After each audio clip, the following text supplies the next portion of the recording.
Wings. You have built an amazing life by working hard and doing your job well. Delivering financial advice is what we do well. At Ameriprise Financial, our job is to use our skills, experience, and research to help you become more successful in today's economy.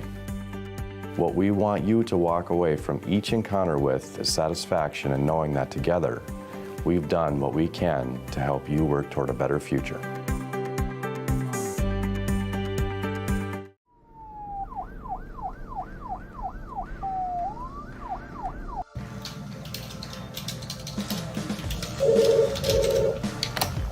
Thanks for calling Supreme.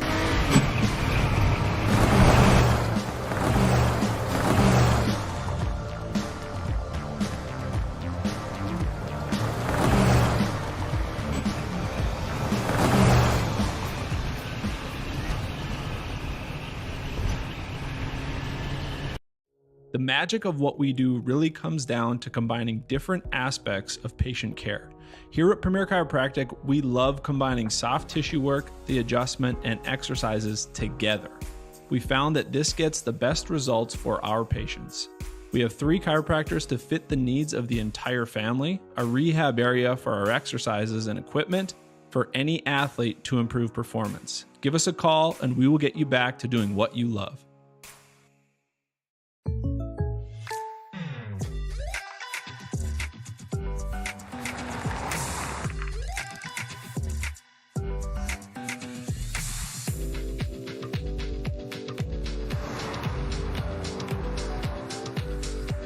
For your surprisingly great rates, contact your local State Farm agent today.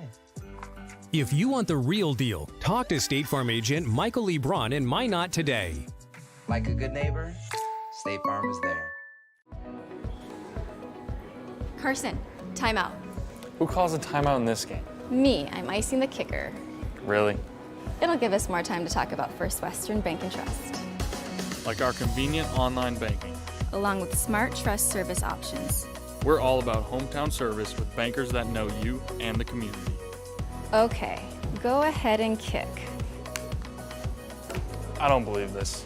First Western Bank and Trust. You can bank on us.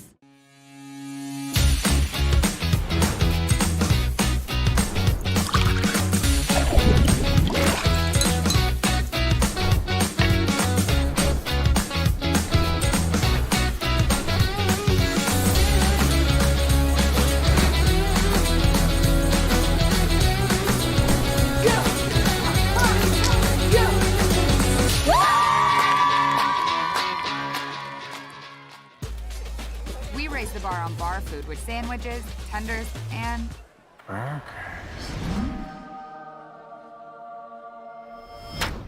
there's more where this came from. To the greatest of all times, Buffalo Wild Wings.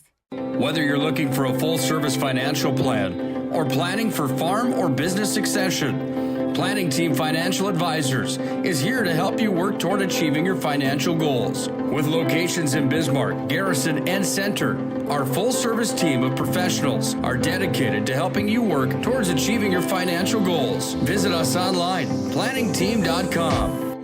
Securities offered through LPL Financial, member of FINRA and SIPC. Investment advice offered through GWM Advisors, LLC, doing business as Goss Advisors, a registered investment advisor. GWM Advisors, LLC, and Planning Team Financial Advisors are separate entities from LPL Financial. We raise the bar on bar food with sandwiches, tenders, and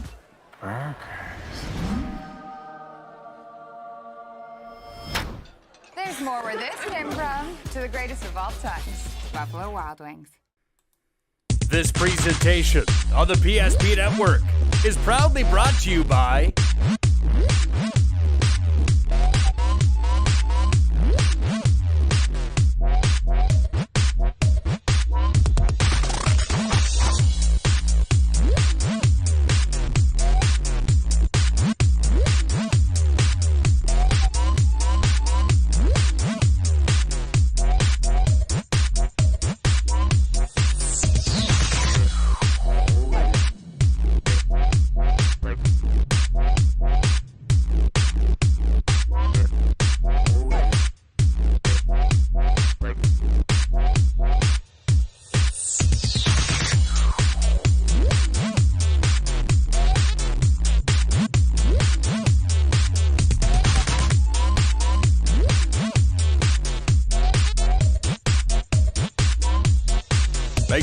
Like and follow the PSP Network on all social media platforms. PSP Network, it's game day. Comes Descent, he's all alone. Slam dunk.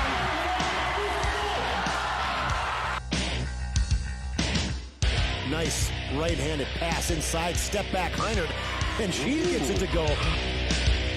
It's time for North Dakota high school basketball on the PSP Network. Gross crosses over, fake the pass, flips it up, scored, and he's fouled. Oh, what a nifty move there. Now cutting into the lane is Lundy, but Fricky does it herself. Nice move by Maggie. Here comes William Ware. He's going to go up and two-hand slam dunk. Took off from about 6 feet out, maybe 7, and just elevated the two-handed jam.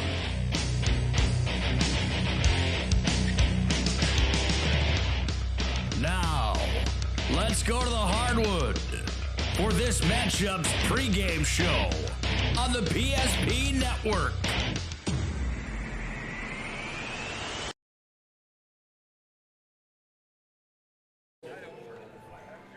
Four teams left standing in the Super A girls brackets 2022 Super A tournament from the Bismarck Event Center.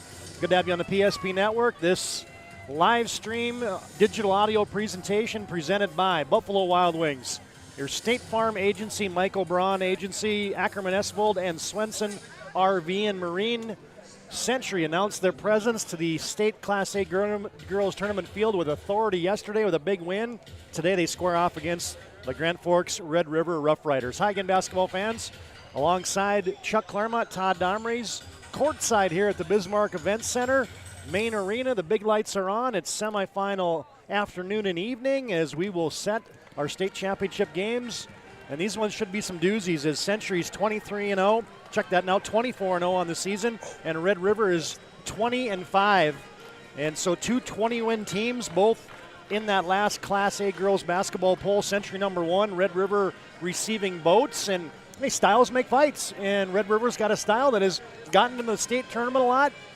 Got a state championship. Kent Ripplinger's got a system that he really likes. Yeah, he's done a great job in his 12th year, 193 wins, and you mentioned it 5 times in a row he's got to the state tournament, 7 of the last 8. So it says they're doing something right. And as a program in Red River, while they don't have just the one state championship back in 1988, the problem is they're going against groups like Davies. Well, Davies doesn't have a championship, but Century and Mandan and those teams in the past years where they're pretty much rolling in state championships. So, but I like his program. I like the kids. He's put a lot of good kids out. And they got another great one this year in Jocelyn Schiller. So styles makes fights, but good players makes good teams. And they got a good one in her. She's definitely going to be a first-team All-Stater, TD, in my book, and she's just really led this team, including yesterday's win as well. Yeah, you mentioned Jocelyn Schiller, and she's feisty. That's the best way to describe her game, as she's kind of an instigator, is quick, is a gnat on the defensive side, creates a lot of opportunities for himself then on the offensive side, but real good foot speed. It'll be interesting to see how Century matches up with her. That'll be one of our keys to the game as we get more into the broadcast. But, hey, keep it locked right here to the PSP Network as we'll have all 4 semifinal games for you today as Century and Red River get us kicked off, and then our girls semifinal game number 2, it'll be Fargo Davies and Minot High. And then we'll switch the slate to the boys in the evening session. Wahpeton and Bismarck High. No, not the boys session. Minot, that's on the consolation side, and the girls. Minot and West Fargo. Cheyenne will be our boys semifinal game number 1. Then our nightcap this evening, Fargo Davies and West Fargo. Should be a great afternoon and evening of semifinal basketball. Boy, as the stakes get a little bit higher, it gets a little bit more intense. And the lather starts a little bit sooner in these semifinal games. Yeah, I know. People are already showing up. I love it that you're talking. It's just early in the afternoon on a Friday, and people are already starting to pile in. Obviously, the Century Patriots always have a big crowd, and the Red River, boy, they traveled well, TD. That's a good effort behind us in the Red River Rough Rider group that's here to follow their Lady Rough Riders. I just saw Jeremiah Sem hammer a dunk off the back I missed iron. it. Oh, he missed it? Yeah. He's a special kid. That's and the exhibit hall and boys consolation play here at the Super A. and you can catch that one as we're live streaming that digital audio-wise as well.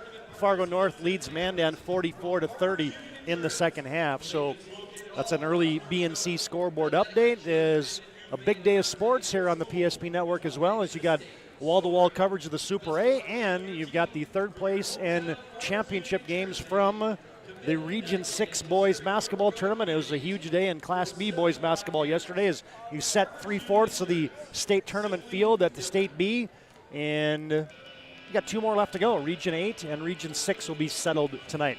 Take a timeout, and our Shields pregame show rolls on. Gear, passion, and sports, all at Shields of Bismarck and Minot.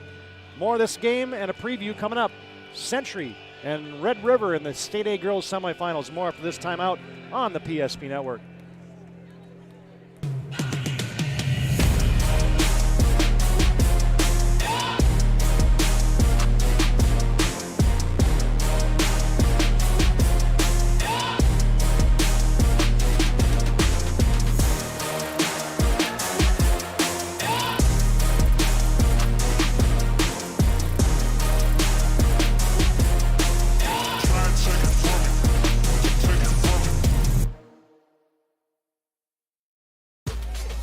We raise the bar on bar food with sandwiches, tenders, and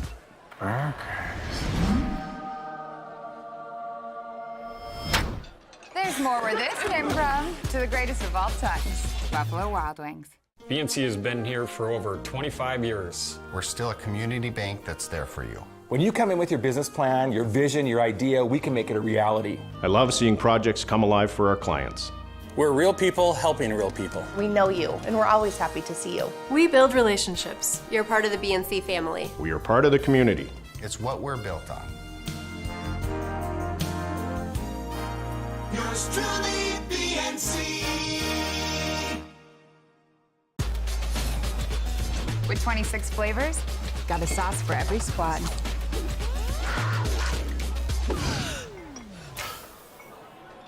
Don't drip on the drip. The greatest of all times, Buffalo Wild Wings.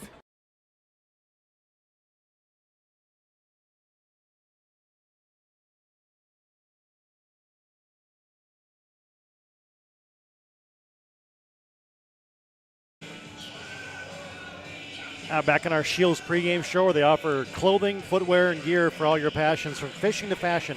Shop sporting goods, clothing, hunting, and fishing gear, and more at Shields of Bismarck and Minot. So good to have the folks from Shields on as our pregame sponsor here at the Super A. Semifinal afternoon.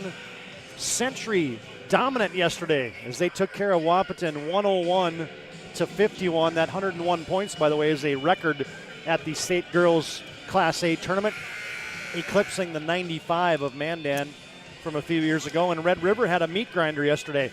Boy, they were cold. They couldn't buy a bucket, but they somehow found a way to outlast Bismarck High, 56-51. And, you know, Red River seems like the team that likes to play those low-scoring, kind of grinded-out types of game. Century obviously put us up 101 yesterday, so it'll be interesting to see how that style plays out today. Will this be a slow-paced game, or will this be a fast-paced game? Well, Red River only gives up 51 a game, so that's one thing defensively they really like to kind of hang their hats on, although they're not tall, Todd. Nope. It's just kind of feisty defense is really what it comes down to.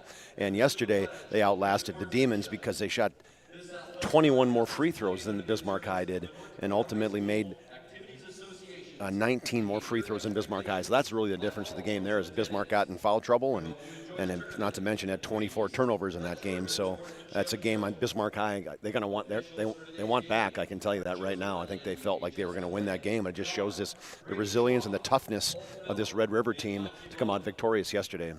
Well, I guess any surprises from your standpoint? We'll get to that in just a second as we'll come back. The starting lineups and the opening tap are coming up on the PSP Network. It's the State A Girls semifinals. The Century Patriots undefeated at number 1, and they will take on the Grand Forks Red River Rough Riders after this timeout on the PSP Network.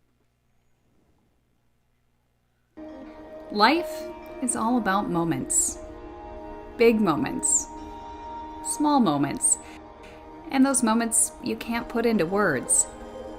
It's how we at First International Bank and Trust live first and have been for more than 110 years. One customer, one family, one moment at a time. First International Bank and Trust. Live first.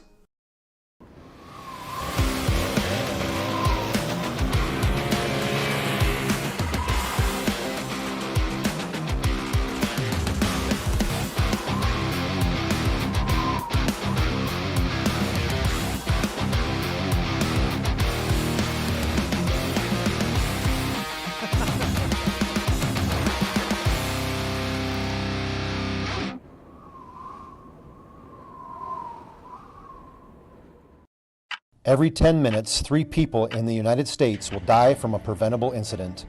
More people are dying on our roadways and in their homes than ever before, but that's where the North Dakota Safety Council can help. Safety is our mission, from the workplace to any place. We're a private nonprofit that offers more than 150 training courses that are dynamic, hands-on, and effective. From CPR and first aid to driver safety and even workplace violence preparedness, we want to make sure your loved ones come home safe each night. Go to ndsc.org to see how together we can make a difference. Todd Darmrich took Claremont back at the Bismarck Event Center. Katie Seehofer from Legacy High School, the nice rendition of our national anthem. And we are getting set for basketball. Century. Oh, I made the comment last night that team in Region 5 was the New York Yankees of Region 5. Somebody didn't like that, I heard. Well, yeah. Well, I guess Century would have to be the New York Yankees of Class A girls basketball in the last decade, huh? Well, in terms of hanging banners, I mean, that's what you're comparing it to. Absolutely, Century's been just rolling. They, in effect, have won the last 3 state championships because with COVID year, even though that's their last loss back in 2020, that didn't count because they really didn't have a champion that year. So you go back to the year before that, and then last year when they were undefeated, and obviously that's 3 years in a row. So the Patriots riding that streak, trying to get to 50, TD. 49 in a row up to this point. Trying to get to 50. Actually, they're trying to get to 76. That's the state overall record back in 2014 to 17 by Shanley, but that's a long way ahead. They're not looking past this game because anytime you play a feisty team like this Red River team that kind of gets in your face, and I think that's and it's a testament to Century and that they don't overlook anybody. Here's your starting lineups. First off for Grand Forks Red River. They'll go like this at the guards. You'll have Jocelyn Schiller, their leading scorer, averaging 21 a game. She's a 5'6" sophomore. The other guard is Riley McQuillan. She's 5'4" and also a sophomore. Hannah Litzinger is a 5'9" sophomore starting forward, along with Emily Robson, the lone senior in the lineup for the Riders. She's 5'7" and a 12th grader. And an 8th grader starts in the middle, Ella Spidell, as she's a 5'11", 8th grader. For the Grand Forks Red River Rough Riders, so a young team. 3 sophomores, an 8th grader, and a senior in that starting 5.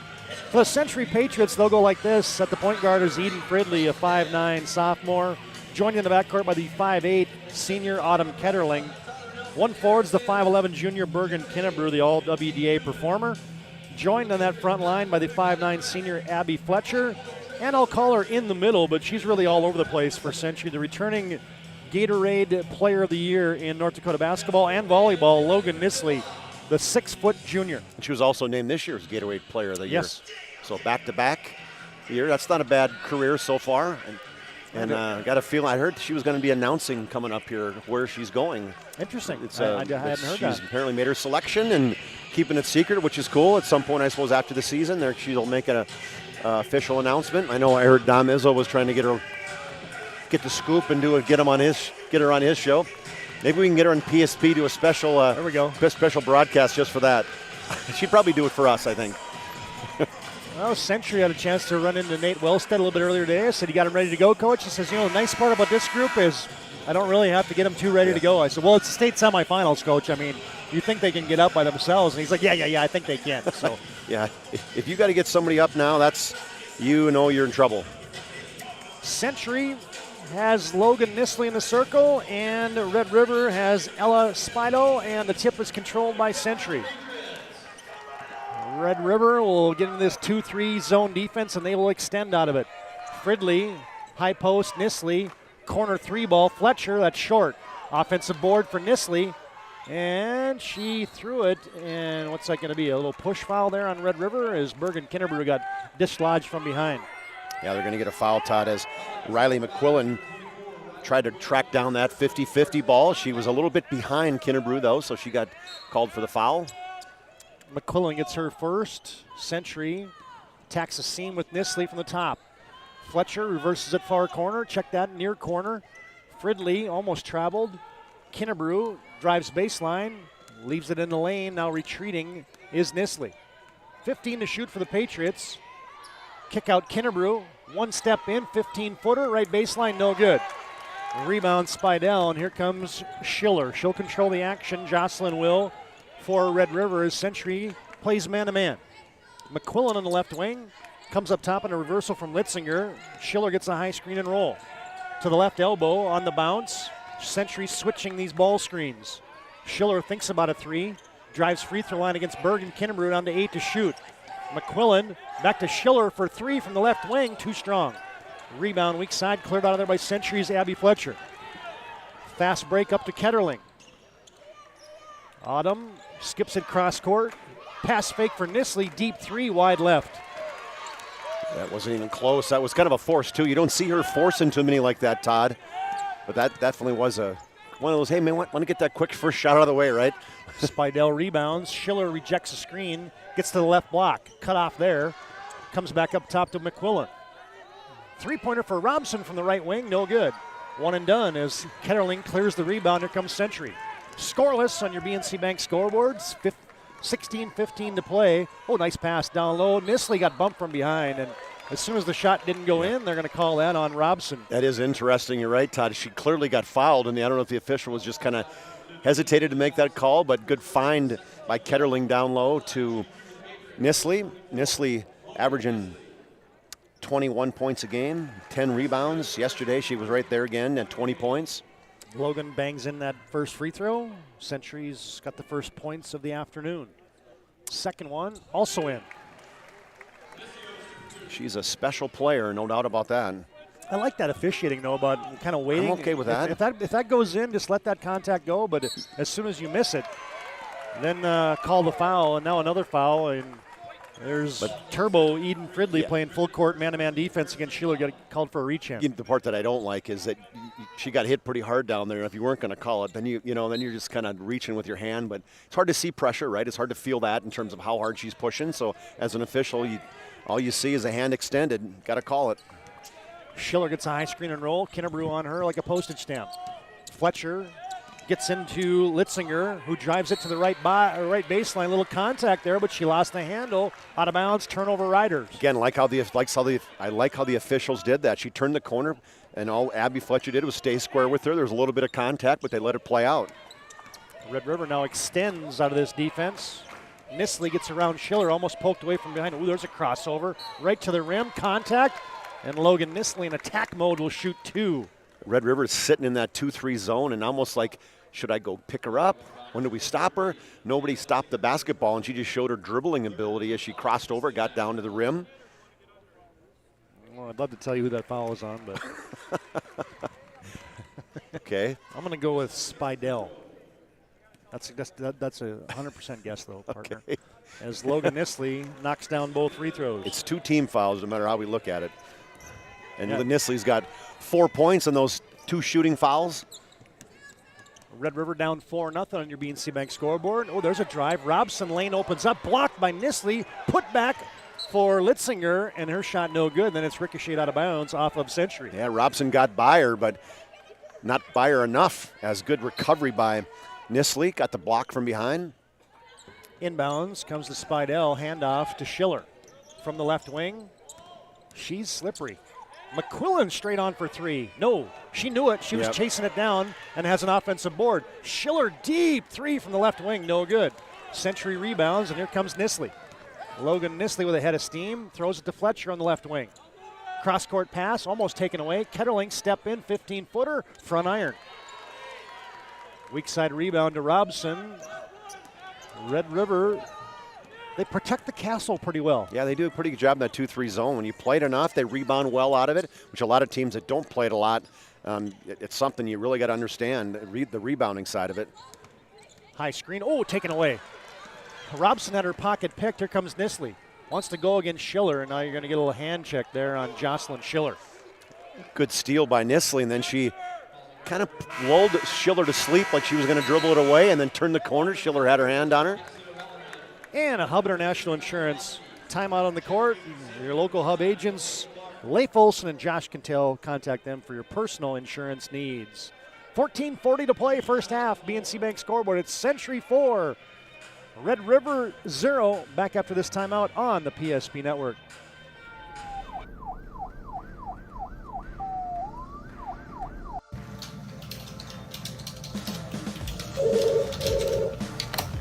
Thanks for calling Supreme.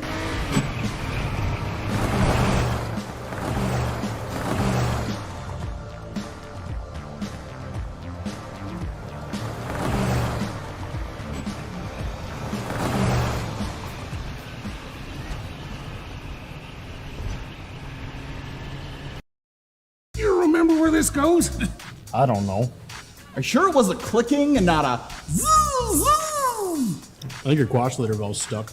Do you even have insurance? If we soak it, it should be good. No matter how much you know or don't know about your vehicle, trust the experts at Tires Plus. Real answers from real mechanics. Purchase 4 eligible Firestone tires and receive up to $120 in a prepaid Visa gift card. Thinking service? Think Tires Plus. That's back in action. Century gets a little runner from Delaney Clark from the left side of the lane. No good. Rebound pulled out of there by Red Rivers. Cassidy O'Halloran. Schiller back. Oh, she's got a step. Oh, and she's fouled. As it looked like Eden Fridley might have had a chance to get a clean block there, but Schiller hit the deck, and it's going to be a foul called there on Eden Fridley, her second. The look on her face says, no way, not happy with that, her second personal foul. Coach Wellstead doesn't like it either. As these three officials, man, they might be getting together. I mean, I thought she had all ball, TD, and she just happened to get such a big block, she drove the ball all the way to the floor. Well, I don't know who he had to talk to about that. He knew that. If they thought that was maybe on somebody else. So she was the only one. All you had to look is see Eden coming to the bench. See her body language. Yeah, exactly. As Ketterling's on. We said Delaney Clark, the senior's in for Century. Red River's gone to their bench. They got Ella Nowatzki in. As Schiller got 1 of 2. Rebound, put up, and a foul. Good work on that glass by the aforementioned Ella Nowatzki, the 5'11 senior. Got an offensive rebound over the Century frontliners, and Nowatzki to the line to shoot 2. Yeah, Nowatzki, she's got some height too, TD. That's one thing that when she comes in the lineup. Nowatzki's at 5'11", and there's nobody else. I guess Spidell's 5'11" as well, but good offensive rebound there. All right, we're 3 minutes and 40 seconds in. First field goal wins the contest, folks. As Nowatzki gets 1 of 2. Red River is going to extend some pressure. Schiller got 1 personal, so she's going to be a little careful. And now she takes it away. She's on the top of that zone. She's a gnat. Now she's going coast to coast. Way too strong. Air banked it. Rebound, Bergen Kinnebrew, and there's going to be a reach-in foul then on Red River. The Century Tracksters showed their ability there, and that was Abby Fletcher tracking down Schiller. Forced a tough look as Schiller clearly was bothered by Fletcher tracking her down. That's going to be 2 on Riley McQuillan. And into the game comes Morgan Hartsey.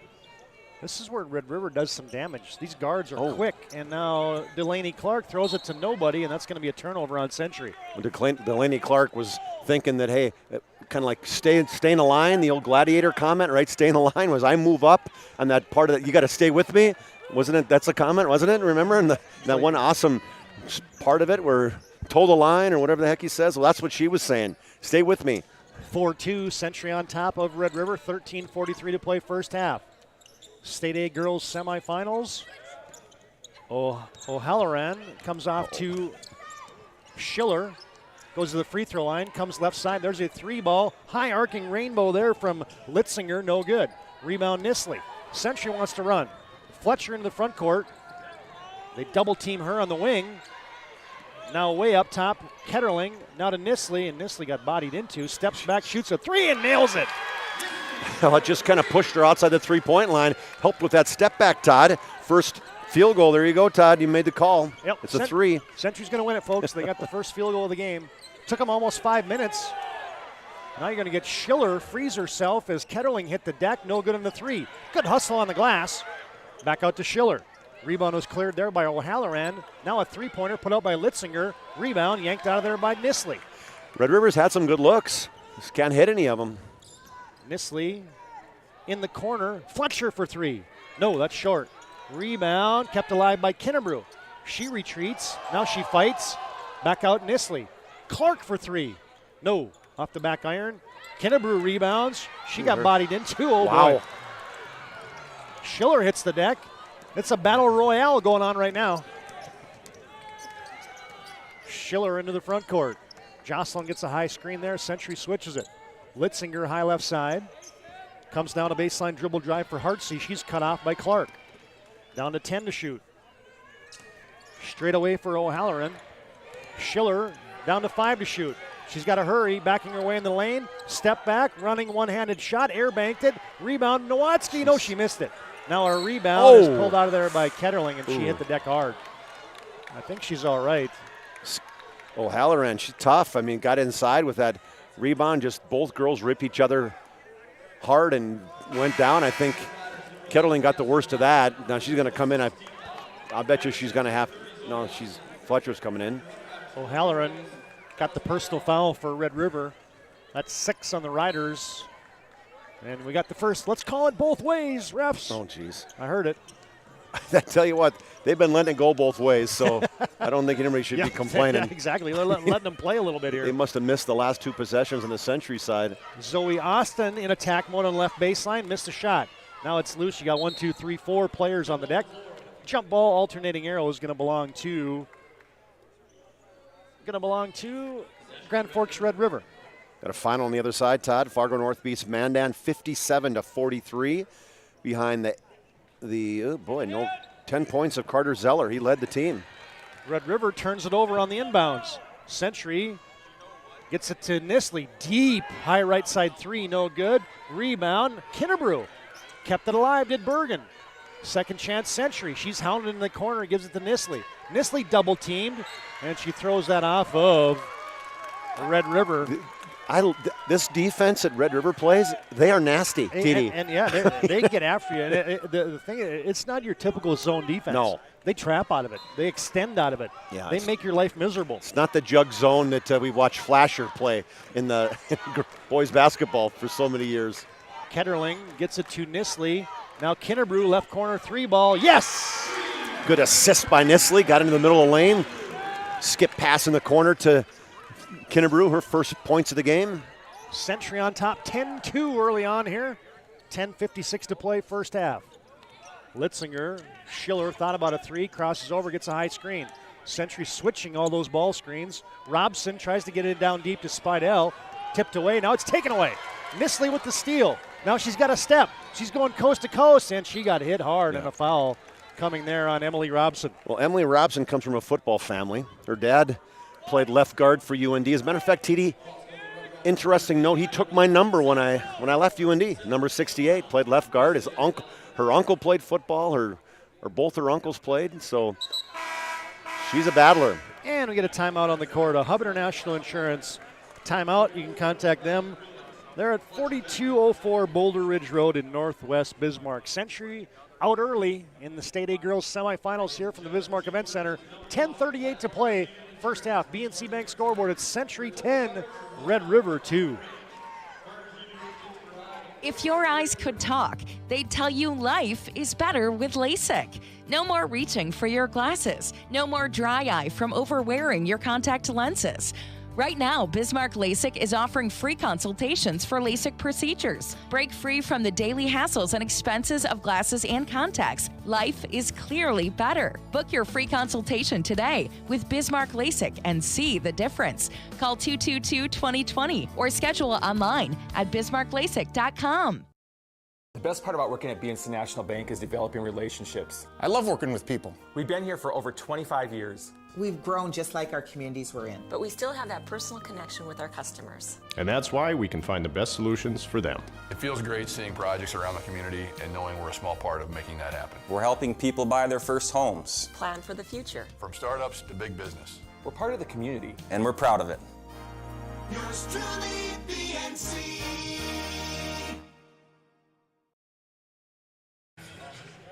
Back at the Bismarck Event Center. Good to have you tuned into the PSP Network today. Logan Nisley at the line, where she's now 5 for 5 here in the first half, and Century extends their lead to 11-2. Red River just got a free throw from Schiller and a free throw from Nowatzki here to show for about 8 minutes of game time. Yeah, no field goals in the first almost 8 minutes. Just shows the defense that Century plays. 12-2, Century on top by 10. 10 and a half to play. Oh, there's a step. Red River had it in the hands of Schiller. Now a left 18-footer for Spidell, no good. Fletcher has a rebound. Here comes Century. Delaney Clark drives the baseline, shovels it to Ketterling for three. Nope, wide left. Long rebound goes to Fletcher. Kinnebrew has it. Drives, floating, shot, middle of the lane, rattles it in. So we got to do when you're a dribbler like that, you get to the middle of that 2-3 zone, opens things up, whether it's your shot, which it was there, or whether it's a dish to the outside. Schiller goes high screen and roll with Litzinger. Schiller still on the bounce. Comes to McQuillan. She's back in with those 2 fouls. Little pick and pop for Schiller. Tries to go right, now goes left. Tough left-handed shot, missed it. Delaney Clark, this natty defense on her. Rebound Century. And the Patriots in cruise control here. They lead 14-2. O'Halloran bodying up Nisley, and somehow Century kept possession. Delaney Clark's pass taken away by McQuillan. I tell you what, Red River is a feisty group. Now they got somebody ahead of the pack, a near high school hideout. Schiller, they need a basket out of her if you're Red River right now. Yeah. She goes on a handoff to O'Halloran, cranks a right side three, got it. There you go. Little hand down, man down, as Nisley did not get a hand up on that outside to O'Halloran, and she hits her 28th three of the season. That's a big one. Finally gets them on the field goal board. Took them almost 10 minutes of game time to get their first field goal. They're hanging around though, 14-5, Century leads. Fletcher double team, she's stuck in the corner. Ketterling, extra pass, Clark for three. No, short. Rebound O'Halloran. Gives it off to the quarterback, Schiller. She comes up the left sideline to McQuillan. Back to Schiller. Well, she has the basketball a lot. Todd, I was thinking the same thing. Like when you talk about dominating the basketball, like the James Harden kind of thing, yeah. It's 50% of the time at minimum that she's got the ball in her hands. Down the right side of the lane goes Schiller. O'Halloran in the corner. Litzinger, and they're going to be a reach-in foul there in the corner. And getting her hand caught in the cookie jar there is Abby Fletcher. Yeah, Coach Wellstead said, hey, let's play defense with our feet, not our hands. And Abby Fletcher turned and gave him the senior look. Like, hey, I got 2 games left. Back off. I was playing tough defense. She really didn't do that. She didn't give him a look, though. I did the same thing to them as they just did to me like the last 3 possessions, and I got called for it. Right. It's not equal. Schiller almost tiptoed the end line, and now she throws it away. Fridley back in with a steal. Good passing lane defense there by Century. Here comes the Patriots. They lead by 9. Kinnebrew from the top. Nisley thought about a 3, and she shuffled the puppies. Yep, that's the right call. Is the ball fake and then picked the feet up in the air before she stepped. Fischel was all over that one. Third turnover for the Patriots. Logan Nisley with a quick start. It's got 9 of Century's 14 points. And the Patriots lead 14-5 on your BNC Bank scoreboard. 7:50 to play here first half. Screen and roll again. They look for Nowatzki on the roll. Schiller still bouncing it. Comes to McQuillan. Tries a baseline drive. Can't get around Fridley. Century man-to-man. Schiller behind the back. Oh, slippery play for 2. It's a quick move there and just shows her dribbling ability. And finally, they hadn't seen that one before. They behind the back. Got Kinnebrew overplaying. Good finish by Schiller. Yeah, if this was fantasy basketball, Schiller's usage rate would be really high. And there comes Kinnebrew, drew contact, leaned in. Well, I tell you what, when you attack those seams against Red River, they challenge you. Close them down quickly. Yep. Kinnebrew will be shooting 2 when we come back. A Hub International Insurance timeout on the court. 7:15 to play first half. BNC Bank scoreboard in the State A girls semifinals. It is Century by a touchdown. They lead 14-7 over Red River. We're back after this timeout on the PSP Network. Carson, timeout. Who calls a timeout in this game? Me, I'm icing the kicker. Really? It'll give us more time to talk about First Western Bank and Trust, Like our convenient online banking.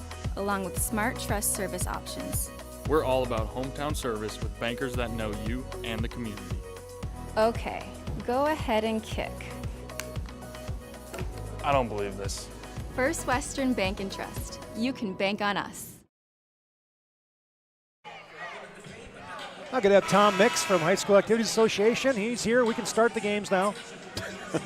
I saw him sitting on the floor taking pictures. Was it communications manager or something, right? Media specialist. Media specialist, there you go, for NDHSAA. You know, Chuck, I saw a fathead over here. I got to tell you a story from the state swim meet last week. We not only had a fathead for some of the Century kids, including my son, we also had the body, like the chest and the arms. And we had that baby in the Holbert Aquatic Center. Oh, jeez. It looked awesome. I'm not going to lie to you. Hey, did you see the sign yesterday? We should have taken a photo of it by the Minot groups.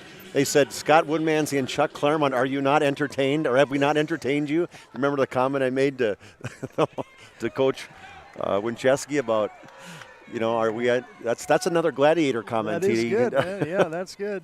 Bergen Kinnebrew at the line. Century leading 14-7. She gets 1 of 2. Well, they got Batman and Robin a Century, 1 and 2 of 9 and 7 points. It's pretty standard. They'll finish, I promise you, it'll be 35 points combined. Double high screen for Schiller. Crosses over, back to her left, cut off. Leaves it for McQuillan, teardrop shot, got it. You like that as a coach when you see a player, you get somebody in trouble and you cut hard to the basket, and that's what McQuillan did. Helped out Schiller and got the assist, and McQuillan got the finish. Century gets it over the timeline.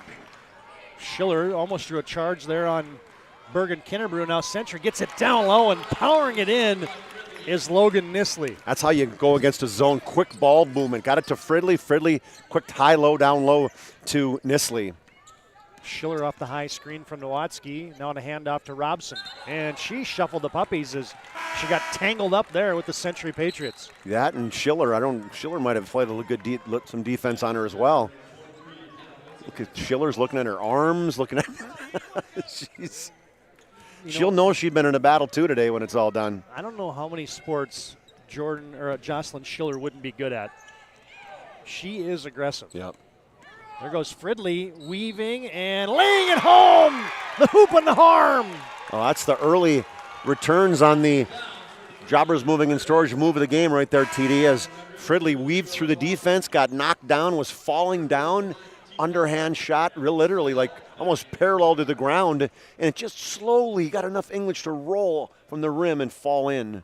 Eden Fridley will go to the line for the N1. Free throw up, too strong. Ooh, that was really strong. Rebound out by the three-point line and is cleared by McQuillan.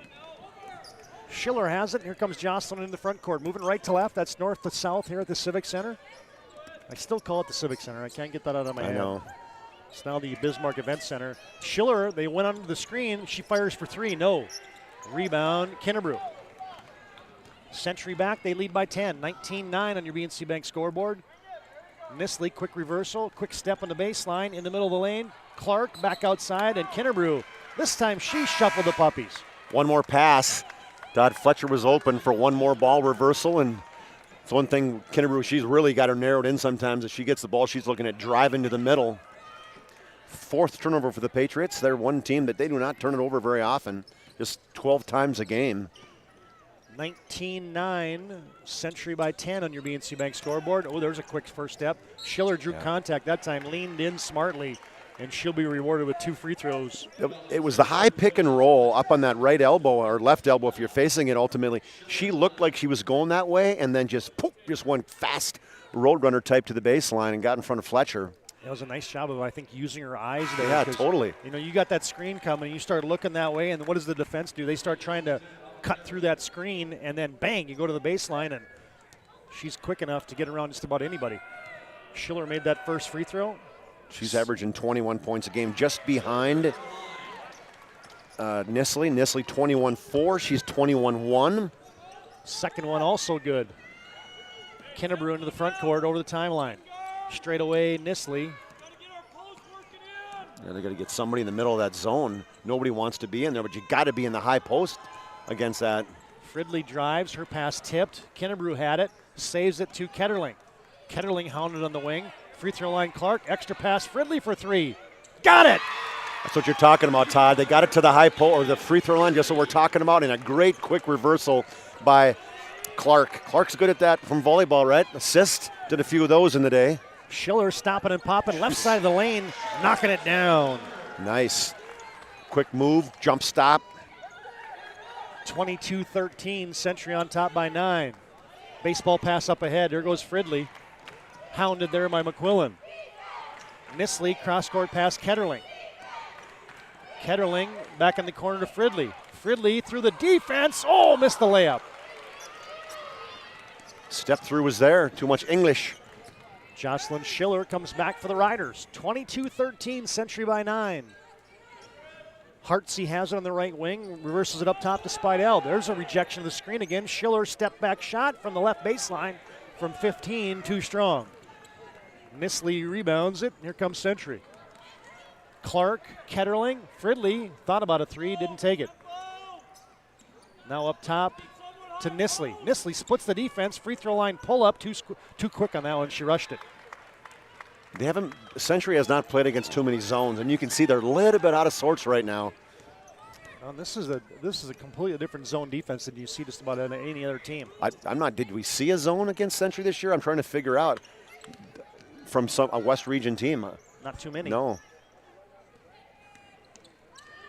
Red River plays catch on the perimeter, now down to 7 to shoot. Schiller with a head and shoulder fake, backing her way in, and a reach in from behind on Bergen Kennebrew. Schiller looks at her arm and says, that's still on, still attached. You got me. And a Hubbard National Insurance timeout on the court. The under 4 mandatory timeout brought to you by Hubbard National. We break 3:25 to play first half. Century on top on your BNC Bank scoreboard. Patriots 22, Grand Forks Red River Rough Riders 13.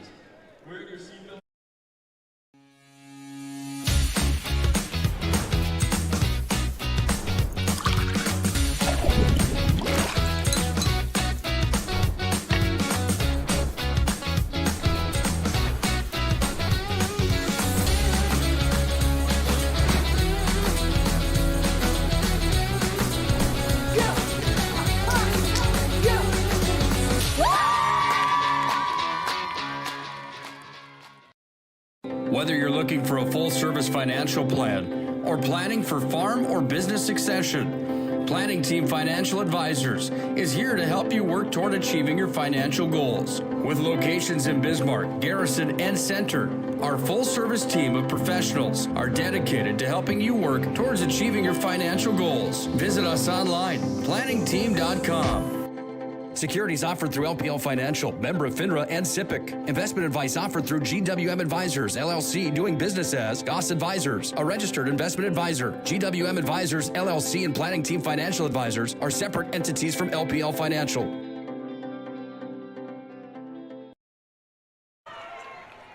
Century almost got burned on a pick-the-picker inbounds there. Yeah, that good for Century. The quick hands of Kennebrew over it would have been a bucket. Nowatzki on a handoff gets it to Schiller. From the left wing, she probes the lane. Kick out right side to Hartsey. Now you get it back to Schiller, top of the key. Hand back Hartsey. From the right wing, she operates, comes to high left side to McQuillan. She tries to back in. Century's been pretty good man-to-man this whole first half as Litzinger attacks the right side of the lane. Cut off, tries to go back door to McQuillan. Scoop to the hoop, reversed it home! Oh, I thought she was almost out of bounds, but what a great catch. She made two before she made that reverse layup. Tough finish there by the diminutive Riley McQuillan, a double-figure score, the 5'4" sophomore. Century gets it to Clark, right side three ball, too strong. Nisley rebounds. Nisley battling. Kick out straight away. Fletcher gives it to Ketterling. From the top, she drives. Now to Fletcher. Fletcher almost threw it away. Kinnebrew. They're going the wrong way, Todd. Kinnebrew weaves through the top two players on the defense. Step through move. Missed it. Kinnebrew got it back. Back to Fletcher. She fires for three. No. Century's gone cold from downtown. And now Clark, a little rebound foul called there on the Patriots. Just the 6th foul, I think, still. Or nope, maybe it's 7 now, so it'll be in the bonus as long rebound. Fletcher yesterday, she was on target. En fuego. Yeah, and made 4 in the first half. I think 5 overall at 23 points. That might be her season high. 23 points. I'm pretty sure that's her season high, but she's really had some really good games this year, averaging just short of 9 points, but she can't get on track today. She was 6 of 8 from downtown yesterday. She made 6, okay. Yep, we make the long walk to the other end as Hannah Litzinger, the sophomore, makes the first free throw. Had to make one to get one, did Litzinger. Only senior in this team. Even junior above in the starting is Emily Robson. Second one no good, and Zoe Austin, the freshman for Century, has a rebound. I mean, these Grand Forks' defense, they're right here. 6-point lead is all Century has, man. That's Austin gives it off to Nisley. Nisley goes back door. Kinnebrew stuck on the baseline, turn it over. And she's hurt. Yeah. Now here comes Schiller. Schiller leans in, finished it. And Century is going to get an injury break here as Bergen Kinnebrew looked like she might have turned an ankle or got kneed maybe, got a thigh. I'm fine. As she's walking gingerly and some tears come out of her eyes. That shows how tough she is. I'm fine. Leave me alone. give me my own space. What a finish by Schiller. Todd, she's got, 9 points now. She's showing why she's a first-team All-Stater. Kinnebrew back, shaking off the injury, leans in, missed it. Rebound taken away, but it goes right to Zoe Austin. Oh, and she missed the bunny. Schiller, sideline fast break. Here comes McQuillan. Red River, a little hesitation, dribble drive. Nowhere to go for McQuillan. Back up top, Litzinger. Back to McQuillan. High screen and roll, poked away, but still in the possession of the Riders. Schiller, handoff on the right wing. Ooh, nice pass, gets it, Litzinger goes up, missed the shot, contested by Clark. They are letting him play. Here's Nowatzki from the left side, missed it. Rebound, put back, O'Halloran. From the backside, didn't get boxed out, and just good job by O'Halloran going hard to the weak side. Caught it, put it right back up. 22-20, the Riders right back into it, and here comes the Rider crowd with a defense chant. 7-0 run.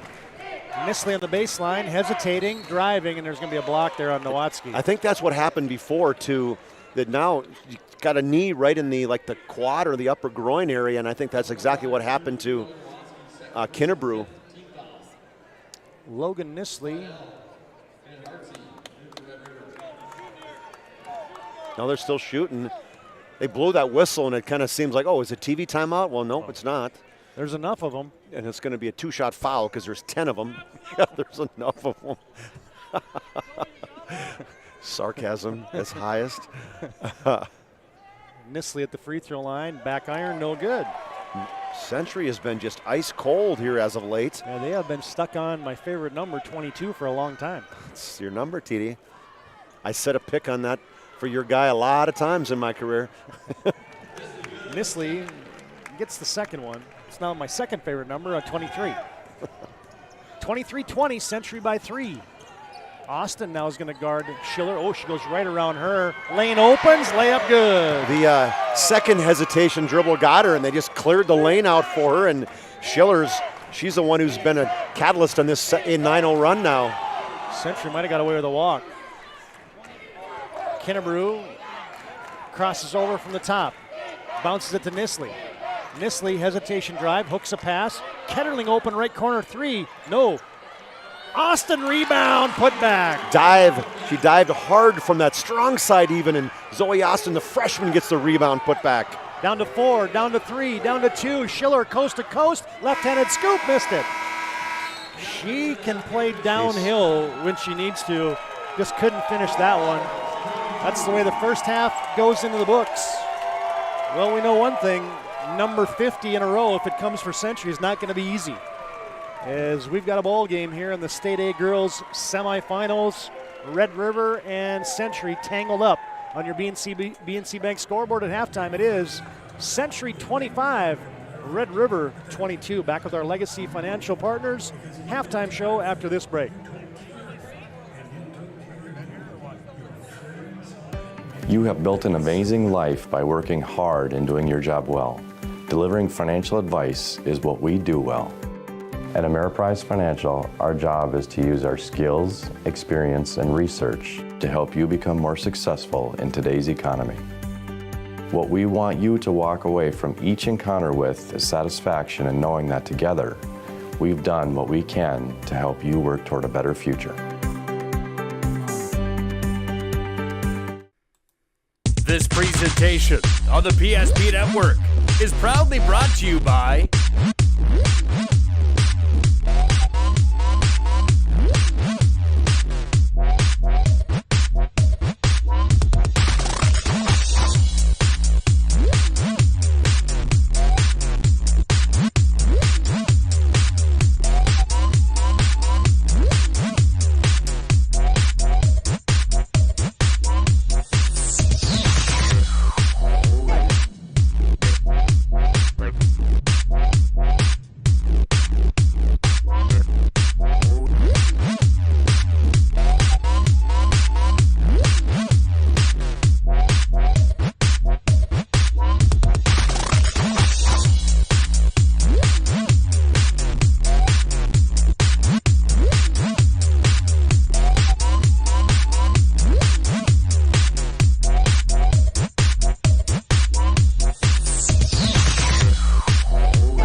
Make sure to like and follow the PSP Network on all social media platforms. PSP Network, it's game day. With 26 flavors, got a sauce for every squad.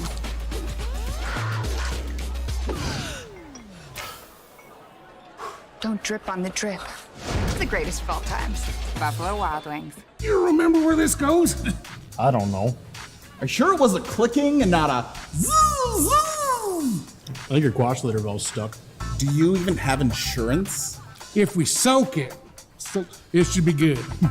No matter how much you know or don't know about your vehicle, trust the experts at Tires Plus. Real answers from real mechanics. Inspections are free to ensure your vehicle is always in peak condition. Thinking service? Think Tires Plus. The magic of what we do really comes down to combining different aspects of patient care. Here at Premier Chiropractic, we love combining soft tissue work, the adjustment, and exercises together. We found that this gets the best results for our patients. We have 3 chiropractors to fit the needs of the entire family, a rehab area for our exercises and equipment for any athlete to improve performance. Give us a call and we will get you back to doing what you love.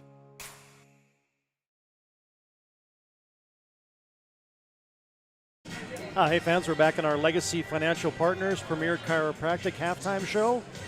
Legacy Financial Partners, a private wealth advisory practice of Ameriprise Financial Services, LLC. Visit them online at planwithlfp.com. Halftime also brought to you in part by Premier Chiropractic. Drs. Kirk Mason, Cody Haugen, and Dr. Becky Perry-Domries can be found at premierchiropracticnd.com. Good to have Legacy Financial Partners and Premier Chiropractic on board for our halftime sponsorships here at the Super A tournament. Century got out strong, and you were thinking, here we go, just check it in the box, and not so fast. Here comes the Red River Rough Riders. Yeah, up 14-2, and then Red River just shows why they're here. I mean, just played tough defense, forced a bunch of turnovers, 8 turnovers total in the first half, and most of those happened probably after they were down 12 points, and so they just showed how gritty they are. Just played that I mean, it's a 2-3 zone, but it's way more than that, because like you said, TD, they trap the ball consistently the entire time they're in that front court. And so Century, it's taken them time to get used to it, and they haven't got used to it. I think part of the reason is they haven't put anybody in the middle. You know, they have not got the ball's just getting passed around the outside, and they're trying to dribble drive against that, and that's exactly what Red River wants them to do. They want you to put the ball on the floor because they're going to get on you. They're going to force turnovers. They got to move the basketball. If you think of the one specific time they got the ball to the free throw line, it was to Clark. She reversed it in the corner, and it was a three. It's like, okay, that's the way you beat a zone, and I got a feeling that somebody, whether it's Coach Wellstead or Coach Thornton, one of those guys are going to say, or Coach Buck, somebody's going, okay, hey, we got to get the ball to the middle because that's how it's going to beat that zone, and we'll see if they come out and make a change in the second half. Well, and the other thing I like what Red River does is they attack those passing lanes. Like, you get it and you think you should be able to just reverse it, but there's a Red River girl standing right there to where you normally think that you should reverse it, so that's where a pass fake and an attack, and I think that elbow high post free throw line area is going to be important for Century as well. Completely, yeah. Take a timeout, we'll come back and we'll dig into the numbers from the first half at the break. BNC Bank scoreboard, it is Century 25, Red River 22. Back after this timeout on the PSP Network. Many of our clients come to us already accomplished in their lives and on the right track. However, whether it's in response to a life-changing event or you are nearing retirement, you can sleep well knowing that together we have planned for both life's opportunities and challenges. And no matter what happens, we are here to help guide you.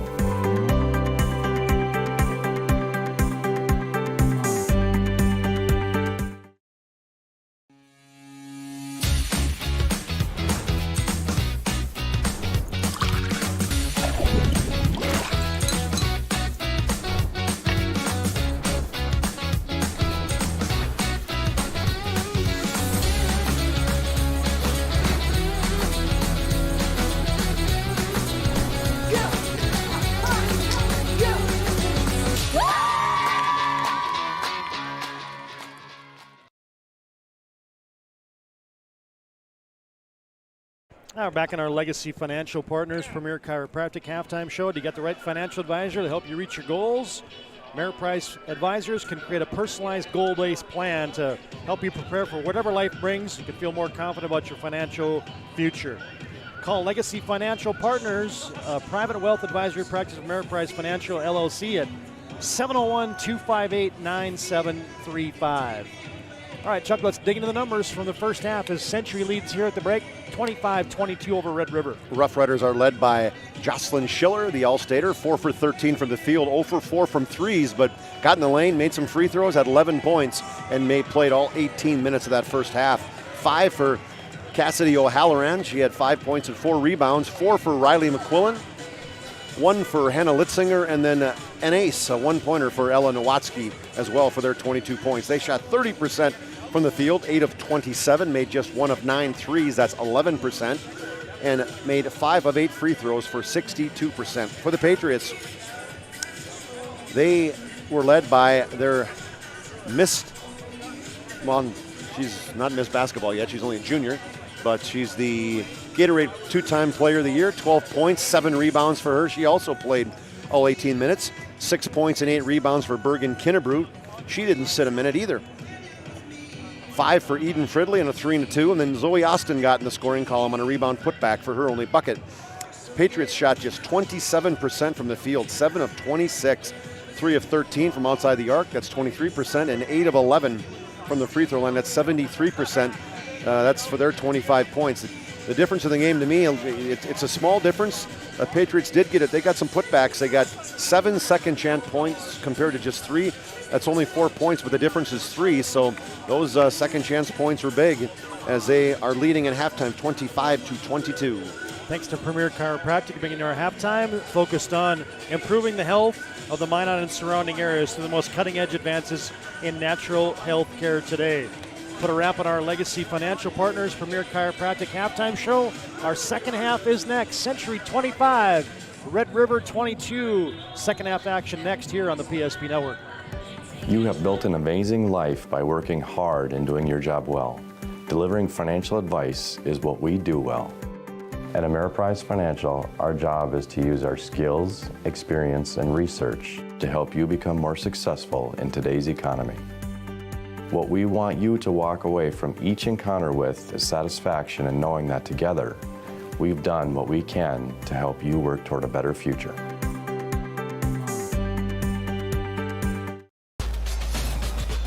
With 26 flavors, got a sauce for every squad.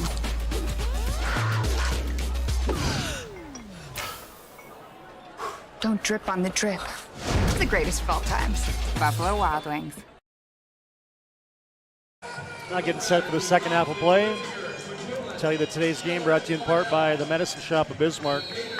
They're proud to support local athletes. Today's game also brought to you in part by Clean Tech. Visit them online at cleantechllc.us. Deep three right out of the locker room for Nistley, no good. Rebound Schiller. Schiller wants to go coast to coast, falls down, there's going to be a foul.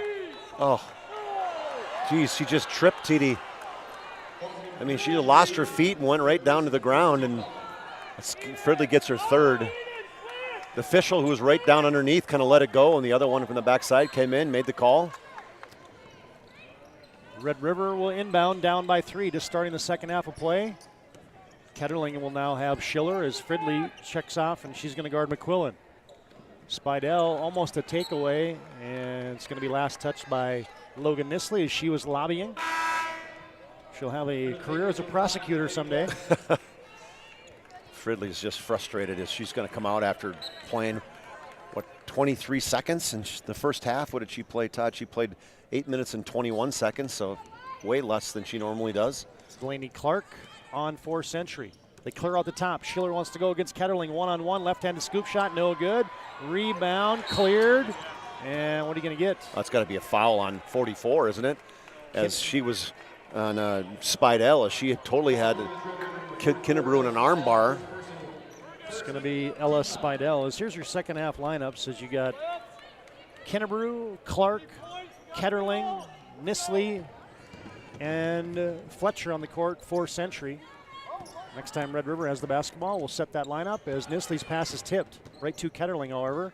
Cross-court skip. Clark on the right wing. Red River just extends out of that zone defense. Ketterling probes the free throw line area, bounces it to Nistley. Her pass tipped and taken away. The passing lanes just aren't there like they have been all year to the Patriots. These Rough Riders are, they are lethal in the lane.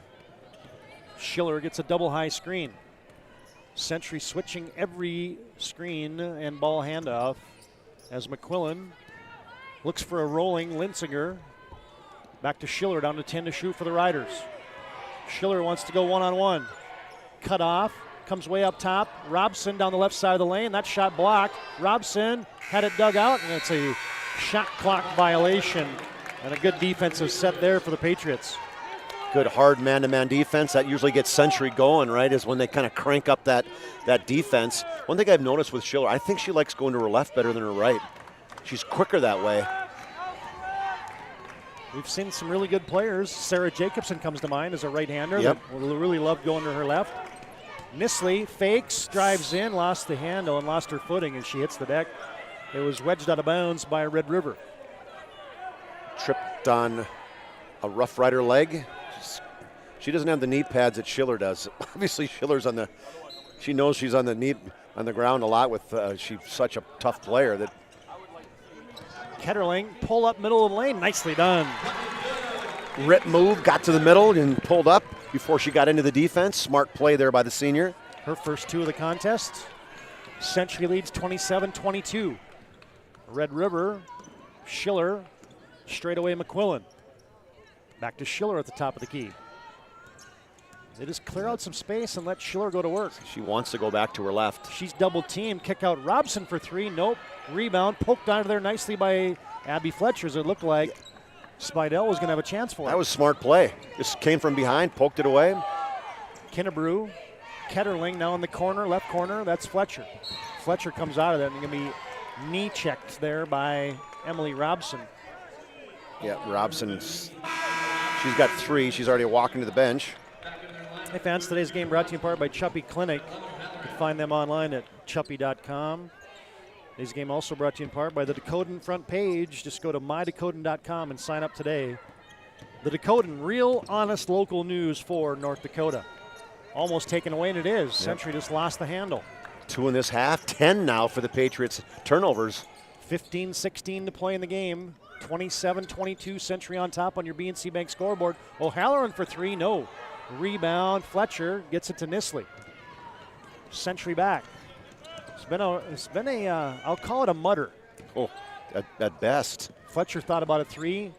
Kinnebrew in the middle of the lane. Fletcher puts up a shot, missed it. Nisley rebounds, collects, goes up, missed the shot.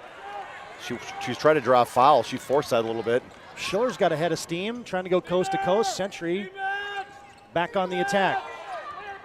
Now, excuse me, Red River back on the attack. Schiller, O'Halloran, deep right side three off the back iron. Nowatzki battling, gets an offensive board. Hey, she's got a piece of tape on her eye, TD. You can tell she likes to get in the middle and get some contact. High screen for Schiller. She steps behind it, cranks for three, no. Rebound, Clark.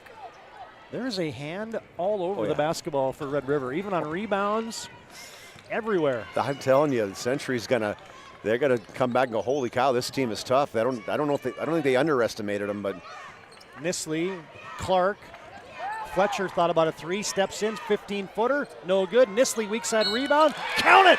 The left-handed putback and a foul. And that's what Nisley does so well, gets to the offensive glass, averages 4 rebounds a game on the offensive side alone. And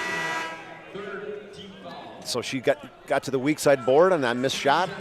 And immediate timeout on the floor brought to you by Hub International Insurance. You can contact them at 355-3100. Ask for Michael Borman for your commercial insurance needs.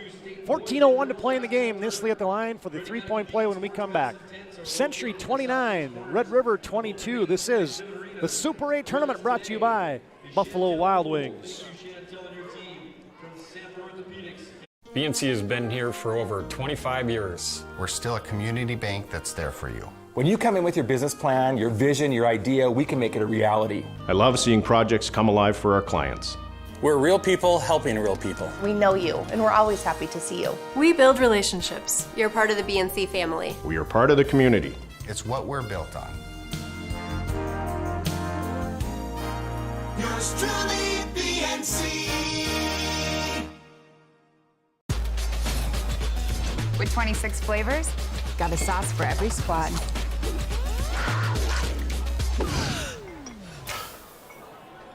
Don't drip on the drip. It's the greatest of all times. Buffalo Wild Wings. Super 8 tournament brought to you by Buffalo Wild Wings, Swenson RV and Marine, State Farm, Michael Braun Insurance Agency, and Ackerman Estbold. 14:01 to play in the game. Logan Nisley toes the charity stripe, just had a putback. And can she convert the old-fashioned three-point play? No. Rebound Litzinger. 14 points for Nisley. Century by 7, 29-22 on your BNC Bank scoreboard, 13:50 to play.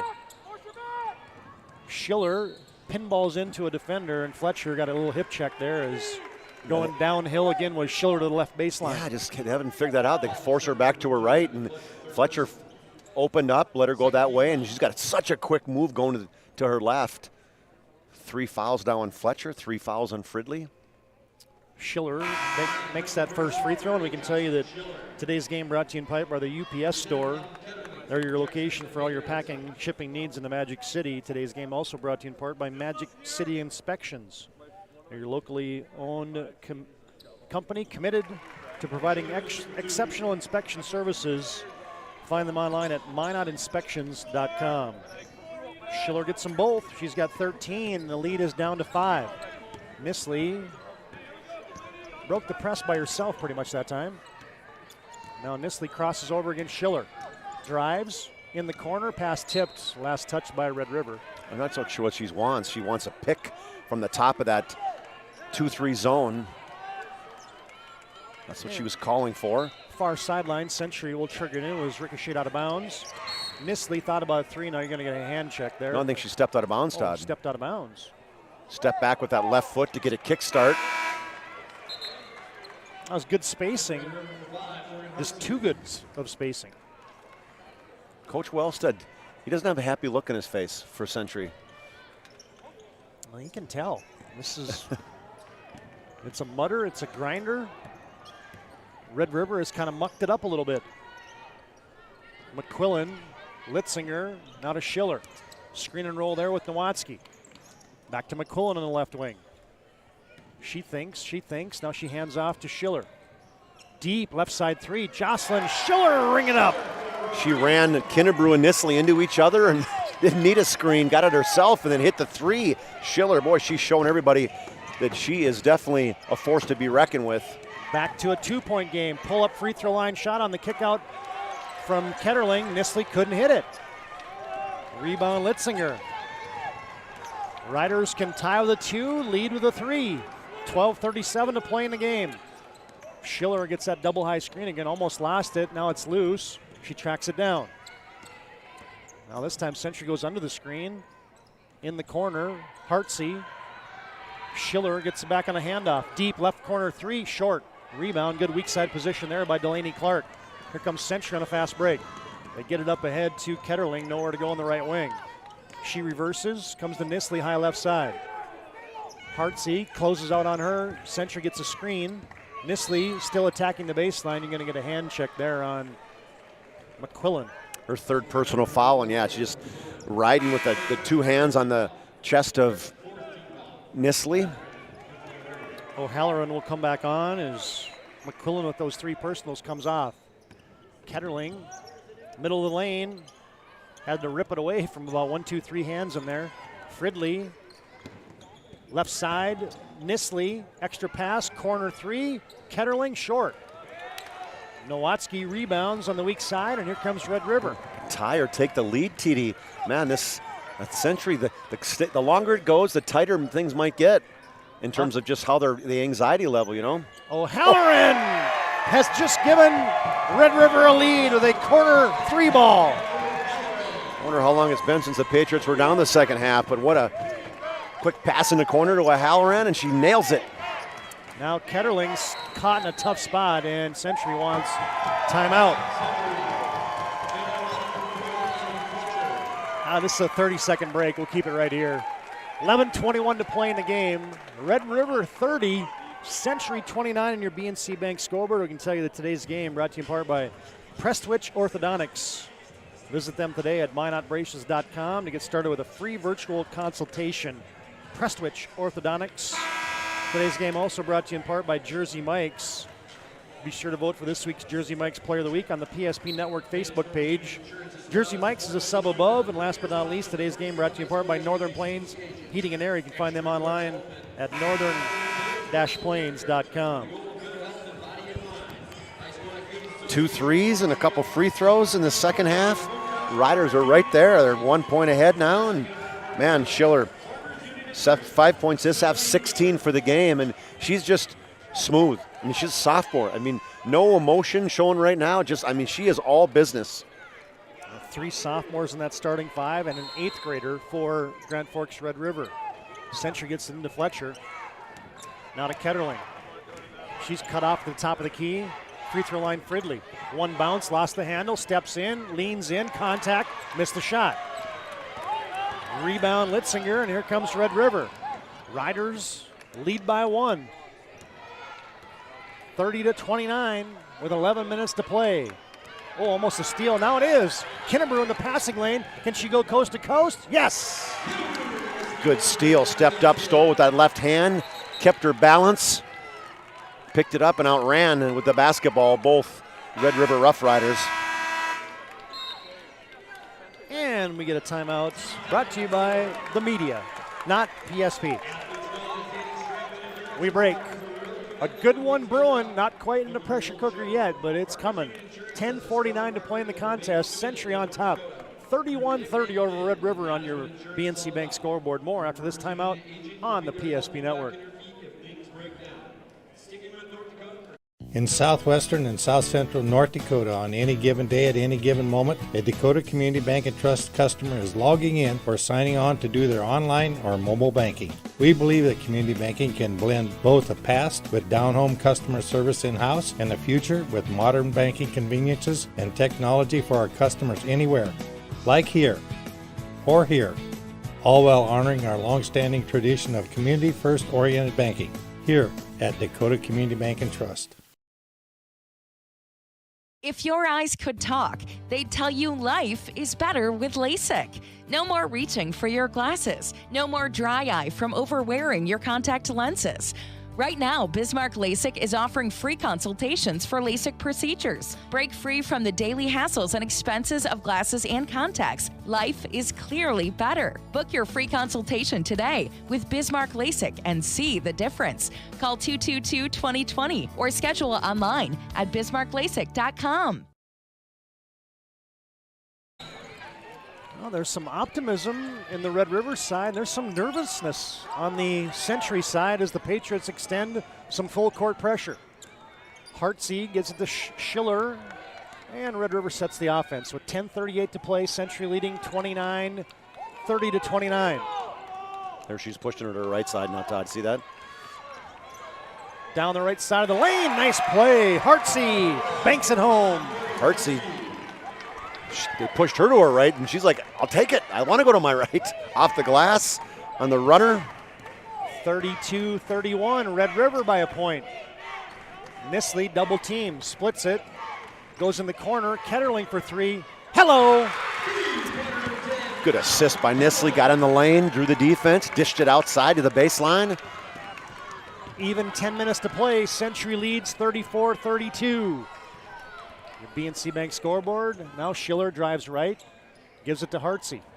Comes top of the key. Oh, almost taken away by Nisley, and she couldn't save it. As right on that far sideline, about the 30-foot line. Almost a steal in the passing lane for Century. Now what? I think they're talking about if it's possession, like they should reset the shot clock, or he said 15. We're going to reset the shot clock to 15, and while they do that, we can say thanks to Legacy Financial Partners for bringing our halftime show today. Develop a customized plan for your retirement and find them online at planwithlfp.com. 15 to shoot for the Riders. They're down by 2. McQuillan picks up her bounce. Spidell and a handoff, and 5 to shoot. Schiller's got to go downhill. Driving, slamming on the brakes, shoves it. Spidell, free throw line jumper, no good. Rebound Ketterling, shovels it to Nisley, and here comes Century. Fridley gets it to Nisley on the right wing. Now to Ketterling. Autumn comes up top. She's double teamed. Free throw line, Fridley. Extra pass, Fletcher on the left wing. Drives, running shot, short. Rebound, Kinnebrew. 8 to shoot for Century. Kinnebrew wants to come baseline. She's double teamed, has to fire it. And Kinnebrew is going to be out of bounds. Out of bounds. It's one more pass that twice Fridley's got the basketball at the free throw line. She didn't look one more. Nisley was wide open on that opposite side wing.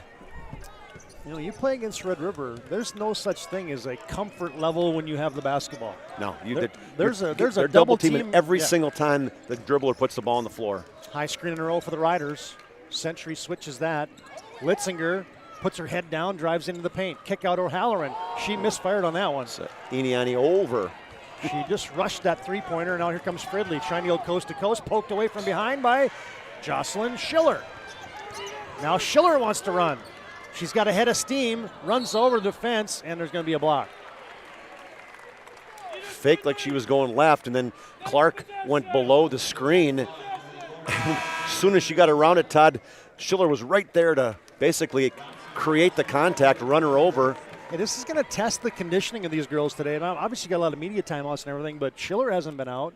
Nisley hasn't been out. Kinnebrew hasn't been out. You're going to have to find a way to make some shots when you're maybe a little tired today. Schiller, elbow jumper from the left side, rattles in. Just keeps using those screens. And Century, that time they didn't switch it. They've been switching it most of the day, and they didn't, and they left Schiller wide open. Century up the sideline, and you're going to get a foul there. Is a little after the pass, and Schiller picks up that personal. And there's going to be a rest for Jocelyn Schiller. Not long, I got a feeling, TD. Going to buy her a couple minutes, maybe a couple seconds. Free throw line, Fridley. Down low, they rifle a pass down to Kinnebrew, and that's a little tic-tac-toe. That's how you break that zone defense down, and Bergen Kinnebrew will shoot 2. You move the basketball and a great high-low entry that time by Eden Fridley. As you can tell at halftime they talked to the girls and said, hey, you got to get somebody to the free throw line. It's really been a point of emphasis second half. We were tied at 34, and now Kinnebrew just broke the tie. 8:09 to play in the game. Reminder, after the game, we'll have our Move the Game brought to you by Jobbers Moving and Storage. Locations in Bismarck, Minot, Fargo, and Aberdeen. You can find them online at jobberswarehouse.com. Kinnebrew gets them both. Century by 2. 8 minutes even to play in the contest. High screen and roll, McQuillan this time with Nowatzki. Got tangled up, and now Nisley's got a breakaway.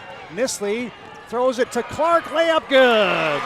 Drew the defense, 2 girls right on her, and Nisley the left-handed pass to Clark, who was filling the lane on the right side. Century by 4. Hartsey, not a Litzinger. This just doesn't have the same look when Schiller's not controlling it. Now there's another turnover. Nisley with a head of steam. She's going to go up and score. Timeout. They got to get her back in. They got to get a timeout. And a mini run here for number 1 Century. 6 straight for the Patriots. And we break. 7:25 to play in the game. BNC Bank scoreboard at Century 40, Red River 34. Every 10 minutes, 3 people in the United States will die from a preventable incident. More people are dying on our roadways and in their homes than ever before, but that's where the North Dakota Safety Council can help. Safety is our mission, from the workplace to any place. We're a private nonprofit that offers more than 150 training courses that are dynamic, hands-on, and effective.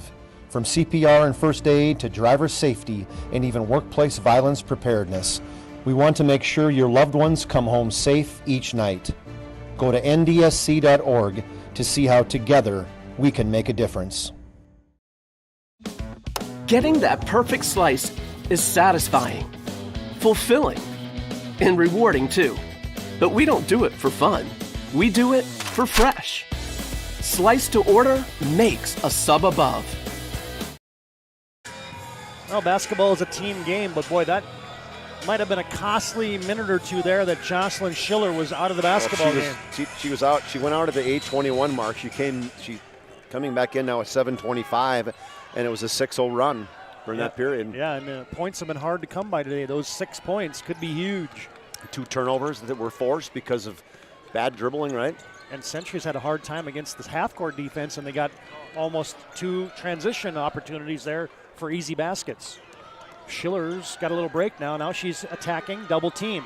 From the left elbow, gets it out to McQuillan. Baseline jumper for 3. Nope, too strong. Rebound, Karamd, and Fridley clears it. I don't know why they don't go. Why do they want to wait? Push it on those defensive rebounds. Don't let them get set in their offense. Now they go down low, high low. Fridley got it to Kinnebrew. Back-to-back plays. They're running that, Todd. Get it into the high post, and then Kinnebrew cuts to the weak side. Yeah, they found that high post area with Eden Fridley.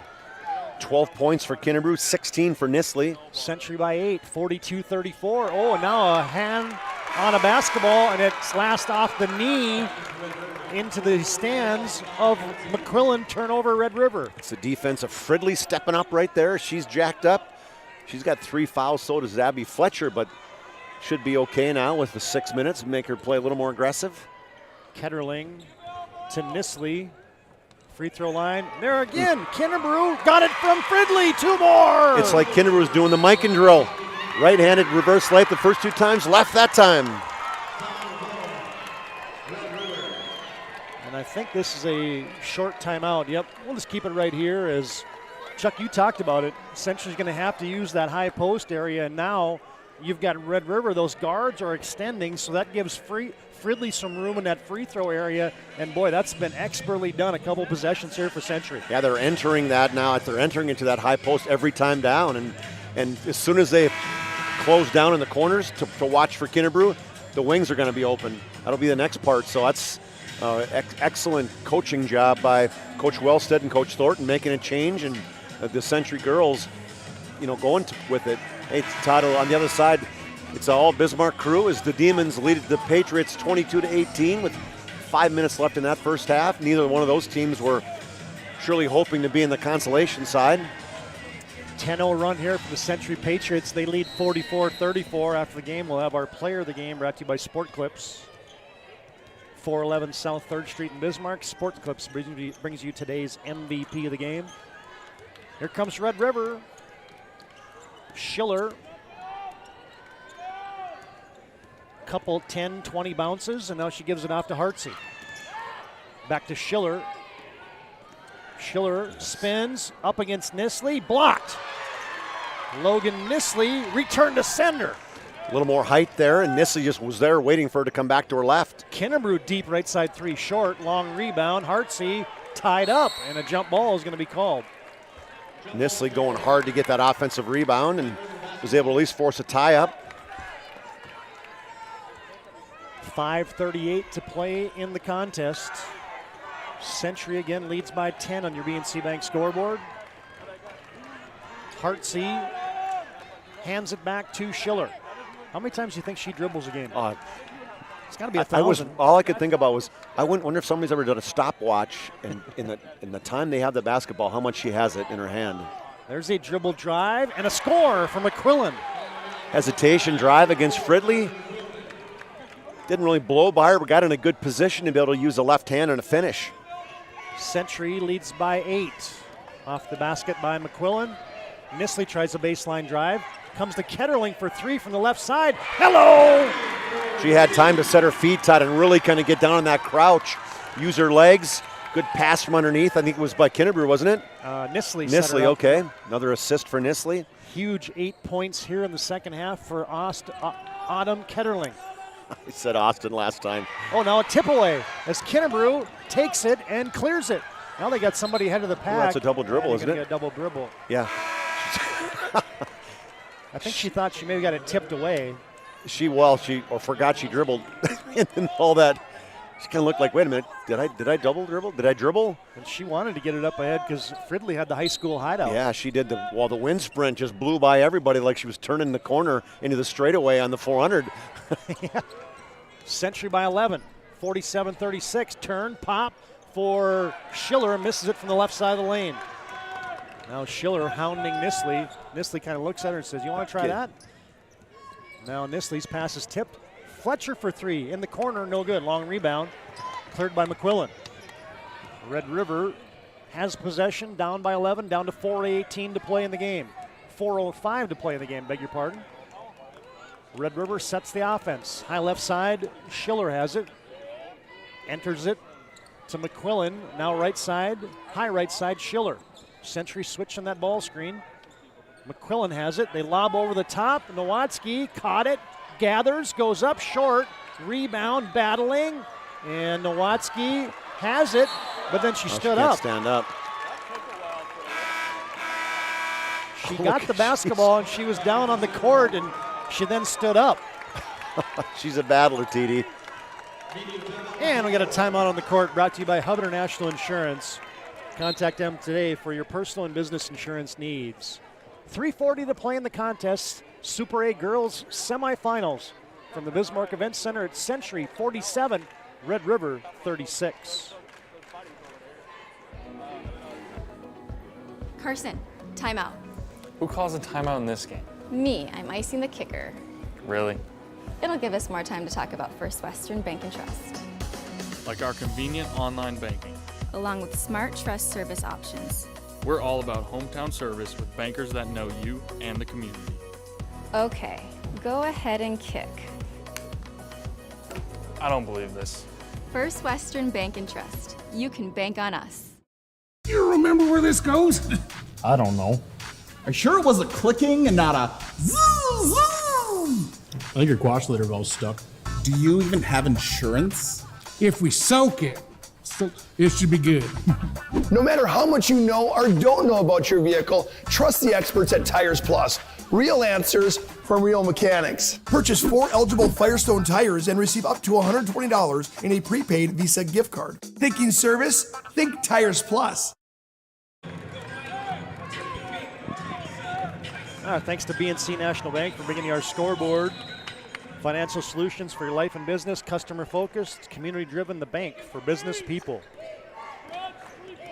Century leads by 11, 47-36.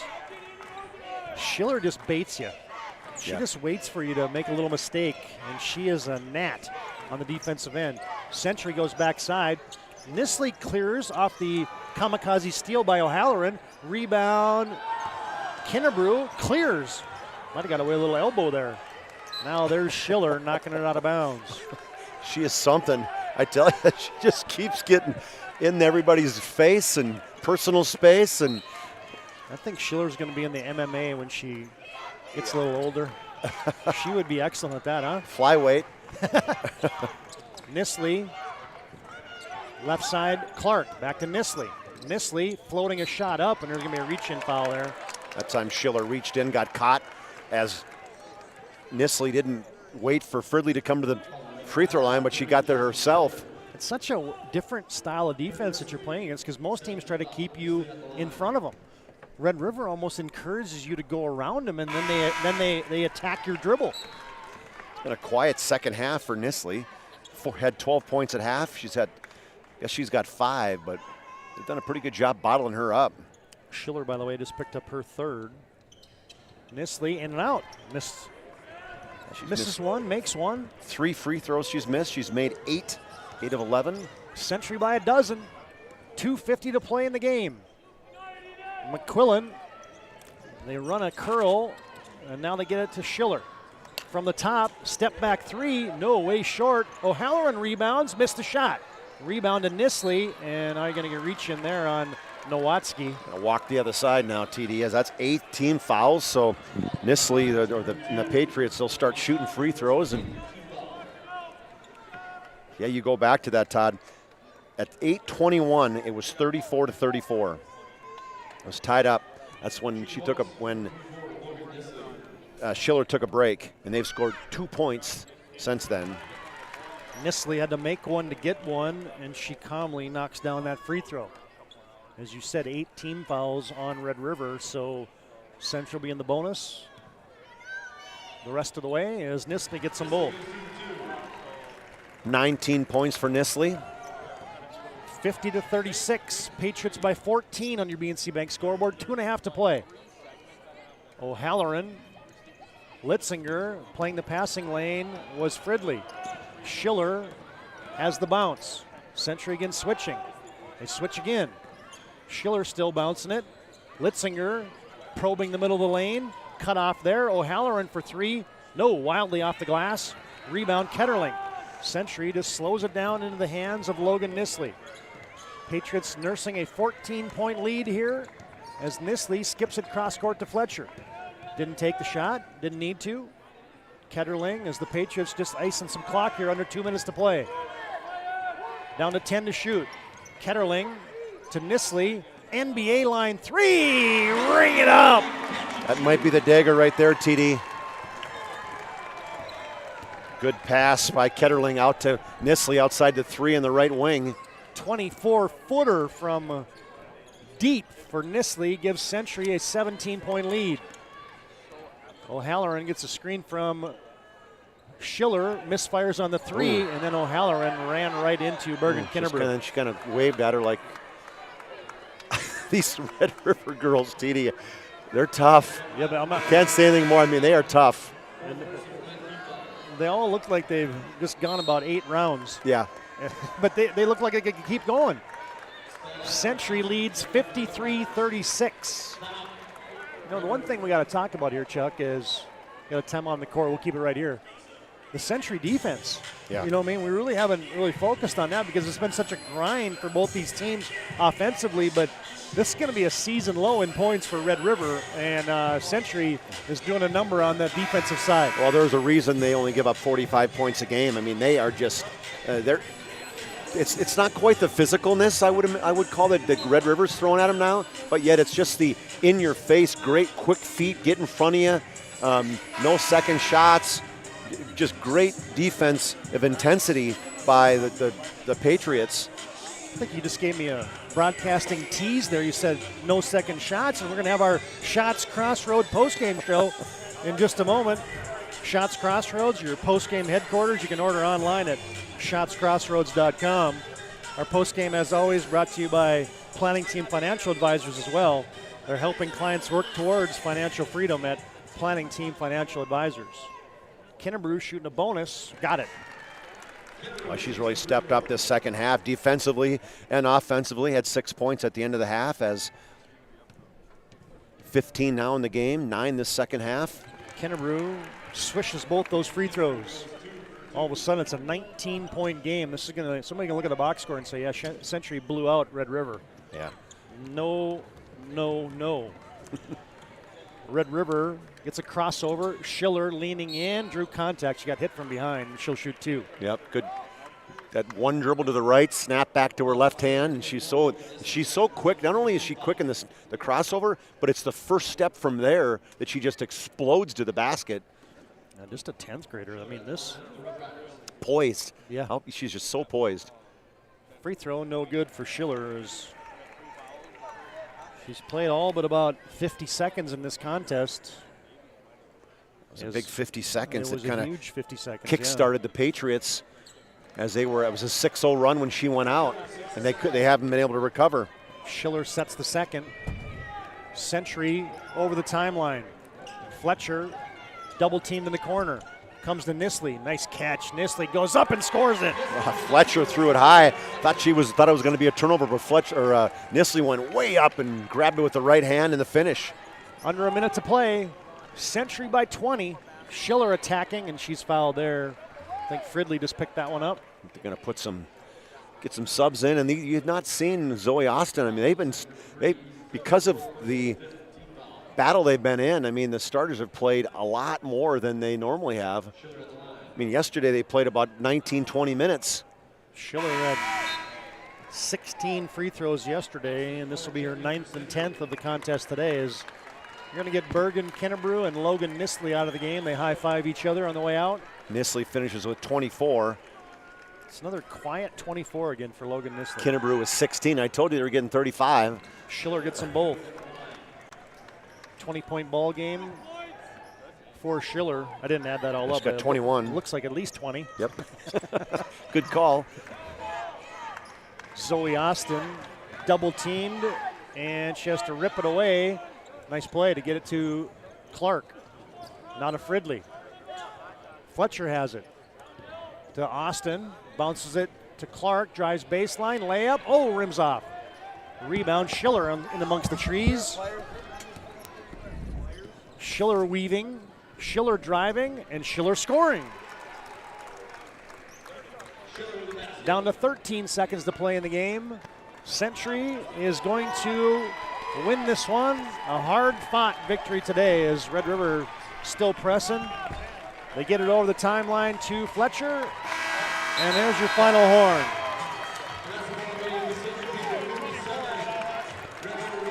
Final score on that BNC Bank scoreboard, Century 57, Red River 41.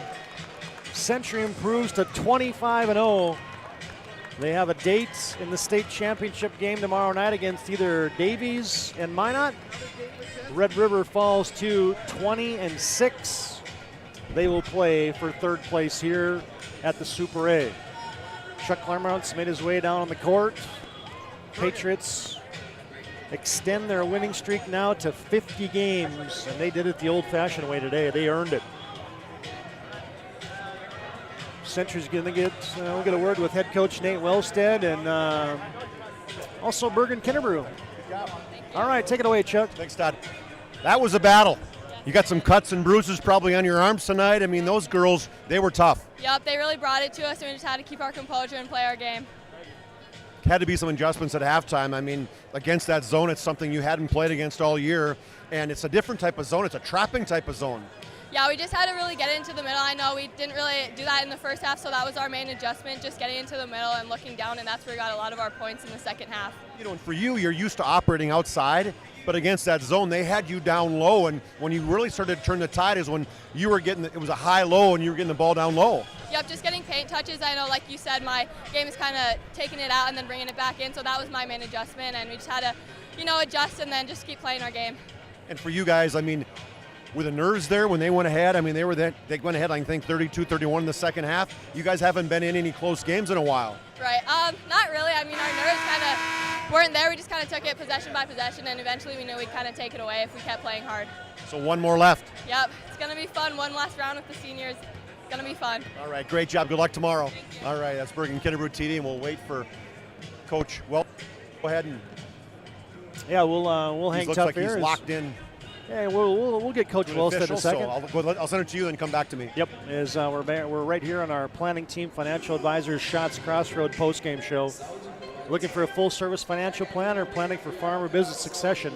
Planning Team Financial Advisors here to help you work towards achieving your financial goals.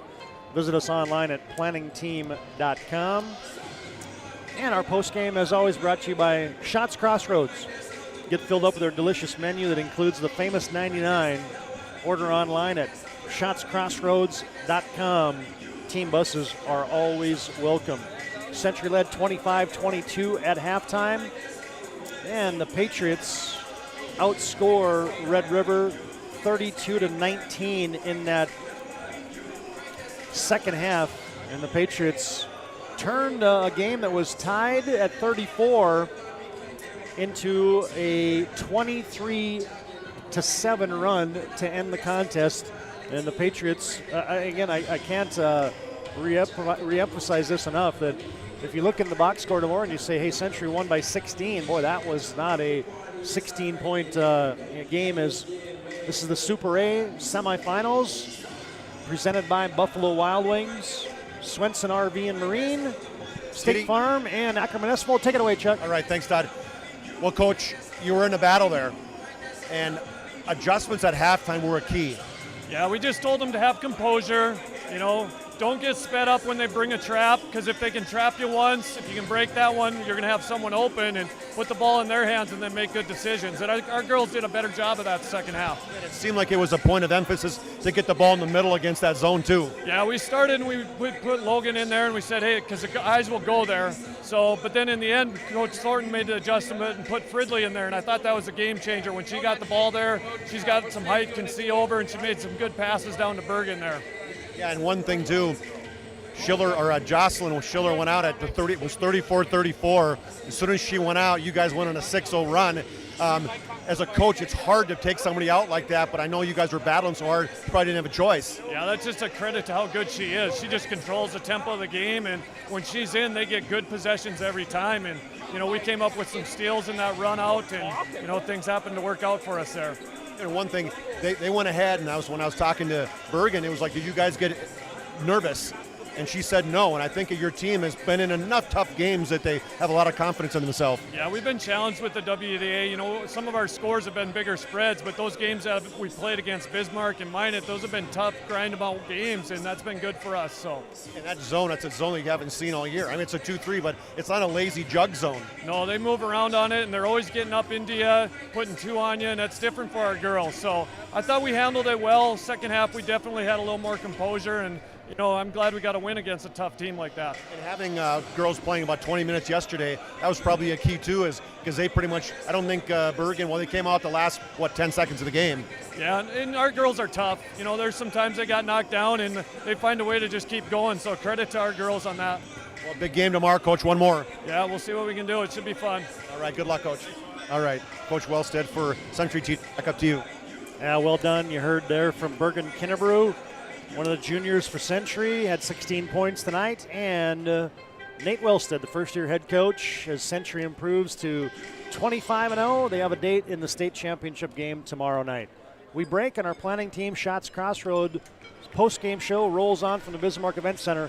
Final score on your BNC Bank scoreboard, Century 57, Red River 41.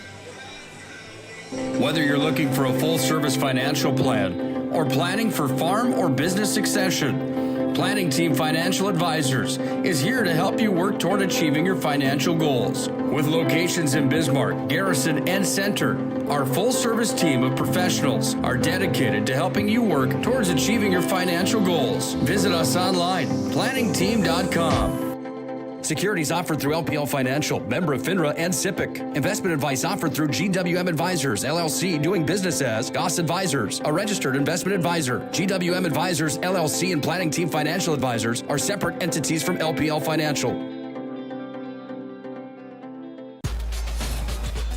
With 26 flavors, got a sauce for every squad.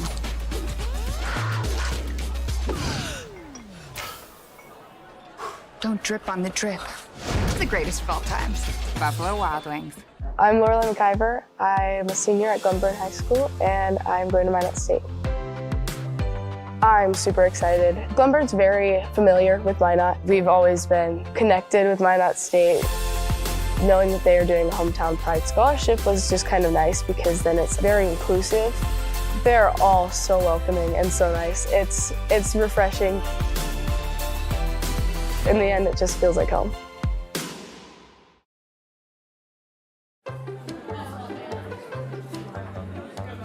Oh, easy. I think I'm good.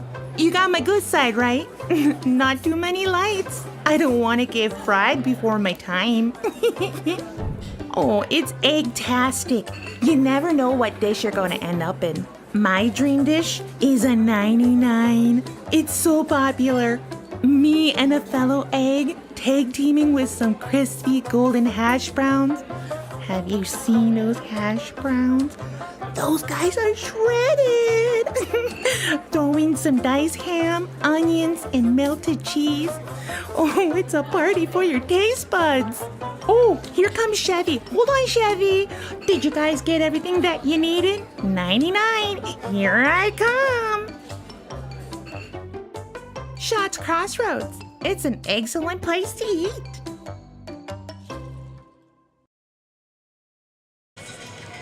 Now we're back in our Planning Team Financial Advisors Schatz Crossroad post-game show.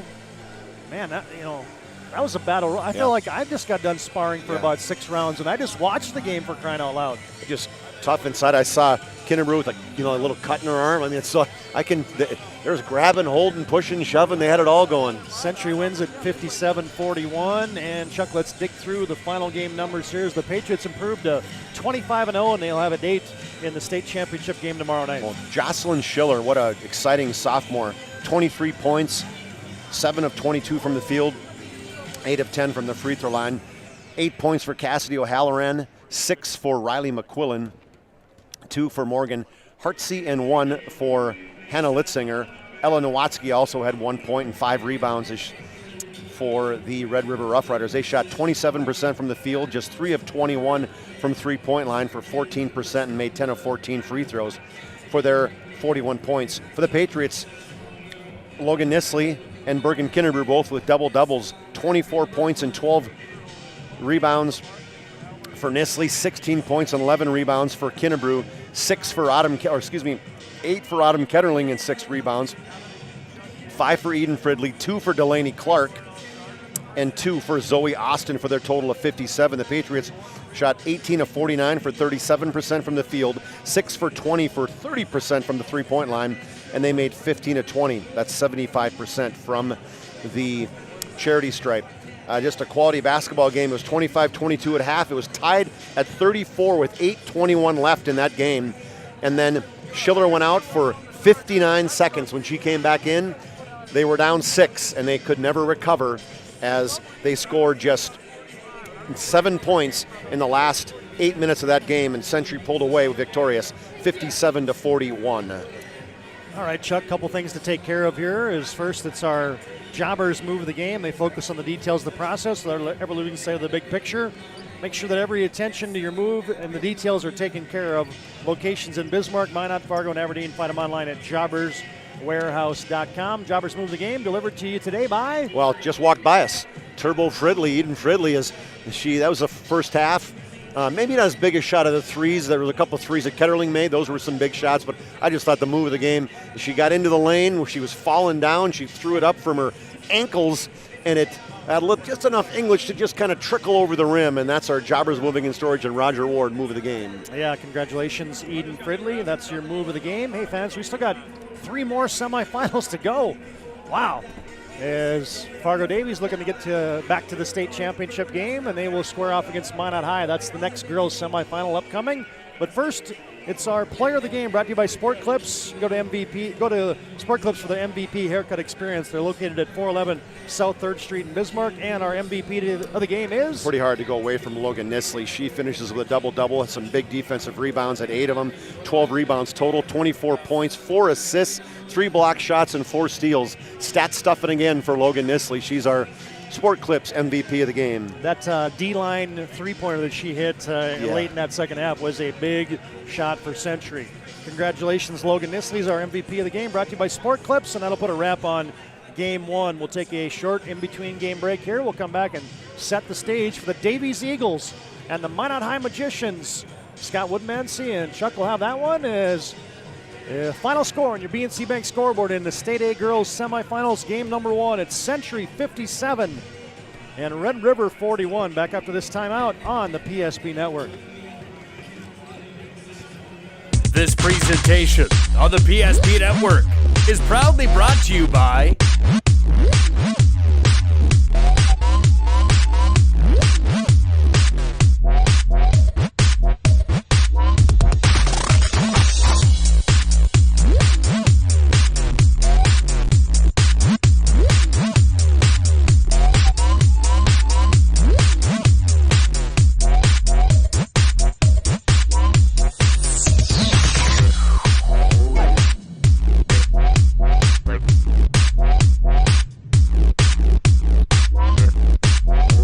sure to like and follow the PSP Network on all social media platforms. PSP Network, it's game day. We raise the bar on bar food with sandwiches, tenders, and burgers. There's more where this came from. To the greatest of all times, Buffalo Wild Wings. BNC has been here for over 25 years. We're still a community bank that's there for you. When you come in with your business plan, your vision, your idea, we can make it a reality. I love seeing projects come alive for our clients. We're real people helping real people. We know you, and we're always happy to see you. We build relationships. You're part of the BNC family. We are part of the community. It's what we're built on. Yours truly, BNC. You remember where this goes? I don't know. Are you sure it was a clicking and not a zoom, zoom? I think your quash litter valve's stuck. Do you even have insurance? If we soak it, it should be good. No matter how much you know or don't know about your vehicle, trust the experts at Tires Plus. Real answers from real mechanics. Inspections are free to ensure your vehicle is always in peak condition. Thinking service? Think Tires Plus. With 26 flavors, got a sauce for every squad.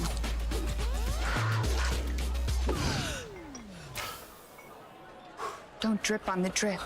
It's the greatest of all times. Buffalo Wild Wings. You have built an amazing life by working hard and doing your job well.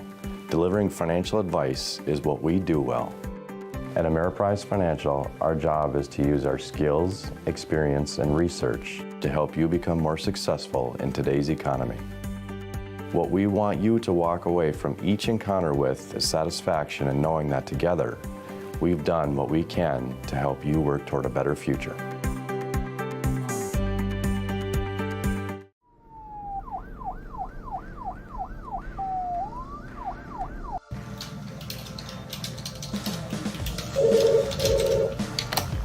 Thanks for calling Supreme.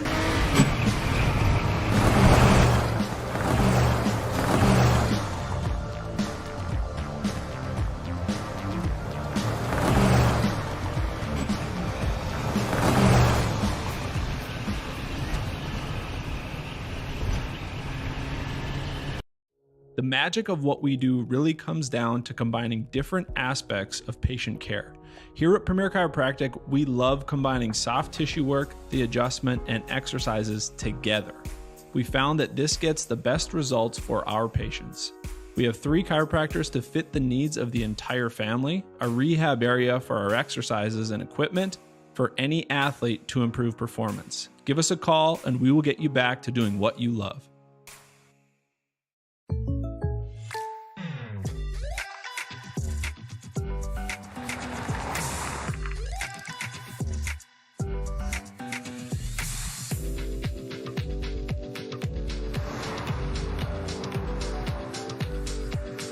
your surprisingly great rates, contact your local State Farm agent today. If you want the real deal, talk to State Farm agent Michael Lee Braun in Minot today. Like a good neighbor, State Farm is there. Carson, timeout. Who calls a timeout in this game? Me, I'm icing the kicker. Really? It'll give us more time to talk about First Western Bank and Trust, like our convenient online banking. along with smart trust service options. We're all about hometown service with bankers that know you and the community. Okay, go ahead and kick. I don't believe this. First Western Bank and Trust. You can bank on us.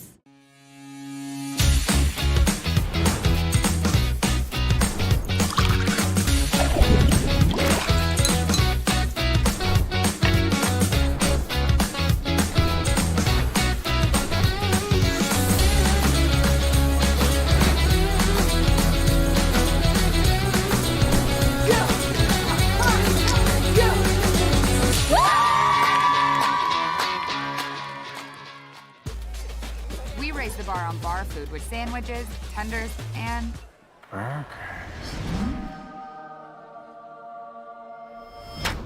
there's more where this came from. To the greatest of all times, Buffalo Wild Wings. Whether you're looking for a full-service financial plan or planning for farm or business succession, Planning Team Financial Advisors is here to help you work toward achieving your financial goals. With locations in Bismarck, Garrison, and Center, our full-service team of professionals are dedicated to helping you work towards achieving your financial goals. Visit us online, planningteam.com.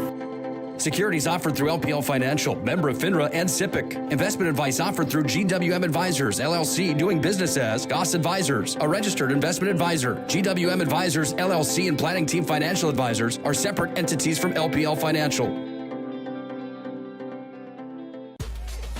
We raise the bar on bar food with sandwiches, tenders, and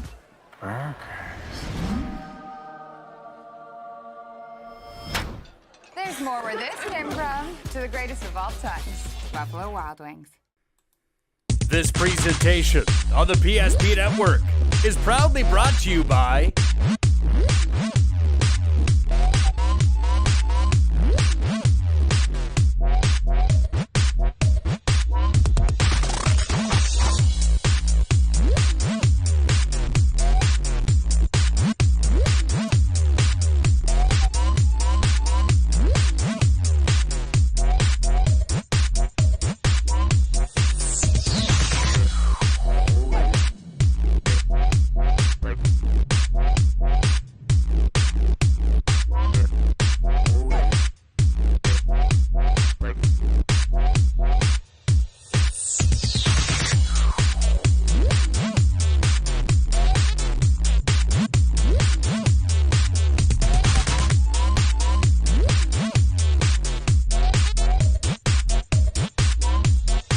Make sure to like and follow the PSP Network on all social media platforms. PSP Network, it's game day.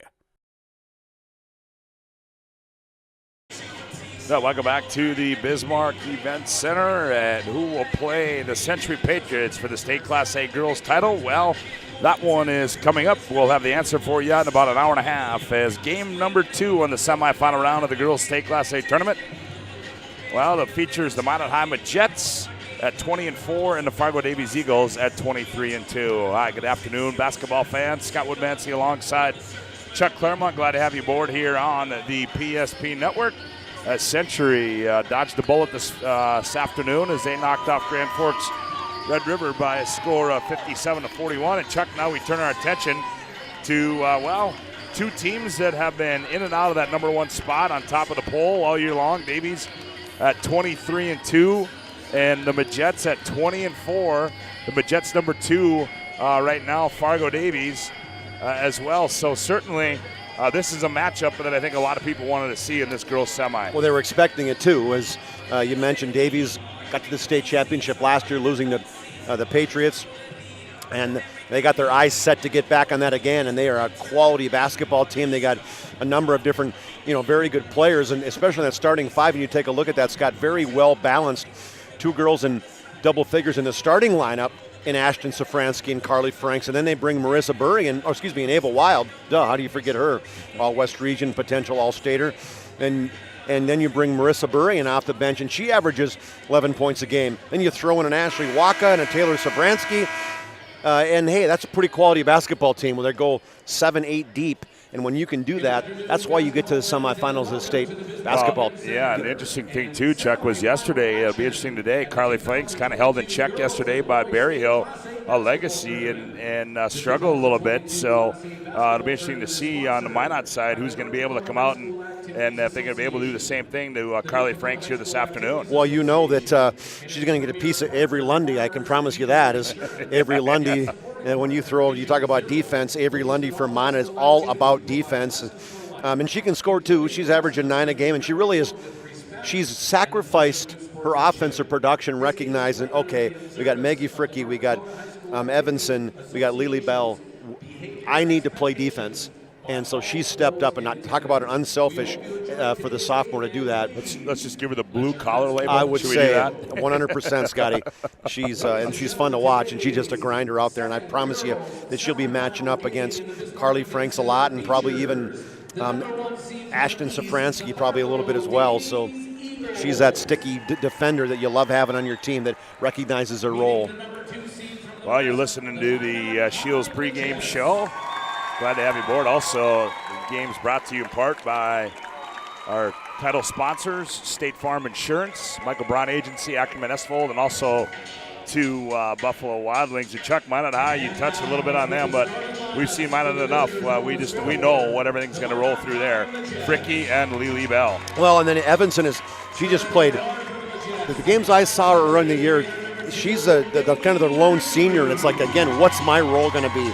Right? Yep. And ultimately, she has stepped up to scoring a little bit too, because teams are starting to really trying to get out in the face of Bell and Fricke. And although Fricke dropped 29 in the opening round, so they weren't doing a very good job getting in her face, right? But ultimately, those are the main scorers, with Bell averaging 16 a game, Fricke averaging 16 a game, and Evanson stepping in as that third scorer at 13 a game. So you got a three-headed monster in scoring, really on both teams, and that's why these teams set up so well in terms of matchups, and I would have expected nothing less than these two teams getting here.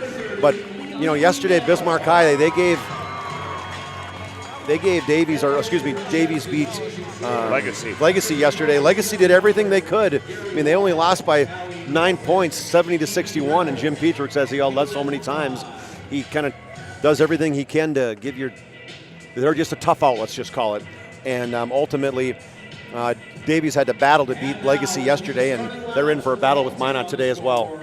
Well, the starting lineups are being introduced on the floor. They go like this. First of all, for the Majettes, at one guard will be Maggie Fricke, 5'7", and 8th grade. The other guard will be Mariah Ebenson, 5'9", and a senior. Another guard spot will be Maya Aguilar, 5'9", and a junior. At another guard spot will be Avery Lundy. She's 5'8", and a sophomore.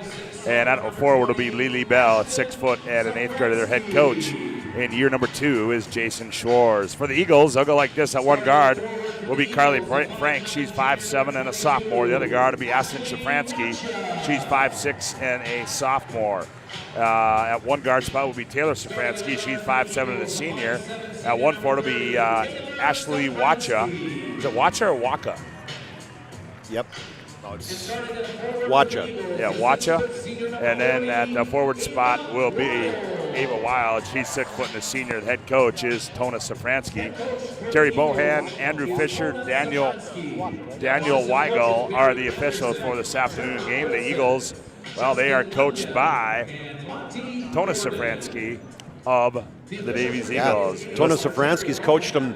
Other than 1 year, she started when this program got going. She took a year off when Jacobson was here, and then she's back on again. So she's been here 7 of the 8 years. Well, pregame show brought to you in part by Shields. They offer clothing, footwear, and gear for all your passion for fishing to fashion. Shoes, sporting goods, clothing, hunting, and fishing gear, and more at Shields of Bismarck. And Minot, an update on the Constellation side. Century is up by 30 over Bismarck High. They get 29, 74-45. Wow. It's a state tournament Bismarck High is going to want to forget. Ooh, real quick, huh? Yeah. I mean, the season they had to come out here and just not play very well in either the opening round game against West Fargo and then here. And it was close early. I kept looking up. It was like 26 all. And then I think All heck has broke loose up there. and so Bismarck is going to finish their season just disappointed, I can promise you that. Well, we're about ready to go as Lily Bell will go up against Ava Wild. Ball's in the air, tips run down by Aguilar. Aguilar turns, now gets it off to Lundy. Lundy top of the key, now back to Aguilar. Aguilar, lane wide open, steps in. Ooh, too strong. Rebound tipped into the hands of the Eagles. Here comes Carly Franks. Lead pass down low. Layup, Watcha up and good. That was a little high school hideout. She took off as soon as that ball was rebounded by Davies, and an easy first basket for the Eagles. Oh, that wasn't Avery Lundy. That was Ashley Watcha. You said Watches. Yeah, no. We got Avery Lundy. Oh, wrong team. Hey, they're both maroon normally, so it's you'll get it. You'll get it figured out. We all make mistakes, right? Yep, we do. Wolfie will wake up. The alarm clock's just a little late and going off here right now. Down low is Ava Wild. She turns on Lily Bell. That one rolls off. Rebound to Aguilar. Aguilar wants to run, taken away by Watcha. Nope, now she's going to get called for a reach. Double team, you got to watch when you put the ball on the floor because the Eagles are going to play full court, tough man-to-man pressure. I got to tell you, Chuck, I walked in. I thought Century and Red River were playing football in that first one. I'm telling you, they let it go. They got after each other in that. We'll see how this one pans out here as Aguilar top of the key, hounded by Safransky. That's Ashton. Here's a long three by Bell. That one comes off. Ashton Safransky on the run out down the left side. Gathers and goes up and scores it. Does Ashton Safransky. Where was the rest of the Minot team? Kind of jogging back on that one, Scott. Good tip-out steal. And then Ashton Safransky with the finish. 4-0. Davies with the early lead. They look down low. Oh, it's poked out of bounds by Wild. Tried to force it inside to Evanson. Medicine Shop. Sorry, Chuck. Medicine Shop of Bismarck. They're proud to support local athletics. The Medicine Shop offers free delivery, and you can get your flu shot at the Medicine Shop. Well, they better get it in. Now they do. Almost a steal by Safransky. Now here she comes and gathers one. Safransky leans in on Fricky, draws the contact and the foul. Well, not a good start right here for Minot as good defense on the out-of-bounds pressure for the Eagles. Forced that turnover, and then Fricky. The only good thing is they didn't make the basket, so he forced Safransky to go to the line. So Safransky will toe the stripe. Free throw on its way, up and good. And a quick start here for the Davies Eagles. They lead it 5-0 on the BNC Bank scoreboard. Nope, she missed that one. Rebound comes down to Lily Bell. Here come the Majettes. Fricky will control for the Majettes. Up high, they go to Lundy. Lundy looks down low. They slip Evenson. Oh, she missed the bunny. Rebound Safransky. Ball's loose. Going to have a tie-up. And it's going to go to... Arrow points to Davies. Davies, yeah. Not a turnover, but ultimately a change of possession. Safransky controls in the front court. Comes to Watt. Nope, that is Taylor Safransky. Down low, they lob to Wild. She goes up and scores it as Ava Wild. And she operates inside, and I mean, just such a good player, good finisher too. Here's a steal by Safransky. Ashton, baseline watching. Now they drop it down low. Safransky. Here's a little flip shot up by Ashton Safransky. Comes off no good. 7-0 on the BNC Bank scoreboard. I got poked out of bounds. Poking that one out of bounds is Taylor Safransky. Tori Height going to check in. Got to get these colors set up here in terms of who's who. You know, I mean, it's got to get the eyes focused, man. Lundy gets it in. Fricky right down the lane goes up. Oh, Ava Wild swats that one away. They had a hideout with Franks. Nobody saw her. Ashton Safransky in the front court. Step through move. Too strong. Rebound. Lily Bell. She clears everybody off. Bell, she wants to bring it the other way. And she will do. Bell on the bounce. Guarded by Watcha. Bell behind the back. Steps back. Fires for three. That one's no good. Rebound Ava Wild. Told she's going to St. Thomas for volleyball, huh? All right. Here's Ashton Safransky. She gets in the lane. That's too quick. She can't get in the lane that easy. She tried to kick to the right wing, poked out of bounds. Substitution coming in. That's going to be Marissa Burrian. You know her dad very Yeah, well. that's Sean, yep. Burian was from Century. Good basketball player. Good. Watches, skips it left side to Safransky. That's Ashton with it. She crosses over down the lane, flips one up off the window and scored it. They gave her the left side of the lane, so she crossed over and took it and almost had an and one, but a great finish. So a 9-0 start.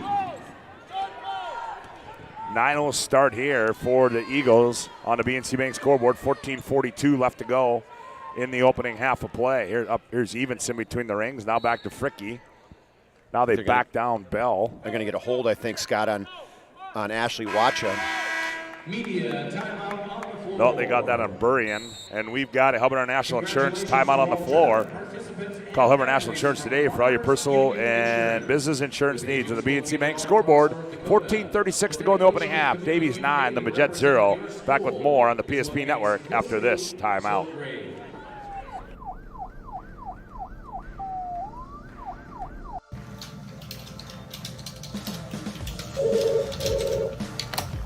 Thanks for buying some fruit.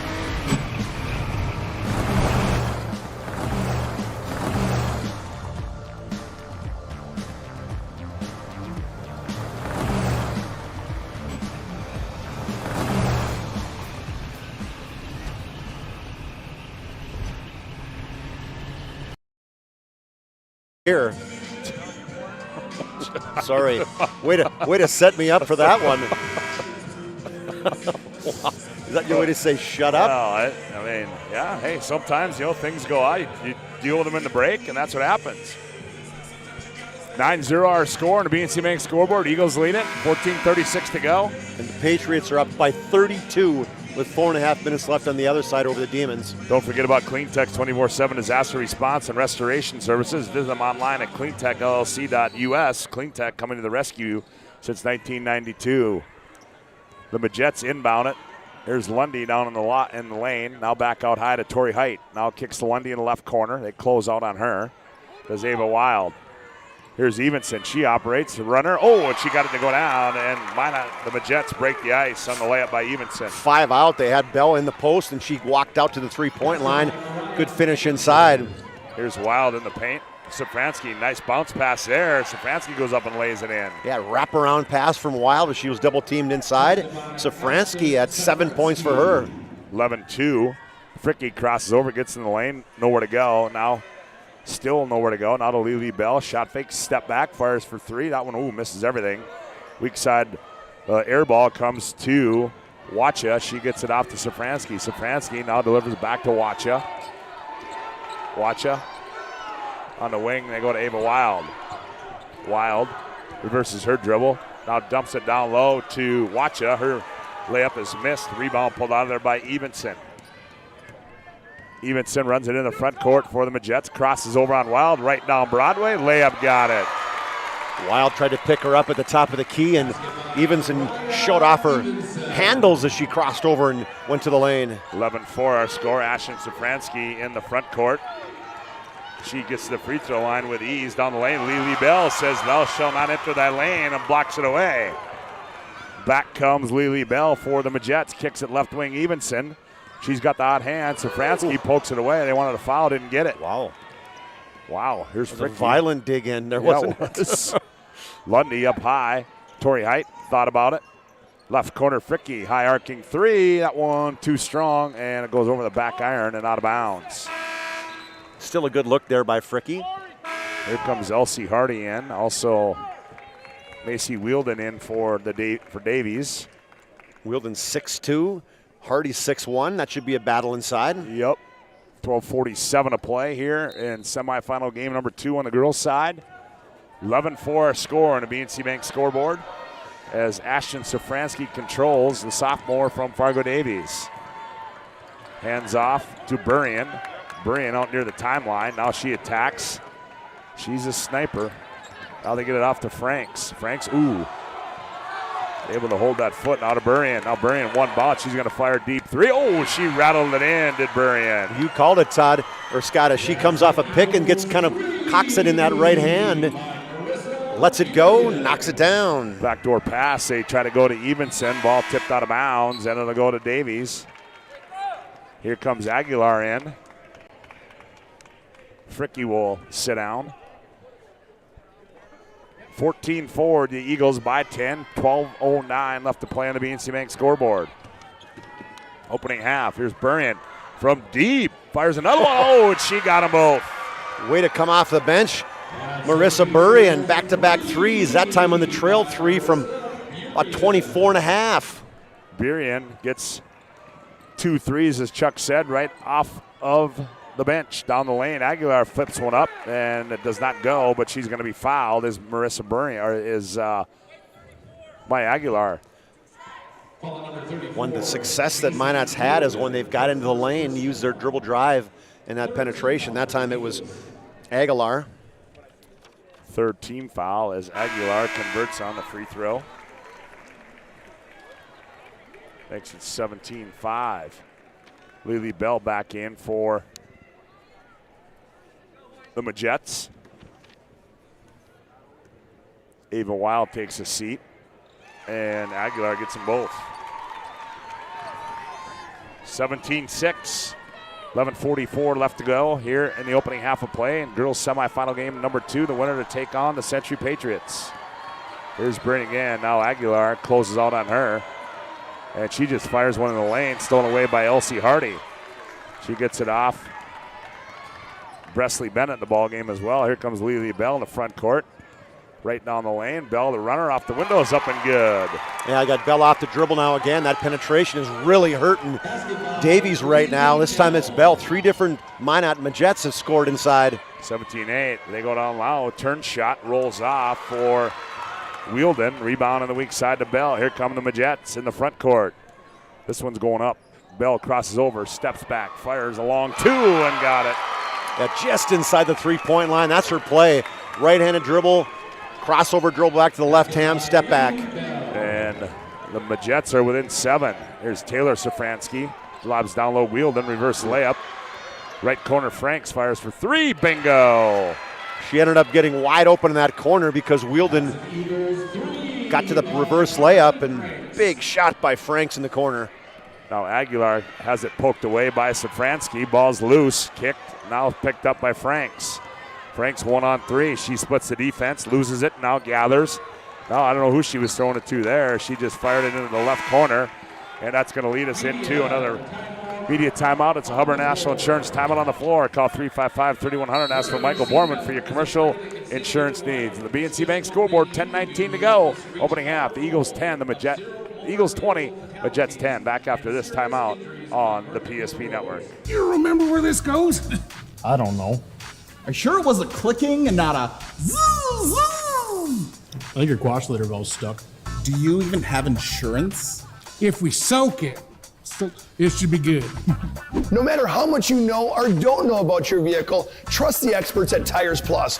Real answers from real mechanics. Purchase 4 eligible Firestone tires and receive up to $120 in a prepaid Visa gift card. Thinking service? Think Tires Plus.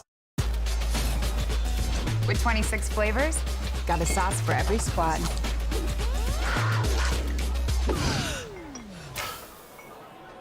Don't drip on the drip. The greatest of all times. Buffalo Wild Wings.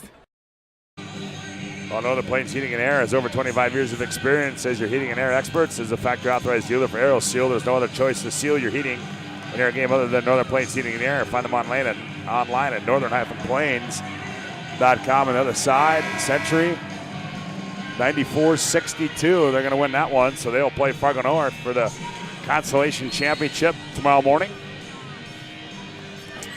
We'll have that one for you. Yes, we will. We'll be back tomorrow morning right around 9. Well, a little earlier than that, about 9:10. Ball tipped away out of the timeout, and they get it to Taylor Safransky. Just hate that as a coach, right? You call timeout, you set up a play, and you get a turnover.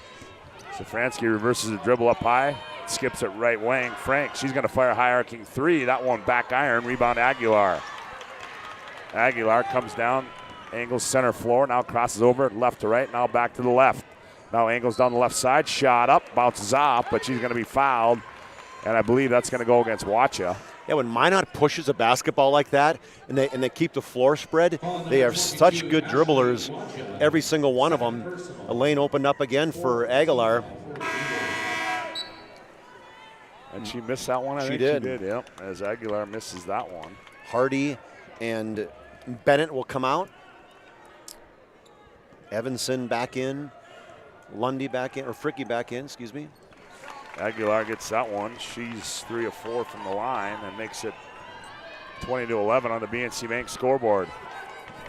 Ashton Safransky back in the ball game now for the Eagles. Picks up her dribble. Now they get it to Taylor Safransky. Taylor shakes, bakes on Fricky, comes off a screen. Skips a left wing. Ashton, she attacks the 10, goes right corner. Here's a 3 from Taylor Safransky. That one's long. Rebound Avery Lundy.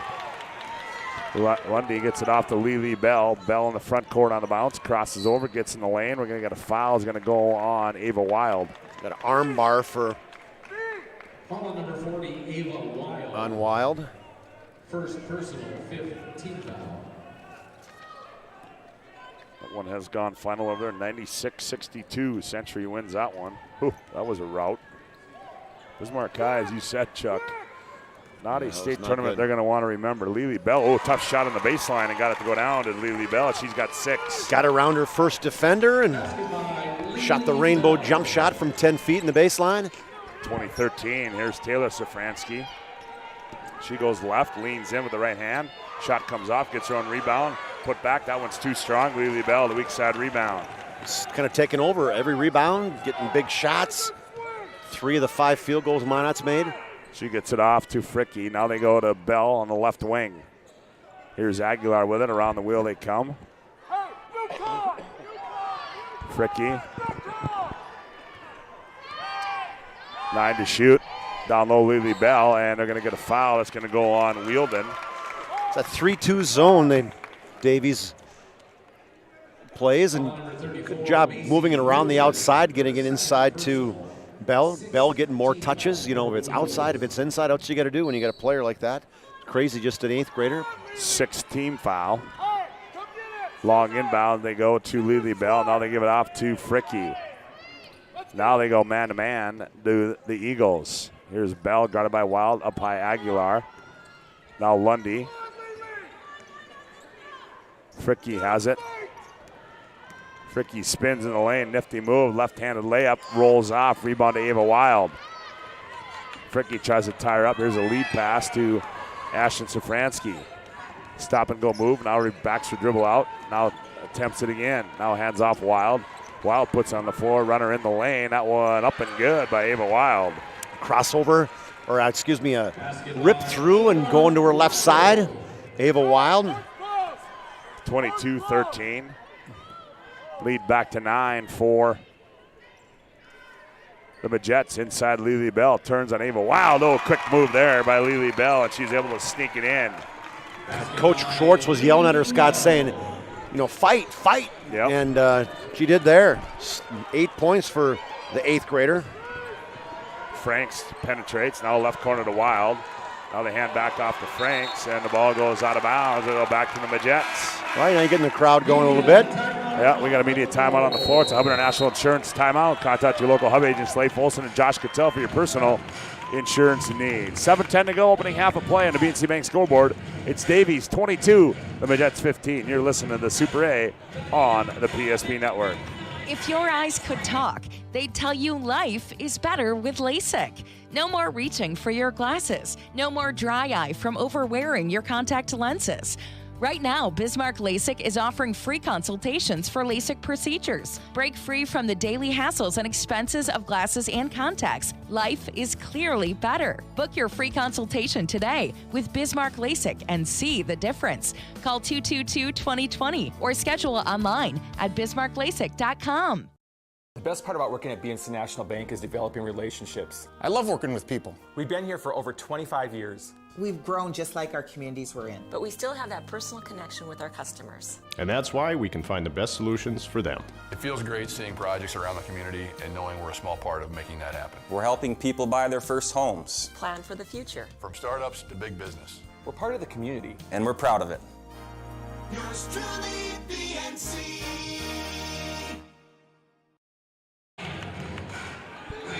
Well, a reminder, we'll have our Legacy Financial Partners Premier Chiropractic halftime show coming up. Legacy Financial Partners, a private wealth advisory practice of Ameriprise Financial Solutions Services LLC. Visit them at planwithlp.com.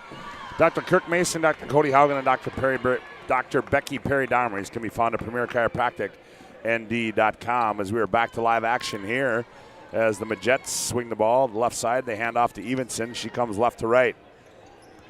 Lundy gets to the right elbow, thought about it, didn't shoot it. Now Fricky turns the corner on Franks. Now back to Evenson. Evenson right down the lane. Oh, missed it. Ball tipped into Evenson. Has it swatted away by Taylor Safransky to Ashton. Here comes Ashton Safransky, and Aguilar pokes it away as she tried to get it to Franks in the right corner. Hustle coming back in the defensive side by Aguilar, knocking that out of bounds. 6:36 to play in the opening half. 22-15, the Eagles lead this one. Right corner, Taylor Safransky down low. They go to Wild. They're going to get a bump on the backside against Maya Aguilar. Just the second team foul, though, for the Majets. Who had the first one? Number 13, Maya Aguilera. First personal, second team foul for the Majets. Huh? It's Aguilar, right? Yeah. Yep. I think it's Aguilar. Well, there's no A after it. Yeah.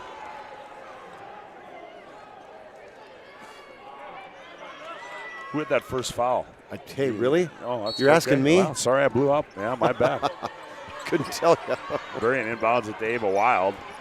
Wild gets in the lane. Ooh, drop step, spin move, and rolls it over the front iron and scores it as Ava Wild. Nifty move there. She's got 6. Yeah, she's good off the dribble, too. She got to the middle, and then this nice spin move back to her left hand. Wheelie Bell buries a high right side 3. Walks right into that one. Nobody picked her up.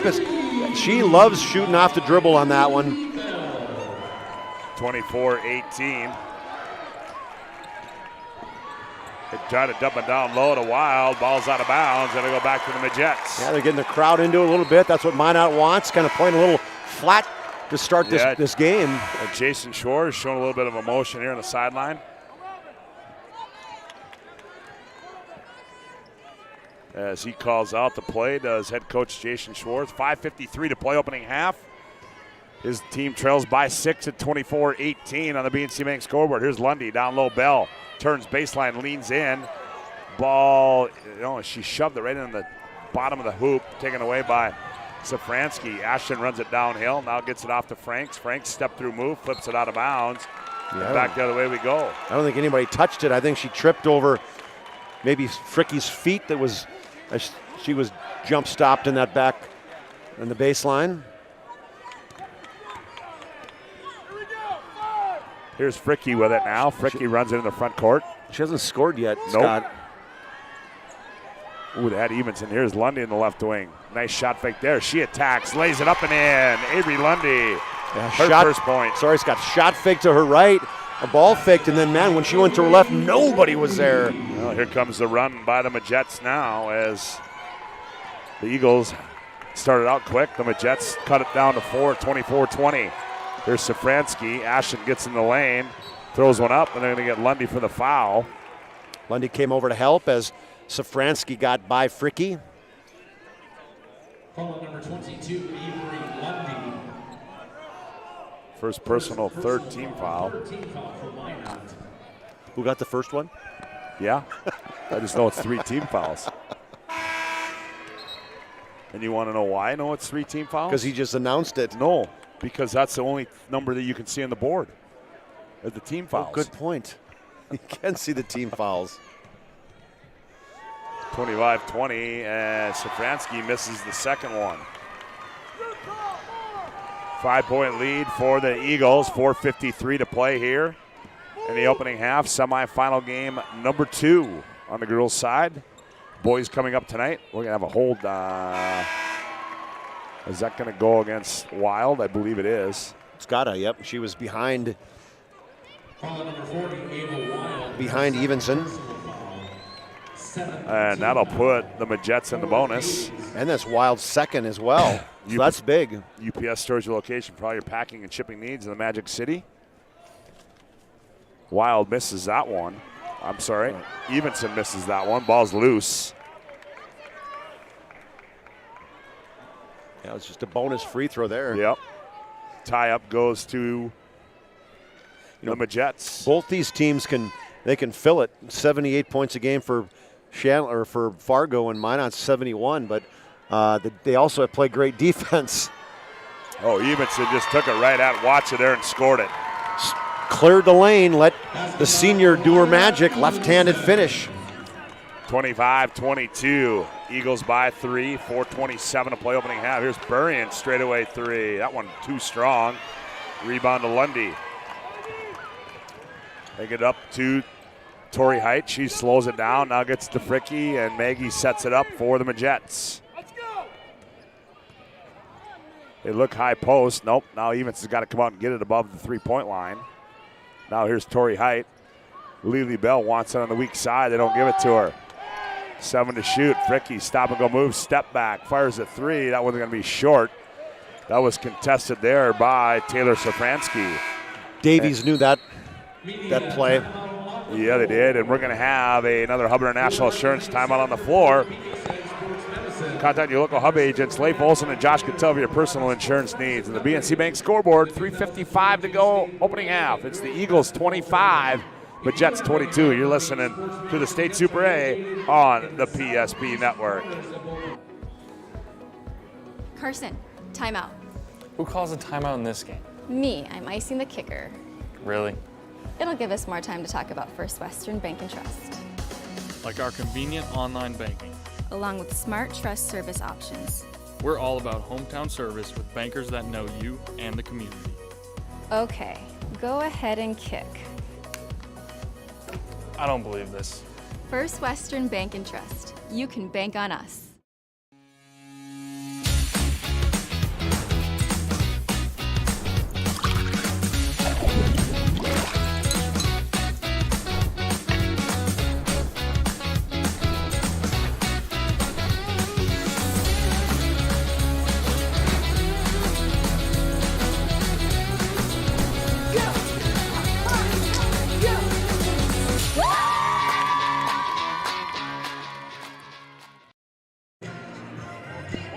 .355 to go in opening half. Eagles 25-22 over the Majettes. I think we got some pronunciations. Chuck, did we not get something corrected? We have it right. It's Aguilera. That's what we've been calling her all year. Yeah, Aguilera, Maya Aguilera. And PA was calling her Aguilera. Just want to get it right. Yeah. Somebody's parents don't appreciate that. Safransky, high post wild, turns 15-footer. Oh, with the kiss. I don't think she's calling bank on that one, but she's going to take it. Not from. If she is from that angle, that's pretty gutsy. Unless you're playing horse. Yeah, 27-22. Fricky comes off a high screen, turns the corner, stops.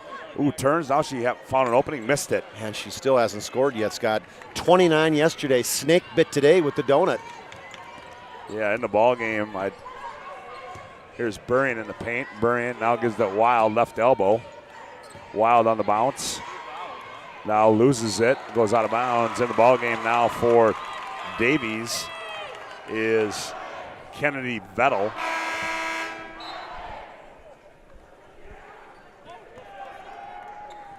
Vettel, a 5'7" senior. Well, here comes Evenson back for. That was a short stay for Elsie Hardy. Yeah, it was. Didn't get a chance to get those yellow shoes plugged in. No, she'll have a chance at the halftime though. 2:57 to play, 27-22. Eagles by 5. Here's Evenson. Lily Bell now has it. Now they go to Height. Fricky, right corner 3. That one too strong. Rebound to Burrian. Here come the the Eagles with it. That is Safransky. That's Taylor with it. There's a long 3 by Burrian. Well, she is a sniper. Boy. You've got to get in her face, Scott. She's had 3 or 4 open looks now, made 3 of the 4 shots. Burrian with Evanson, left corner 3. That one rolls off. Rebound to Vettel. No, off her, not out of bounds. It'll go back to the Majettes.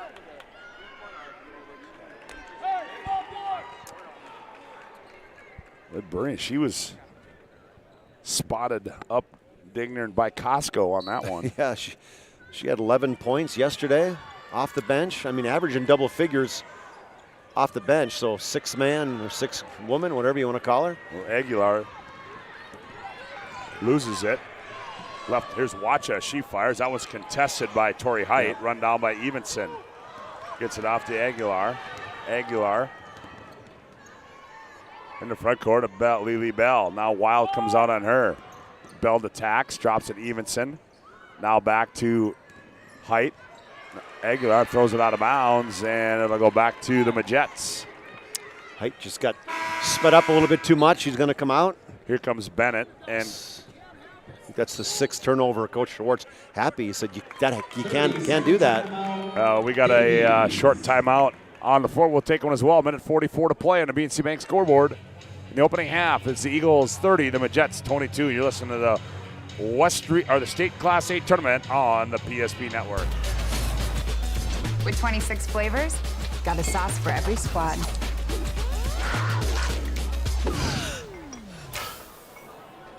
Don't drip on the drip. It's the greatest of all times. Buffalo.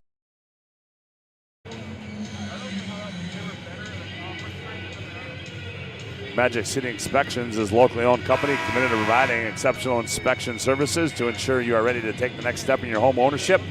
Find them online at MinotInspections.com. Minot, the evening session coming up tonight. We'll have it for you on the PSP Network. It'll be Minot and Cheyenne, followed by Davies and West Fargo. Here's Safransky back in the ball game. Here's Burrian, top of the key, thought about it, now backs up. Hands off to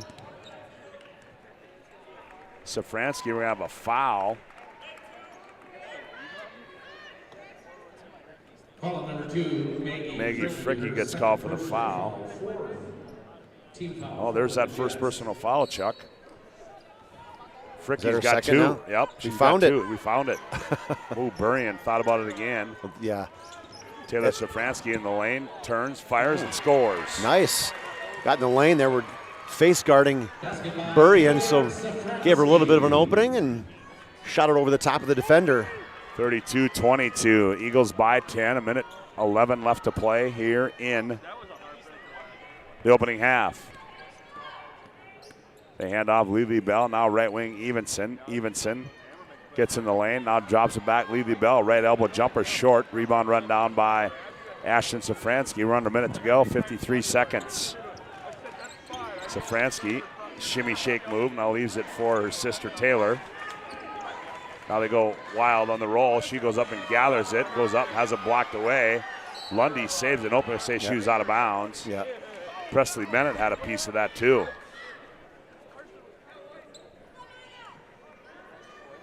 .7 to play. 32-22. Long inbound to Burrian. Safransky with it. Attacks, kicks left corner. Wacha is going to fire for 3 and got it. 2-3 zone, just couldn't get out on her quick enough. High arcing 3-pointer from the left corner. 35-22. 20 seconds. Here's Bennett's going to fire for 3. That one's short. Followed her shot, didn't get it. Taylor Safransky leak out. Wacha down the right side. Gathers, leans in, and what are they going to have there? Is that going to be a foul on Lundy, I do believe. And Lundy was the only, there was 4 Davies Eagles on the fast break, 4-on-1. Only 1 for Minot was able to get back. I don't know, does it look like Minot's a little tired? Yeah, I mean, a little bit. Free throw by Wacha is up and good. Last year, Davies defeated Red River in the semifinals, 65-58, as they moved on to play the Century in the championship game.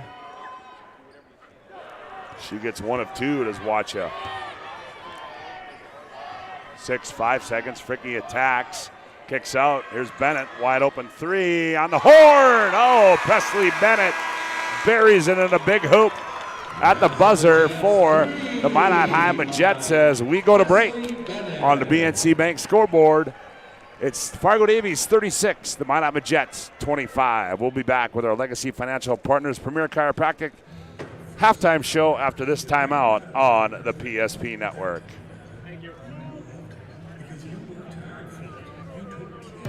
You have built an amazing life by working hard and doing your job well.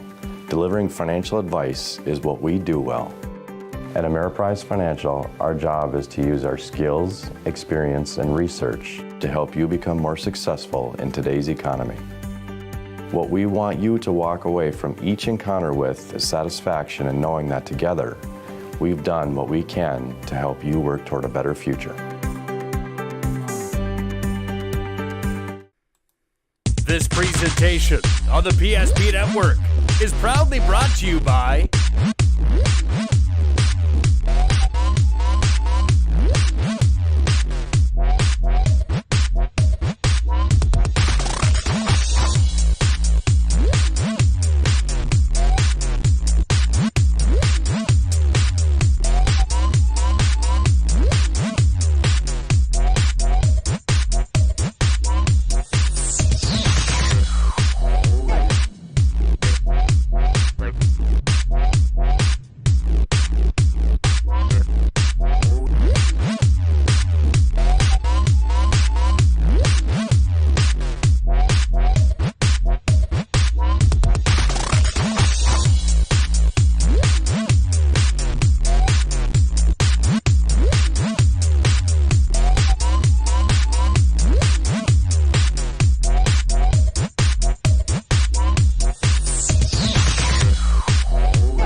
Make sure to like and follow the PSP Network on all social media platforms. PSP Network, it's game day. With 26 flavors, got a sauce for every squad.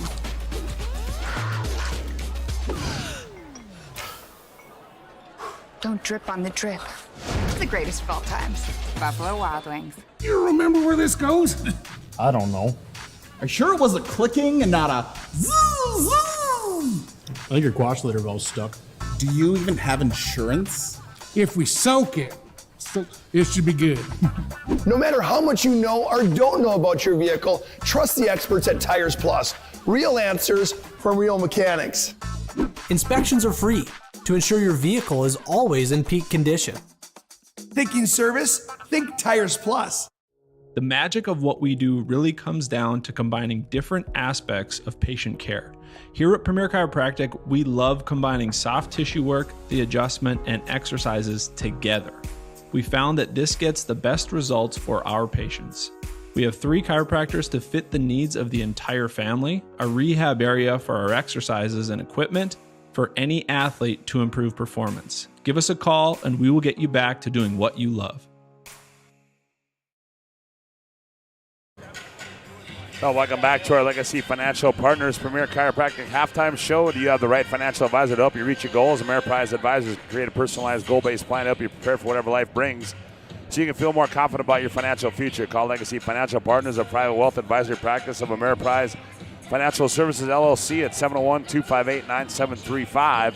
And Premier Chiropractic is focused on improving the health of the Minot and surrounding areas through the most cutting-edge advances in natural health care today. Well, Chuck, at halftime, 36-25, and again, a slow start for the Majettes, but, you know, when you look at that at the halftime numbers, the Majettes, you know, they're going to have to get a couple of the gals in the scoring column as they've only got 4, and think for Lily Bell, she's leading the way, but they got to get some more contributions somewhere. Well, you've got to start with Maggie Fricke, right? She's one of your leaders at 16 points a game, and she has not scored, so they got to figure out a way, or she's got to figure out a way to get open, make some shots, as she's missed all six of her field goal attempts, including three-pointers, and so they're probably lucky to be where they're at right now. They're shooting just 37%. They missed 17 shots, 8 3-pointers, and 2 couple runs where they were down 17-4. They were down 36-22. An 11-0 run, but they've been pretty resilient. Both times they've been able to come back, or the first time they were able to come back and cut that lead to 25-22. but then 11-0 run.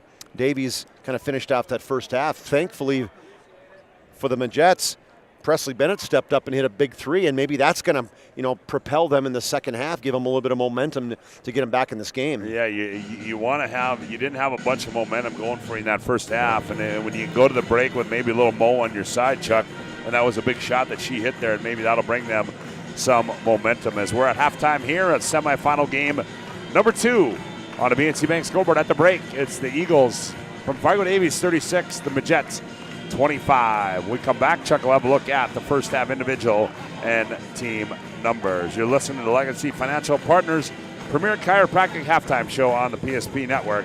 Back with more after this timeout.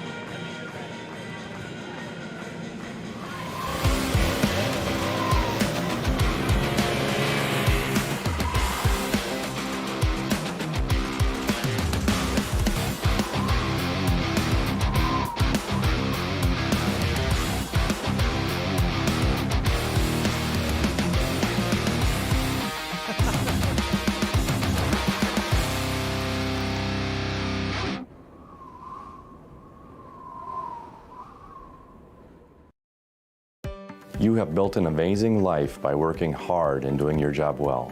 Delivering financial advice is what we do well.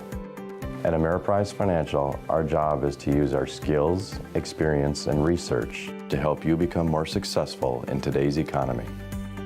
What we want you to walk away from each encounter with is satisfaction in knowing that together, we've done what we can to help you work toward a better future.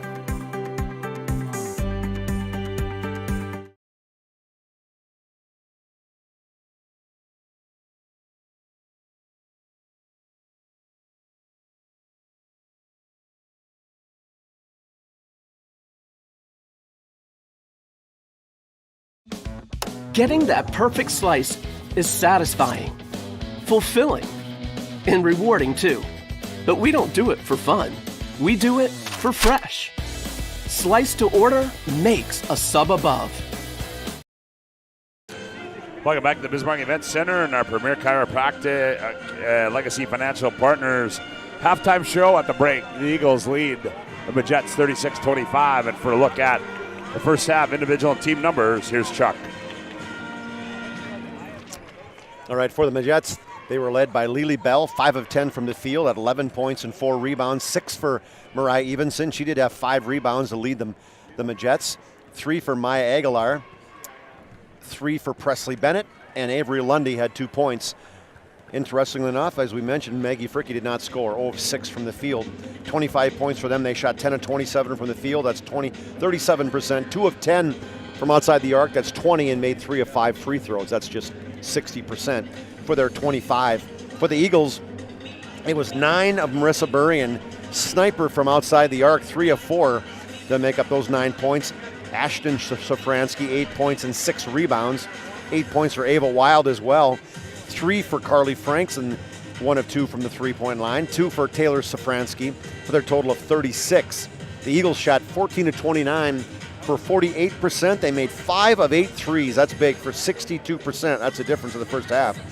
And they made 3 of 6 free throws. So as I mentioned the difference, well, they've outscored Minot 15-6 in the threes, and they're up by 11, 36-25 at halftime. Yes, they are, as the winner of this one will take on the Century Patriots for the state title tomorrow night right here at the Bismarck Event Center. We'll have all the action for you tomorrow on the PSP Network. Reminder, also Region 6 basketball championship night coming up.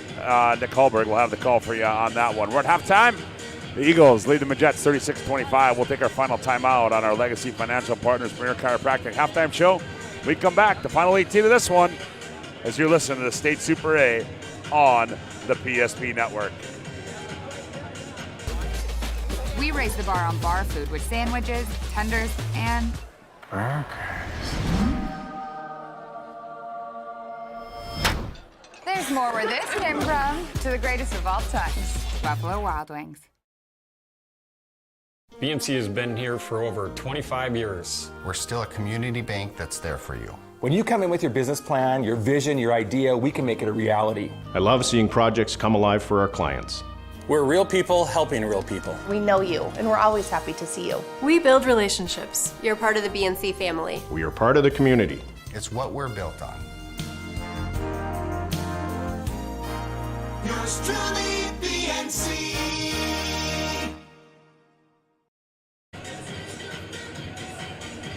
Oh boy, do I remember? Do I have memories of this song, man? What's this from? Oh, this was a staple when the Wizards got on a run. Oh, and one of those Dave Yeager runs I keep talking about all the time. You know, this is you call a timeout. The other team calls a timeout. You fire this up, and everybody's on their feet. You know, so. This one your old PA days. This one at Cotton Eye Joe. Well, that one for sure. We all remember that one. Cotton Eye Joe. Yes, sir. D-League That's championship. a big one. D-League championship game. Guys tweeting about the game. And he goes, "Oh, Wizards on another run. Here comes Cotton Eye Joe." Bam. Here we go. Back to live action here as the Eagles start the second half with the basketball. And here's a poke away by Maggie Fricke right away. Fricke, stop and go move, attacks baseline, nothing there, and they're going to say she's out of bounds. She's going, yeah, because I got shoved out of bounds. Right away starts a turnover as the first half, Minot had 8 turnovers. Now Safransky, this will be Taylor. She'll control the offense. Errors at high right side to Ashton. Ashton, quick crossover move, now up high to Taylor. Taylor off the right elbow, rises up, shot short, rebound to Lundy. And then she turned right into Huacha. That. Did you see what Jason Schwartzes did? What do you say, chin it? Would you chin the ball? Yeah, and get mean, and she's mean. You know, get tough out there, right? Get an attitude. We know you got one. Yeah. Fricke on the left-handed hip high dribble, hands off Lundy. Lundy turns the corner down the lane, stops, gathers, and goes up and scores. Safransky wanted to travel, but nice ball handling by Lundy as she turned the corner, jump stop in the baseline. 36-27. There's a long two by Wild, no good. For Safransky glides in there and rips a rebound out, does Ashton. Now Wild has it. Franks. Back to Huacha on the right wing. Huacha, top of the key, they go to Taylor Safransky.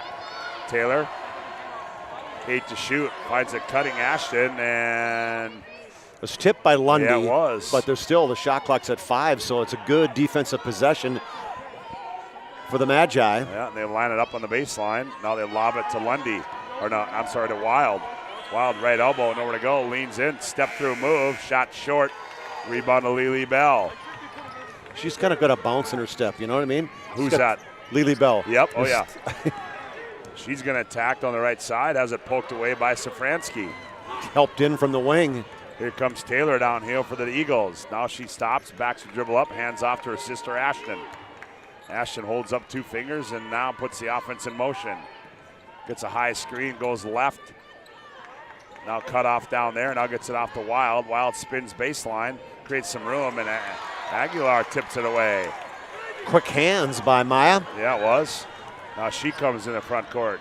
Kicks it left wing. Fricke thought about it, now she attacks. Goes in, missed a shot, but she created the contact, and she will shoot 2, will Maggie Fricke. Yeah, and that's, I think, a 3rd foul on Ava Wild.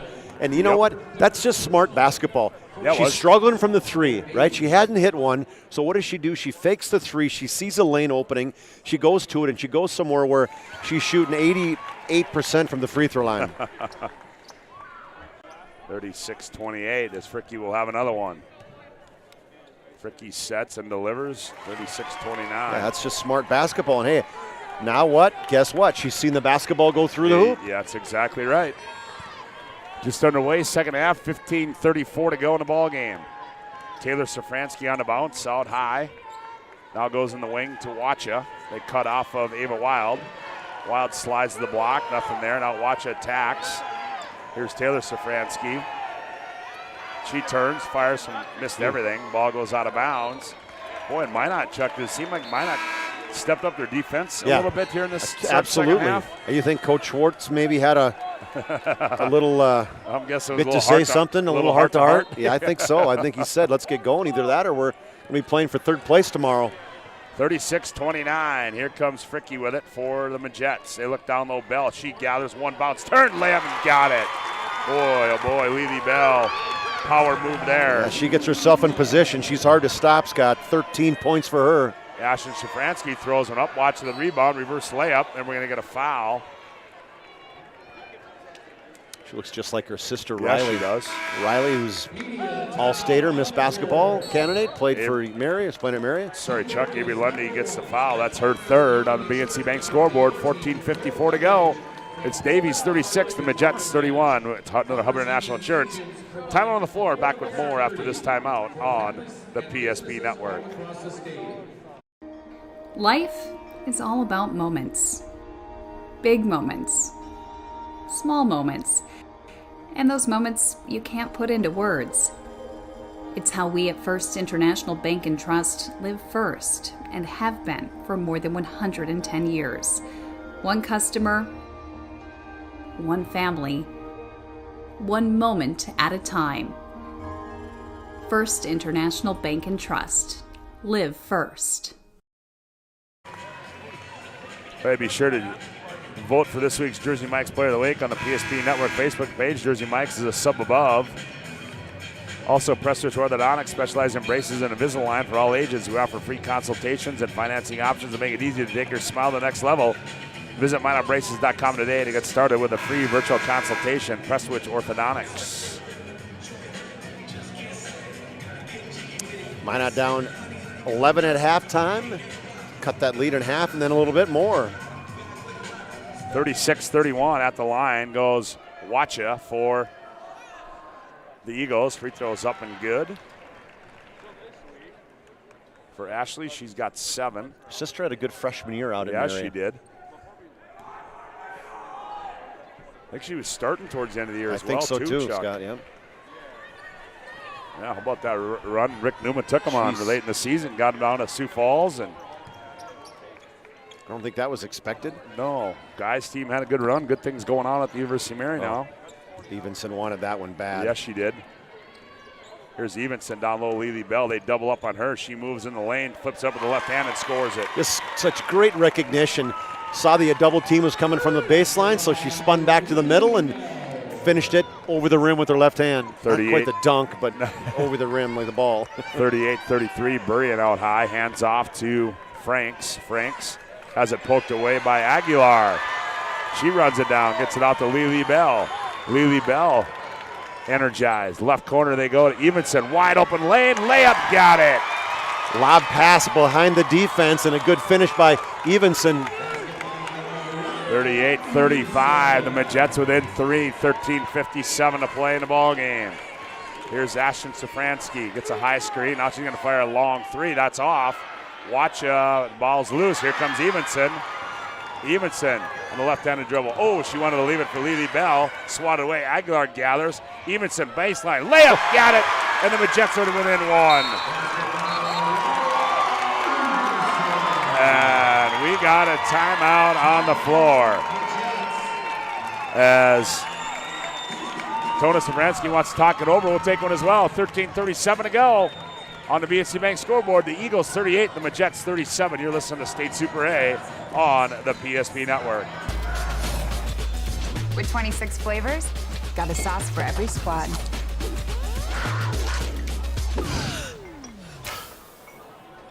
Don't drip on the drip. It's the greatest of all times.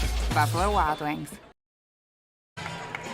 Well, the Majettes have turned things up a notch here. Yeah, it's a defensive pressure. Maya Aguilar's got a couple steals, and they've turned those into the turnover response points. It's a different energy level than we saw in the first half. Totally got the fans into it. They got the players on the bench into it. And I think it was sparked by a speech at halftime by Coach Schwartz. Oh, almost a travel. Ashton Safransky, left corner 3. Oh, she stops the run there. Yeah, big 3. High arching 3 from the left baseline. 41-37, down low they go. Evenson, she turns and leans in, and they're going to get a foul. Is going to go against Wielden. That's going to be 3 on her. So her and Wild both with 3 personal fouls. The senior Mariah Evenson, 10 points, trying to get a couple more here. Yesterday, 13 points and 9 rebounds. Evenson makes the first one. We haven't interviewed her before. Down here, at least we haven't. I don't think we have we? Nope. 41-38, make it 41-39. Davies has anything to say about it. They don't want us to interview anybody from Minot. No, that's right. Safransky with it. Ashton crosses over right down Broadway and loses it out of bounds. How about that look? Yeah. The official. Like, come on. And then some. I got hammered. They get into Ava Wild. Around the wheel they come. Here's Burrion. They close out on her to Aguilar. Yeah. Now they try to lob down low and taken away by Lundy. Bell had something to do with that one. Here's Aguilar with it. The Jets can tie or take the lead here. Aguilar right down Broadway, up off the window, and scored it. We're tied at 41. Minot is totally spreading the floor right now, Scott, and they're saying, hey, we can take it to the hole. Great job by Evenson recognizing there's nobody in the lane. Here's Burrion with it. Fricky wants to pick her pocket. Now Burrion goes the other way, and runner is no good. Lily Bell, she ripped it right away from Burrion. Here's Aguilar. Here come the Jets. Aguilar in the front court. This place is going to go berserk if they bury a 3 here. Evenson baseline jumper up good, and the Jets lead it. Lily Bell found Evenson hiding in that baseline, skip pass down to her, and she buries the 15-footer. 43-41, the Jets by 2, 11:57 to play on the BNC Bank scoreboard. Safransky on the left side, flips one up and scores it. She's the streak buster. She's the one person for Davies right now that's doing it all offensively and defensively. Just 5'6". Yeah, we're tied at 43. Inside Evenson, works on Wild, operates, turns, and that's going to be 4 on Wild. Yes, talking to somebody that said that's one thing she did a lot this year, got herself in foul trouble. And she's there again. 11:36 left in the game, and she picks up her 4th personal foul. And she's a difference maker in there for the Davies Eagles. Evenson at the line, shooting free throws again. First one short. Well, she's averaging 13 points a game, as well as 8 rebounds, 3 steals, 3 assists. Not a 3-point shooter, but no. And Wild's going to come out, or she's going to come out of the ball game. Watcha back in. Second one, that one's up and good. 9 points in the second half for Mariah, 15 in the game. 44-43. But Jets by 1. Backdoor pass. Safransky in the lane, goes baseline. That's Wielden. Misses everything. There's Wielden. Evenson on the weak side. What are we going to have? A jump ball. It's going to stay with the Eagles. And somebody's down. Watches down on the floor. I think she hit her head. Oh, yeah, she's holding the back of her head. Yep. Both girls on that missed shot by Wielden went hard at it. It was actually an Iniani over. They went hard at to grip the ball away. Oh, yeah, she did. She banged her head on the floor. Yep. Ouch. And you don't like to see that, particularly in a semifinal state tournament game, or for that matter, any game. But, boy, and she's a key piece. So you got Wild out with the 4 personal fouls. We'll see. She's going to, I'm going to guess, you're going to have somebody take a look at that and kind of the concussion type protocol too, Scott. There's no doubt. They're taking her time before she gets up. There's a break on the other side too right now with the. Yep. There she gets up. She'll get up to a little bit dizzy right there. That doesn't look good, man. Yep. Definitely dizzy. As I'm sure they're going to go take a look at. You'll bring in Marissa Burrion. Ashley Watcha. And the Minot girls have done such a good job against Burrion. She hit those threes, and then it's like, no, she had no place. They are totally getting her face. And Coach Schwartz was screaming at her too, saying, screaming at his girls, like every time she touches the ball to close that gap. Yeah, now Lundy does. Here's Safransky with it. Stop and go moved on the left side, kicks left wing. Here's Taylor Safransky, 3 rolls off. Run down by Carly Frank. She goes baseline, flips one up, no good. Rebound tied up. It's going to go to the Majets. Another good defensive possession for Minot. Lily Bell got just about a 30-second break. Yeah. Evenson gets a head rub by the coach saying good job. So here come the Majets leading by 1, 10:57 to play in the ball game, 44-43. Elsie Hardy has it now. Aguilar, left corner Lundy, thought about it. She attacks. Here's Fricky with it. Now to Lundy. Lundy turns the corner. Nowhere to go. Now back cut. Fricky gathers, flips one up, and got it. Oh, was that nifty? I don't know how that pass got through, Scott. It was a back pass by Lundy, way low to the ground, and Fricky was cut into the lane and picked it up and shot it in one motion. 46-43. Here's Burrian with, ooh, she thought about it. Now they got Bell guarding her. Now they get it handed off to Taylor Safransky. Up top of the key. Now she backs out. Now they come out to Burrian. Good close out there by Lundy. 7 to shoot. Here's a high screen. Burrian goes off it. Nowhere to go. 3 and a long 3 by Safransky is no good. And it's a shot clock violation, and we're going to have immediate timeout on the floor. The Majets have got it cranked up here with 10:05 to go in the ballgame on the BNC Bank scoreboard. The Majets 46, Davies 43. You're listening to State Super A on the PSP Network. In southwestern and south central North Dakota, on any given day at any given moment, a Dakota Community Bank and Trust customer is logging in or signing on to do their online or mobile banking. We believe that community banking can blend both the past with down-home customer service in-house and the future with modern banking conveniences and technology for our customers anywhere, like here or here, all while honoring our long-standing tradition of community-first oriented banking here at Dakota Community Bank and Trust.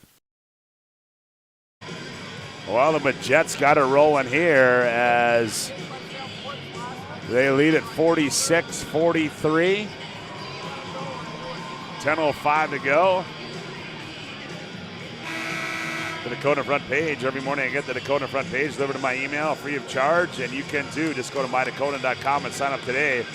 The Dakotan, real honest local news for North Dakota. As Jason Schwartz, whatever he said to them at halftime, certainly is working here for the Majets.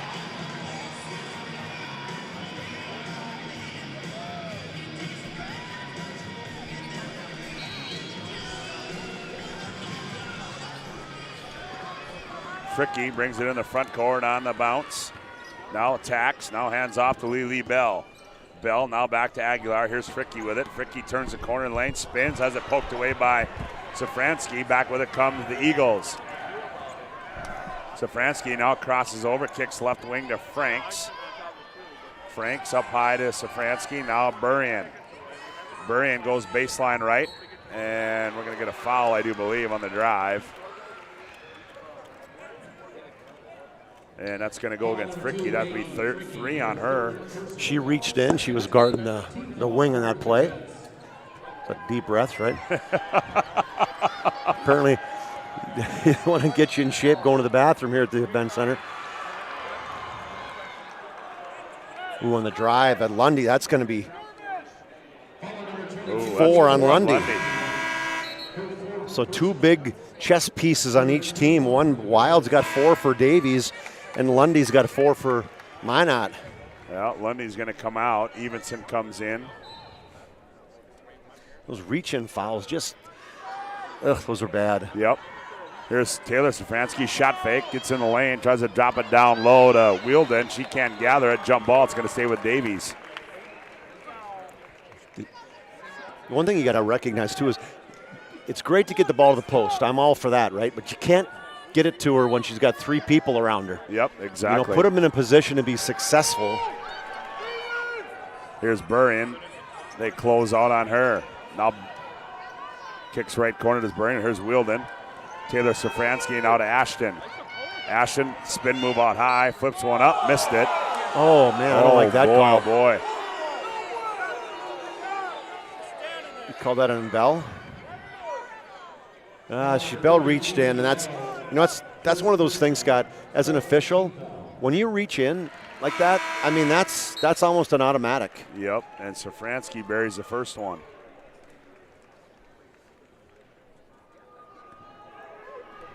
.46-44, she'll have another one, and that one rolls around and goes in after hitting the back iron.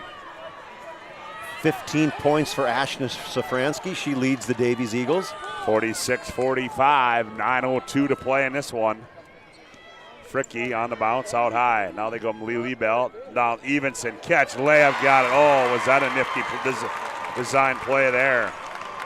Coach Schwartz calls that one, right? Gets it up high to Lily Bell and a little high-low entry down low to Evenson. 48-45. Safransky down the lane, and she draws more contact. She just keeps getting in the middle of the lane. I mean, she's so hard to stop.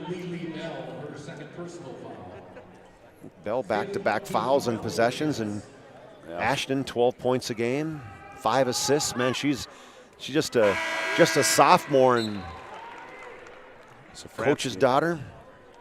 Makes that one, makes it 48-46. She'll have another one. How many young, juniors and below girls, and guys for that matter? A lot. As she misses that one. 48-46. The Majettes by 2, 8:34 left to go in this semifinal girls game. The winner to take on Century. Here's Fricky. Now to Aguilar. Aguilar, right corner. Here's Tori Heights, going to find a left corner three. That one rolls off. Fricky fights for it, saves it. Taken away down there by Burrion. We're going to get a foul, I do believe. Yep, this official has she's got Mariah's number. Mariah's going to take off one of his fingers because he keeps throwing 4. He wants no more 4. I don't want to foul on 4 anymore. Well, I only got her for 1. Yeah, me too. But it's 22 I'm thinking of that he was calling the fouls on. You know what I mean? It's too, the C's part, and Franks misses the layup. Oh, she can't believe it either. Oh, wow. She's stunned. Yep. And then Wielden knocked it out of bounds. Franks is quiet. She hit that 3 like early, Scott, and then we have not heard from her, and she's our leading scorer. Has she taken another shot? I don't know if she has the second half, Scott. You're right, other than that one there that she missed. Lily Bell, catch, fire, 3, bingo! Oh, boy. 2-person game on that right side, and they go in that 2-3 zone. The first thing they do is they put 2 3-point shooters together. Ball's loose on the floor, and it's going to go off of Macy Wielden out of bounds, and we're going to have a Hubbard National Insurance timeout on the floor. Hubbard National Insurance located at 4204 Boulder Ridge Road in Northwest Bismarck on the BNC Bank scoreboard. 7:36 to go. The Majettes 51, the Eagles 46. You're listening to the State Super A on the PSP Network. Every 10 minutes, 3 people in the United States will die from a preventable incident. More people are dying on our roadways and in their homes than ever before, but that's where the North Dakota Safety Council can help. Safety is our mission, from the workplace to any place. We're a private nonprofit that offers more than 150 training courses that are dynamic, hands-on, and effective. From CPR and first aid to driver safety and even workplace violence preparedness, we want to make sure your loved ones come home safe each night. Go to ndsc.org to see how together we can make a difference.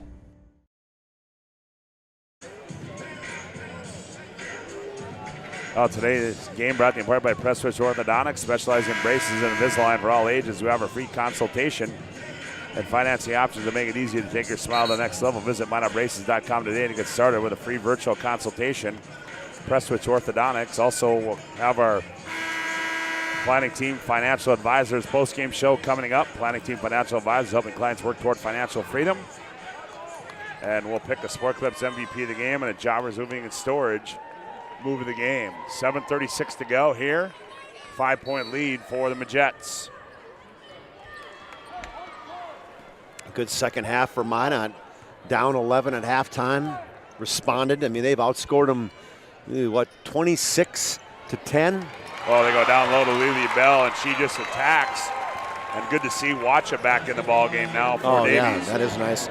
So, I mean, and Wild's back in too. As this run is big time this second half. They got to get something stopped. Watch a baseline and flips it up, and she misses, but she's going to be fouled. Hits the floor again. Kept her head off the floor that time. Well, Chuck, there's 4 again.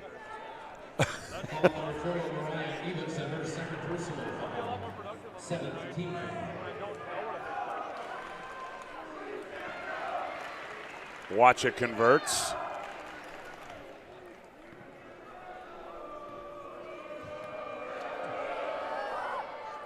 And she misses the second one.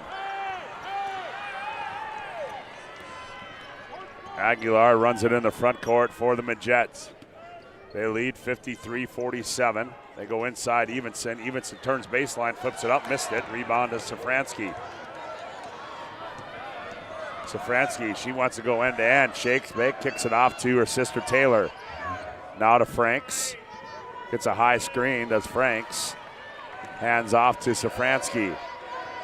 Now she backs it out. Now here comes a screen from Franks. High post to Wild. Wild right down the lane, loses it out of bounds, and I'm not so sure she hit it out. They said Fricky hit it out. Fricky's shaking her head. That's one thing Wild loves to go hard to the basket. Got to be careful with those 4 fouls, picking up an offensive one. 8 to shoot. They get it into Wacha. Watch operates down low, misses everything.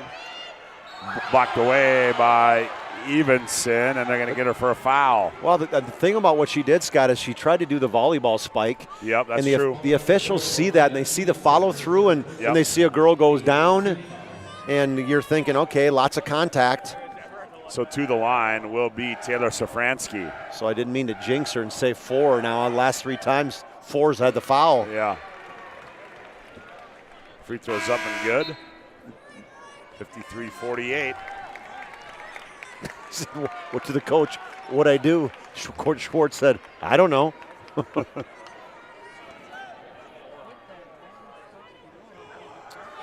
Second one, got them both. 4 points for the senior Safransky. 53-49, 6:20 left to go in the ball game. Fricky shakes, bakes up high, nowhere to go against Safransky. Now dribble entry in the left wing. Aguilar up high, thought about it, now back to Fricky. They look inside, they're doubling Lily Bell inside. Aguilar, here's Tori Height. Fricky, top of the key, step back, fires for 3. That one, in and out. Tori Height the rebound. Tori Height gets it out high to Lily Bell, and Jason Schwartz may have traveled there. Didn't she just change pivot feed? Yeah, I thought so. And that's going to be a timeout. A Hubbard National Insurance timeout on the floor. 5:53 to play. The Majettes 53, the Eagles 49. You're listening to State Super A on the PSP Network. With 26 flavors, got a sauce for every squad.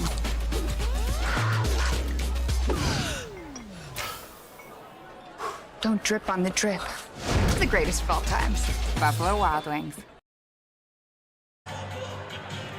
Well, heady timeout there by Jason Schwartz is Tori Height, but a big rebound there by Tori Height off the miss by Fricky. That one looked like it was down.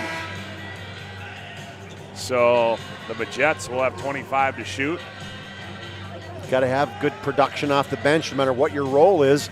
You know, Elsie Hardy, see if she can give Minot some good minutes here. Here's Lily Bell, operates up high, crosses over, down the right side of the lane, flips it up, missed it, but she's going to be fouled, is Lily Bell. Well, that's a play called 5 out. Yep. Everybody gets outside the three-point line, and you let Lily Bell operate one-on-one from the top of the key. 4th team foul. Bell buries that one. Foul was on Taylor Safransky. 54-49. 21 points for Bell. Just keep in mind, she's just an 8th grader. Evenson back in the basketball game is Elsie Hardy. So was Lundy. Drink of water. 5:42 to play. Safransky operates, drops down low, Wild, gathers, goes up, misses it. Aguilar the rebound. She's hounded in the backcourt.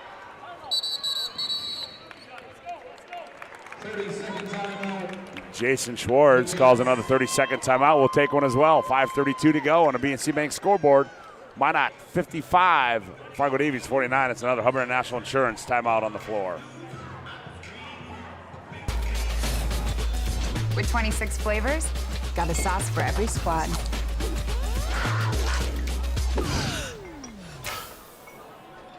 Don't drip on the drip. The greatest of all times. Buffalo Wild Wings. On the other, got you again, huh? Mm-hmm. Oh, yeah, starting on the other side. Demons leading West Fargo Cheyenne 19-4 in the girls' consolation side. We'll be back on the air with you right here at about 6:30. Well, I don't know, but we, as in you and I, PSP will be on the air. Yeah, I'm sorry. PSP will be back on the air. See, I saved you on that one, Scotty. Yeah, good job. Taking care of you. I appreciate that, my friend. Little bell poked away. Good D there by Safransky. Yeah. Here comes Burrian in the ball game. Franks will sit down. Boy, cannot get things going offensively. This tournament, 6 yesterday, just 3 today, averaging 14 a game. What the official's going to do? Somebody has to go get the basketball. Everything just. He's making one of the players go get it. Well, of course. Yeah. He didn't even look at it. It was like, no.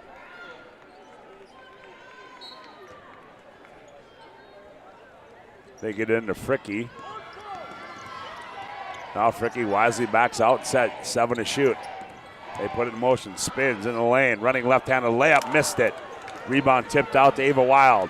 Here comes Wild on the other end, showing off her handles. Wild going end-to-end, leans in, and oh boy. And a takeaway by Taylor Safransky, down low Wild. She turns, fires, got it. Good spin away from that. First of all, a good steal by Davies, and then Wild got it inside and spun right away from Bell. 55-51. Here's Evenson, has it poked away by Ava Wild. It's Wild's first bucket of the second half. She's got 10 double figures for the Eagles. You know who's played really well today is Maya Aguilar. Yep, I agree. Some steals, got 5 points. You passed the ball really well.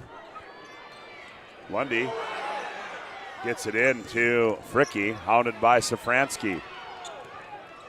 Boy, she's just bothers you, Safransky. Oh, man, isn't she? Oh, there's Evenson on the slip move, and there's Safransky.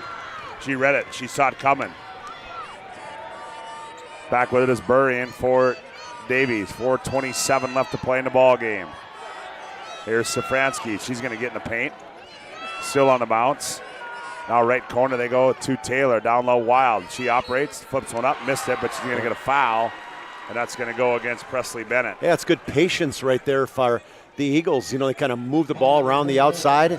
I got a little German in that one. Down to Eagles. Eagles, yeah, the Eagles. Patience for the Eagles as they got the ball around the outside and then allowed Wild to dive to the post.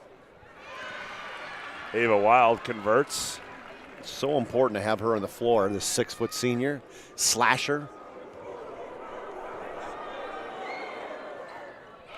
Got them both.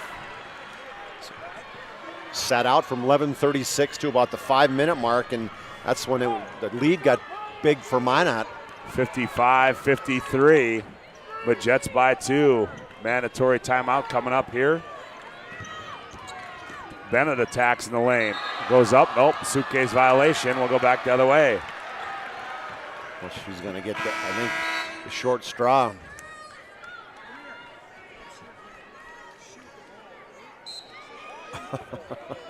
If you're a shooter, what are you supposed to do?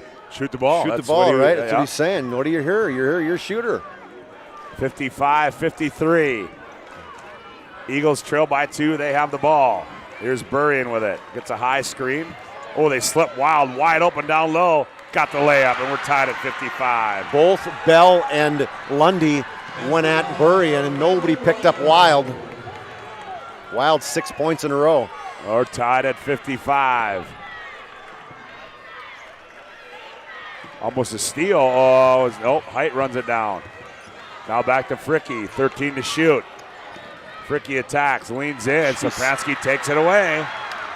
She's tough. Oh boy, is she tough. Such quick hands. I mean, I know Fricky wants to do one-on-one and her, but I would keep it to Bell. Safransky down the lane. Oh, missed the bunny. Here comes Fricky back with it. Angles it near side. Now back middle of the floor. Shakes, makes. Pulls up. Lily Bell with it.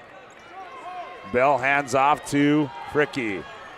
2:55 to play. We got a mandatory coming up on the next whistle. Here's Evenson. Left wing Fricky. Down low they go Lily Bell. Oh, they wanted a foul. Didn't get it. Jump ball. It's going to stay with the Majettes. Soon as the ball got inside to Bell, it was 3 Eagles on her. And we've got a mandatory timeout on the floor. 2:44 to play in this one on the BNC Bank scoreboard. Minot 55, Davies 55. Back after this timeout on the PSP Network. You have built an amazing life by working hard and doing your job well. Delivering financial advice is what we do well. At Ameriprise Financial, our job is to use our skills, experience, and research to help you become more successful in today's economy. What we want you to walk away from each encounter with is satisfaction in knowing that together, we've done what we can to help you work toward a better future.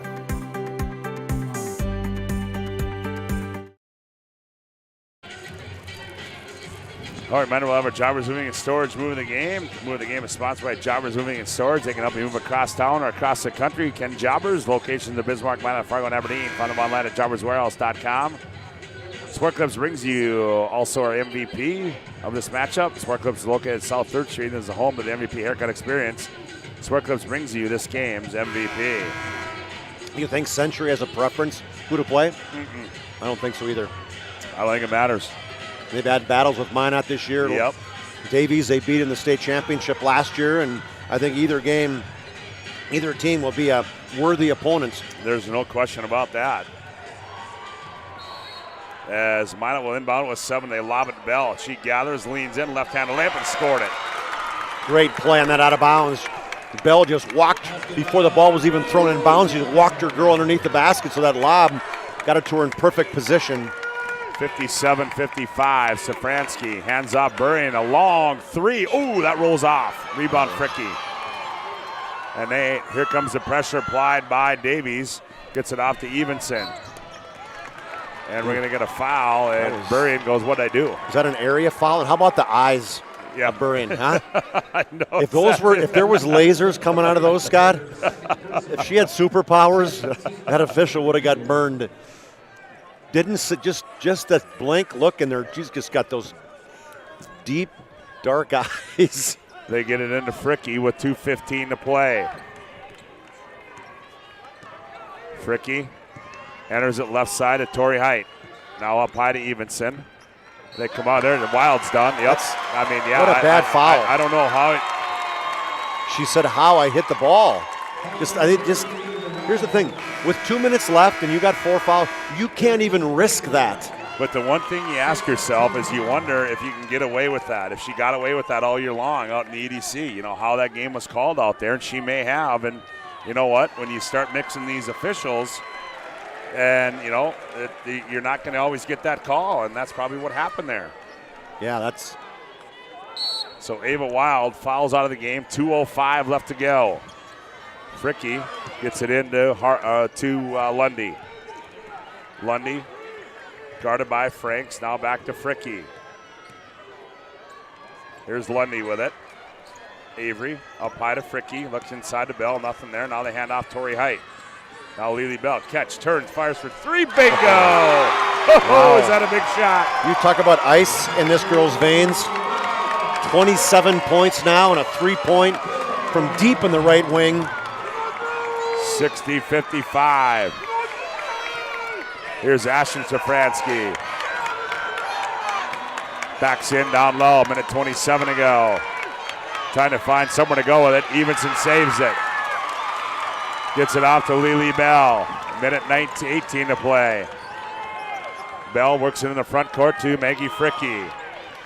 Fricky slows it up. Now they put the offense in motion. She attacks on Burrian, nowhere to go. Now goes right wing, Evenson. Evenson gets in the lane, turns, oh boy. Leaves it Torrey Height. She goes up, has it blocked away. Evenson passed up a point-blank shot. Back with it comes Davies. Burrion wanted to shoot it, didn't. Good closeout, and we're going to have a timeout as Tona Safransky wants a timeout. We'll keep it right here. It's just a 30-second timeout. 60-55. The Majets lead at 50.2 to play on the BNC Bank scoreboard. Yeah, I don't think she knew that there was nobody around her. Her back was to the basket, you know. I think she was expecting to have some defensive help there, so trying to kick it out for a quick shot, but got all kinds of time. I mean, 2 possessions. You got plenty of time. We'll see what he calls. I mean, Coach Safransky, they tried to get the ball to Burrion, but Coach Schwartz has made the change from Minot, saying, no. You catch it. Like even the one she shot out here, she had to go out to 26 feet to get an open look, you know? And even then they had Lily Bell closing out on her. So, with 50.2 to play, Davies trails by 5. Here we go. Franks will trigger it inbounds, gets in. Oh, poke away by Height. Ooh. Coach Schwartz, grab it. He is animated. How about the defense Torrey Heights playing in this at the end of this game? Yeah, here's Safransky. She likes to go downhill. Here's Wacha. Now they go down Taylor. Safransky blocked away. There you go, Chuck, in queue. And then we get a foul. Safransky's. Oh, a little. She reaches in. Fricky rips the ball away. And of course, Taylor Safransky's arm's caught in there. And she looks at Maggie and says, like something like, "What are you doing?" And Maggie's like, "Really? You stuck your arm inside my underneath my armpit." So to the line will be Maggie Fricky. Her team leads by 5. She's been there a lot. 99 for 112. That's a lot of free throws shot and a lot of free throws made. 61-55. She'll have one more. That one's up. That one rolls around and goes in. That went about 450 around the rim. 62-55. 3 on the other end. No good. Rebound to Burrion. In the lane, she flips one up, and that one rolls off. Lily Bell the rebound. Gets it out to Fricky. And they come out and foul Fricky. Does Franks. Couple more free throws, Scotty, and that could be it. That's going to about do it, I think, if Maggie knocks these down. With 21 seconds to play. What a second half. Oh, boy. I mean, Davies scores 36 in the first half. They've got 19 in the second half, and it's the defensive intensity that they've came out with this second half, and they've just kept it the whole way. And you know what? Maybe that three-pointer by Presley Bennett got them all kick-started. I know it got Coach Schwartz up and got the team up at the end of the half. 64-55. As they find Wacha down low, she goes up and lays it in, and a quick timeout. 64-57 and 11.7 to play. And not to say we haven't seen it happen before, but it's going to be awfully tough. Well, they're just going to keep getting the ball into Maggie Fricky. I mean, they could run the baseline since it's a made shot. Yep. And I mean, they got one thing. Minot girls, they got some really good free throw shooters. Not only is Maggie a great free throw shooter, the other Lily Bell shoots 65%. Presley Bennett shoots 87. Aguilar shoots 72. Heights 76. Lundy 76. So, you know, when you got girls like that, and those are the ones that are on the floor right now. Yeah, and Davies is out of timeouts.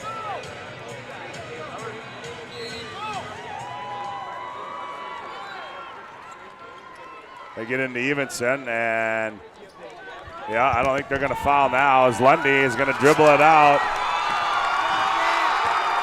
And it's going to be an all-West girls final tomorrow as Minot High and Century will go at it one more time, as that will take us into our Planning Team Financial Advisors Shots Crossroads post-game show. Planning Team Financial Advisors helping clients work toward financial freedom. Shots Crossroads, your post-game headquarters. Order online at shotscrossroads.com. 64-57. The Majets win this one here, and they will take on Century tomorrow night for the State Class A Girls Championship game, as Chuck Claremont has made his way down on the floor. And he's got Mariah Evenson. Let's go courtside, Chuck. Chuck, take it away. Thanks, Coach. Senior, what a great way to come back. You guys were down by 11 at halftime. What was a halftime speech that got you guys back going the second half? We really wanted to bring out more intensity in our defense because that's what gets us into games. So we just want to get 3 stops over and over again, so that's what we did. And for you guys, I mean, what was the feeling for you being down that much? Did you have any feeling of despair at all, or did you know and trust your team that you guys could get back into it? While you're playing, you sometimes get that, but you just have to wipe it right away. And then we really hyped each other up in the locker room just to get us going for the second half. You know, what kind of leadership for you as a senior has it taken this year? You're playing with a lot of young kids, let's just say, even for somebody, even for you playing with some young people. And how different has that been this year for you in that position? It's been really different. I just have to be like extra vocal and really get our teammates going, motivating on and off the court, and then just get us going. And for you, one thing that Davies was, they were tough. I mean, they were physical inside. They were scrappy this entire basketball game. And talk about how you guys responded to that. We really just wanted to take it to them and get them in foul trouble and make our free throws, and that really got us in the game, the easy buckets. All right, Century next. Pretty tough. You lost to them twice, but you've had some good basketball games. Give me an insight into that one. We're really just going to bring it to them and lay it all on the court because it will be like my last game, some of the other seniors' last game, so we're just going to bring it to them. Nothing to lose. Nope. Great job. Congratulations. Good luck tomorrow. All right. Mariah Evenson, Scotty, we'll wait for Coach Schwartz to finish up, buddy. Back to you. Yeah, all right, man. Good job, Chuck Claremont, as we await Coach Jason Schwartz as he's being interviewed by the other media personnel here, as it'll be for the 4th time this year. Minot and Century will do battle, and tomorrow night, it will be for the big one. It will be for the State Class A Girls Basketball Championship right here at the Bismarck Event Center. And it should be a fun one tomorrow night, as an all-West final. We know that as folks start to file out and get set for the night session. Give you an update on the other side. Bismarck High is leading Cheyenne 43-20 in that one, in the girls' consolation semis. Century defeated Red River 57-41. And then it was the Century boys defeating Bismarck High 96-62. As right now, Chuck has got head coach Jason Schwartz courtside, and Chuck, take it away. I want to hear the halftime speech that you gave these girls. They came on, they were flat in the first half. You're down 11, and they came out with some fire. Well, I did need to give them a little bit of fire, a little bit of pep talk at halftime, and we were flat. We were a little dead in the locker room, but we had to make some adjustments, primarily defensively.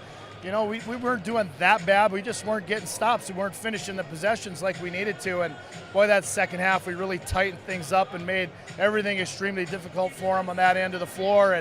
And boy, we got the rebounds after that as well and finished those possessions and just played really strong and sound on that end. Yeah, one thing, and two, is as soon as Ava Wild went out with her 4th personal foul, it seemed that was a difference maker in the game, too. Like, you cranked the intensity up another level there. Yeah, she's a big player for him, and for her to be in foul trouble and not be in the game has certainly helped us on both ends of the floor. So that was a key moment as well. You're right. You know, and look at your senior leader. I mean, Mariah Evenson, stepped up. How big of a game did she had? Bell's going to get her points right, and Fricke struggled a little bit today, but ultimately it's great to see a senior coming out in a moment like that and playing so well. She did. You know, she just said, hey, jump on my back here the second half, and she certainly is capable of doing something like that. And, you know, she struggled a little bit at the end of the game yesterday with turning the ball over, and it kind of bothered her quite a bit last evening. But I said, hey, man, sun's going to come up tomorrow, and you got to bounce back, and she certainly did. And, you know, she was a little tight the first half, missed a couple bunnies that normally she makes, and, you know, she fought through that adversity and just stayed mentally strong. So let's turn our attention to tomorrow. Tomorrow's a big day. I mean, you've lost to Century twice, but I think you have the confidence that you know you can beat them. Yeah, I believe so. We believe in that locker room that we can, but we can't have missed opportunities when we get them like we did today or like we've had at other times when we've played them. When you get your looks and you get a good look and you get a good opportunity against them, you have to make it count. You got to score. You got to finish. And we got to rebound much better than we did a week ago. They killed us on the boards, and so there's some things that we've got to touch up, obviously, from even a week ago. But we certainly want to be in position that we are. It's going to be a good one, Coach. Good luck tomorrow. All right, thanks so much. All right, Scotty, back to you. Well, Jason Schwartz a little bit more calm, cool, and collected there as his team wins this one here this afternoon by a score of 64-57. Our planning team financial advisor, Schatz Crossroads postgame show rolls on with more after this timeout from the Bismarck Event Center. Whether you're looking for a full-service financial plan or planning for farm or business succession, Planning Team Financial Advisors is here to help you work toward achieving your financial goals. With locations in Bismarck, Garrison, and Center, our full-service team of professionals are dedicated to helping you work towards achieving your financial goals. Visit us online, planningteam.com. Securities offered through LPL Financial, member of FINRA and SIPC. Investment advice offered through GWM Advisors, LLC, doing business as Goss Advisors, a registered investment advisor. GWM Advisors, LLC, and Planning Team Financial Advisors are separate entities from LPL Financial. With 26 flavors, got a sauce for every squad.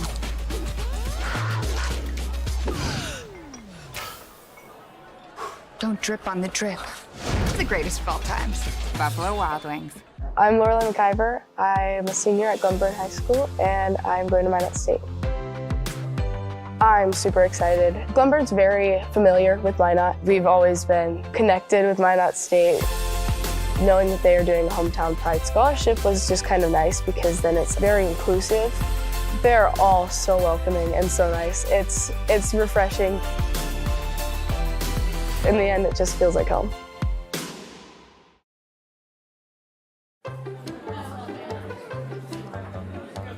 Oh, easy, easy. I think I'm good. You got my good side, right? Not too many lights. I don't want to get fried before my time. Oh, it's egg-tastic. You never know what dish you're going to end up in. My dream dish is a 99. It's so popular.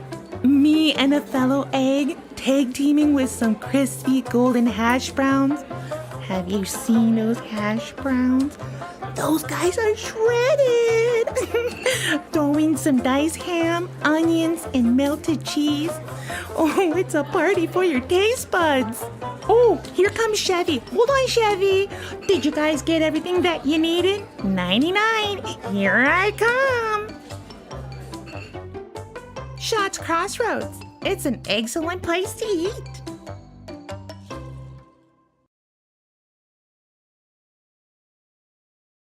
Well, welcome back to our Planning Team Financial Advisor Schatz Crossroads post-game show. This one has gone final as Minot High advances as they defeat Davie 64-57. For a look at the final individual and team numbers, here's Chuck Claremont. All right, thanks, Scott. For the Davies Eagles, Ashton Safransky, the sophomore, led him 16 points, 8 rebounds, 5 steals, a couple assists. Boy, she's fun to watch.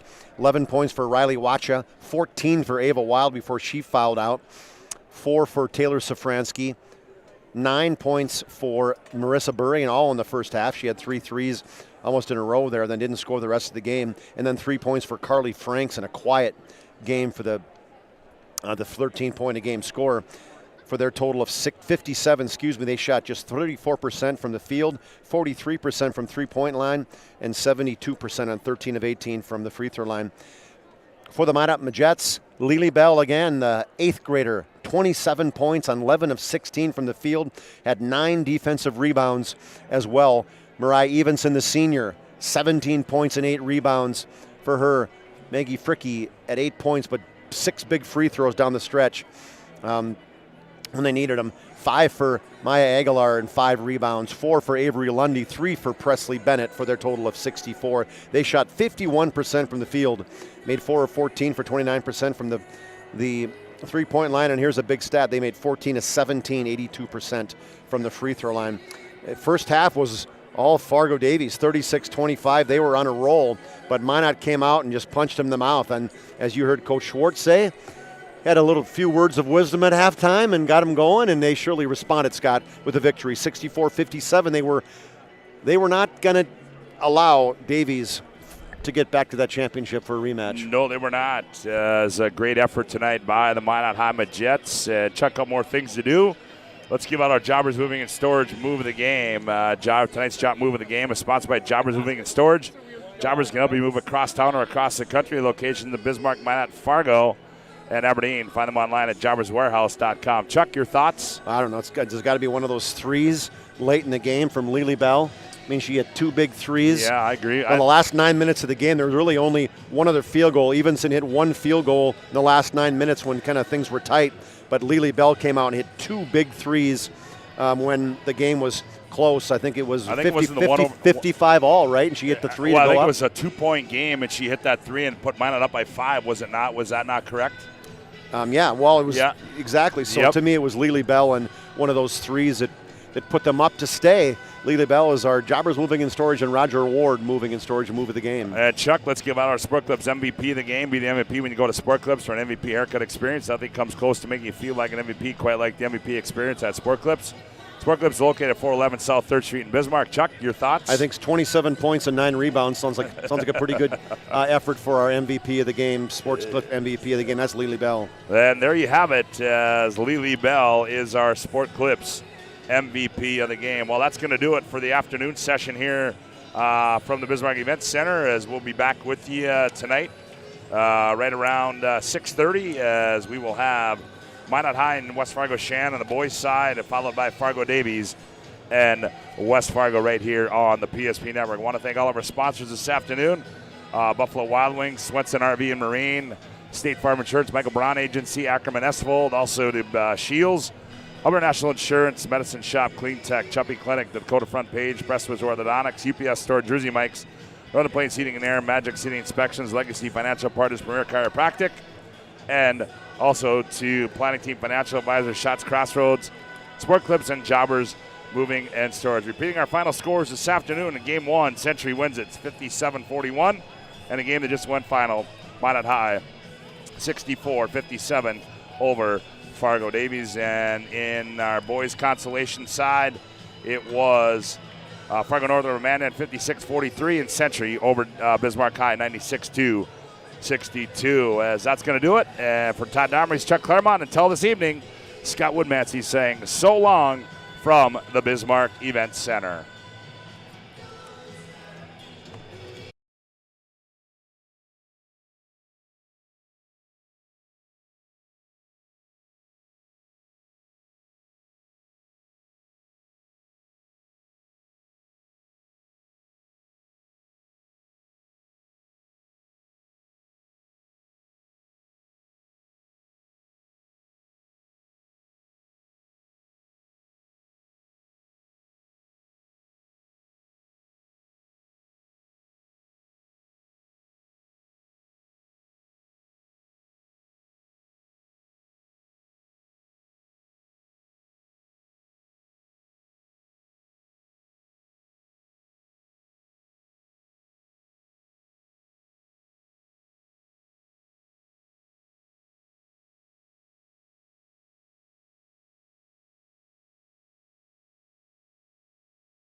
This presentation on the PSP Network is proudly brought to you by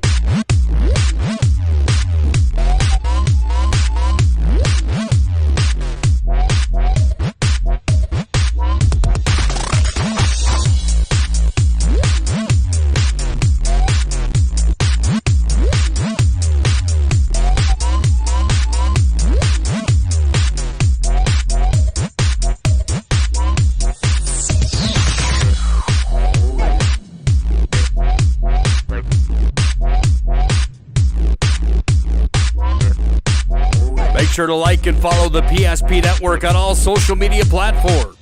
PSP Network, it's game day. We raise the bar on bar food with sandwiches, tenders, and burgers. There's more where this came from. To the greatest of all times, Buffalo Wild Wings. BNC has been here for over 25 years. We're still a community bank that's there for you. When you come in with your business plan, your vision, your idea, we can make it a reality. I love seeing projects come alive for our clients. We're real people helping real people. We know you, and we're always happy to see you. We build relationships. You're part of the BNC family. We are part of the community. It's what we're built on. Yours truly, BNC. You remember where this goes? I don't know. Are you sure it was a clicking and not a zoom, zoom? I think your quash litter valve's stuck. Do you even have insurance? If we soak it, it should be good. No matter how much you know or don't know about your vehicle, trust the experts at Tires Plus. Real answers from real mechanics. Inspections are free to ensure your vehicle is always in peak condition. Thinking service? Think Tires Plus. With 26 flavors, got a sauce for every squad.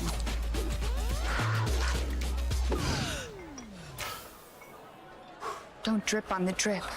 It's the greatest of all times. Buffalo Wild Wings. You have built an amazing life by working hard and doing your job well. Delivering financial advice is what we do well. At Ameriprise Financial, our job is to use our skills, experience, and research to help you become more successful in today's economy. What we want you to walk away from each encounter with is satisfaction in knowing that together, we've done what we can to help you work toward a better future.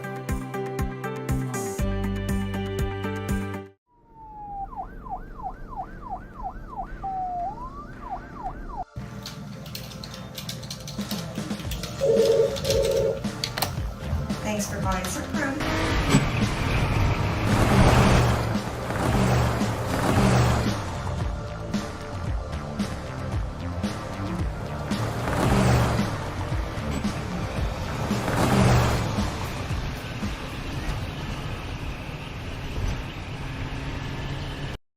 The magic of what we do really comes down to combining different aspects of patient care. Here at Premier Chiropractic, we love combining soft tissue work, the adjustment, and exercises together. We found that this gets the best results for our patients. We have 3 chiropractors to fit the needs of the entire family, a rehab area for our exercises and equipment, for any athlete to improve performance. Give us a call and we will get you back to doing what you love.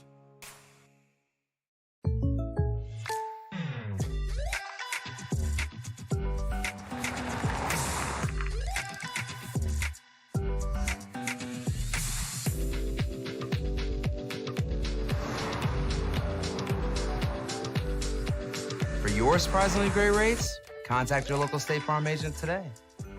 If you want the real deal, talk to State Farm agent Michael Lebron in Minot today. Like a good neighbor, State Farm is there.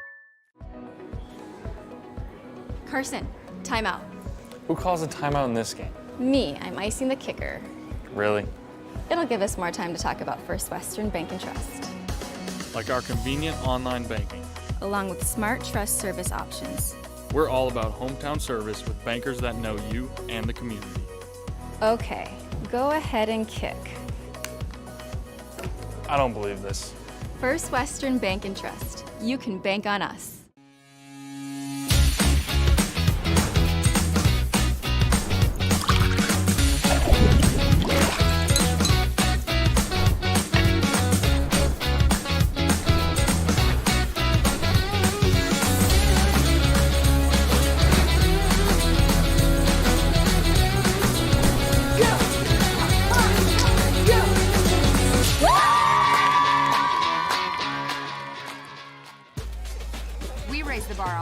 food with sandwiches, tenders, and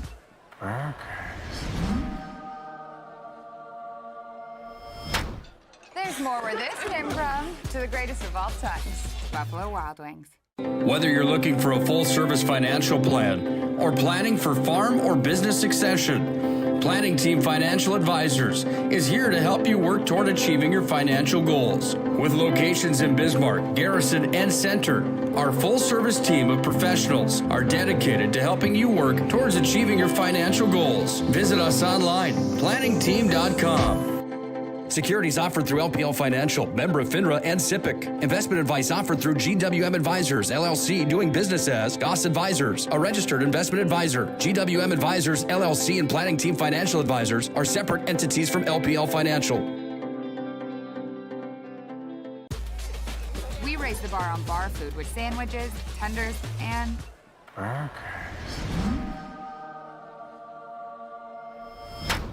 there's more where this came from. To the greatest of all times, Buffalo Wild Wings.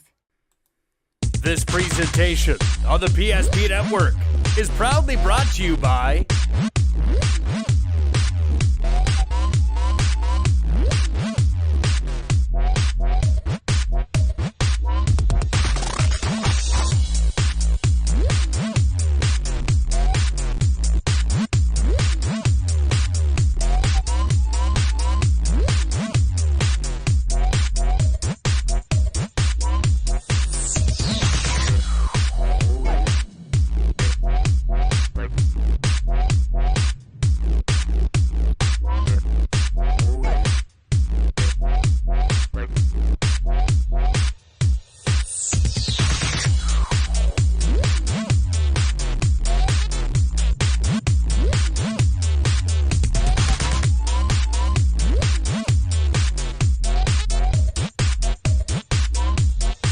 Make sure to like and follow the PSP Network on all social media platforms. PSP Network, it's game day.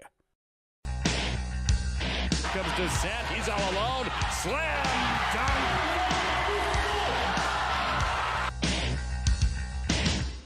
Nice right-handed pass inside. Step back, Heinert, and she gets it to go.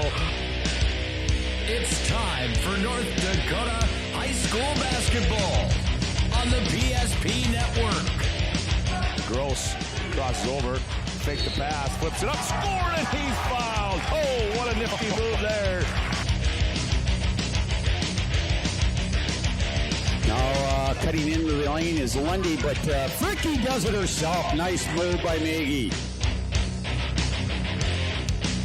Here comes William Ware. He's going to go up and two-hand slam dunk. Took off from about 6 feet out, maybe 7, and just elevated the two-handed jam.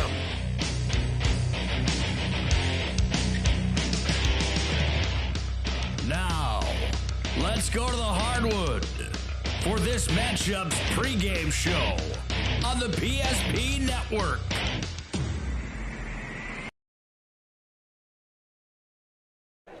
The Super A semifinal night from the Bismarck Event Center. No subscription required. All you need is an internet connection. So good to have you tuned into the PSP Network tonight. Number 1 Minot taking on number 5 West Fargo Cheyenne in semifinal game number 1 for the boys Super A tournament. Hi again, basketball fans, alongside Scott Woodmansey, Todd Domries, welcome you courtside in our PSP Network setup as we get set for boys semifinal action. Minot and West Fargo Cheyenne first, and then our nightcap tonight, Fargo Davies and West Fargo.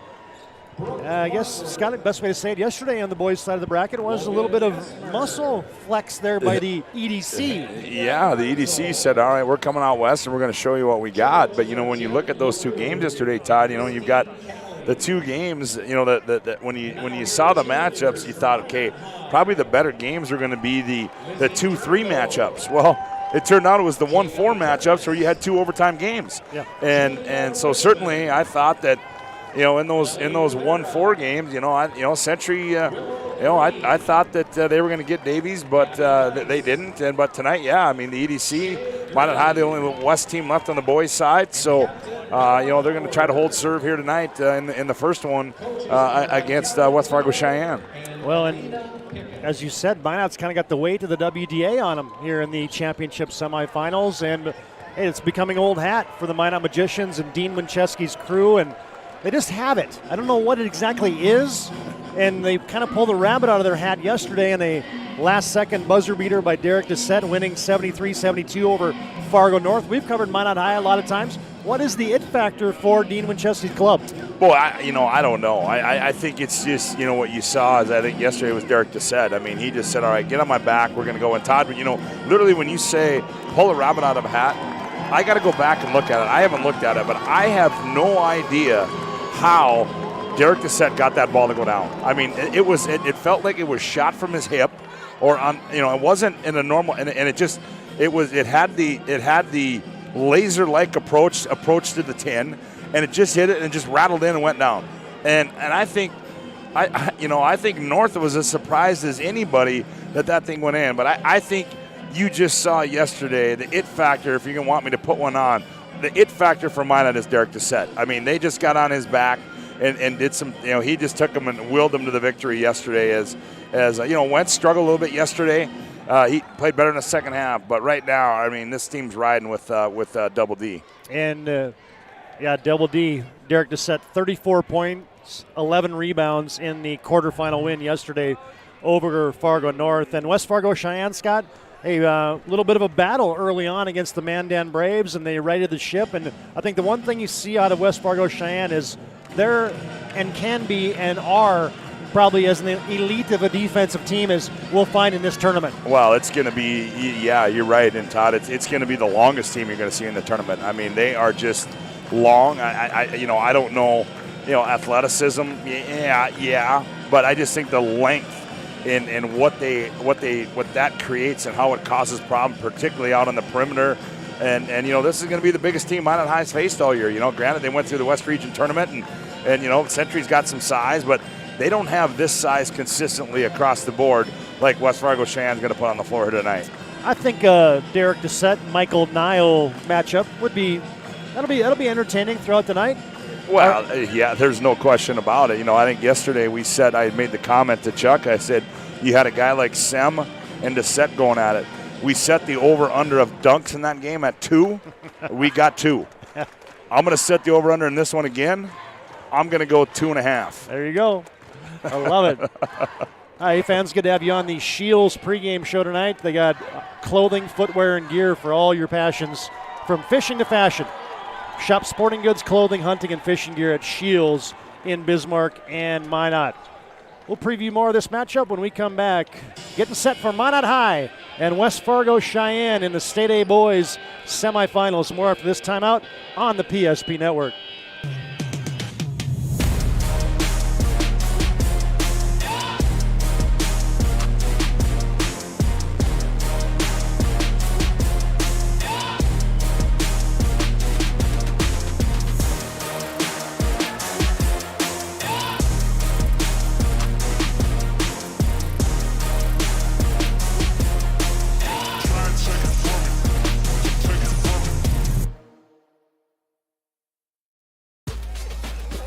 The bar on bar food with sandwiches, tenders, and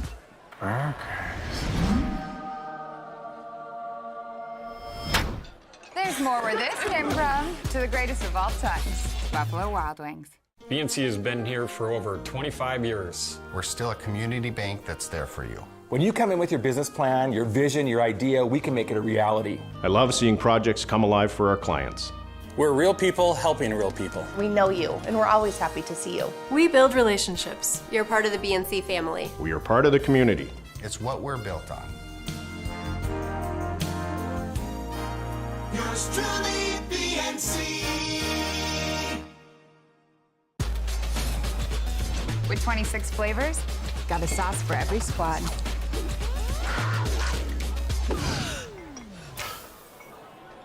Don't drip on the drip. Todd Darmy, Scott Woodmansey back at the Bismarck Event Center. If you're looking to tune in to Region 6 basketball tonight, we're streaming that as well live on the PSP Network, as you've got third place and championship game action from the Minot Civic Auditorium. Nick Holberg has the call there. Here we've got two boys semifinals for you. First up, it's the number 1 seed from the West. The Minot Magicians, 23-2. Dean Winchesky's club was the number 1 seed out of the WDA. And then you've got the West Fargo Cheyenne Mustangs, 20-5 on the season. Tom Kirchhoffner is the head coach for the Mustangs, and they're the 2 seed out of the East. The Mustangs got here by defeating Mandan yesterday 61-48, and Minot High in overtime defeated Fargo North 73-72, and as we mentioned, that was a buzzer beater by one Derek Dissett. This one could be a defensive battle. The 2 best teams in their leagues on the defensive side. Number 1 in the league in points allowed is Minot High in the WDA, and number 1 points allowed for the EDC is the West Fargo Cheyenne Mustangs. We'll come back with the starting lineups and the opening tap. The Mustangs from Cheyenne and the Magi from Minot after this timeout on the PSP Network.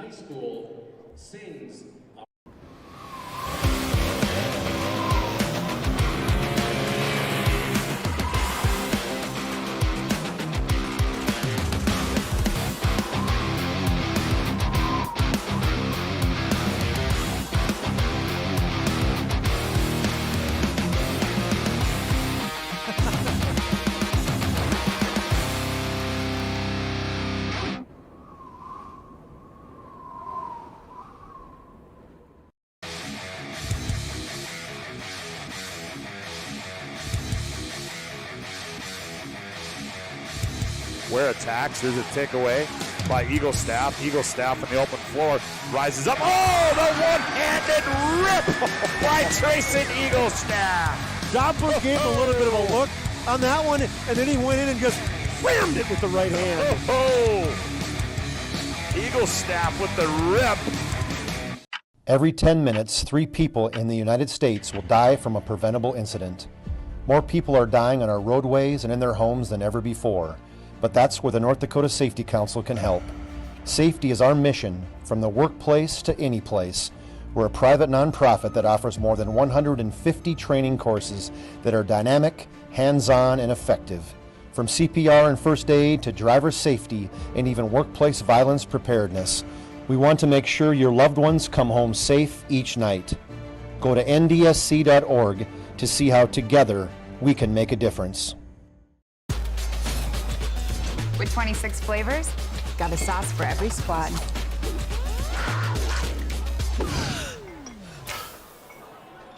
Don't drip on the drip. It's the greatest of all times. Buffalo Wild Wings. A nice rendition of the national anthem. And we get set for basketball. Good to have you back on our Shields pregame show. Gear, Passion Sports at Shields in Bismarck and Minot. Time now for your starting lineups. First off, for the number 2 seed out of the East, that's the West Fargo Cheyenne Mustangs. They'll go like this at the guards. You got the 5'9" senior James Hagan. Joined in the backcourt by the 6'3" senior Caleb Larson. One forward is Xander Newton, and they go 6'5", 6'6", and 6'8". Across that front line. Xander Newton's a 6'5" senior.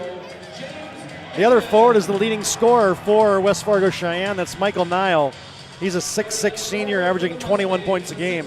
And in the middle is Dominic Dozeman, the 6'8" senior. Cheyenne will start 5 seniors in that starting 5.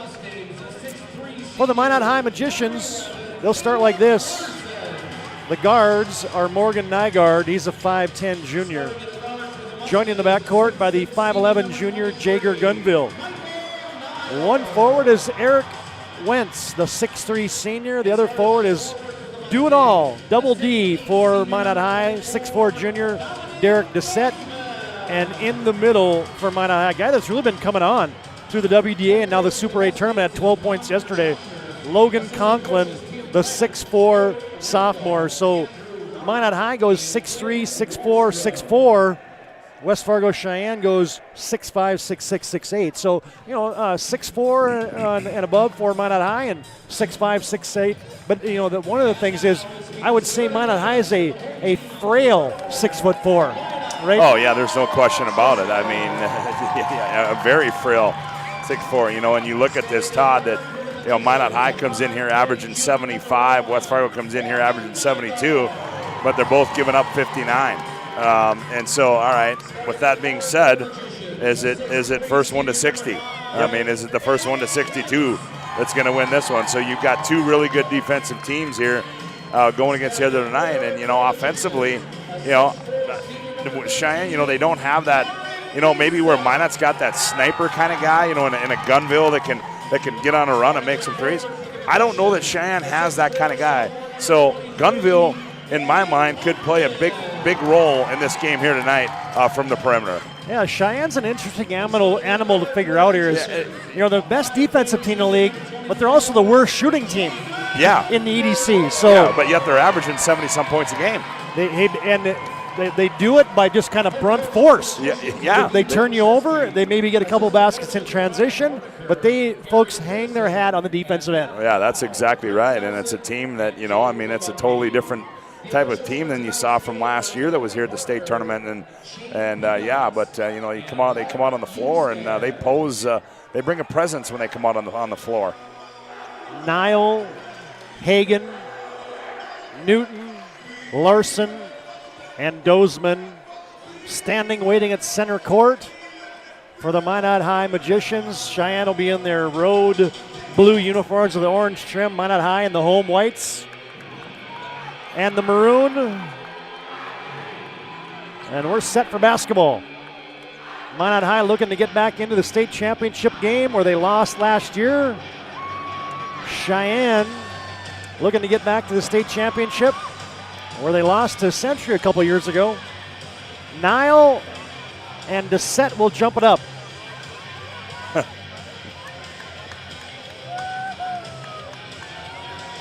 There's some athleticism there. Yeah, good to have BNC Bank bringing our scoreboard tonight. Financial solutions for your life and business, community-focused, customer-driven, and the bank for business people. Officiating crew is Perry Olson, Brent Weber, Reed Floggen. Tip is controlled by West Fargo Cheyenne. Oh, I'm sorry, Mark Euchstead, Taylor Parker, and Shane Piatz. Had the wrong line. Thank you. Yep, you got it. You know the officials better than I. High post, we go to Xander Newton. They look back door. Newton gets it off to Hagan. High screen and roll. Now Larson. Post up, inside, kick out, Nile, left corner three ball, and the sniper, southpaw, knocks one down from downtown. Yeah, he's from Nile, that's 53, 49 threes coming in this one, shot 179 of them. Cheyenne comes out man-to-man. Derek Doucette misfires on a high right side three. Rebound Karam yanked out of there by Xander Newton, and here comes Hagan. Dribble entry in the right wing, swings it up top to Larson. Now Nile in the left wing. Way up top, Hagan. Cheyenne is the patient set here. Nile against the man-to-man defensive set for Minot High. Reverse it to Hagan. Off a screen, here comes Larson. Now a post up. Backing in is Dozeman. Fires it into the corner. Hagan catch and shoot for three. Short. Rebound, Eric Wentz. Nygaard has it. Here comes Minot High moving left to right. Their home white uniforms. They look for a cutting Conklin. Wentz probing the lane. Cut off. Backdoor pass looking Doucette. Return to center. His shot blocked. Doucette gets it back. Minot High has 10 to shoot. Gunville deep three. Nope, short. Nile rebounds. Nobody on the glass for Minot High. Sideline fast break. Here's Dozeman. Hagan swinging up top. Larson. Post up Newton. Backing his way in. Inside out. Hagan catch, shoot, fire three. No. Rebound tipped by Newton, but was he on the back or was somebody into his body? No, I think going to be on Wentz. Eric Wentz. Yep. Yeah, the long arms of the law down there, Todd, on the Minot High offensive end. Nile just reached over and just smashed that one away. Kick out to the left wing. Hagan in the post. Oh, and Dozeman shot sent out of bounds by Derek Doucette. A couple of big-time plays to start this one off. And I think the one thing that Minot's going to do is James Hagan. He's the guy, he hasn't had a good tournament. We didn't see him shoot the ball a lot yesterday. They're going to let him take some shots, and until he makes one, that's when they're going to come out and guard him. High screen and roll. Hagen comes off a Larson screen. Now on the side to Newton. Post up Larson. Banging his way in and a reach-in foul and a quick turn on the drop step post. And it's going to send Xander Newton to the free throw line. They're going to get the set with that one, but good recognition there by Cheyenne, being patient offensively. They got what they wanted, a post touch, and good strong power move there by Xander Newton attacking the basket. Newton, the 6'5 senior, right-handed free toss, swish. Is there a quicker jumper we've seen in recent memory than Derek Doucette? Nope, I can't think of one. I mean, we've seen guys that can jump just as high, but maybe not anybody that's just quick. Not that can go as fast as he can. Oh, no, man, I mean, it's unbelievable. He just gets up in a hurry. When you think you got him beat, you don't. Yep. Newton makes them both, and Cheyenne leads 5-0. 15:42 to play. First half on your BNC Bank scoreboard. High screen and roll. Wentz now left wing to Nygaard. Post up to set. Backing his way in. 3 bounces, and then it's poke checked. No, it's just lost out of bounds. Turnover Minot. Well, that time Hagen did a good job as Newton was all over him. It was either Newton or Larson, and Hagen just, the set made a move, and Hagen came down and dug that one out of there and knocked it off Wentz out of bounds and back the other way they go. 2.5 minutes into the game. 5-0. Cheyenne on top. Swinging around the wheel. Hagen has it. Off a screen. Larson thought about a 3. And he got banged into there by Jager Gunville contesting a shot fake. And I think he got an elbow in the head. Yeah, he got something. I didn't. Gunville goes over and says, hey, man, I'm sorry. 3 fouls here on Minot High. Cheyenne's been the more aggressive team thus far. Nile, top of the key. Conklin on him like a postage stamp. Comes to Hagen. Off a screen, Newton. Now to Larson. Tries to cross over. Step back from the left wing for 3. No. Rebound to Minot. Sideline fast break. Here it comes to Gunville. I think Minot have to get some shots in transition tonight. Yeah, I agree with that. Seems like Cheyenne gets this thing locked in on the defensive end on the half court. Wentz will set and fire, but he can't get a 3-pointer. And a battle on the glass. Conklin and Nile tie it up, and the arrow will favor Minot High. And we get a Hub International Insurance timeout on the court. Call Hub International Insurance today for all your personal and business insurance needs. 14:34 to play. First half on your BNC Bank scoreboard. It is Cheyenne 5, Minot 0. Life is all about moments. Big moments. Small moments. And those moments you can't put into words. It's how we at First International Bank and Trust live first and have been for more than 110 years. One customer, one family, one moment at a time. First International Bank and Trust. Live first. Getting that perfect slice is satisfying, fulfilling, and rewarding too. But we don't do it for fun. We do it for fresh. Slice to order makes Thanks to Shields for bringing you our pregame show tonight. Gear Passion Sports at Shields in Bismarck and Minot. Minot High looking for a hoop. Got bad spacing as Wentz and Doucette were both posting up on the same block. Now Minot High sends it to Jager Gunville. Comes right side to Conklin.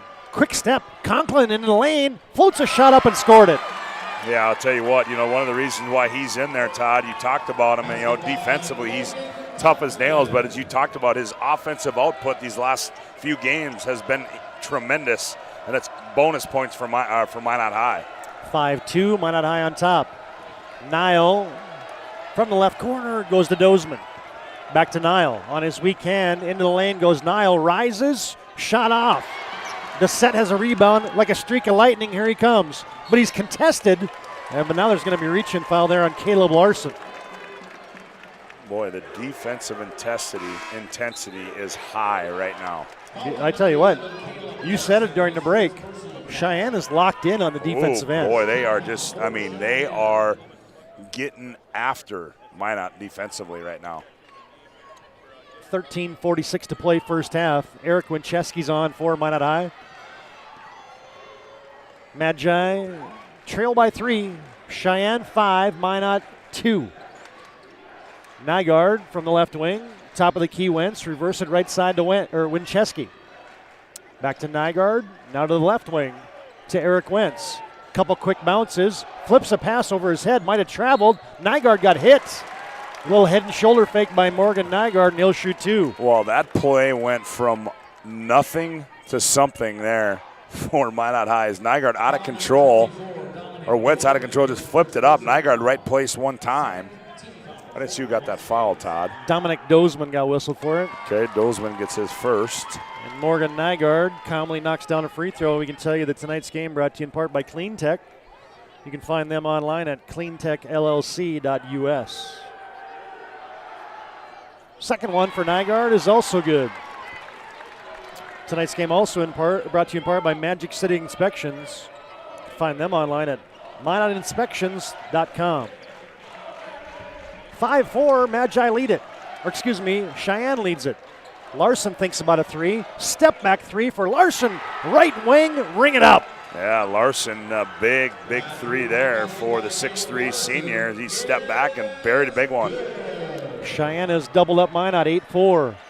Under 13 minutes to play first half. Winchesky got in the lane. Guy tried to get it to Dissett. Tipped away by Hagan. Now they're diving on the floor of the Mustangs. Winchesky gets up. Gets it off to Conklin on the right wing for 3. In and out. Rebound, Dissett flying out of nowhere, but then he lost it. Oh, was that an athletic rebound there? Wow. That was reminiscent of the putback dunk Dissett had in the WDA. Here's a 3. No good there for Caleb Larson. Looking a little heat check there. Minot High into the front court. Wentz reverses it right wing to Dissett. He wants to go against Dozeman. Spinning through people. Slithered his way into a shot. He got bumped. No call. Rebound, Larson. Nothing coming easily for Minot High on the offensive end. It's 8-4. Mustangs lead it. You know, last year you'd have seen the Cheyenne team turn and go with it. And this year now Hagan just walks it up. Turning and fighting a shot up on the right block. There's Caleb Larson, 2 more. Quick 5 for Caleb Larson to start out. And then now and one thing offensively, West Fargo is really using that size down low against Minot High. 10-4, good buddy. Cheyenne leads it by 6. 11:28 to play in the first half. Post up, Dissett goes up, strong move, and Double D puts in 2. Well, there's that quick jumping ability right there, Todd. That's one thing that's going to be tough for these taller guys. Is he gets up so fast, it'll be hard to go up and block it up by the 10. Dozeman on the left wing. It's 10-6. Cheyenne leads it. Newton reverses it to Hagan. They look for Larson. Off a down screen, here comes Nile. Back to Hagan. He'll crank for 3. Nope. Good box out by Dissett. Long rebound goes to Conklin. Oh, taken away by Hagan. What a play. Now Larson for 3 for Cheyenne. He hit it. Oh, Larson's got a little mojo going right now. Does Caleb Larson. That was a play there by James Hagan. Yes, it was. Minot had a developing 3-on-1. Hagan took it away and it results in a 3. Wentz behind a screen, high right side off the back iron from downtown. Conklin rebound putback, no good. Kept alive by Nygaard, but cleared by Nile. Yeah, see, those are the ones you're going to have to convert in a game like this. You're going to have to when you have that open look, you're going to have to convert them either in points or fouls. Cheyenne just keeps pounding that thing inside. Here's Nile in the paint, backing, shooting off the glass, too strong. Good box out by Wentz. Nygaard clears the rebound. Here comes the Magi. Cheyenne back quickly. Winchesky, Wentz. Here's Conklin now around the wheel. Straight away, Winchesky drives in the lane and amongst the trees. Winchesky puts in 2. Oh no, that was a quick burst there by Winchesky. As he really got down the lane quick and slid underneath the hoop and went up and scored it. The freshman has a deuce for Minot High. High post. Newton gives it off. Larson. He's on fire. Little back cut. Caleb Larson, a quick 10. Dissett about a second about a half a second too late and sending that one off the backboard. 15-8, Cheyenne on top.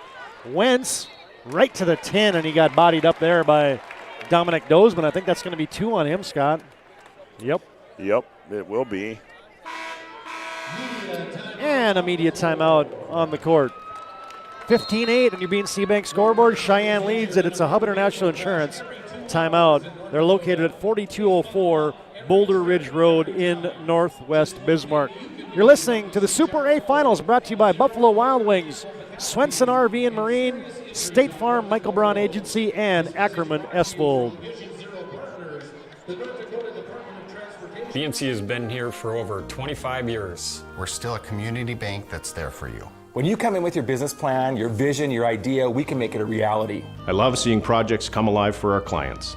We're real people helping real people. We know you, and we're always happy to see you. We build relationships. You're part of the BNC family. We are part of the community. It's what we're built on. Yours truly, BNC. With 26 flavors, got a sauce for every squad.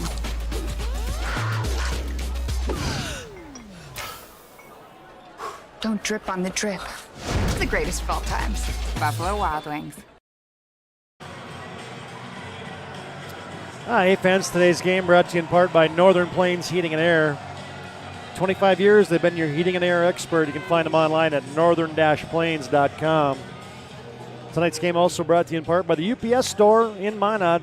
They're your location for all your packing and shipping needs in the Magic City. Todd got some substitutions in there for Minot. They're bringing in Bryce Domstein, Matt Gooslaw in there for Cheyenne, as well as Trent Free. Domstein, the 6'2 senior. Trent Free, the 6'1 senior. Gooslaw, the 6'6 senior. Cheyenne's played 7 guys. They've all been seniors. Yep. Wentz, did he make 1 of 2 there? Yep, 1 of 2. 15-9. Cheyenne goes to the high weave. Now they clear out the lane. There goes Nile, right-handed, score! He's so good with both hands, Todd. When he gets in by the basket, he can go up left-handed or right-handed and finish at the rim. 17-9, Cheyenne on top. Winchesky catch, shoot 3 short. From the left corner, he misfired. Flat-footed rebound to Michael Nile. Mustangs by 8. Hagan over the timeline, holds up a fist. High post again to Nile. Couple rubs off of him, hands it off to Hagan. Back to Nile straight away. Pulls for 3. Oh, in and out. Heartbreak Hotel. Rebound to Winchesky. Eric Winchesky slings it to Domstein. No, check that. That's Grayson Schaefer. Schaefer. Oh, nice back cut. There's Wentz collecting. Can he shoot it over Nile? Yes. He waited as Nile anticipated it right away, and then Wentz was jockeying around on there, and then he went up, and Nile didn't expect that one to go up. Kind of a little one-handed push hook almost. Yeah, it was. Reversal here by Cheyenne's Matt Gooslaw. Now post up Nile. He got it deep, and he puts it in off the glass. He's just so good around the basket. Caleb Deere in the ball game now as well. He had a good game yesterday shooting the 3. 19-11, Cheyenne on top. 7:45 to play, first half. They're going to get a hold there on Matt Gooslaw.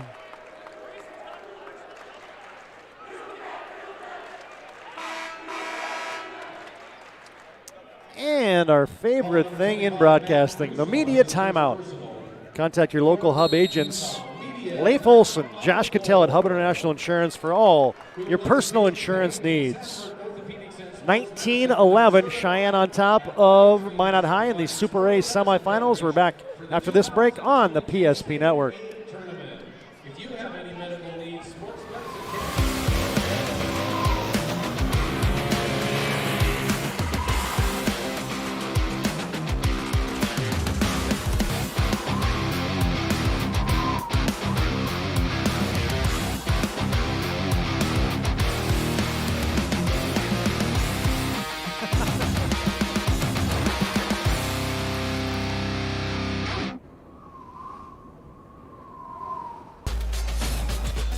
With 26 flavors, Got a sauce for every squad.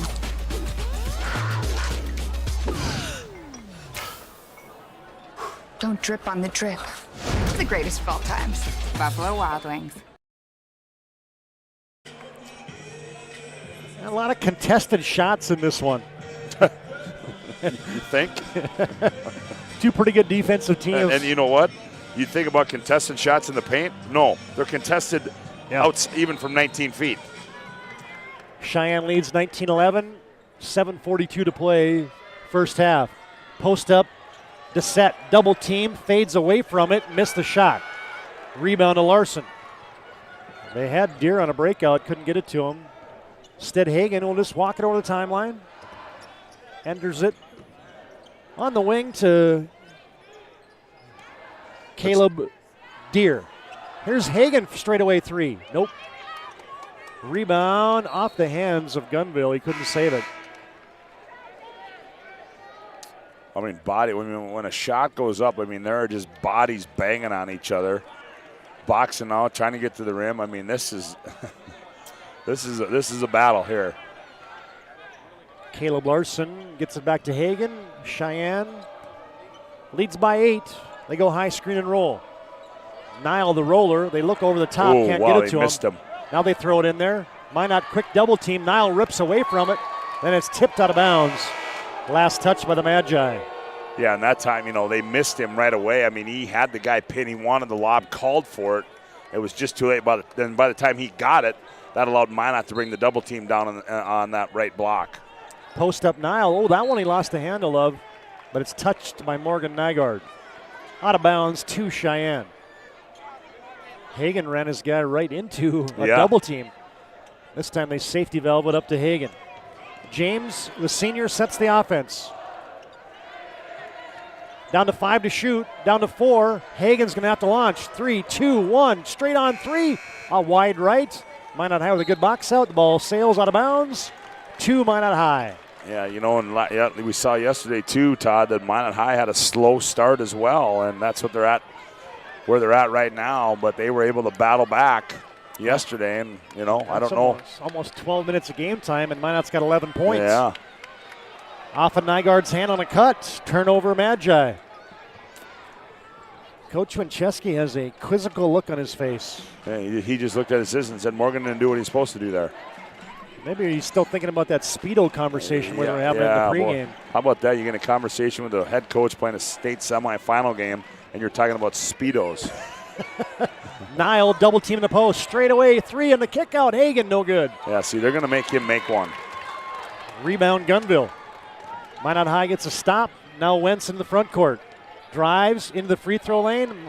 Hagan might have had a hand on him. Gunville for 3. That's blocked. Gunville hustles. Now it's taken away by Hagan. Now it's loose. Dug out of there. Nygaard has it. Gets it off to Conklin. Gunville now in the corner to set. Shot fake. 7 to shoot.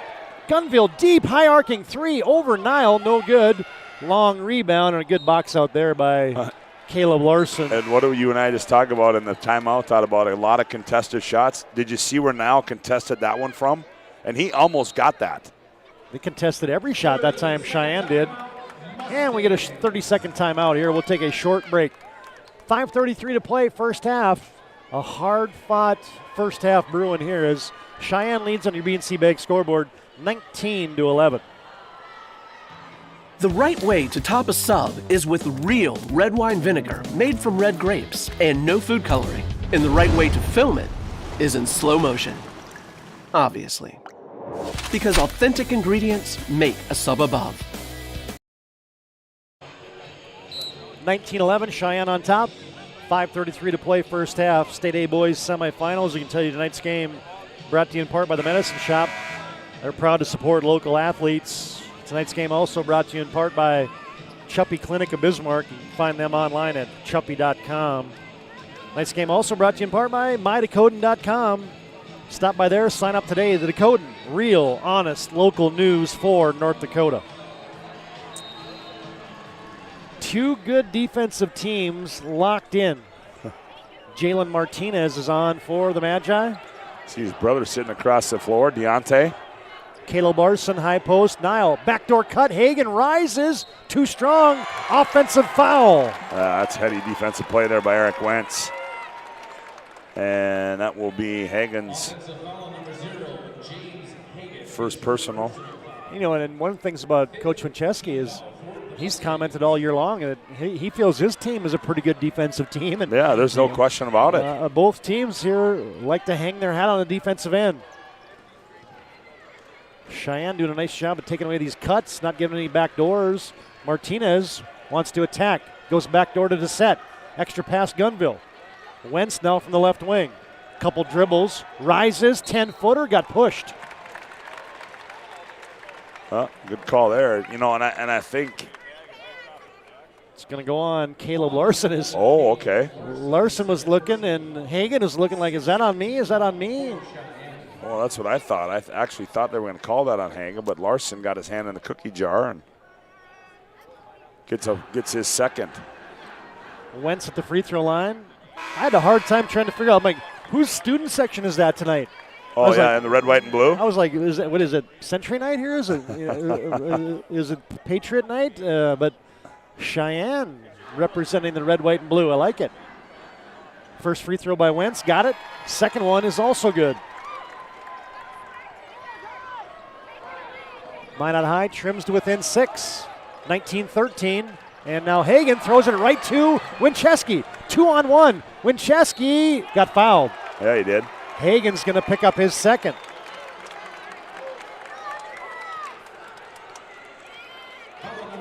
Minor halftime fans will have our Legacy Financial Partners Premier Chiropractic halftime show. Legacy Financial Partners, a private wealth advisory practice of Ameriprise Financial LLC. You can visit them with planwithlfp.com. Winchesky at the free throw line, rattles one in.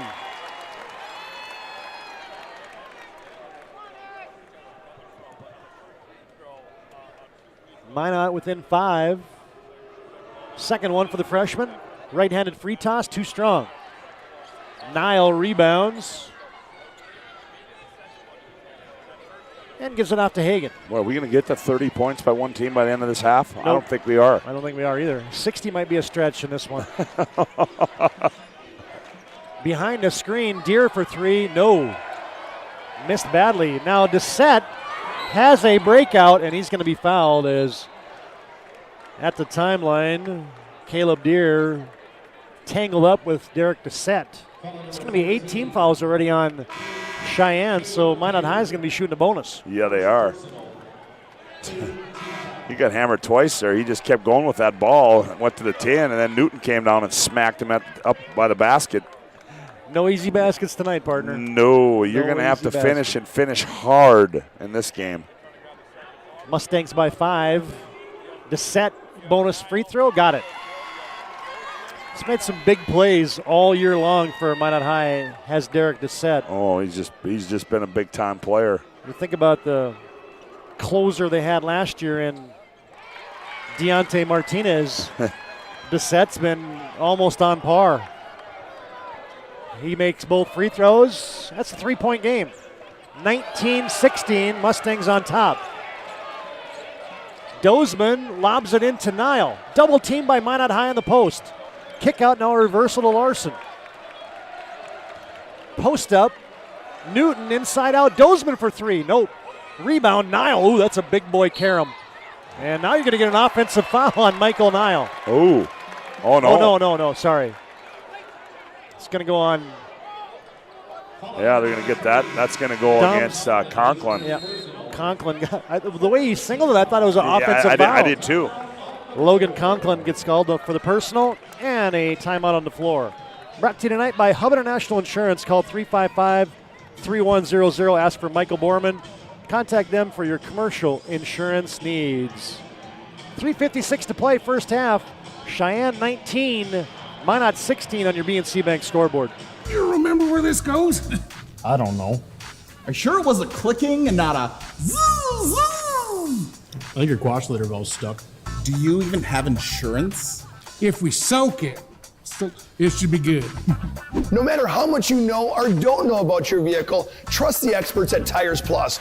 real answers from real mechanics. Purchase 4 eligible Firestone tires and receive up to $120 in a prepaid Visa gift card. Thinking service? Think Tires Plus. With 26 flavors, got a sauce for every squad.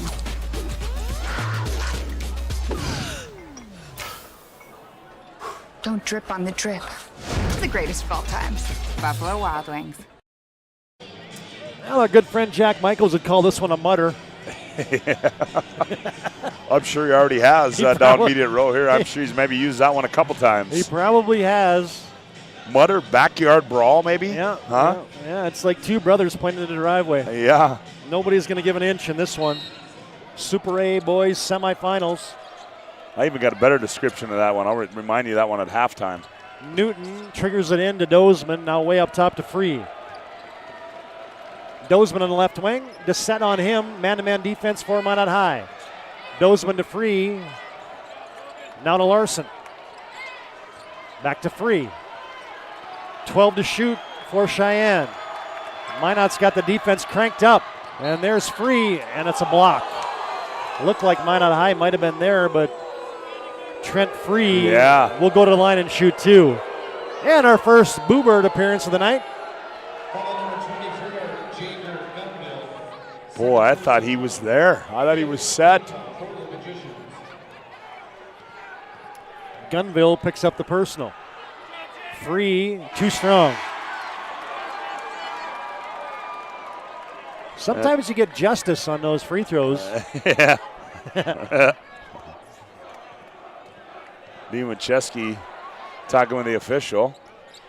Trent Free gets 1 of 2. Does Cheyenne play anybody who's not a senior? No. Every one of them's a 12th grader? Yep. What the heck? That's a No, Deer's one. I'm sorry, Deer's a sophomore. Okay, all right. Thank you. Yep, Deer's a sophomore. There goes Dissett, blocked, got it back, put it in! Count it! And a foul. Oh, and a little chit-chat going on between Dissett and Larson. And that's going to be 3 on Caleb Larson. Yeah, he just picked up his third, and he's got a little head shaking going on. Well, he and Dissett had a little conversation after that one, as that was rejected, and then Dissett stuck with it. And I think it was actually Larson that got the first one, right? Yep, it was, and then he stuck with it, went up and scored it right in his face. Dissett free throw is good. The old-fashioned three-point play, and the Mustangs lead is 1. 20-19 Cheyenne. 3:15 to play first half. Free controls. Newton was clapping for it. They go high screen and roll. Free. Deer has it. Looks for a post up to Newton. Instead, Free tries a baseline drive. He's cut off, and he stepped on the end line. Turnover, Cheyenne. Yep. Well, now Minot High's cranked her up a notch. Dean Winchesky's cranked up a notch. Well, threw his right arm out, pumping his fist at the student section. Cheyenne is kind of arguing amongst themselves on the court that time. Yep. Like they all want the basketball. Wentz. Conklin off a curl. There goes Dissett. Wave it off as that's a good call. He's going to get fouled on the way in. That's going to go on Gooselaw. And that's 10 team fouls on Cheyenne, so it'll be a double bonus here for Derek Dissett. Nice little answer here late in the first half by Minot High. Well, and what's happened, when that answer started, when Dissett got cranked up offensively. That's a pretty good formula. Dissett misses it, got it back. Fights his way in, kick out. Nygaard for 3. No, short. Rebound, Nile. Cheyenne has it. This place is in a lather already. 20-20, and now Free loses it off his foot. Nygaard stared him down. Unforced error there for Cheyenne. I'm guessing before this one's over, this one's going to get a little chippier. James Hagan on. He's got 2 personals, but I think it's a good move by Kurt Schaffner to get him back in there. I would agree. He's kind of the floor general for Cheyenne. Wentz wants to go, step through, move, layup good. Now a turnover, but now Cheyenne takes it back. Now Minot takes it back. Winchesky gives it off to Wentz. Now to Nygaard, who lost the handle. Turnover Minot. Got going a little too quick there. Hagen into the front court for Cheyenne, wearing their blue uniforms and the orange trim. Nile thinks about a three, steps in, and on the way in, a little arm bar there for Morgan Nygaard. Yeah, Nile, one way or the other, he just took that crab dribble right to the right elbow, and that way he's going to either continue to get that to the 10 or pull up and shoot that one. Nile's got an interesting game. He can be physical down low, but he also can step out and shoot threes. Yep. Being looked at by University of Mary. Nile, triple team. Can't get rid of it. Finally out to Hagen. Post up, Newton. Outside, Nile for three. No. Rebound, Newton. No good. Rebound, Winchesky. Has it for Minot High. And Coach Winchesky wants timeout. That's that, if you don't use that 32nd in the first half, you lose it. Yep. So with 1:20 to play in the first half, we break. Minot High in a nice run to end the first half. 22-20, Magi lead it. Back after this timeout on the PSP Network. Getting that perfect slice is satisfying, fulfilling, and rewarding too. But we don't do it for fun. We do it for fresh. Slice to order makes a sub above. Now this is the State A Super A semifinals brought to you by Buffalo Wild Wings, Swenson RV and Marine, State Farm, Michael Braun Agency, and Ackerman Esfold. Our thanks to all those title sponsors. Yeah, Minot or West Fargo started the game out with a 5-0 run. Now Minot has come back here and gone on a little 6-0 run of their own right now. So trying to make it 8 or 9 here in this possession. Magi by 2. Minute and change left in the first half. Wentz and Doucette go screen and roll. Wentz fading from the block, short. Hagen rebounds, and here comes Cheyenne. Cross-court pass to Nile, now in the right corner. Gooslaw sends it way back up top to Hagen. Deer on the wing, post up Newton. Minot's double teaming every post touch. Skip right side, Gooslaw for three. No, short. Weak side rebound, Newton. He wants to go back up, too strong. Rebound, tipped out of there, and here comes Doucette. Derek Doucette, Euro stepping, what a play! Make it 8-0. You can't stop him in transition. Nope, you cannot. He just glides like nobody else. You can only hope to contain him. Minot by 4. Hagen, Gooslaw play catch in the perimeter, 10 to shoot. They get a post up for Nile. Double team, kick out Newton, extra pass. Gooslaw for three. Yes! Oh, Gooslaw stepping in there. That's his 14th of the season. Down to 4, down to 3, down to 2. Wentz for 3 to beat the buzzer. Oh! He almost banked that in from 26 feet. A good first half. We would expect nothing else from your number 1 team in the state and your number 5 team in the state in the latest and the last sportscasters and sports writers Class A boys basketball pool.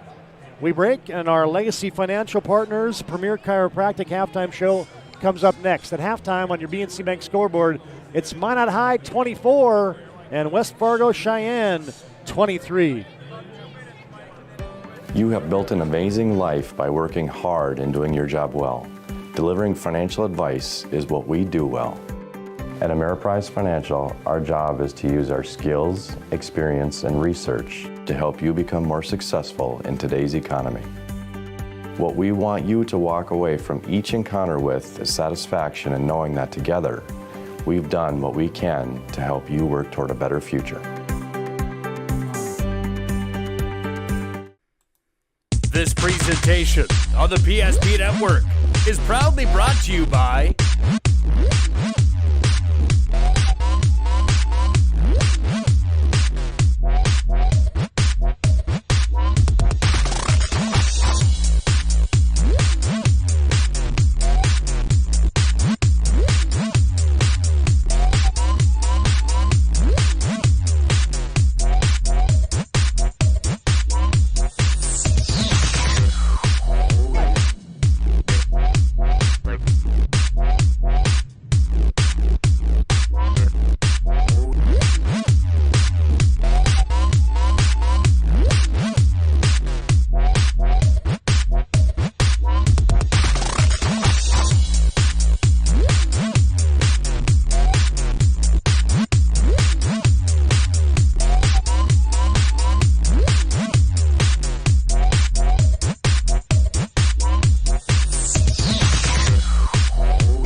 Make sure to like and follow the PSP Network on all social media platforms. PSP Network, it's game day.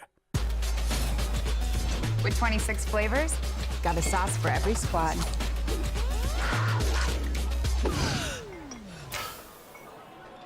Don't drip on the drip. It's the greatest of all times. Buffalo Wild Wings. You remember where this goes? I don't know. Are you sure it was a clicking and not a zoom, zoom? I think your quash litter valve's stuck. Do you even have insurance? If we soak it, it should be good. No matter how much you know or don't know about your vehicle, trust the experts at Tires Plus. Real answers from real mechanics. Inspections are free to ensure your vehicle is always in peak condition. Thinking service? Think Tires Plus. The magic of what we do really comes down to combining different aspects of patient care. Here at Premier Chiropractic, we love combining soft tissue work, the adjustment, and exercises together. We found that this gets the best results for our patients. We have 3 chiropractors to fit the needs of the entire family, a rehab area for our exercises and equipment for any athlete to improve performance. Give us a call and we will get you back to doing what you love.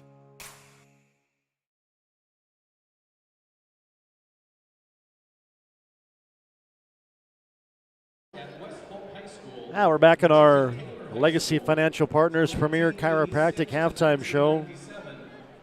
Hey fans, Dr. Kirk Mason, Dr. Cody Haugen, Dr. Becky Perry-Domries can be found at premierchiropracticnd.com. And fans, you can work with Legacy Financial Partners, a private wealth advisory practice of Ameriprise Financial Services, LLC, and together you can develop a customized plan for your retirement.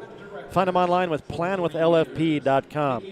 All right, Scott, lots to unpack there from the first half, but let's talk about what's happening at center court right now. It's North Dakota Officials Association inducting a couple gentlemen into their Hall of Fame, and a couple of our favorite guys is, first off, Mickey Jordan, a kid that I know from up in my neck of the woods, the Hannah area.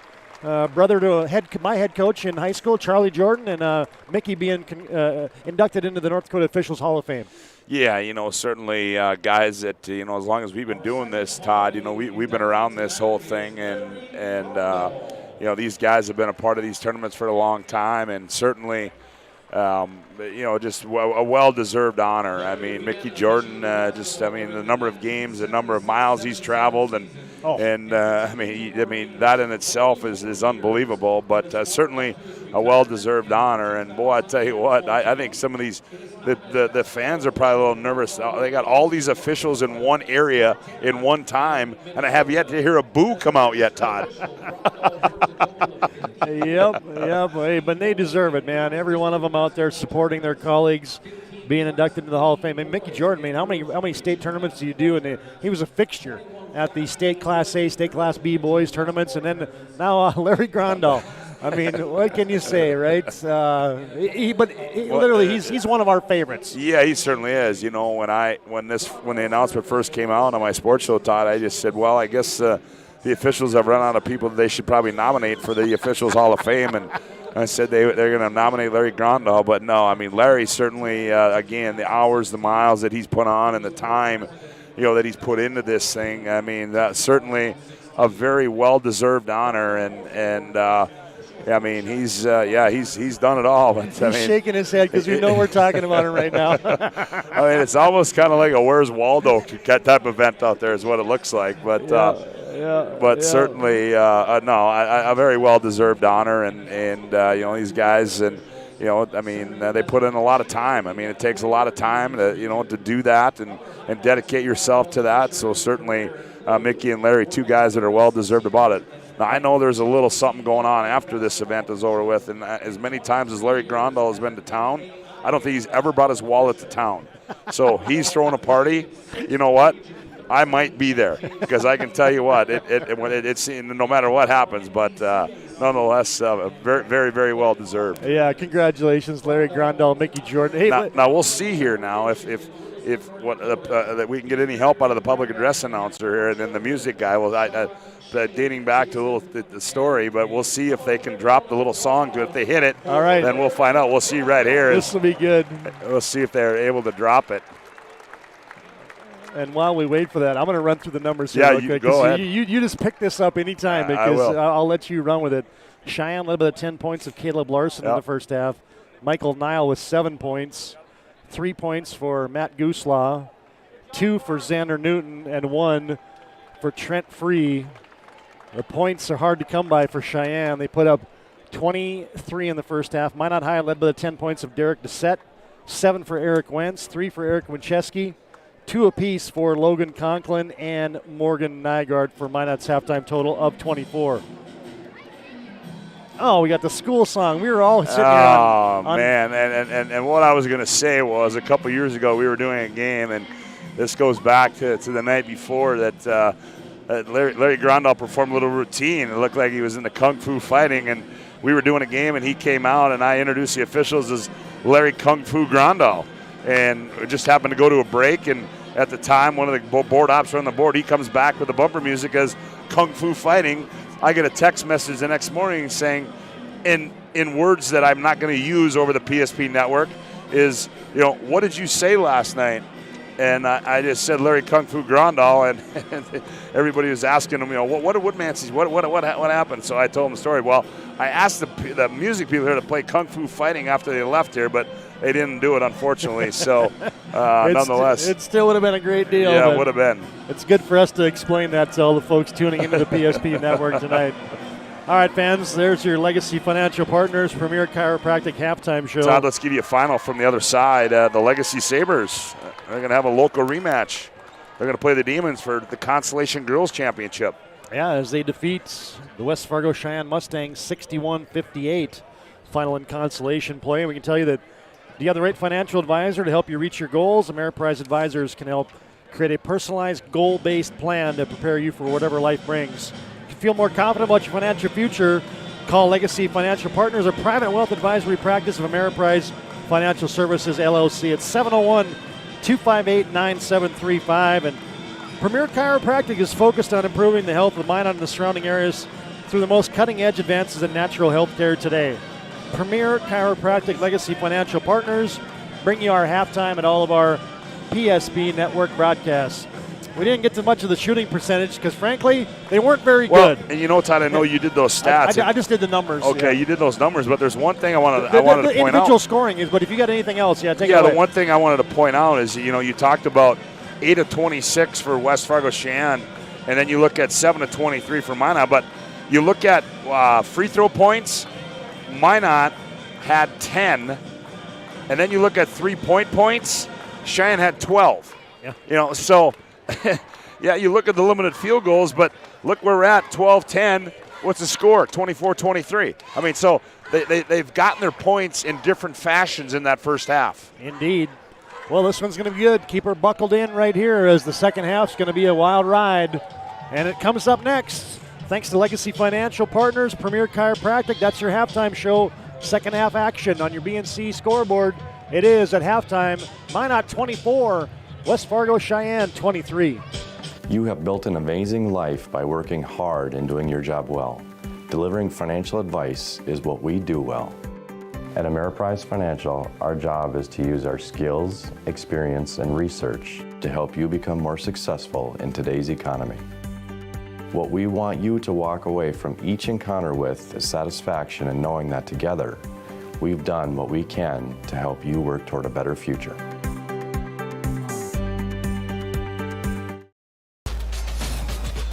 With 26 flavors, got a sauce for every squad.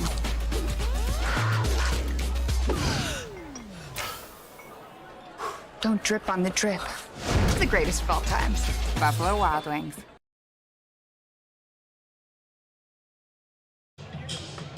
Well, I don't know how many halftime adjustments you'll make in a game like this.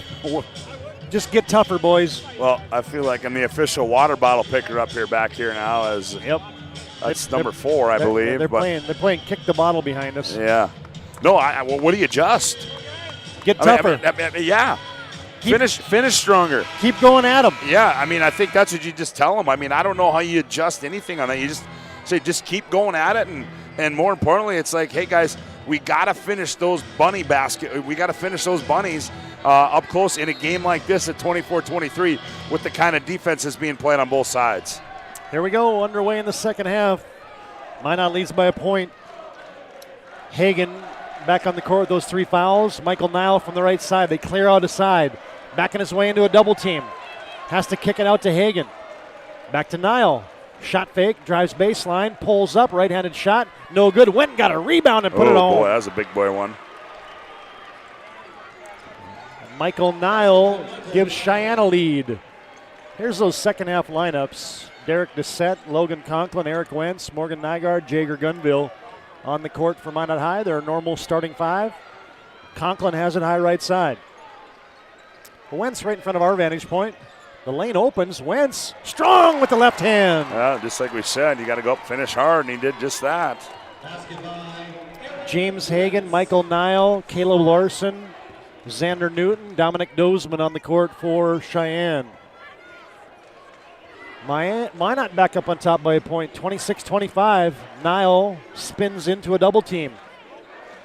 Kick out Newton, straight away Hagen, now to Larson. Minot High, they double the point post again.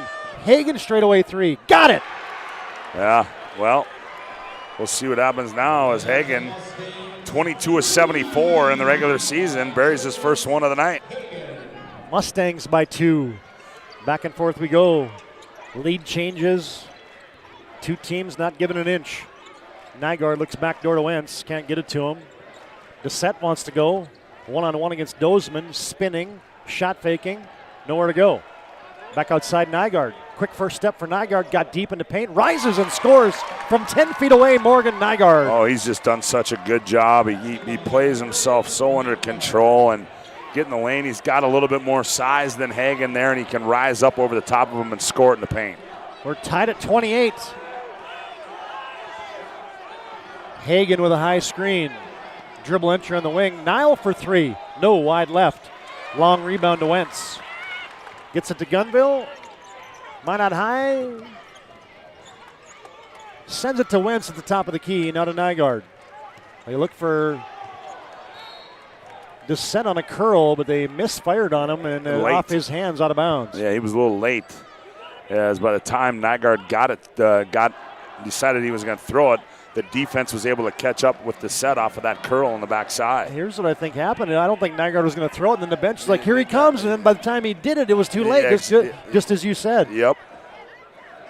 Hagen, kick out Larson. Haven't heard from him in a while. Post up Nile. Bodying up against Conklin, right-hand jump hook, missed everything. Nygaard quickly ahead.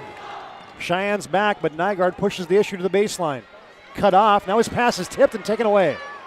There's too much length down there for Cheyenne. Here's Dozeman ahead of the pack, slipping through traffic, too strong. Rebound, ricocheted by Wentz, and it's cleared by Nygaard. Like we said, the bunnies at the 10, that was one of them right there.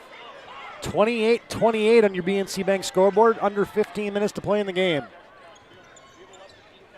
Oh, Doucette in rhythm from downtown. Yeah, he catches that in rhythm, and boy, I tell you what, it's pretty much over as Doucette now. He starts getting her going. Look out. Minot leads by 3, 31-28. High post Newton. Dozeman back to the high post and Newton. Hagen, baseline dribble drive, leaves the middle of the lane, hanging. Newton missed it. Rebound cleared by Minot. That's 2 in the last 3 possessions that they missed close. 28-foot line to Doucette. He shakes and bakes. Wentz thought about a 3. Now Wentz drives, floats, missed the shot, just short. Good contest there by Dozeman. West Fargo Cheyenne down by 3. Larson thought about a deep one. Drives it, corner 3. Nile, no. Wide left. Derek Doucette, 1-on-2. Is he going to go to the basket? Crosses over, pulls up, lost the handle. And now you're going to get a foul. You're going to be a block. Yep, blocking foul. That's good defense, though, on down here. I think that was Dozeman. Thank God his Nygaard's going to pick up a foul. That'll be his first team foul for Minot High. And we get a Hub International Insurance timeout on the court. Mandatory timeout. You can contact your local Hub agents, Leif Olson, Josh Cattell, for your personal insurance needs. 3:41 to play in the contest. BNC Bank scoreboard. It's Minot 31, Cheyenne 28. In southwestern and south central North Dakota on any given day at any given moment, a Dakota Community Bank and Trust customer is logging in or signing on to do their online or mobile banking. We believe that community banking can blend both the past with down-home customer service in-house and the future with modern banking conveniences and technology for our customers anywhere, like here or here, all while honoring our long-standing tradition of community-first oriented banking here at Dakota Community Bank and Trust.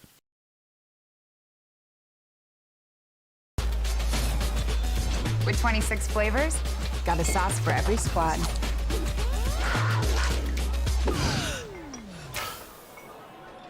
Don't drip on the drip. It's the greatest of all times. Buffalo Wild Wings. Todd Darmy, Scott Woodmansey back at the Bismarck Event Center. Seems weird not to have a camera operator here beside us. Yeah, it does, doesn't it? Yeah, a little different environment this weekend, but we would love to bring you the full video and audio experience, but it's not our rules, folks. I didn't tell you. By the way, I meant to tell you I liked your intro to this night's broadcast. We are free and subscription sans. Here's a straight-on three. Hagen misfires. Dozeman sneaks on the baseline to carry him a rebound. He missed it. Shot blocked. Return to sender. Niall rejected by Derek Dissett. Minot has it. Now Dissett in attack mode leans in, and he's fouled by Dozeman. Boy, was that. He got it. You know, that's the one thing about Dissett. When he gets going downhill like that, he's just so quick at getting to the rim. And Cheyenne was a little late there, and Dozeman picks up his third personal foul now for the Mustangs. Coach Kirchhoffner up saying, hey, we had the same thing down on the other end.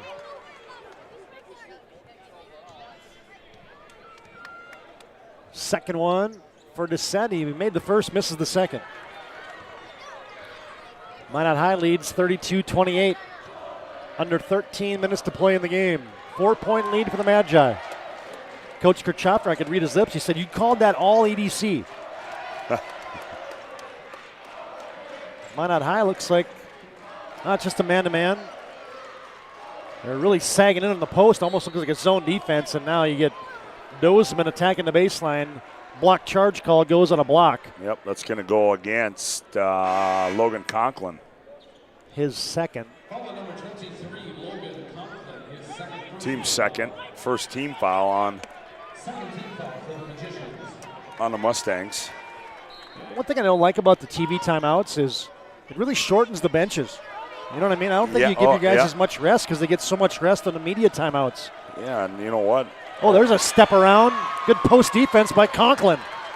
You know, sometimes I would say you'd think those media timeouts affect the flow of a game, Todd, but this one, that don't matter. No. The way this one's flowing. There ain't no flow in this thing. This is the opposite of flow. Yep. There goes Wentz pulling up. Oh, nice play. That's a tough shot. 10 feet and fading from the left block area.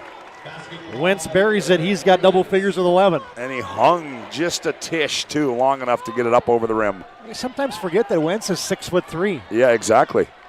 Oh, there's a jab to the left, going to the right. Niall got buried, no call. Oh. That has the whole West Fargo Cheyenne bench up. Now Wentz is going to attack. Niall got a piece of it. Tom Kirchhoffner not happy with that last call. Michael Niall. Oh, in the corner. Deer for three. No. Winchesky rebounds. Back comes Minot. Cheyenne having a hard time getting anything going offensively here in the second half. Yeah, just 5 points in the second half. Gunville gives it off to Dissett. Crosses over once, twice, spins, shot fakes, goes up, and he's hit there by Michael Niall. I immediately looked down to the Cheyenne bench because I'm like, oh boy. Was that Niall or Dozeman? I haven't gotten the. I thought it was going to be Niall, but maybe not. Free throw to set. Got it. It's going to go on. Oh, that's Larson. Larson. Oh boy. He got off to such an electric offensive start for Cheyenne, and that's a developing situation now. That's 4 on Caleb Larson as Dissett gets them both. Well, and Larson, one of their better three-point shooters as well. Yeah, and kind of a Batman to Michael Niall's or Robin to Michael Niles Batman. Yep. High post Newton. Handoff to Hagan. Now Nile on the right wing. He's just going to go at everybody and finish with his right hand. Well, and I think that's what they're going to have to do is they're going to have to start. Clearly, I think offensively, he's their best offensive player, and they're going to have to start getting him in some isolation situations. There they ISO Dissett, cut off. Wentz thought about a three. Now he's just going to take a three. Nope, wide right. Long rebound. Saved by Winchesky, but he gets it right to Dozeman. Here comes Xander Newton. Back comes Cheyenne. Nile thought about a three. Now Hagan. They want to post up for Dozeman. They get it into him. On the block. Kick out Hagan. Extra pass. Nile. Open three ball. No. In and out. Rebound. Tipped out to Nile. Bodies flying. 1, 2, 3. 4 guys on the floor. And Cheyenne wants timeout. And it'll turn into a mandatory media timeout. A Hub International Insurance timeout on the floor. 10-14 to play in the game, and this thing's getting physical. That foul went on Nile. They got him on a foul, didn't they? I don't think so. I think it was just a timeout Cheyenne. And a timeout on the floor. BNC Bank scoreboard with 10-14 to play in the game. It's Minot 36, Cheyenne 34. Or check that, Cheyenne 30.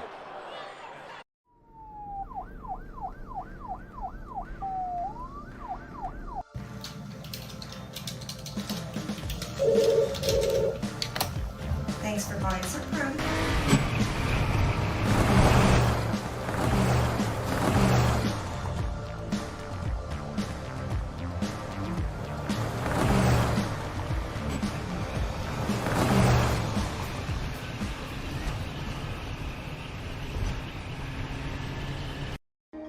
Life is all about moments.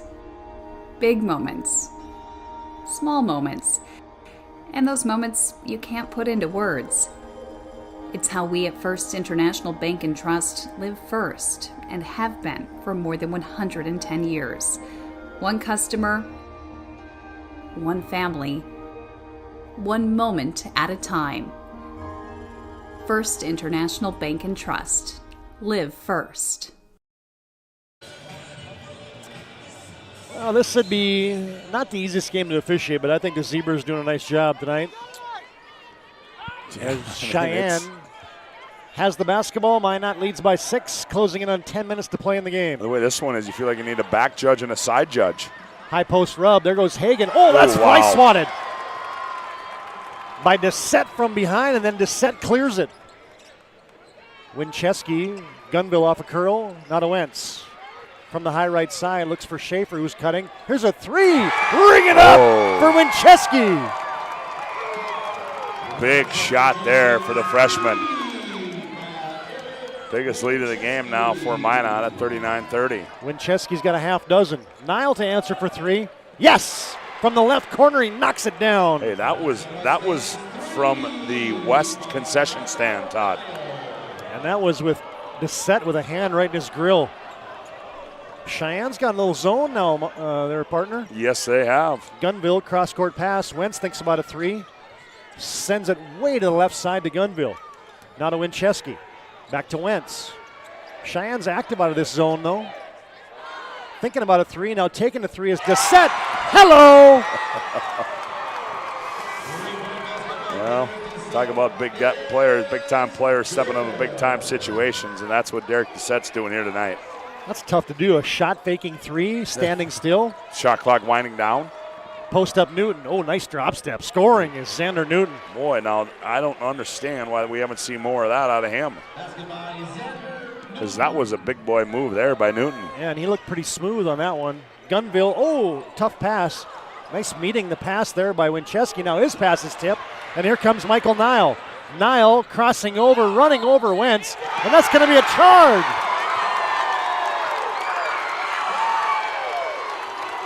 Oh, boy.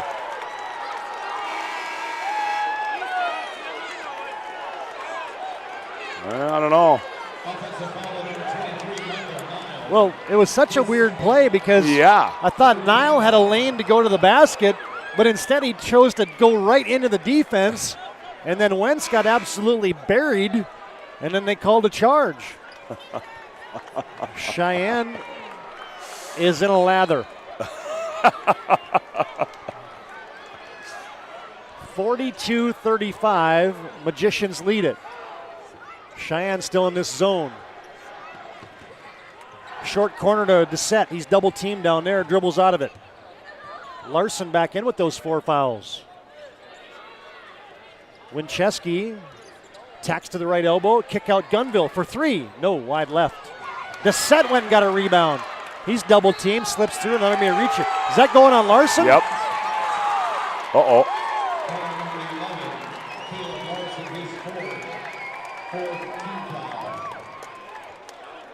Oh, that's his 4th. I had him for 4 already. Yeah.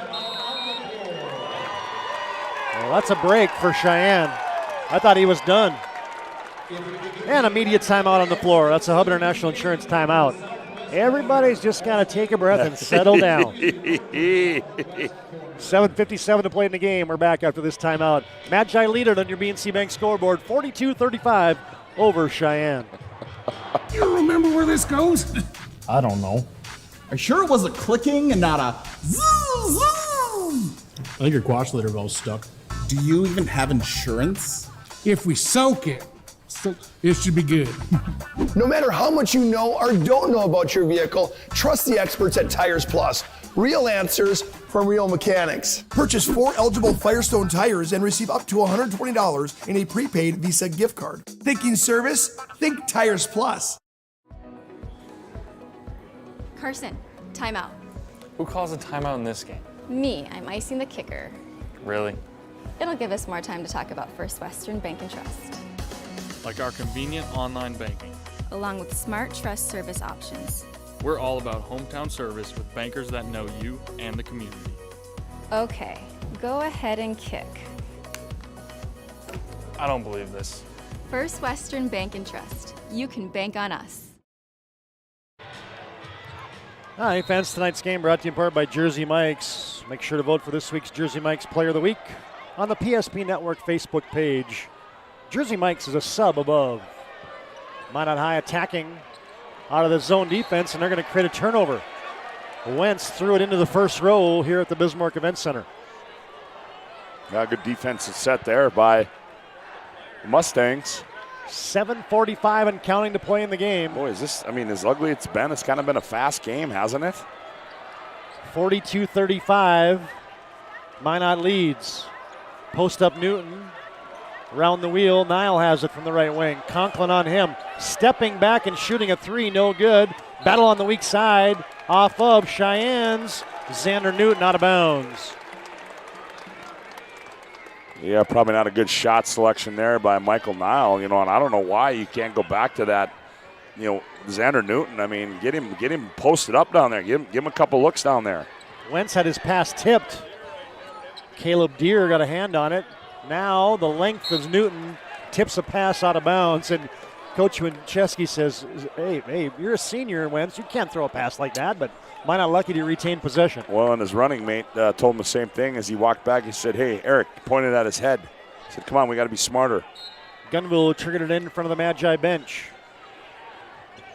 Cheyenne denying. Doucette has it now top of the key. Pulls up, right elbow jumper, rims off. Nile battling with Conklin and a jump ball. And that arrow is in the favor of the Minot Magicians. Yes, it is. New shot clock for the Magi. 7:04 to play. Minot leading 42-35. Somebody is going to win this one the old-fashioned way. This reminds me of an old Steve Miller Mandan Braves game.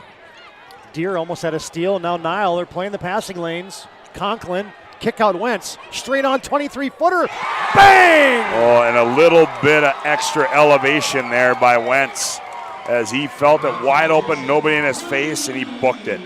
Cheyenne was so close to two steals, and then it turns into a made three for Wentz. Double team on Newton. Kick out Hagan to answer for three. Yeah, big yes! Hoop. That was a big hoop. Sorry, TD. You're good. Hagan's made two here in the second half. They're almost chumping him a little bit, making him shoot it. Yep. Back to a 7-point lead and a tip away. This time, Minot threw it away. Here comes Nile, 1-on-2. Oh, splits the defense and scores. Was that a crafty move going coast to coast with the Euro step? Back to a 5-point lead, 45-40. And now Coach Winchesky wants timeout. Folks, there's no better environment than the Bismarck Event Center in a good, highly contested game. That has a bit of a lather to it. This baby is juicy. Timeout on the floor brought to you by Hub International Insurance on your BNC Bank scoreboard. It's 6:06 to play in the game. Minot 45, Cheyenne 40. Back after this break on the PSP Network. You have built an amazing life by working hard and doing your job well. Delivering financial advice is what we do well. At Ameriprise Financial, our job is to use our skills, experience, and research to help you become more successful in today's economy. What we want you to walk away from each encounter with is satisfaction in knowing that together, we've done what we can to help you work toward a better future.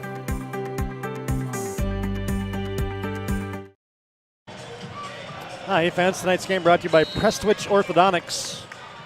Visit them at minotbraces.com. Get started with a free consultation at Prestwich Orthodontics. Corner three for Gunville. No. Winchesky battling on the weak side, and it goes off of him. Out of bounds to Cheyenne. Boy, Winchesky showing some hops there, too. He was right up there around with Michael Nile.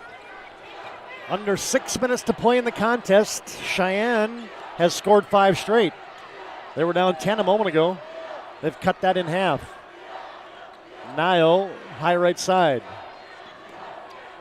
Dozeman reverses it to Hagan, who skips it right corner. 3-ball for Deer. Missed everything.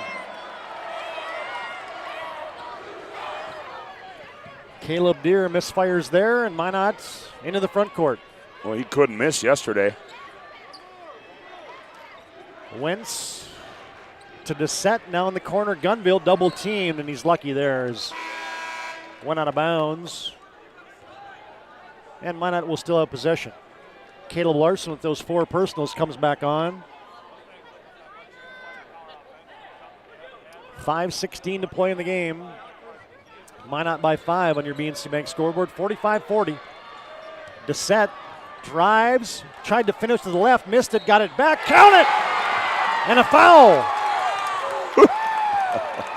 That right there, just you talk,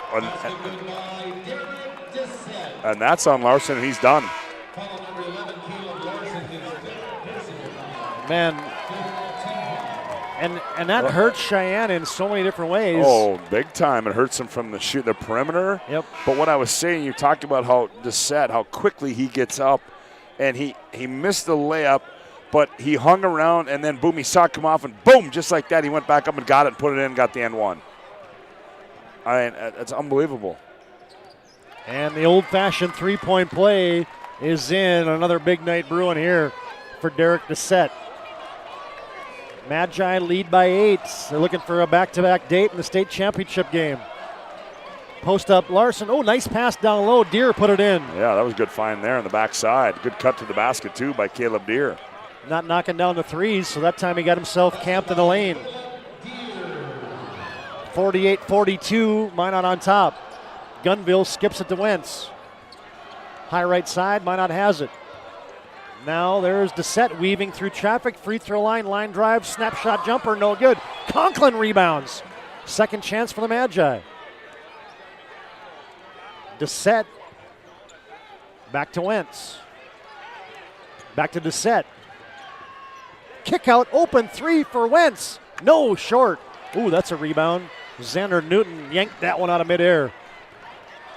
Cheyenne has possession, and the Mustangs are down by 6 with 4 minutes to play in the game. Dozeman reverses it to Nile. Thought about a 3. Back to Nile on the right wing. Comes up top to Hagan. Almost lost it. Post up Newton. Newton gets it to Dozeman. Shot good. Well, that's a good find there. Dozeman gets his first basket of the night. Good time to get that. Down to a 4-point lead. Cheyenne answering. with 3:33 to play in the game. Winchesky to Wentz. Back to Winchesky. He's double teamed on the right wing. Back to Wentz. Wentz hounded by Hagen. Gets it to Winchesky for three. No, in and out.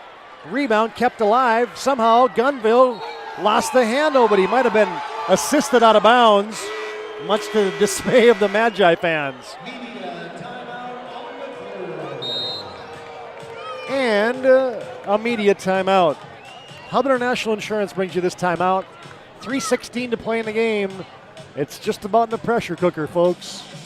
Minot 48, Cheyenne 44. Back with this one after this timeout on the PSP Network.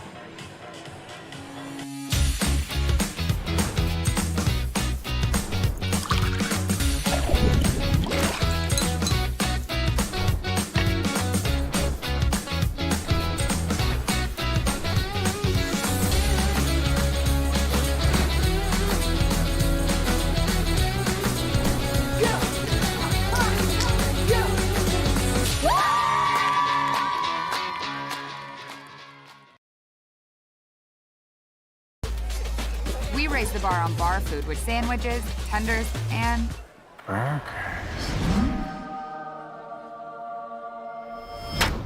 there's more where this came from. To the greatest of all times, Buffalo Wild Wings. Reminder at the game, we'll have our Shots Crossroad Planning Team Financial Advisors post-game show.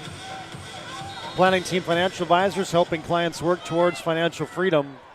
And Shots Crossroads, your post-game headquarters. Order online at shotscrossroads.com. 4-point lead for Minot. Cheyenne has possession. Minot looks like they've got a little zone. Yep, they slipped into one. Post up. Newton, goes down low. Oh, contested shot there by Dozeman. He couldn't finish it. Yeah, see? As I said, that would have been a big hoop there. 48-44. Minot clinging to that 4-point lead. Magi goes short corner to Doucette. He gets out of there quickly because a double team was coming. Back to Conklin in the corner. Back to Doucette. Now to Winchesky. Now to Wentz on the left wing. He's playing catch on the perimeter is Minot. Down to 4, down to 3. Wentz. Return to center into the hands of Winchesky, but he had to hurry it to beat the shot clock, and he missed everything. Ooh, that was a big time block. Yeah, this time of the game, Todd, you got to make do, or you got to. Every possession is valuable, particularly in a game like this. Okay, it's officially in the pressure cooker now. 48-44. 2:11 to play in the game. Cheyenne, Nile in the corner. Deer skips it up top to Hagen. Newton wants it. Back on the right wing. Nile, Deer, now they get it in there to Newton. Turns, banks it home. Ooh, the bank is open. Xander Newton with a big hoop. The Cheyenne fans come to their feet. Under 2 minutes to play, 48-46 Minot. And on the wing, there's going to be a jump ball as Conklin double teamed, and the arrow goes to Cheyenne. And Dean Winchesky not happy with that one. I was wondering if Coach Winchesky was going to call a timeout, but I think they gave the jump ball first. Both teams with 2 timeouts left. 1:30 to play in the game. Nile post up Dozeman. No double team this time. Inside out Hagen. Back inside. Now straight away Dozeman for 3. Yes! Dozeman puts the last 5, his only points of the night. Cheyenne back up on top by a point. 49-48 Mustangs. Gundo gives it to Wentz. Free throw line to Doucette. Doucette hounded there. 1, 2, 3 guys on him. Now to Conklin. Now in the corner to Winchesky.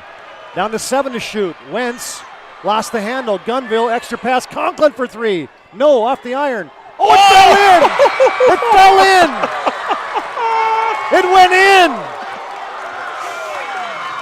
Hey, and you know what? This was the same basket they won the game on yesterday. It went straight up in the air, hung on the iron, and somehow gravity took over. And this whole place was kind of in about a second delay because that thing just hung up there. It took its time to back in the hoop, and it went through. And how about Conklin?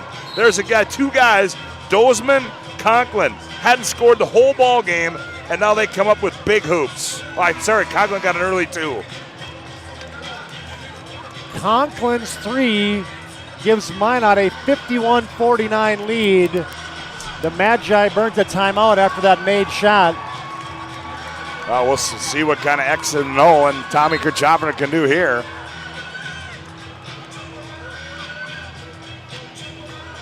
Two timeouts for the Mustangs. Cheyenne will trigger it into their own hoop. Minot extending full court pressure. Minot still just has 2 fouls this half, Scott. Yep, that's right. And Mustangs only have 5. Hagan off a high screen. Nile, he's going right to the rim. Rises and scores. We're tied. That was quick. Shot clock, game clock, almost identical. Minot can play for the last shot if they want to. You seen this before? Winchesky to Gunville. We're down to 19 seconds. Down to 18. Down to 15. Wentz on the bounce, gives it to Doucette. And we get a timeout. 11 seconds to play in the basketball game and a 30-second timeout. Reminder after the game, we'll have our player of the game brought to you by Sport Clips. They're located at 411 South 3rd Street in Bismarck. They bring you the MVP after all of our PSP Network broadcasts. Well, Todd, I guess I'm guessing Double D may have his number called again here, huh? 51-51, 11.6 seconds remaining. The shot clock's only at 10, so we said they're almost identical, but Minot High will have to shoot this with at least 1.6 seconds remaining. Cheyenne has 2 timeouts remaining. That was Minot's last timeout. Minot will be triggering it in right in front of our vantage point. Cheyenne looks like they're going to go man-to-man. And now we got the chess match. Cheyenne wanted to see what Minot High was in. I think that's actually an advantage for Minot to see that Cheyenne was going to go man-to-man there because they've been playing a lot of zone here in the second half. So now Coach Winchesky, hey, that was always the equation. Do you drop something new now, or do you go right back? Well, I was just going to say, I'm betting he's probably going to go back and give him a different look now this time when they come out. Well, this place has been in a frenzy. 11.6 to play in the game, and we're knotted up at 51.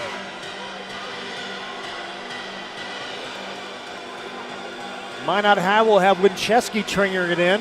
How about the faith you put in the freshman? Yeah. Right in front of the Minot bench. And they got Newton guarding him. Cheyenne goes man-to-man. Winchesky looking, gets it into Doucette. Doucette on the left wing, spins, shot fake, goes up, blocked by Nile. Cleared out of there, and now it's loose, and the jump ball is going to be Minot basketball with 3.7 seconds to play and 2 to shoot for the Magi. And no timeout. No timeout left for. Well, you got to run your best inbound set here if you're Minot. Cheyenne's denying everything. This time Wentz will trigger it in. They look for Doucette. Oh, and it's tipped. Taken away by Cheyenne on a full court shot. Will sail short. And this one is going to overtime. Bonus basketball once again on the PSP Network. They got 4 minutes on the clock, and we'll come back with OT after this timeout. End of regulation. It is on your BNC Bank scoreboard. Minot 51, Cheyenne 51. The best part about working at BNC National Bank is developing relationships. I love working with people. We've been here for over 25 years. We've grown just like our communities we're in. But we still have that personal connection with our customers. And that's why we can find the best solutions for them. It feels great seeing projects around the community and knowing we're a small part of making that happen. We're helping people buy their first homes. Plan for the future. From startups to big business. We're part of the community. And we're proud of it.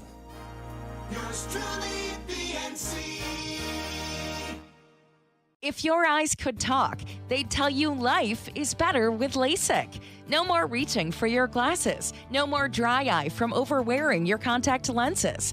Right now, Bismarck LASIK is offering free consultations for LASIK procedures. Break free from the daily hassles and expenses of glasses and contacts. Life is clearly better. Book your free consultation today with Bismarck LASIK and see the difference. Call 222-2020 or schedule online at bismarcklasik.com.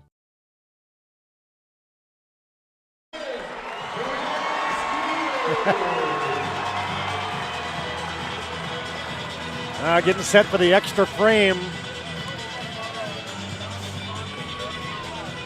Well, we might get to 60. Yeah, yeah, you're right, partner. 51. Although, don't count on it, though. 51-51, Cheyenne wins the tip. Hagen comes up top to Dozeman. Newton posting up, they're fronting him. Nile in the right wing, pulls for three. Oh, off the back iron. Big rebound for Deere. Nile has it back for Cheyenne. Second chance for the Mustangs. Handoff to Michael Nile. Conklin, the sophomore, on him. Step back three. Nile twists one up. Rebound. Dozeman. Oh, as he stepped up here late in the game for the Mustangs. 53-51, Cheyenne leads. Descent in the corner.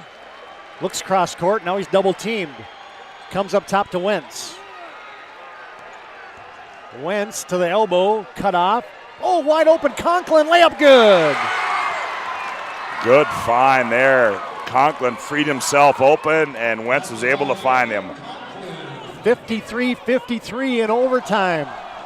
Cheyenne with possession. They get an open three for Deere. No, in and out, Heartbreak Hotel. Here's Descent in transition. Lost the handle, he gets it back.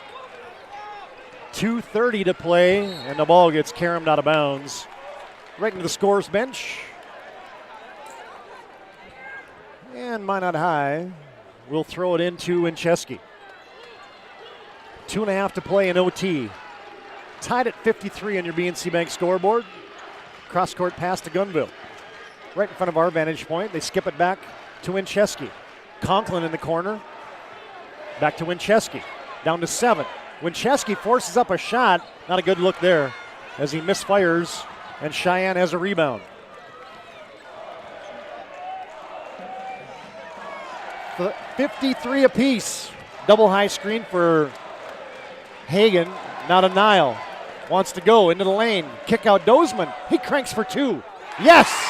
Long distance two. That was a long two. Yeah, okay. Dozeman has been money here in the second half and in overtime. Cheyenne's gotten some good mileage out of this zone defense. That length on this zone makes it difficult. Particularly with Deere up top. Gunville. He pulls for three. Yes! Told you he was going to make a big shot, Todd. His first points of the game. Minot leads 56-55. Magi on top by a point, 1:20 to play in overtime. Nile, reverse it, Dozeman on the left wing, top of the key, Hagen. Back to Nile on the right wing. Wants to go one-on-one, steps, fires for three, no. Rebound, cleared by Newton. Second chance for Cheyenne, now you get a timeout for Cheyenne. Everybody's standing, everybody's yelling, everybody's excited. 30-second timeout. We'll keep it right here. Reminder, after the game, we'll have our move of the game brought to you by Jobbers Moving and Storage, where they can help you move across town or across the country. Locations in Bismarck, Minot, Fargo, and Aberdeen. Find them online at jobberswarehouse.com. Well, folks, we still got one more to go. West Fargo and Fargo Davies waiting in the wings. You know, I don't remember the last time in this opening, in the State A in the first two rounds where you had 3 overtime games on the championship side. That's the kind of tournament this thing's been. You know, we talked about it at the WDA, but there's a lot of parity this year in Class A boys basketball, and so no surprise here, really. And by the way, Todd, we got 1:03 left. We're not quite to 60 yet either. Yep. I don't know if we'll make it. 1:03, 63 seconds to play. 56-55, Minot clinging to a 1-point lead. Dozeman gets it into Nile. Wants to go one-on-one. Backs into Conklin, double team, and they get a dislodge and a hand check there on Logan Conklin. Well, they cleared space on that on that opposite side of the floor and let Nile go one-on-one. That'll be Conklin's third. That's still only the third team foul of the half. Yeah. Nile pull up with the right hand, off the iron, rebound tipped, cleared by Gunville. And now what are you going to get? There's going to be a foul on Cheyenne, I believe.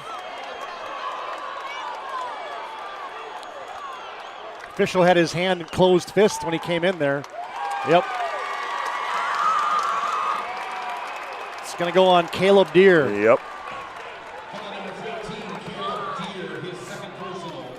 56-55. And that's just a 6-team foul for the Mustangs. We played in a game like this. The foul situation shouldn't be like that. They have been letting them play. Gunville way up top. Sets the offense between the rings. Cheyenne extending. Winchesky skips it to Wentz. Back to Gunville. Gunville free throw line, pull-up shot. Too strong. Rebound. As Dissett got it and shot it in one motion, and he's fouled.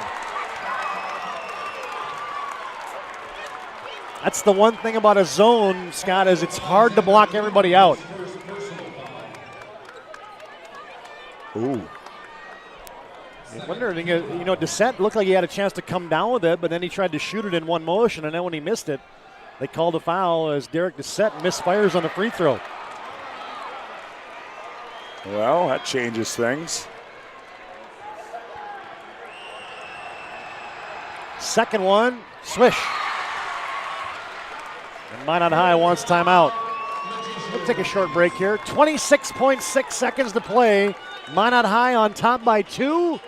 We'll come back with the finish of this one on the PSP Network.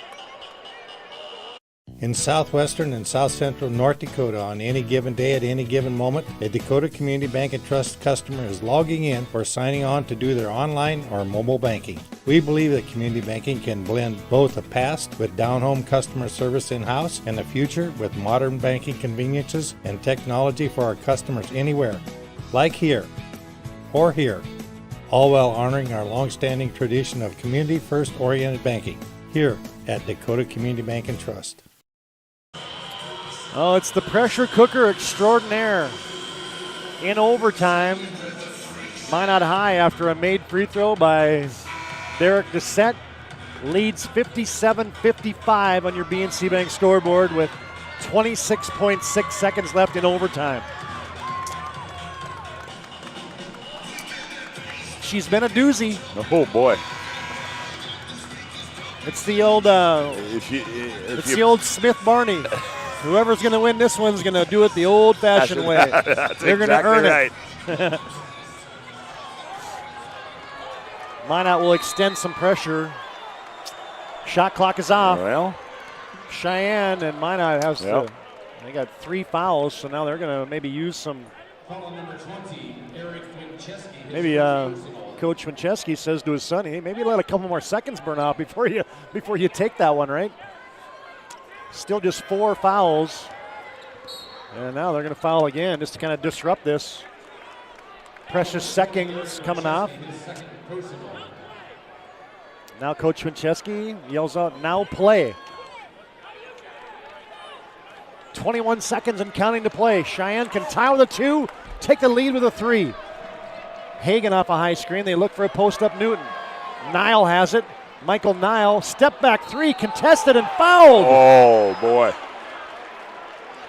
Conklin was contesting a 3 on a step back for Nile, and he fouled him. Oh, not what you want to do there. The degree of difficulty of that shot, Todd, was extremely high. If Nile makes that, he makes it. How about these free throws? Oh, boy. Nile, yes. Was that calm, cool, and collected, you think?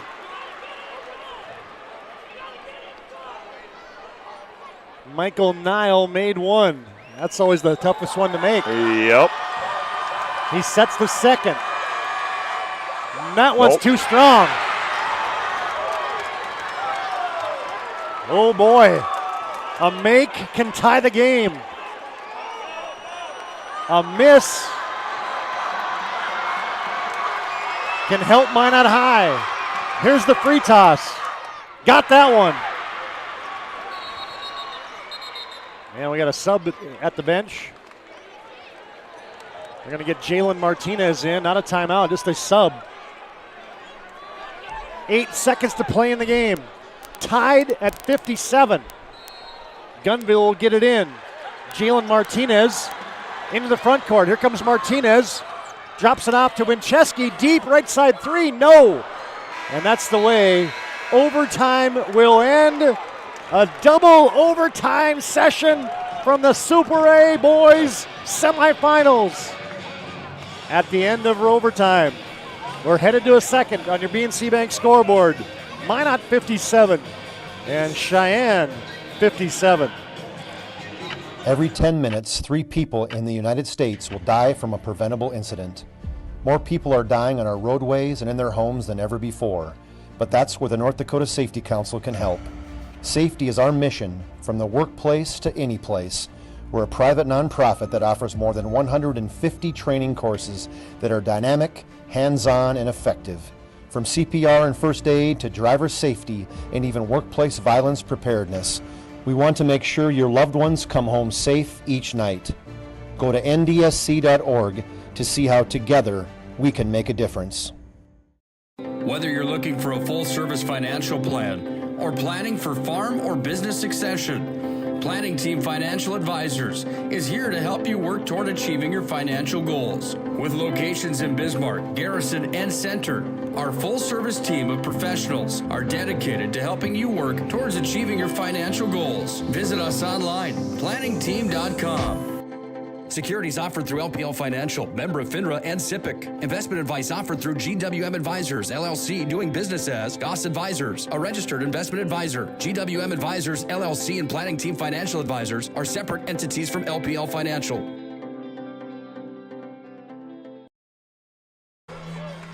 Here's the tip in the second overtime.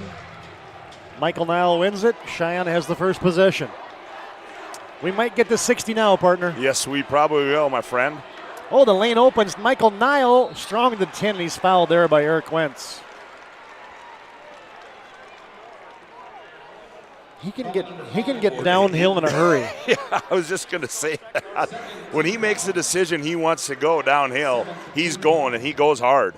He has been the offense here in the second half for Cheyenne. Nile, the senior, 6'6", left-hander, calmly knocks down a free throw here in double overtime.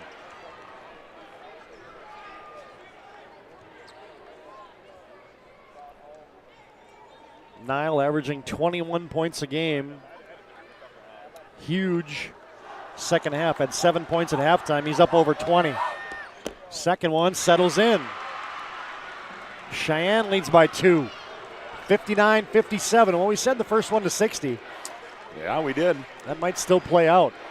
Cheyenne still in this zone. They're trapping out of it. Dissett got it down low. Shot faking. Scoops it and misses it. Nile rebounds. Went to the scoop with the English. Couldn't finish it. Hagan on the dribble entry. Newton reverses it to Dozeman. Back to Hagan. Now they got Dissett on Michael Nile. On the right wing, wants to cross over, goes into Dissett, gets into his body, shot up and scored it. With the right hand, Todd. That was extremely tough finish there. Mustangs by 4, 61-57, and now Wentz lost the handle. It's loose, Nile digs it out, taken away by Gunville, and it's last touched by Minot. Gills out of bounds into the Magi bench. An untimely turnover there for the Magi. Michael Nile, been a man possessed. Might have got away with a push-off right there. They're not calling that in this one. No. Nope. 2:39 to play in double overtime. 61-57, Cheyenne on top. Hagan now going to go post up to Nile, can't get it in there. Newton reverses to Dozeman, down to 5 to shoot. Dozeman spinning into a shot, went up, missed it, rebound. Dozeman over the back. Yep. That's going to be a bonus. I think you're going to have Eric Wentz shooting. Yep. Wentz, a good free throw shooter for Minot High. 4th personal on Dominic Dozeman. Minot hasn't scored in this overtime session. Michael Niles got all 4 for Cheyenne. Big bonus free throw here for Eric Wentz, the senior. Got a lot of tin, but it fell in. Pull it, and you didn't even know it, TD. Makes it a 3-point game. Haven't seen too many substitutions in for a long time as Morgan Nygaard comes on for the Magi. Wentz for the second. Swish. 61-59. Minot on top on your Cheyenne on top on your BNC Bank scoreboard. 2:17 to play in double overtime. Super A boys semifinals.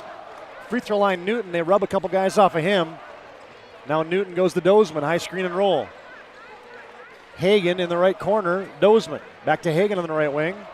Swinging up top Newton. Down to 5 to shoot. Hagan to the elbow. Deer for 3. Deep. And he missed everything. That's a good defensive possession there by Minot High. As right there, Cheyenne just went away from going downhill. The last few possessions, they were going attacking the basket. That time they just ran it across the perimeter. Minot High with possession. Nygaard between the rings. Right side to Wentz. Skips it to Gunville. Open for 3. No, wide left. Rebound kept alive by Dissett. Then it's rammed out of bounds by James Hagan. It'll be Minot basketball. Everybody on Minot thought that Gunville 3 was going in. Yep, including me. I'm not on Minot High, but I thought it was too. Dissett bodies into some people. Gets it into Wentz. Running through the lane. Flips up a running shot, no good. Rebound Newton of Cheyenne. Cheyenne got a stop. 1:20 to play in the game, and Cheyenne wants timeout. I think these are 30s now. I believe they are, yep. Oh, no. Full timeout. We'll break. 1:16 to play in the contest. Minot down by 2. It's Cheyenne 61, Minot 59 on your BNC Bank scoreboard. This presentation on the PSP Network is proudly brought to you by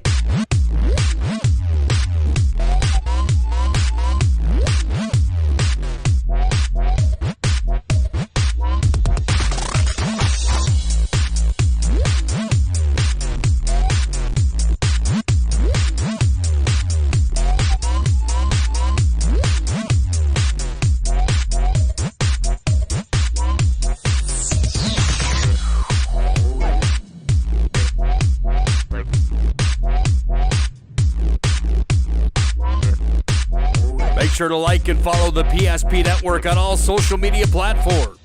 PSP Network, it's game day.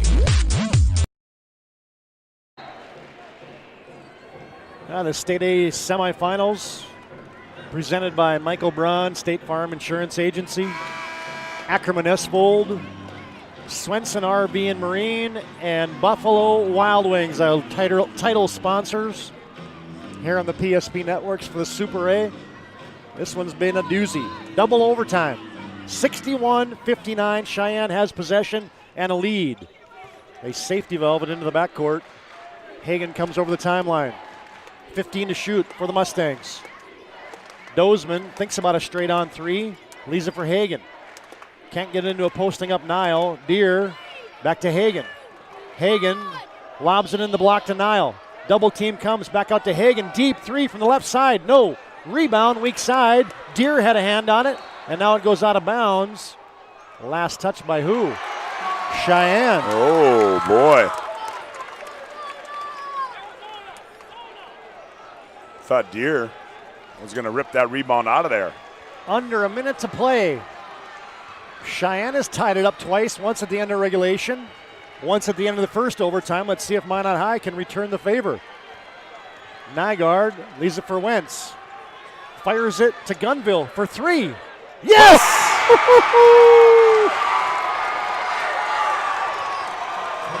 Minot by a point. Shot clock is off. Hagan, kick out, thinking about a 3. Newton, reversal, Dozeman into paint, and now it's tied up. Taken away.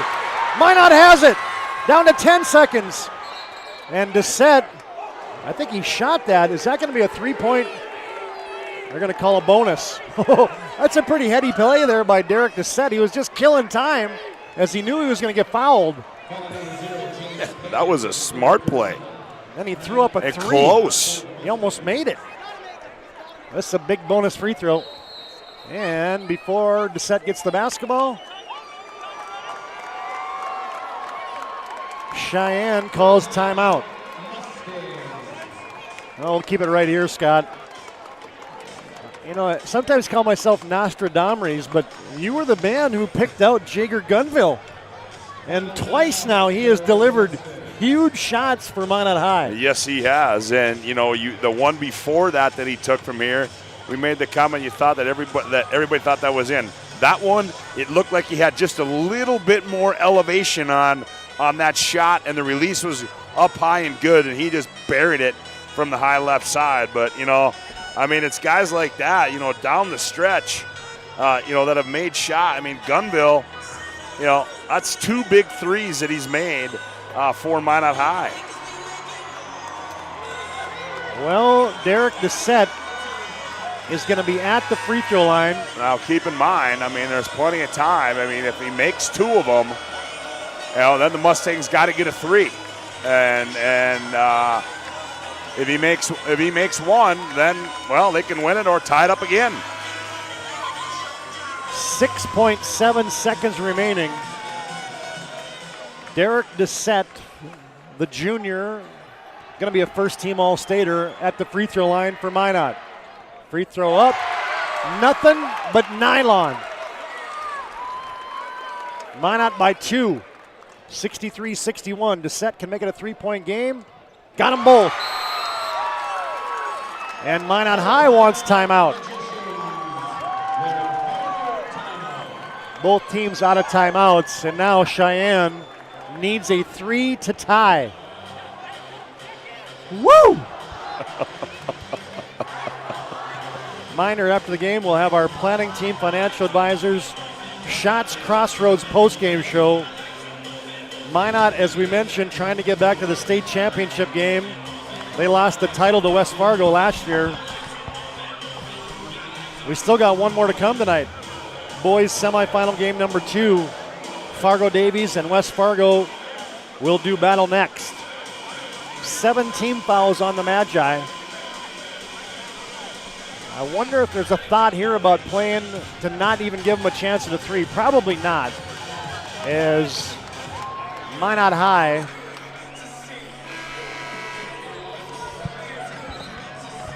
leads by 3 with 6.7 seconds remaining. I saw Cheyenne run a play where they threw it on the baseline and then went deep with it. I don't think he'll try to do anything like that. Minot High is back. They're not really extending extreme full court pressure. Minot's got a pretty small team out there, but here we go. Dozeman will trigger it in. 6.7 seconds to play. They get it into Hagan. Hagan comes to the timeline. Cheyenne needs a 3 to tie. Here's Newton for 3. That's blocked. That's blocked. Return to sender. Eric Wentz got it. And Minot High into the state championship game.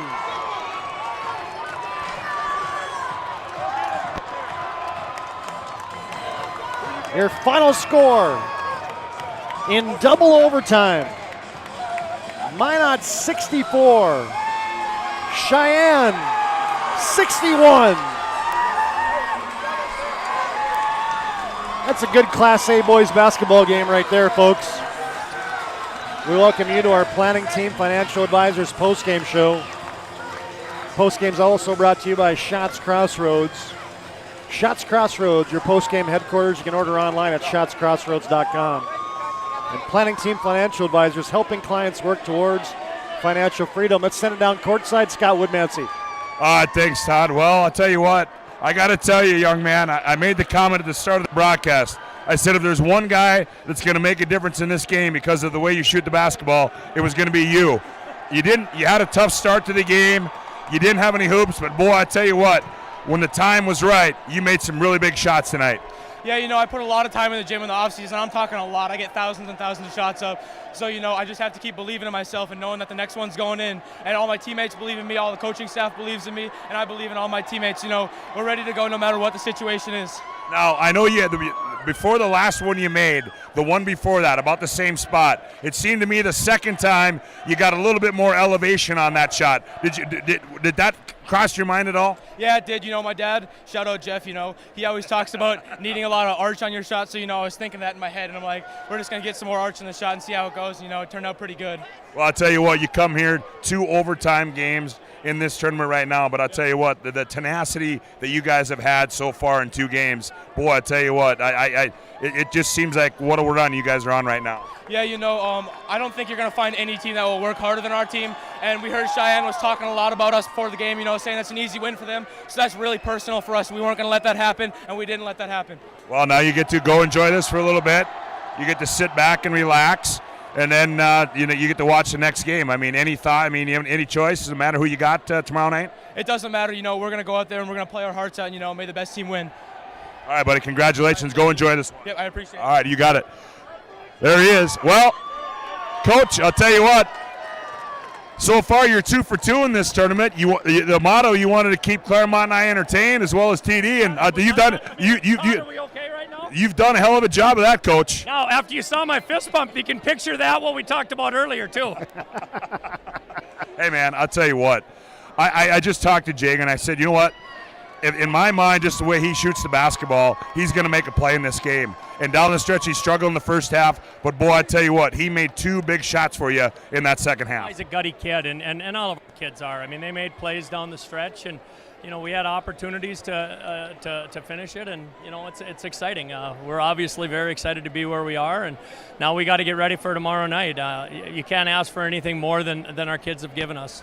No, there's no question about it. But I think just all around, then Conklin, and he just a gutty kid. He makes a big 3. I mean, how long did you hold your breath when that ball hung in the rim when he shot that one from the left corner? It was easy. You just knew it was going in. I mean, the way things have gone for us, you got to kind of have faith in that, to be honest with you, Scott. But you know what? You got to trust your kids. I mean, all year our kids have lined up and made plays, and tonight was just another example.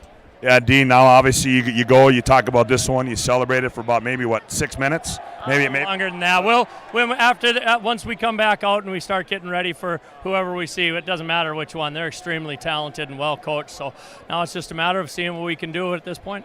Well, I'll tell you what, congratulations, man. Go enjoy it, and let's see if you can go 3 for 3 tomorrow night, all right? All right, thank you. All right, you got it. TD, back up to you, man. Minot High has played 2 games here at the Super A, and they've had 3 overtime sessions. They're quickly becoming the cardiac kids of the Super A. We'll come back with more of our post game, brought to you tonight by Planning Team Financial Advisors and Schatz Crossroads. A lot to digest in this one. A final score in double overtime. Minot 64, Cheyenne 61.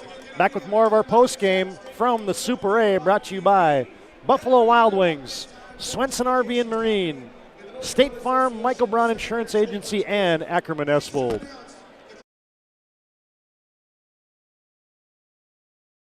Whether you're looking for a full-service financial plan or planning for farm or business succession, Planning Team Financial Advisors is here to help you work toward achieving your financial goals. With locations in Bismarck, Garrison, and Center, our full-service team of professionals are dedicated to helping you work towards achieving your financial goals. Visit us online, planningteam.com. Securities offered through LPL Financial, member of FINRA and SIPC. Investment advice offered through GWM Advisors, LLC, doing business as Goss Advisors, a registered investment advisor. GWM Advisors, LLC, and Planning Team Financial Advisors are separate entities from LPL Financial. With 26 flavors, got a sauce for every squad.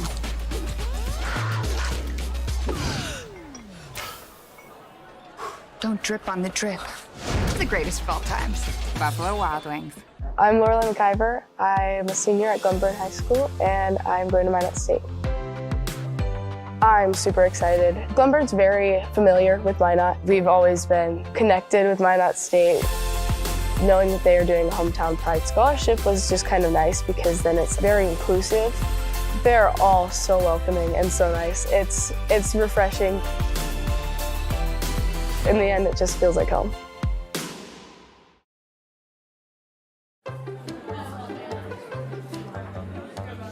Oh, easy, easy. I think I'm good. You got my good side, right? Not too many lights. I don't want to get fried before my time. Oh, it's egg-tastic. You never know what dish you're going to end up in. My dream dish is a 99. It's so popular. Me and a fellow egg tag teaming with some crispy golden hash browns. Have you seen those hash browns? Those guys are shredded. Throw in some diced ham, onions, and melted cheese. Oh, it's a party for your taste buds. Oh, here comes Chevy. Hold on, Chevy. Did you guys get everything that you needed? 99. Here I come. Shots Crossroads. It's an excellent place to eat.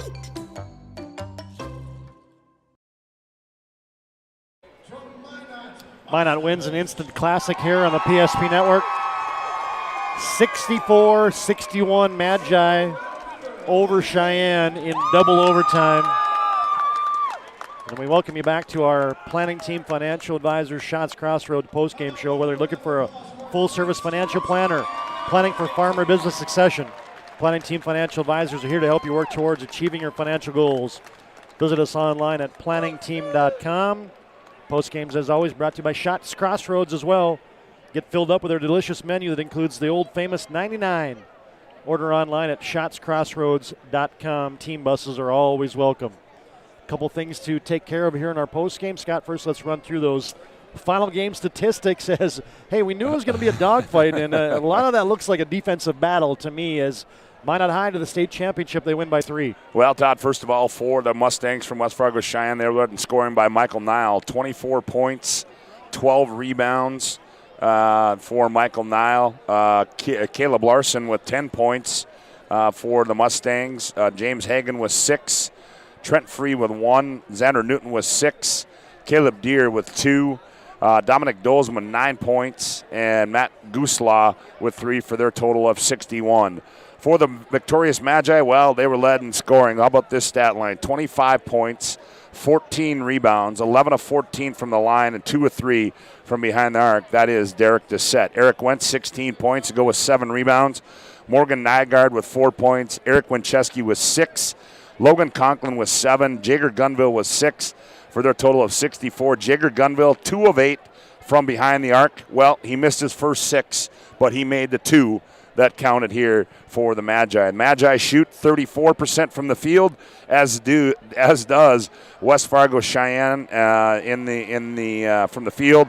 23% for West Fargo Cheyenne and 29% from behind the arc for the Minot High Magicians. Rebounding advantage, well, that went to Minot 44-39.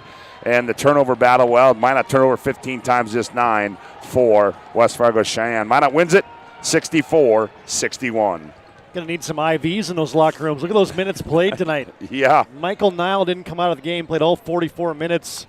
40-plus minutes for Hagan, 40-plus minutes for Newton, 40-plus minutes for Eric Wentz and Derek Dissett. I mean, 38 minutes for Conklin, 34 minutes for Gunville. Working overtime, playing overtime. Oh, boy. Yes, it was. That was a beauty. Hope you enjoyed that tonight on the PSP Network. A couple things to take care of here as our Planning Team Financial Advisors Shots Crossroad postgame show rolls on as we got Fargo Davies and West Fargo coming up next. But first, We've got to give you our move of the game. Brought to you by Jobbers Moving and Storage, where their efficient step-by-step approach to move management keeps everyone on the same page. They got checks, comprehensive checks, double checks, and ongoing communications. Make sure every step of your move is taken care of along the way.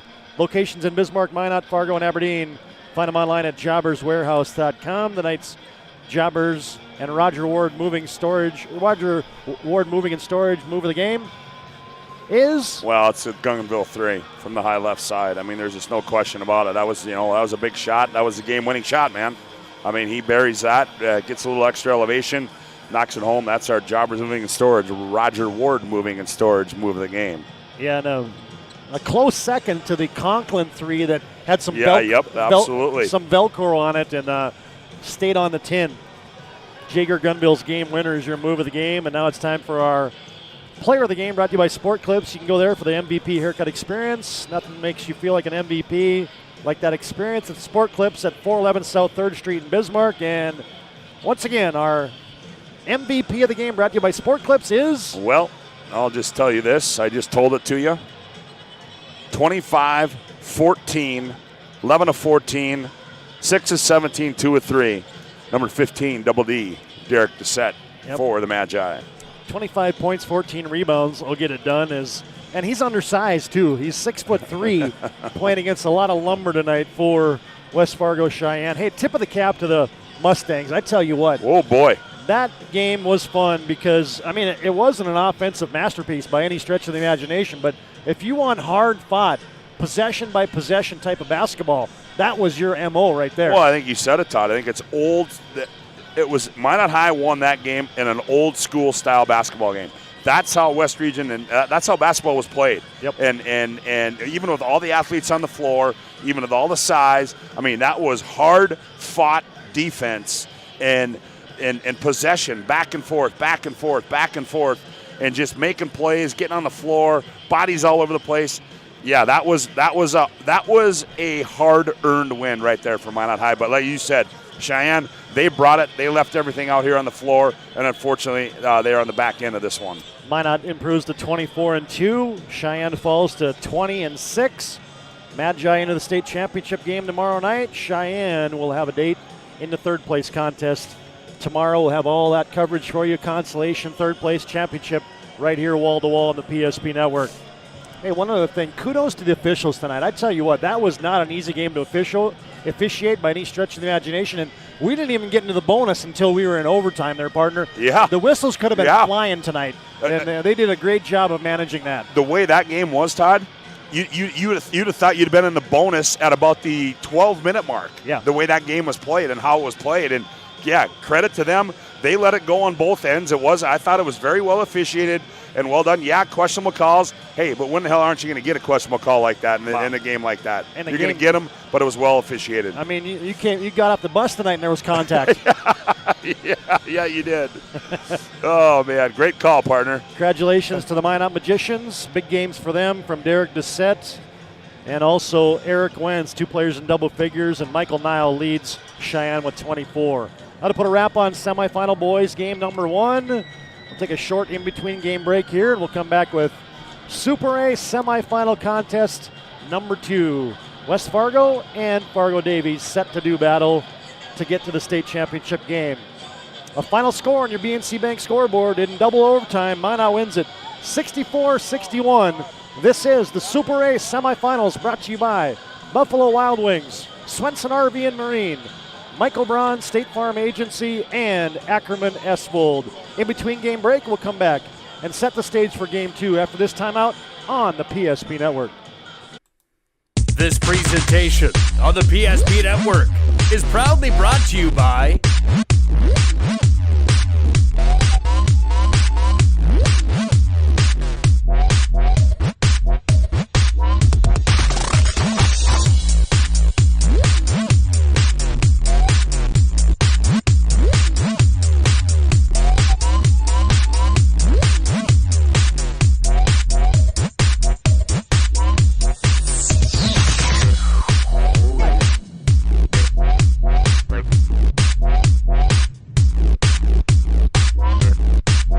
Make sure to like and follow the PSP Network on all social media platforms.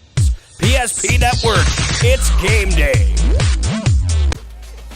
We raise the bar on bar food with sandwiches, tenders, and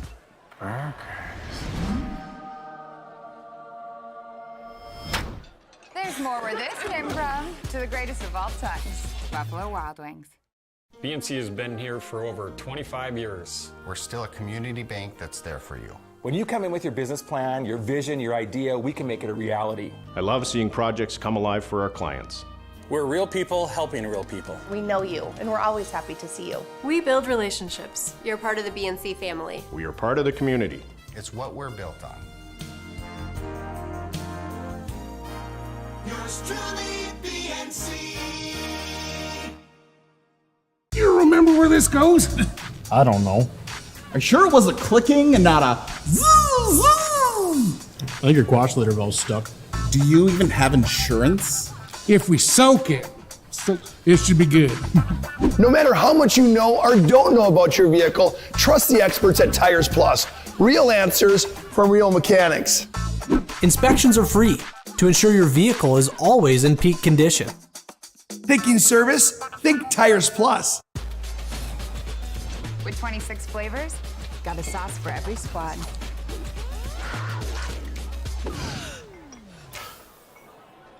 Don't drip on the drip. It's the greatest of all times. Buffalo Wild Wings. You have built an amazing life by working hard and doing your job well. Delivering financial advice is what we do well. At Ameriprise Financial, our job is to use our skills, experience, and research to help you become more successful in today's economy. What we want you to walk away from each encounter with is satisfaction in knowing that together, we've done what we can to help you work toward a better future.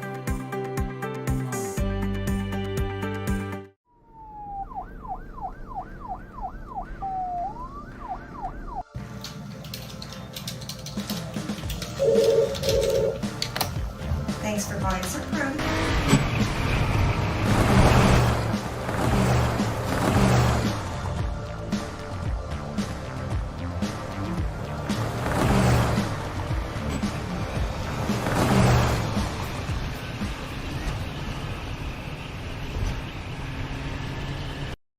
The magic of what we do really comes down to combining different aspects of patient care. Here at Premier Chiropractic, we love combining soft tissue work, the adjustment, and exercises together. We found that this gets the best results for our patients. We have 3 chiropractors to fit the needs of the entire family, a rehab area for our exercises and equipment for any athlete to improve performance. Give us a call and we will get you back to doing what you love.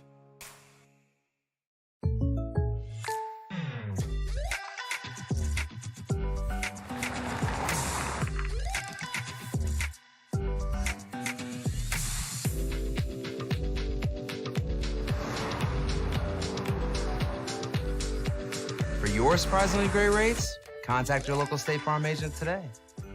If you want the real deal, talk to State Farm agent Michael Lebron in Minot today.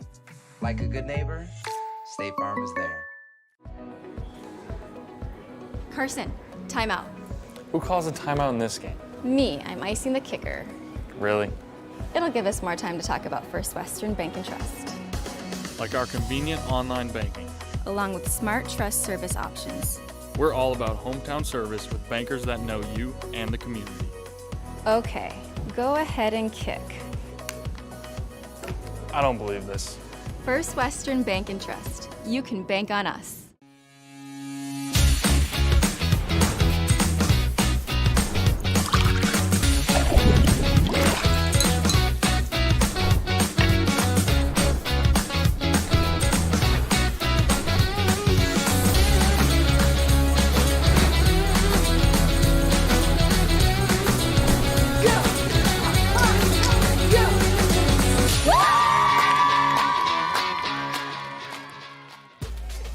We raise the bar on bar food with sandwiches, tenders, and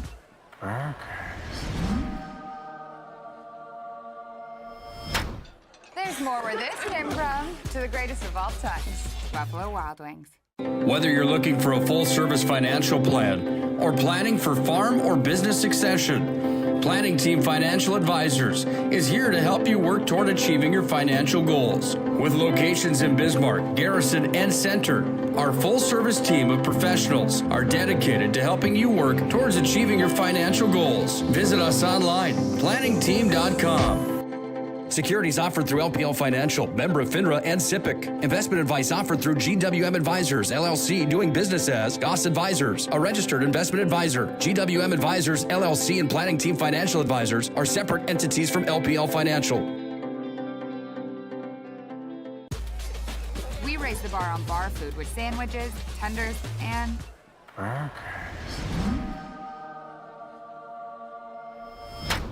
There's more where this came from. To the greatest of all times, Buffalo Wild Wings.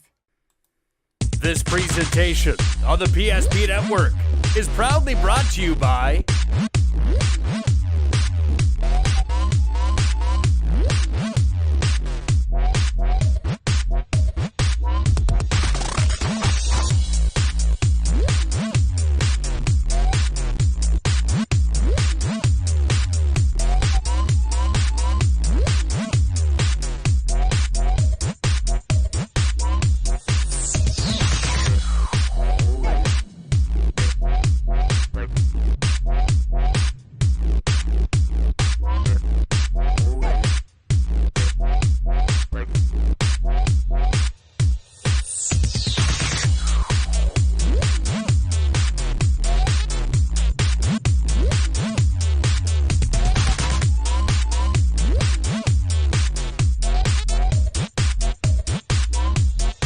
Make sure to like and follow the PSP Network on all social media platforms. PSP Network, it's game day.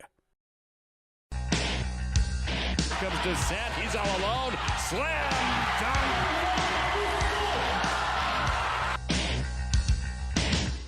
Nice right-handed pass inside, step back, Heinert, and she gets it to go. It's time for North Dakota high school basketball on the PSP Network. Gross crosses over, fake the pass, flips it up, scored, and he's fouled. Oh, what a nifty move there. Now cutting into the lane is Lundy, but Fricky does it herself. Nice move by Maggie.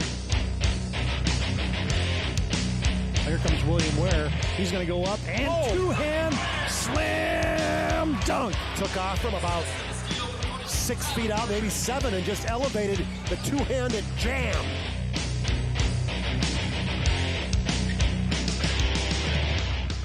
Now, let's go to the hardwood for this matchup's pregame show on the PSP Network.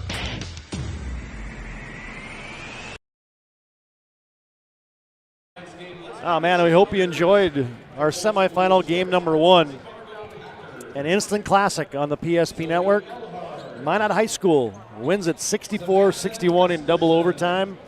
And now we clear the runway and set the stage for Super A Boys semifinal game number 2, brought to you by State Farm, Michael Brown Insurance Agency, Ackerman Esvold, and Buffalo Wild Wings, along with Swenson RV and Marine. It's the Fargo Davies Eagles, the number 1 seed from the East. 23-2 is Bart Manson's club, and they will square off against their old rival, the West Fargo Packers. 19-6 is Adam Polcheski's club, and this one is going to have a little different feel to it.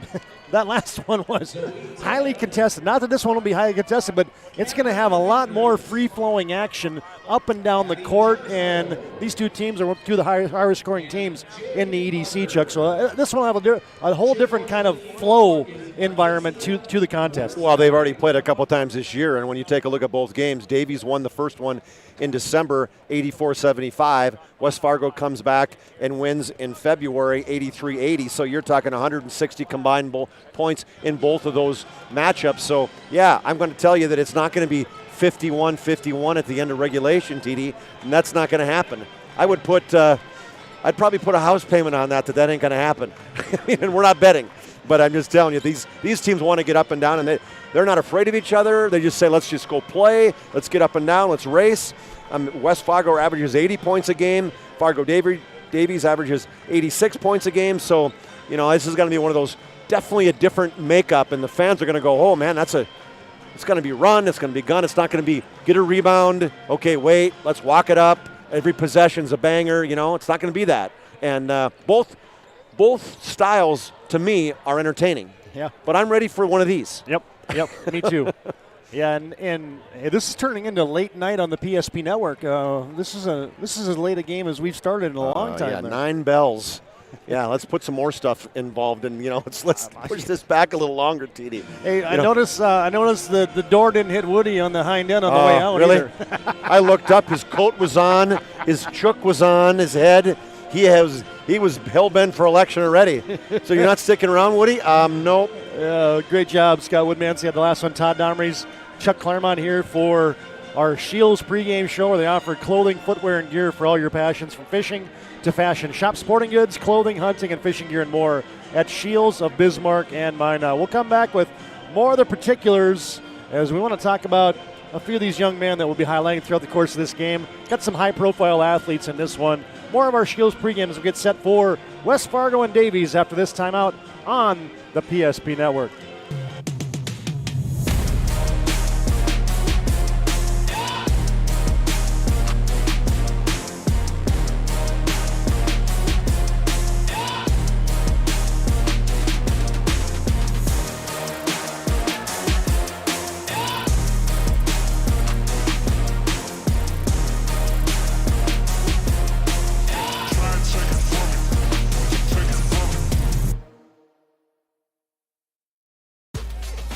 We raise the bar on bar food with sandwiches, tenders, and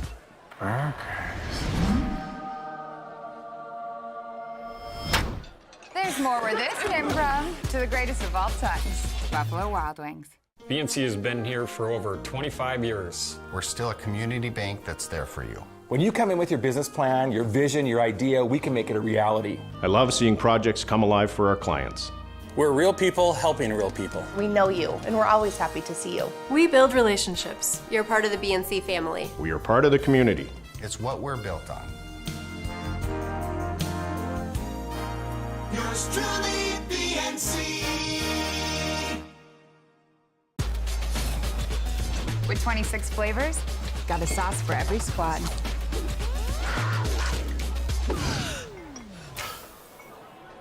Don't drip on the drip. It's the greatest of all times. Buffalo Wild Wings. Now we're back at the Bismarck Event Center as we get set for semifinal game number 2. Davies 22-2 on the season. West Fargo 18-6 on the campaign. The Packers receiving votes in the last Sportscasters and Sports Writers poll. Fargo Davies was your number 2 team, right behind Minot High in that final poll. As we're back on our Shields pregame show. Gear, Passion Sports at Shields of Bismarck and Minot. All right, Chuck, let's talk about some of the particulars here. I thought Carson Hagerly was a warrior last year for West Fargo in the state championship and the run that they had, the Packers. And so let's talk about him. And then the kind of all-everything kid, the freshman for Fargo Davies, Mason Clabo. I mean, bottom line, Carson Hagerly, one of the best athletes in the state this year. Overall, when you look at everything this kid's done, 2-time All-Stater in football and moving on, obviously, to the next level, playing football at NDSU. Pretty exciting for him, and he's just one of those, he's a winner, right? He's not a true basketball kid, but he's an absolute winner. He's going to get in your face. He's going to play defense. He's going to take big shots when he needs to. He's going to get in the middle, and he's athletic. I mean, he's a rim runner. He's a guy that goes up way up high, and you kind of, every time you see him make some offensive rebounds, sometimes you just go, oh! I mean, just because he shows you his athletic ability, and he's a guy you come out every day, whether he scores, plays defense, or what, he's just fun to watch. Well, and then on the other side, you got Mason Clabo, and all the things you talk about that guy, but just a ninth grader is probably the most impressive thing. He's just barely out of middle school, and that kid is putting up unbelievable numbers. Well, he's averaging 25 points a game, and to me what's so impressive about him, I was watching him yesterday, he's a leader out there too. He's talking to guys saying, hey, move over here, move over there, and so his team already, as a freshman, they're looking to him to lead, and that says a lot about a kid, because sometimes kids just go out and they just score and they just play, and that's okay. Jeremiah Sem, tremendous athlete, scoring 20 points a game, but doesn't say much out on the floor, and that's all right. Michael Nile even, for that matter. But Clabo's doing both. He's scoring, he's defending, and he's just going to be a special kid. I just like that he's big, he's thick, that's one thing. He doesn't get pushed around like you see some guys, like maybe a Schaefer a little bit for Century. He's not. Sometimes he gets pushed a little around because he's not big. Well, he's thick, he's strong. He's one of those guys. He holds his own when he gets in the lane, and he can shoot the three. He can drive. He is quick.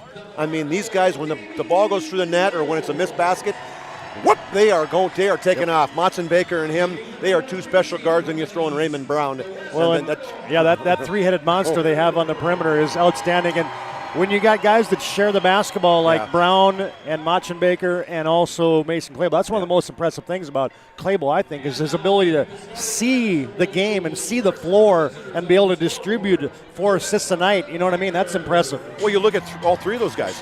Claypool 4 assists, Motzenbaker 4.5, Raymond Brown 3. So you got 3 guys distributing the basketball to the rest of your team and probably to each other in a lot of them, in a lot of situations. And so pretty special team. They're going to be tough to beat. They've only lost twice this year, one of those being to West Fargo. So I can tell you, West Fargo's, they're not afraid. Talking to Parker Nelson last night, I told this to Woody yesterday, Parker Nelson for West Fargo. He's one of those guys you hate to play against because he just makes you mad. Yeah. Okay? But you know what? You want that guy in your team because he is a winner. He is not going to back down from anybody. And he showed it last night against Bismarck High. And when I interviewed him last night, I said, hey, good win. And he goes, hey, we know one guy's not going to beat us. We're a team. We got 5 kids. One guy's not, there's no way that can beat us. And I felt like he had a little chip. If you talked to him at the end of the game, he said, hey, people did not think, they thought at the end of the season we were nobody. And they said, hey, we got a little bit of things to prove. So I think they got a little bit of that edge to them right there with that part, people thinking that they're not as good as they even should be here. I mean, you got huge contributors for the football team in Hagerly and Parker Nelson and, Zepeda. And how about, Zepeda, sorry. How about the story for their center? Which one? Fode Sharif. Fode Sharif, this kid, he's a Davies guy. I know. He gets cut last year from Davies. Parents transfer, they move to West Fargo. He comes on, he makes the team, and not only makes the team, he's starting the second half of the season. He's averaging 15 points a game and 8 rebounds, and he was the giant killer against Davies last time they played. I think he had 30, let me tell you here, because it's worth taking a chance to take a look at this. He ended up with, hold on, one more page. Oh man, 32 points and 8 rebounds against his team that cut him. How about that for a little bit of a revenge meal? You think the blood is pumping in his body right now in a state semifinal game against the coach that cut him? Coach Jay Gibson's probably got to put his arm on him saying, and in the only Jay Gibson, the calm manner, Fode, we need you tonight, man. He's got to take her down, do a little bit, about 33 a little bit, slow down, All right, we're set for basketball. Parker Nelson, Brett Lemke at the guards for West Fargo, Nick Carlson, Carson Hagerly at the forwards. Fode Sharif is your center, a 6'4" senior. Davies O'Connell, that terrific backcourt. Mason Claypool, the freshman. Ian Motzenbaker, the senior. Raymond Brown, the senior. Max Frosley, the junior, and Evan Van Dam, the lanky 6'6" senior. And we're tipped as controlled by Carson Hagerly. Brett Lemke into the front court. Davies, man-to-man. Lemke in a handoff to Sharif. He sets the offense up there. Backs his way in, spins a shot up, blocked. Back to Sharif, but out of bounds there was Max Frosley. Max Frosley, the 6'7" junior center, rejected that first shot by Fode, trying to throw a wild left-handed hook. Lemke triggers it in. Hagerly rises and scores. That's the pogo stick athletic ability I'm talking about. Comes down at a pick and catches it and just doink, he's up in the air and above the rim. 2-0 on your BNC Bank scoreboard. Motzenbaker controls. They clear it aside for him right at Hagerly. Missed the shot, got it back. Cleared, however, by Carlson. He's a free spirit you're going to find, TD. Hagerly downhill to the 10 again. He just comes up big in big games. He turns a corner and he shows his speed as he just turns and just burns right down the right side. Raymond Brown, Claybo. Frosley. Brown leaves it in the corner for Claybo. Claybo bounces it twice on the baseline. Backdoor cut. There's a blocked shot. Machenbaker denied. Claybo gets it back, bullies his way in, and he's going to be fouled. Parker Nelson, the senior, he got the foul. Claybo comes right back after Machenbaker got blocked twice in a row, and he got that quick steal as they just kind of was a little hideout. They didn't see him hiding behind Nelson.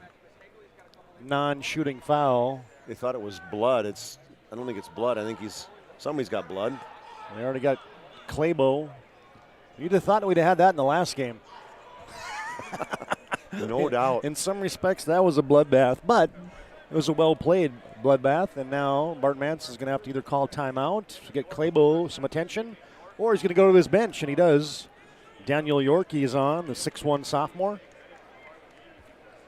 Davies down by 4 early on here, 16:49 to play, first half. Raymond Brown gets in the paint, kick out Van Dam. Shot up, no good. Got Daniel York into the game, I beg your pardon. Nelson back. Limke thought about a high right side three. Here's the Packers.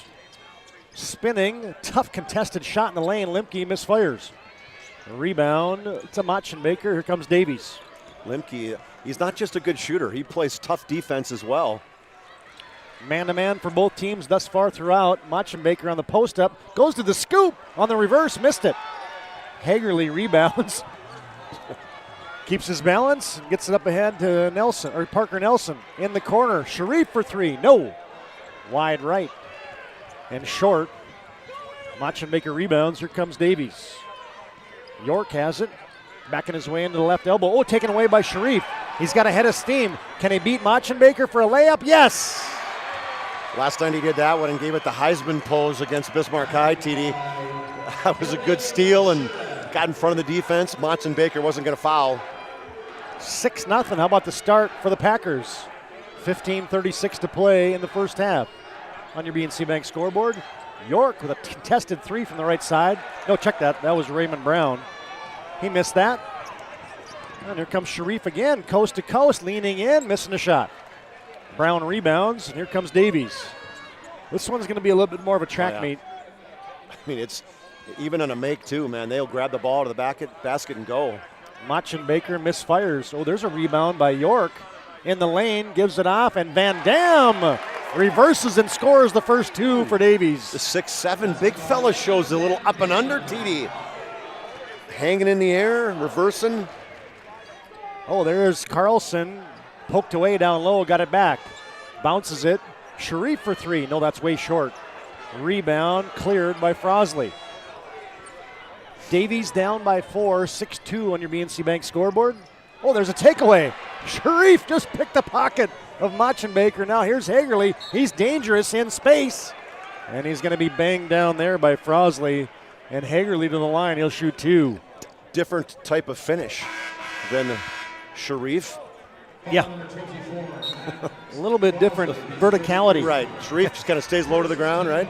And a Hub International Insurance media timeout on the floor. Contact Hub International Insurance today for all your personal and business insurance needs. 6-2, West Fargo on top of Davies. Back after this break with 14:33 to play in the first half.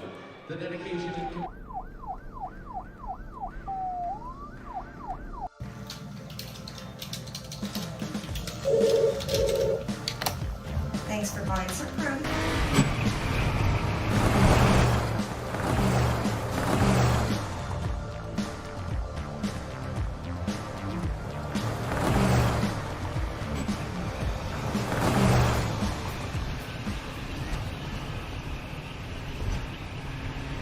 The best part about working at BNC National Bank is developing relationships. I love working with people. We've been here for over 25 years. We've grown just like our communities we're in. But we still have that personal connection with our customers. And that's why we can find the best solutions for them. It feels great seeing projects around the community and knowing we're a small part of making that happen. We're helping people buy their first homes. Plan for the future. From startups to big business. We're part of the community. And we're proud of it.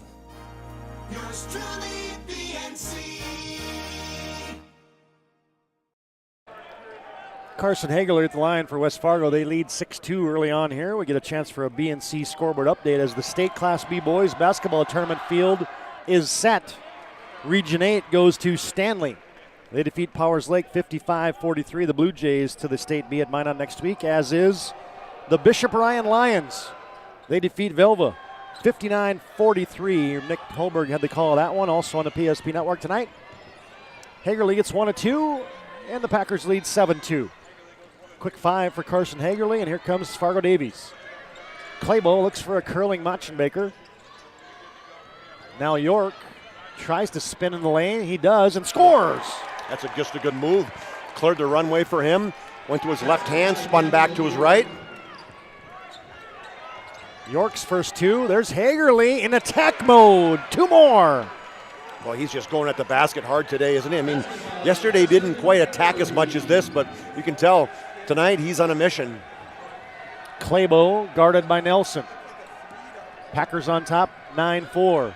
Here's a 3 for Frosley, contested there and missed. Rebound Carlson. Here comes Hagerly back for West Fargo. Packers in their road greens. Hagerly crossing over, scooped to the hoop with the left hand, and there's a block. Claybo couldn't get there in time. And Carson Hagerly, he is a man on a mission. I say he is just going at the rim every single time.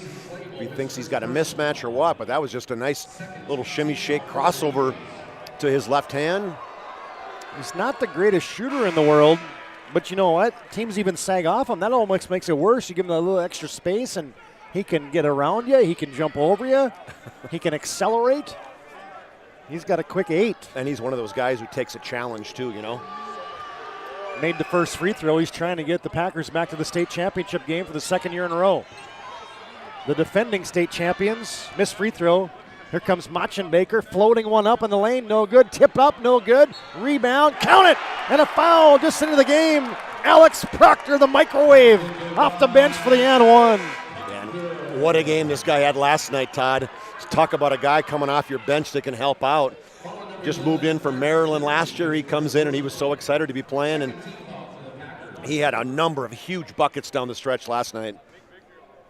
Proctor to the line for the and one. Zepeda's on for West Fargo, as is Caden Braflat, as that's going to be an and one and a 3-point play for Alex Proctor. Davies on top, 10-7. West Fargo gets a high right side 3 for Carlson. Oh, he almost banked it home. Saw about 4 of those last night at St. Mary's in the Region 5 championship. Davies, Braflat gives it off to Claybo from the left wing. Handoff Machenbaker. Crosses over against Limke. Step back 18-footer, baseline, no good. Rebound battling. Davies clears it. Braflat, second chance for Davies. Claybo from the top. Parker Nelson on him. Leaves it on a backdoor cut for Proctor. Now you get it outside to Van Dam. Slipping a screen is Machenbaker, and a foul. Ooh, that was a late call. As he drove in there trying to drop it down there to Braflat, but instead a reach-in foul is going to be whistled on. Ooh. Nick Carlson. You know what I'm saying? I don't. That could have been a foul, but it was like after Nelson had taken 2 dribbles towards the other way. Fouday Sharif back on for West Fargo. 10-7, Packers lead by 3. Davies in the right corner to Claybo. He retreats, wants to cross over, fade from the right wing, no good. That was halfway down. Sharif rebounds, and here comes West Fargo. Fouday spinning, kicking out, wide open. Limke for 3. No. Zepeda's going to track down a long rebound. Back to Limke. Kick in the corner to Nelson. Sharif thinks about a 3. Got pinballed off of Braflat. Now Nelson bearing his shoulder, and they're going to wave it off. Offensive foul. Nelson ran over Evan Van Dam. And that's 2 personal fouls, too. Is he going to have to come out, Todd? Went right by a pick, and that's clear, as Van Dam was sitting there for a long time. That's huge, because you need these guards who can guard, right? Gressrud comes in to replace him, but not the speed. I know he's a tough kid. He's a football kid, tight end on the Packer football team, but doesn't have the speed that Nelson does. Machenbaker to Claybo on the left wing. Drives into the lane. Kick out right side. Raymond Brown forcing the issue. Tried to clear out, missed the shot short. Braflat rebounds, gets it off to Clabo. Oh, tough finish. He hangs and delivers. Yeah, right in the face of Sharif. Little bounce pass from Machenbaker. 10-9. West Fargo on top. Zepeda corner three. Contested, but he buries it from the corner from downtown. Caden Zepeda. His first three of the night. Packers on top, 13-9. Clabo deep right side three, wide right. Sharif rebounds. Sideline fast break up ahead to Clabo. Pinballs off the defender. Now he's in attack mode. Gets it down low. Gressrud for two. Just a great attack by Lemke. 2-on-2 break. He drew the defense. Good dish to the left-handed Gressrud. Clabo attacking, and he's going to shuffle the puppies. Yep. He just gets going. I mean, he's going downhill, Todd, when he starts dribbling. And a Hubbard National Insurance timeout on the court. Call Hubbard National Insurance today for all your personal and business insurance needs. 10:59 to play first half. State A boys semifinals. It's West Fargo 15, Davies 9 on your BNC Bank scoreboard. If your eyes could talk, they'd tell you life is better with LASIK. No more reaching for your glasses. No more dry eye from overwearing your contact lenses. Right now, Bismarck LASIK is offering free consultations for LASIK procedures. Break free from the daily hassles and expenses of glasses and contacts. Life is clearly better. Book your free consultation today with Bismarck LASIK and see the difference. Call 222-2020 or schedule online at bismarcklasik.com. Carson, timeout. Who calls a timeout in this game? Me, I'm icing the kicker. Really? It'll give us more time to talk about First Western Bank and Trust, Like our convenient online banking. along with smart trust service options. We're all about hometown service with bankers that know you and the community. Okay, go ahead and kick. I don't believe this. First Western Bank and Trust. You can bank on us. Hey fans, tonight's game brought to you in part by the Medicine Shop of Bismarck. They're proud to support local athletes. Tonight's game also brought to you in part by Chuppy Clinic of Bismarck. Find them online at chuppy.com. Packers have possession. West Fargo gets a straight on three for Zepeda. Can't connect on that one. Rebound tip, Blaflat. Gets it out to Clabo. Clabo leaning in, shooting short. Hagerly clears the board. It's good defense by Zepeda, getting back, getting in front of, making that layup tough. Packers on top, 15-9. They lead by 6. 10-26 to play first half. Zepeda to the free throw line, left wing to Hagerly.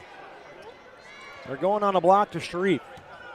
Backing in, running hook shot, and he's hit. I think they're going to get Braflat probably on that one, I assume. Yeah, got him on the hand. Old school post play. Sharif setting up camp on that block, that strong side block, and just a direct pass from Hagerly. Free throw for Fode Sharif, knocks it down. I think the bigger story is just a kid that sometimes, it's not saying that he shouldn't have got cut last year. What's saying is that, hey, it motivated him apparently, and he changed his game, probably worked on it from the day he got cut, and obviously turned himself into a very good basketball player. Michael Jordan got cut. There you go. Sharif gets both free throws. Raymond Brown, Clabo, leaves it. Nice pass. Braflat missed it, but he's fouled. Yeah, that was a right call. It wasn't on you, Fode. It was from behind as Hagerly came from behind over the back. Yep, got him on top of the head. Did Hagerly. We can tell you that tonight's game brought to you in part by Clean Tech. Don't forget about Clean Tech's 24/7 disaster response and restoration. You can find them online at cleantechllc.us. Clean Tech coming to the rescue since 1992. Braflat missed the first one, TD. Second one for Caden, and he gets that. Makes our score a touchdown lead for West Fargo, 17-10. Crowds have been excellent here.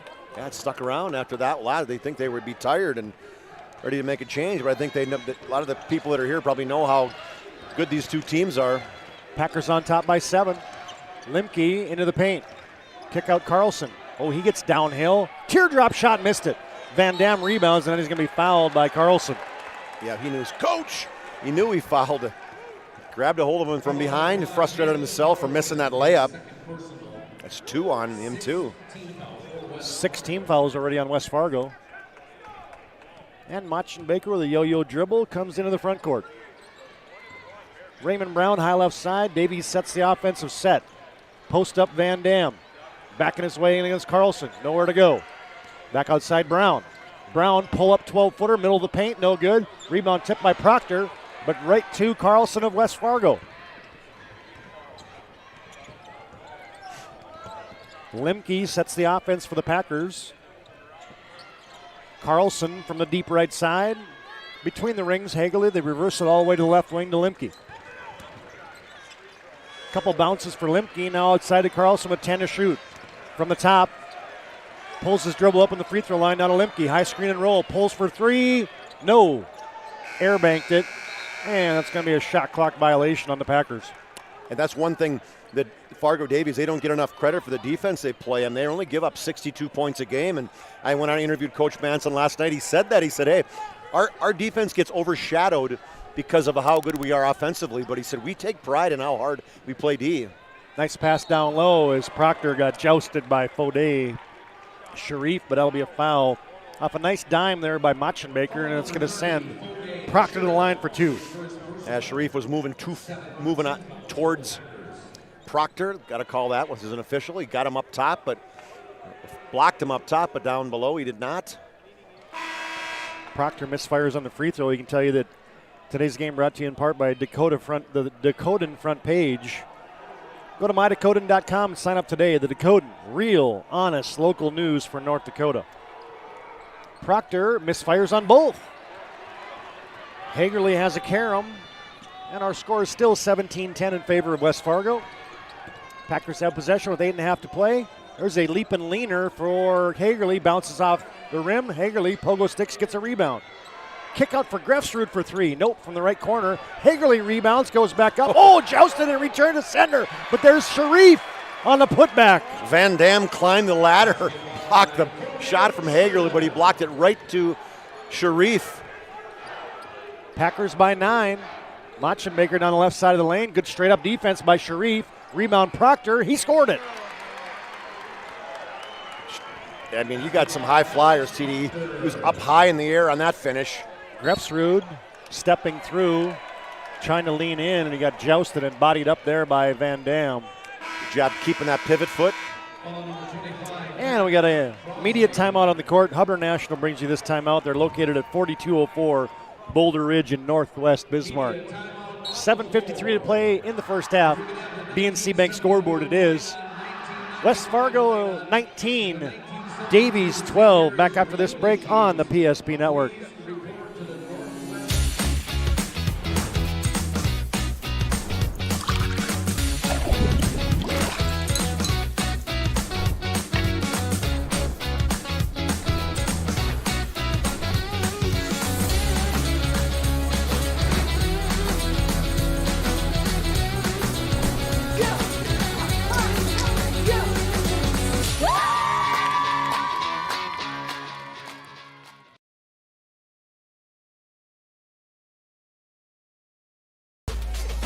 We raise the bar on bar food with sandwiches, tenders, and burgers.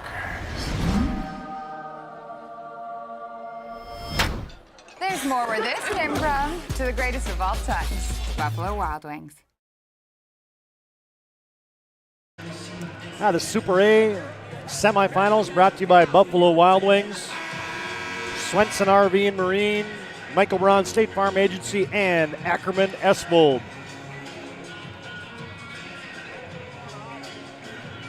West Fargo on top, 19-12. Todd Domery, Chuck Claremont back at the Bismarck Event Center. Best basketball venue in the state. That's my opinion, of course. Doesn't count for much. Davies. We all got one, though, right? Davies goes a little zone. Sharif in the paint, and he shuffled the puppies. Yeah, I don't know about that. That's a tough call. That's the spin move as he took one dribble. He spun back to his back shoulder. Coach Palczewski didn't like it too much. He asked the other official, and the official gave him the, I don't know. I didn't call it. Exactly. Thanks. Thanks for the help. Claybo attacking from the left wing, goes around Hagerly and lays 2 in. Yeah, that first quick step got himself in front of Hagerly. Didn't get any help from the weak side. Good finish. Davies now in a little 1-2-2 zone. Lemke goes to Zepeda. Grefsrud, free throw line. Sharif, right corner to Zepeda. Corner ball, 3 pocket is down. Caden Zepeda, TD, he's shooting just about 20% in the season, but man, he's hit 2 of 3 today. Big ones. That was from the corner. 22-14, West Fargo on top. 7 minutes to play, first half. Davies gets a high screen and roll. They double team Machenbaker. Ray Brown gets it down low. Proctor, 2-hand slam dunk. He went for the steal. He didn't get it. 1 bounce and up off 2 feet, and a 2-handed jam. 1 little crab dribble, and he elevated and sent it in. TD, he's 6'1". It's not fair. Must be those electric pink shoes. Hagerly for 3. Nope, too strong.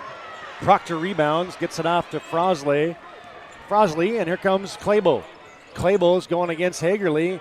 Nice pass. Proctor off the dime from Claybo, lays it in. Proctor, 9 points, 2 consecutive. Another great pass by Claybo. Sharif, free throw line area, now to Lemke. Straight away, Sharif. Back to Hagerly. Back to Fade. Now to Lemke. High right side. Still a zone defense. Now you get Hagerly in the lane, leaning in. Tough shot, missed it. Grefsrud rebounds. Oh, he missed a bunny. Rebound, Frosley, and here comes Davies. Nice little run here for Fargo Davies. The Packers, that's their 8th foul, is just a kind of a cheap foul. Fode just kind of leaned into Brown. And he's got 2. Nelson's got 2. Carlson's got 2. And you got 4 fouls is all for the Eagles in total. Raymond Brown shooting a bonus. Swish. Troy Cody said it's okay to call him downtown Raymond Brown. I asked what if he used that last night. He did. Yep, he did. Raymond Brown hits them both. Cody's the principal at Davies. Hey fans, tonight's game brought to you in part by the UPS store in Minot. They're your location for all your packing and shipping needs in the Magic City. 6-0 run for straight on deep 25-foot three-pointer for Lemke. No good. Rebound, battling. Couple guys on the deck. Dug out of there by Zepeda. Now Carlson playing bully ball. And their reach-in foul is going to be whistled on Fargo Davies. See if they get Proctor. Proctor's got some blood. They didn't call it on him. They called it on Machenbaker. Somebody's got blood.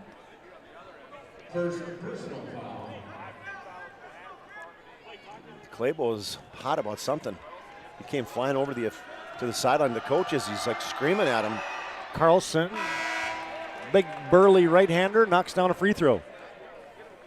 Fouls on Machenbaker. Nick Carlson's first point of the game, averages 15 a night. 15 points and 13 rebounds last night against the Demons. That was just a blowout. Second one is also good.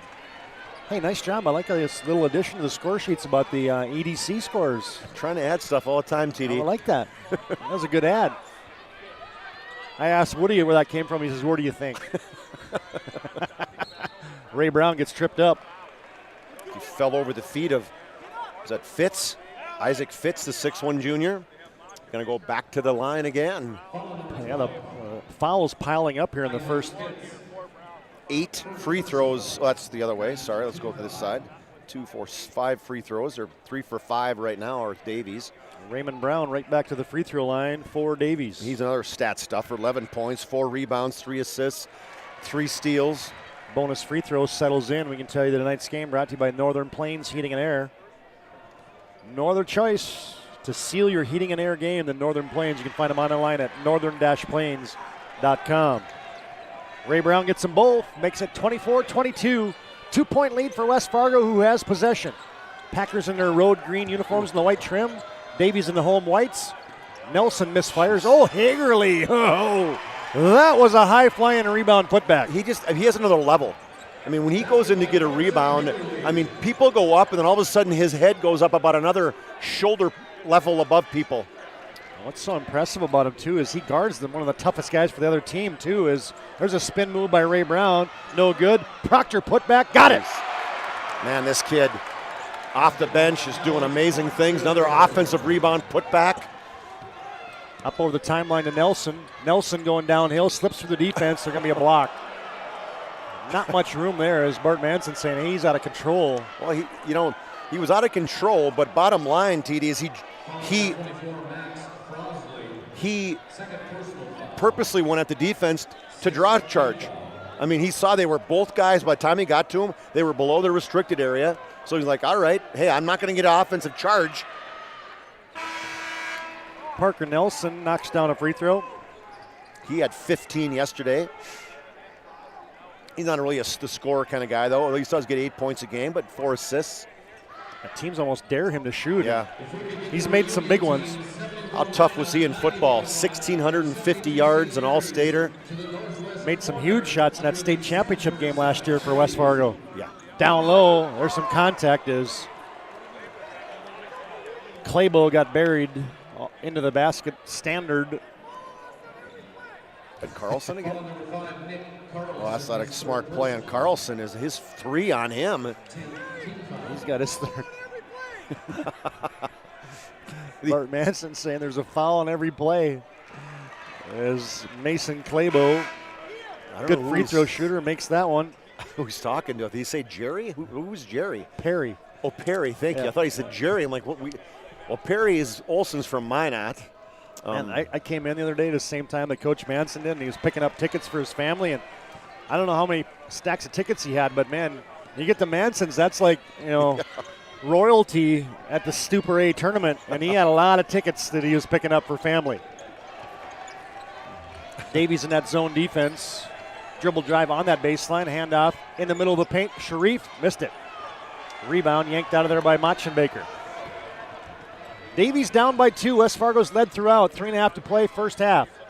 Van Dam, inside out. Ray Brown can give Davies a lead. He does. Well, first the shuffle pass to Van Dam, and then one extra pass to a wide open Raymond Brown in the corner. Hagerly gets it off to Fitz. This zone has been good against West Fargo. Sharif from the free throw line. Kick out Hagerly. Now to Nelson. Corner to Zepeda. In the middle of the paint. Sharif jump hooking. No good. Rebound Van Dam. He struggled inside. He scored 4 points or 6 points early, and he has not scored for about 8 minutes. Claybo gets a high screen. Davies leads by a point. 3 minutes to play first half on your BNC Bank scoreboard. Ray Brown, no double team, lost it. Now here comes Sharif, 2-on-1. Hagerly, they got it to him and he scored it. Bode knew who to get it to. The finisher, Carson Hagerly. That's a great word right there. Sharif was like, all right, I see you. Exactly. And it's coming. Yeah, I haven't made a shot in a while. Your turn. Full media timeout on the court brought to you by Hub International Insurance, your local Hub agents, Leif Olson, Josh Cattell. Call them for all your personal insurance needs. 2:57 to play in a fast-moving first half. BNC Bank scoreboard. It's West Fargo 30 and Davies 29.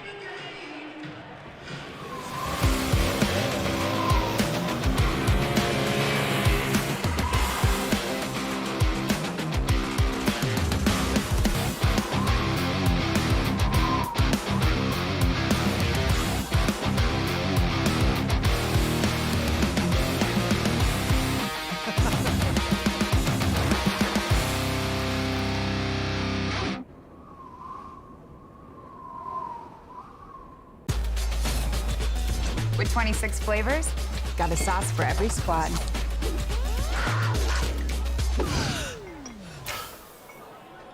Don't drip on the drip. It's the greatest of all times. Buffalo Wild Wings.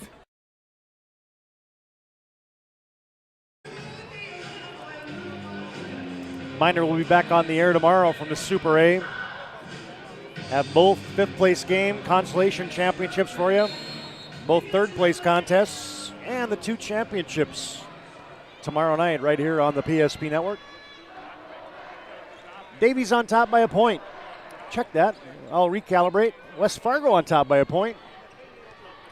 Claybo, Van Dam now in the corner to Proctor. Attacks from there, tipped away by Sharif. Up ahead of the pack is Nelson. He went and got it, laid it home.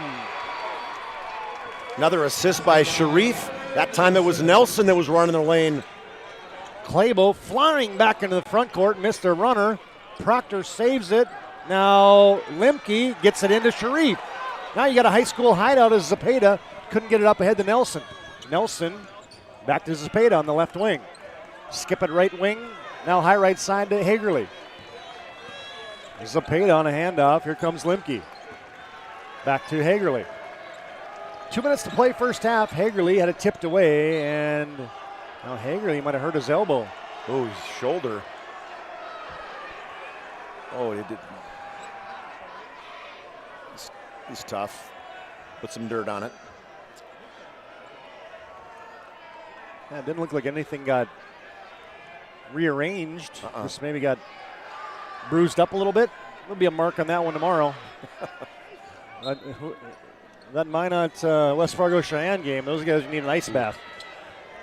To beat the shot clock, Nelson missed it. Sharif battling. Oh, nice save.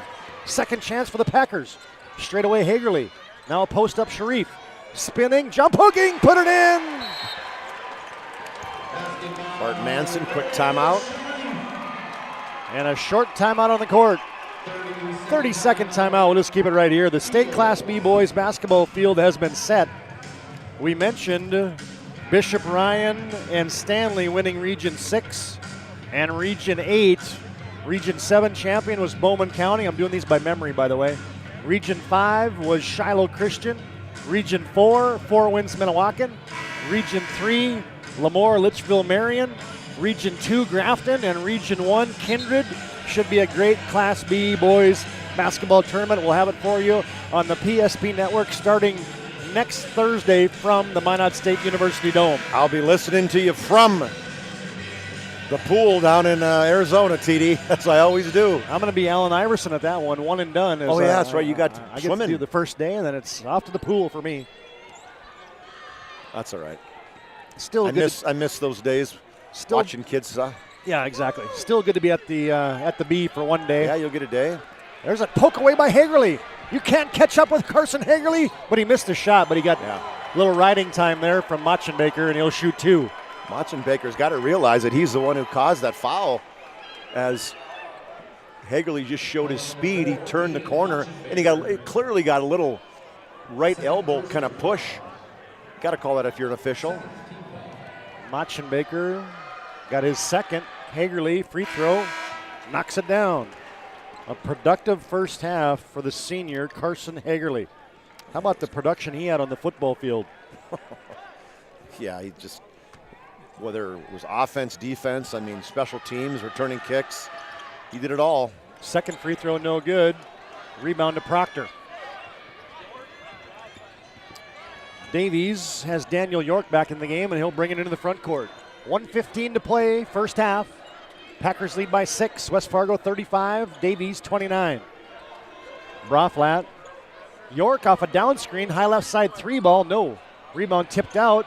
Ricocheted near the timeline. Sharif tried to save it, but Claybo clears it. Gets it out to Braflat. Hand off to Brown, now back to Claybo.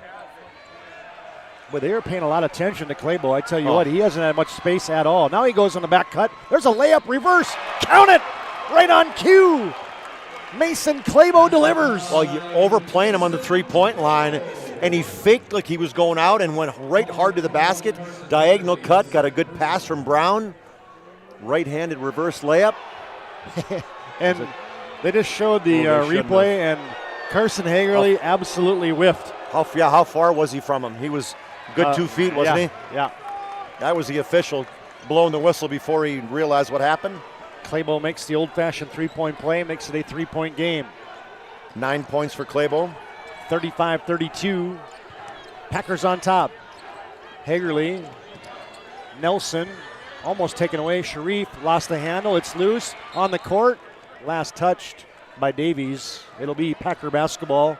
27 seconds to play first half. And just 10 seconds on the shot clock.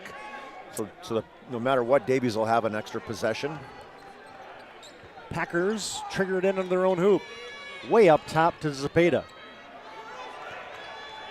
Down to 7. Down to 5 to shoot. Hagerly's going to have to create something from the left wing. Shaken Bacon, lost the handle, put it up, might have traveled, missed a shot anyway. Tit for tat there. Yep. 12 seconds in the half. Here comes Claybo from the top. Now to York. Oh, it was almost a strip away there by Sharif, but a reach-in foul is going to be called on Fade, and that's going to be his third. Yeah, that's not a smart play at all.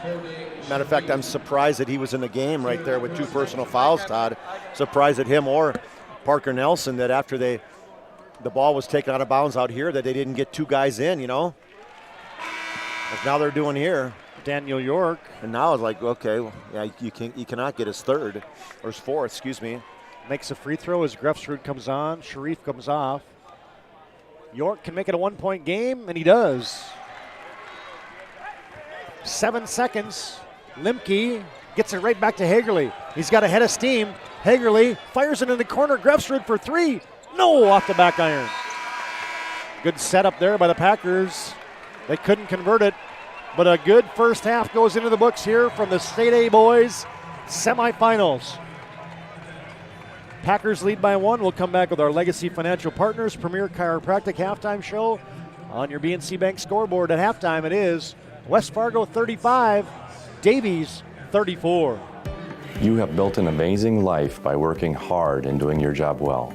Delivering financial advice is what we do well. At Ameriprise Financial, our job is to use our skills, experience, and research to help you become more successful in today's economy. What we want you to walk away from each encounter with is satisfaction in knowing that together, we've done what we can to help you work toward a better future. This presentation on the PSP Network is proudly brought to you by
Make sure to like and follow the PSP Network on all social media platforms. PSP Network, it's game day. With 26 flavors, got a sauce for every squad.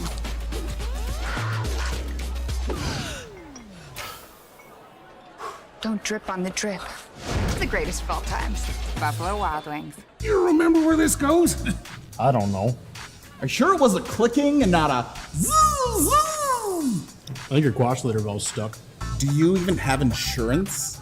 If we soak it, it should be good. No matter how much you know or don't know about your vehicle, trust the experts at Tires Plus. Real answers from real mechanics. Inspections are free to ensure your vehicle is always in peak condition. Thinking service? Think Tires Plus. The magic of what we do really comes down to combining different aspects of patient care. Here at Premier Chiropractic, we love combining soft tissue work, the adjustment, and exercises together. We found that this gets the best results for our patients. We have 3 chiropractors to fit the needs of the entire family, a rehab area for our exercises and equipment for any athlete to improve performance. Give us a call and we will get you back to doing what you love.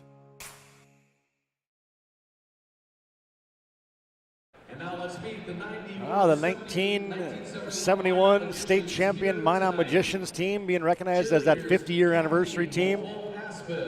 Kathy Aspis, a big name in the Bismarck-Mandan swim scene, as head coach for the Century Patriots for many years and now an official. So she's out there being recognized as, they should have done this one during the Minot High game.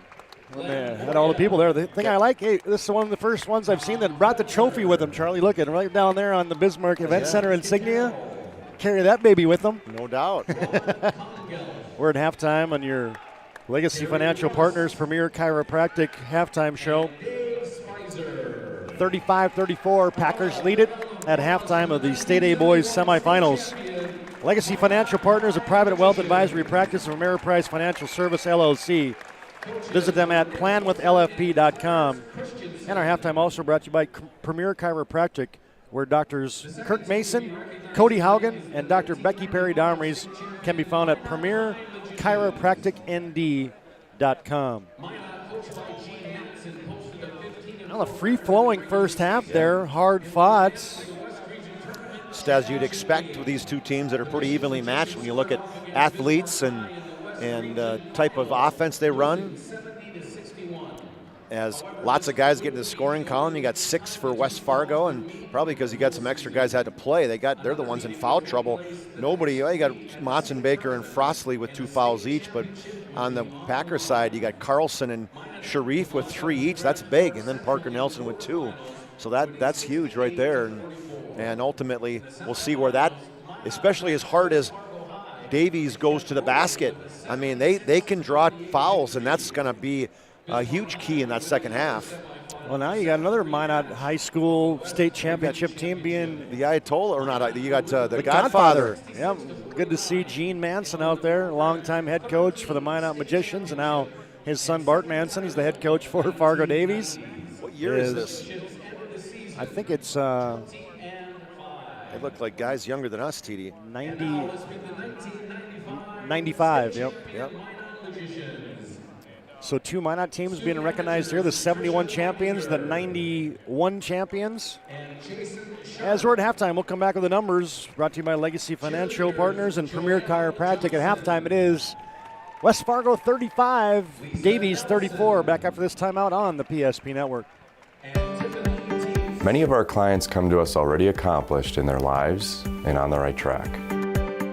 However, whether it's in response to a life-changing event or you are nearing retirement, you can sleep well knowing that together we have planned for both life's opportunities and challenges.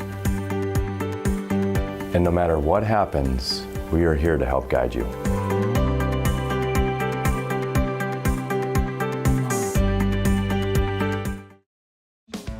Getting that perfect slice is satisfying, fulfilling, and rewarding too. But we don't do it for fun. We do it for fresh. Slice to order makes a sub above. We raise the bar on bar food with sandwiches, tenders, and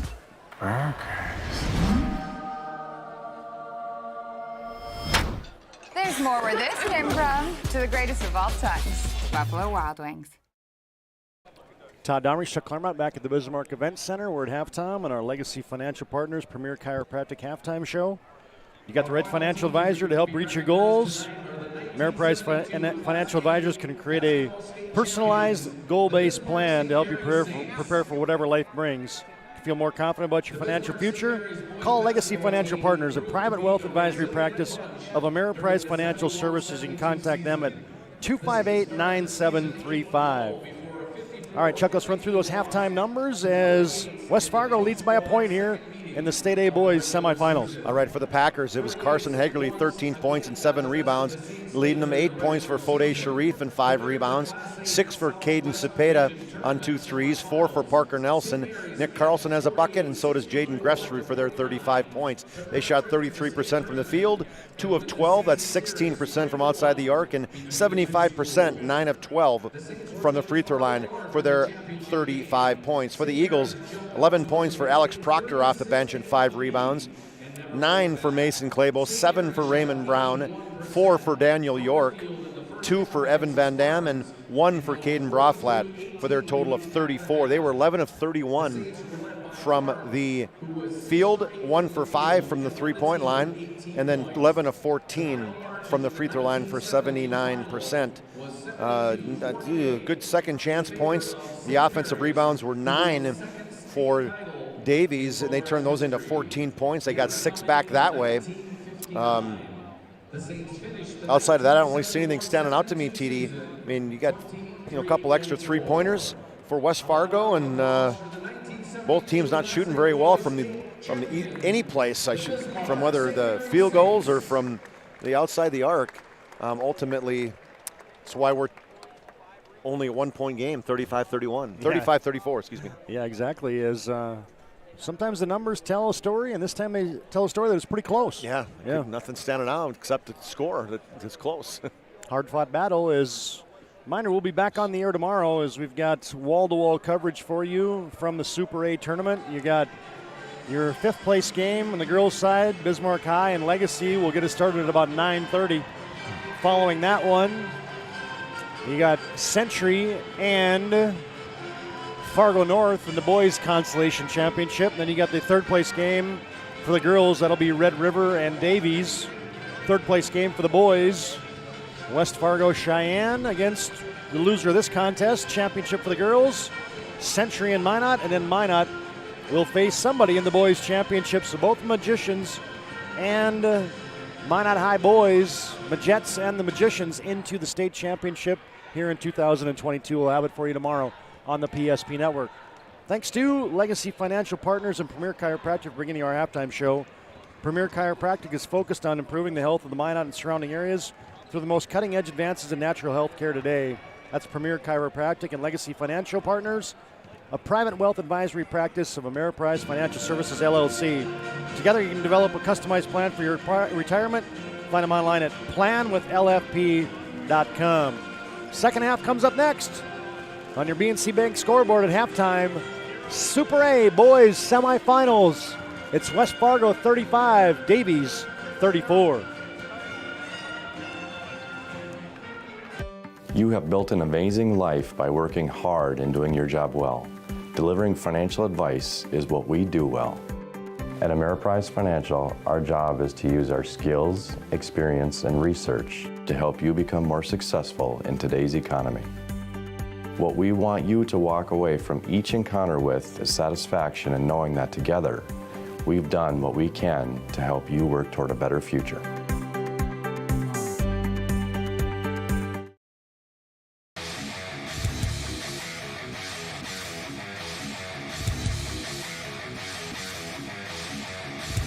Ware attacks. There's a takeaway by Eagle Staff. Eagle Staff on the open floor rises up. Oh, the one-handed rip by Trayson Eagle Staff. Doppler gave a little bit of a look on that one, and then he went in and just whammed it with the right hand. Oh, Eagle Staff with the rip. BNC has been here for over 25 years. We're still a community bank that's there for you. When you come in with your business plan, your vision, your idea, we can make it a reality. I love seeing projects come alive for our clients. We're real people helping real people. We know you, and we're always happy to see you. We build relationships. You're part of the BNC family. We are part of the community. It's what we're built on. Yours truly, BNC. With 26 flavors, got a sauce for every squad.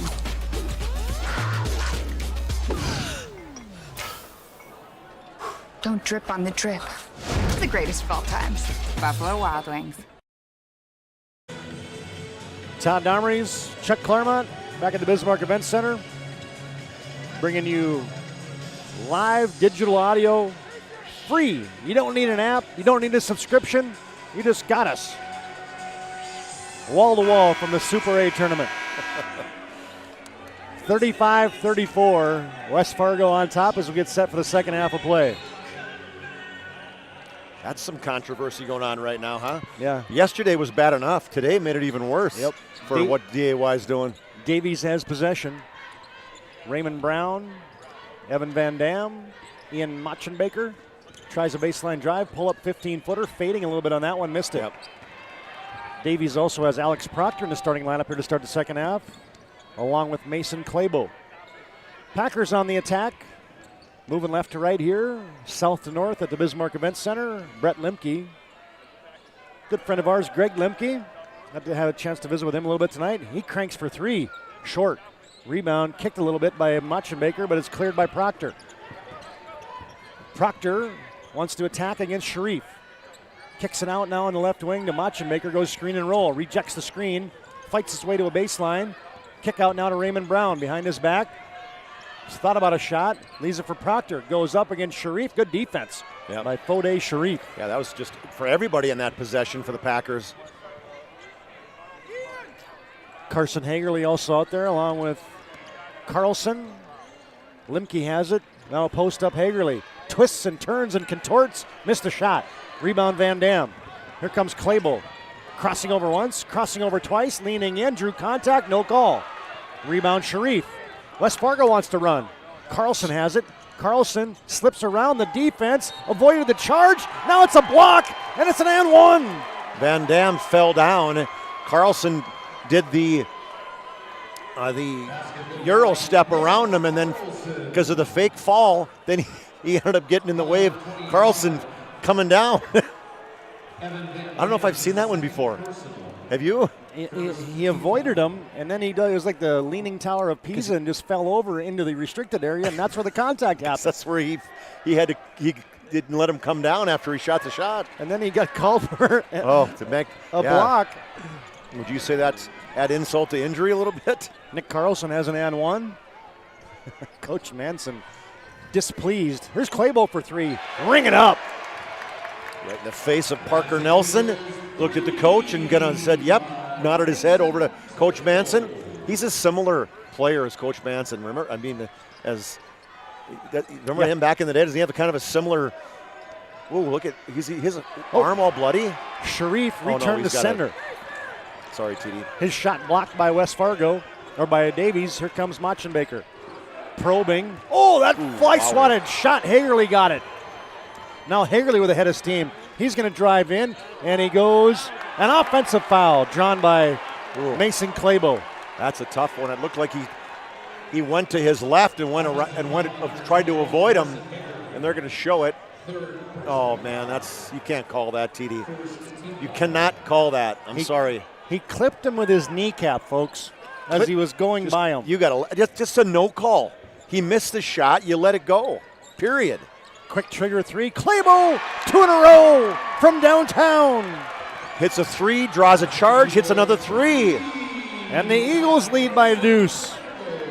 Sharif attacking the baseline. They're going to reach in there on Alex Proctor as Davies now leads 40-38 with 15:24 to play in the game.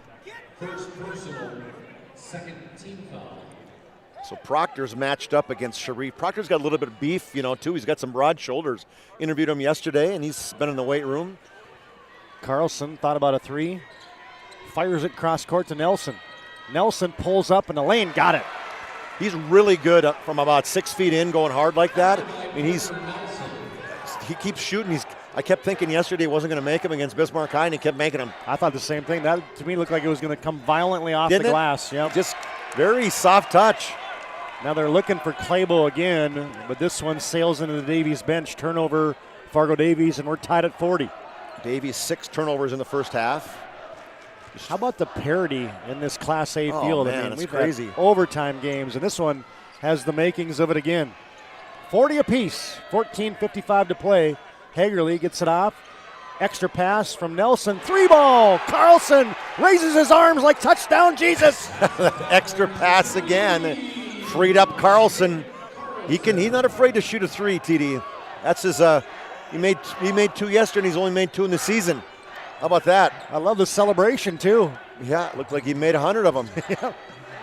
Machenbaker, Raymond Brown got deep in the lane, fires it from 10, no good. Sharif rebounds, and we're going the other way. I think they're going to get who? Proctor or Van Dam, one of the two, as good rebound by Sharif. And we're going to have a Hub International Insurance timeout on the court. They're located at 4204 Boulder Ridge in Northwest Bismarck. Evan Van Dam has his 3rd personal foul whistled on him. And it's 43-40, West Fargo on top of Davies. 14-24 to play in the game. Back after this timeout on the PSP Network. In southwestern and south central North Dakota, on any given day at any given moment, a Dakota Community Bank and Trust customer is logging in or signing on to do their online or mobile banking. We believe that community banking can blend both the past with down-home customer service in-house and the future with modern banking conveniences and technology for our customers anywhere, like here or here, all while honoring our long-standing tradition of community-first oriented banking here at Dakota Community Bank and Trust. The right way to top a sub is with real red wine vinegar made from red grapes and no food coloring. And the right way to film it is in slow motion. Obviously. Because authentic ingredients make a sub above. That's the Super 8 Tournament semifinals brought to you by Buffalo Wild Wings. Also brought to you in part by Swenson RV and Marine. Presented by State Farm, Michael Braun Insurance Agency, and Ackerman Esvold. Looking for coaches that are probably watching is looking for the Minot High, if they're already out here, if they've showered and hanging out somewhere. Oh, I bet you they are. You'd think they would be, wouldn't you? Know how late they want to be out, though. 10 o'clock. Although tomorrow's game, who knows what time that's going to start. It's almost past my bedtime. Yeah, well, I'm going to have a... You having a toddy tonight? I might, TD. I might stop and have one. 14 minutes to play in the game. Oh, wide open. Lemke found Hagerly for an easy deuce. Hagerly slipped by the defense and just off the dribble, just right one hand, didn't even put his second hand on it. That was a good assist. Claybo's heating up. No, he missed that one. Oh, there is Proctor rebounding, but he put it into the hands of Van Dam, who missed a bunny. Sharif rebounds. Boys, just back and forth. It was a 6-0 run. Now you got a 7-0 run for the Packers. Hagerly lost the handle of it, went up and got a hand on a rebound, cleared by Machenbaker. He comes 1-on-2, doesn't mind, Euro stepping and scoring. Just kept the pressure that him and Claybo put on you is just amazing. Is that his first two? Is that Machenbaker's first did we miss that at halftime saying, what about this one? So it should have been a foul. Did they call a foul? No, what did they call it? Now you get a foul called on Evan Van Dam. Coach, that's four, that's right? 4. Coach Coach Manson saying, what are you doing to the official? They're all in the ears between Coach Polcheski, Coach Manson. Sharif knocks down the free throw. Frostley's going to have to come in the game. Van Dam, remember his older brother, Cam Van Dam? Yeah. Like the record block guy for Fargo Davies. Second one rattles off. Sharif's got 9, and the Packers lead 46-42 with 13:18 to play in the game. Davies in their home whites, trimmed in maroon, pull up 15-footer baseline, no good. Proctor rebound, shot it in one motion. He missed it though, he was short. Sharif rebounds. They look pretty, but sometimes it's better for you to come down and gather yourself and go back up. Especially when you got athleticism like him. Yeah. Lemke probing the right side of the lane, flips up a shot off the glass, and he kisses it home. He jump stop. I didn't know what he was going to do, if he was going to pass it. And shooting it like that was not something I was expecting with the right hand. Yeah, that's his first two of the game? His first two and Machenbaker's first two. They've been guarding each other. Oh, Machenbaker wide open. Now he scored 2 in a row. Yeah, double back pick. Proctor and Claybo had picked on him on that. That was a set play. It was like a double flex cut. Yep. Machenbaker gets 2, and it's 4-point lead still for West Fargo. Hagerly flying into the lane. Zepeda's on. Hand back to Carlson. Carlson ramming his way in the lane. No good. Rebound. Machenbaker clears, and here comes Ian. Davies down by 4 with 12:08 to play in the contest. They called 5. See what 5 is, Todd. Off a screen, Claybo on the left wing. I don't like 5. I don't know what it is. Now you go to Machenbaker. He tries a drive, and he runs over a guy. That's going to be a charge. That's an easy call there. He went opposite the screen and then went right over the top of Lemke, who helped out from the wing. That's 3 on him, on Machenbaker. He's going to come off. Daniel York will come on. And also, Braflat is on. Sophomore York, the senior Braflat. Grefsrud is on for West Fargo. Little cross screen and a kick out now. Grefsrud open in the corner. Zepeda doesn't shoot it. Drives to the right elbow. Handoff Limke. Back to Zepeda. Ooh, quick jab. Got loose, but the pass was tipped. Well, Carlson controls up top. Limke goes behind his back.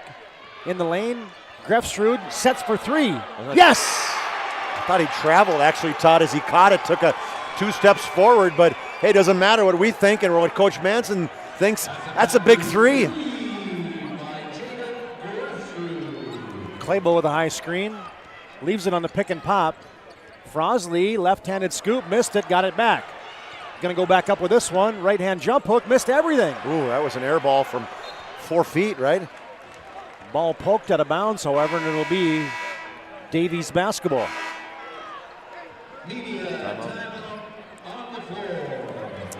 Man, we got a lot of media timeouts. It's good for Hub International. Yes. They bring you this timeout. 10:58 to play in the contest. West Fargo by a touchdown. Packers 51, Eagles 44. Back after this break on the PSP Network. Life is all about moments. Big moments. Small moments. And those moments you can't put into words. It's how we at First International Bank and Trust live first and have been for more than 110 years. One customer, one family, one moment at a time. First International Bank and Trust. Live first. With 26 flavors, got a sauce for every squad.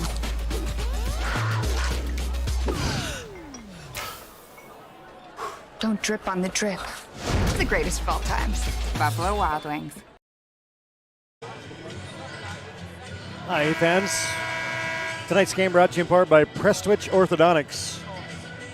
Visit them today at MyNotBraces.com and get started with a free virtual consultation. They specialize in braces and Invisalign for all ages. Prestwich Orthodontics. Today's game also brought to you in part by Magic City Inspections. They're a locally owned company committed to providing exceptional services to ensure you're ready to take your next step in home ownership. Prestwich Orthodontics and Magic City Inspections bring you tonight's game. Claybo misses a 3, rebound Grefsrud. That was a big rebound in front of some trees. West Fargo leads by 7. 10:40 to play in the game. Parker Nelson has it on the bounce. Fires a pass, ricocheted off the hands of Carlson. He collects. Tries to cross over. Now he throws it right to Machenbaker. Now he's got a breakout. The kamikaze steal, layup. No good. Tried to do it like a fancy, just with that easy left hand. Coach Manson is irate right now. That's embarrassing, is the chant. I think he's coming out. Limke missed the shot. That was an air ball. Tough contest. Here comes Claybo. Claybo leaves it. Nice play. Braflat layup good. Everybody just went to him like a moth to a flame, and he left Braflat for a wide open layup. Claybo's encouraging Machenbacher, who's a little bit disappointed after he missed that shot. Nelson, Grefsrud, Limke thinks about a 3, drives, hangs in the lane, and he scored it. Well, that's a tough shot. Got in the middle of the trees. You get Van Dam on one side, Braflat on the other side, but was able to get the leaner to go. Wow, that was a double pumping, contesting hanger.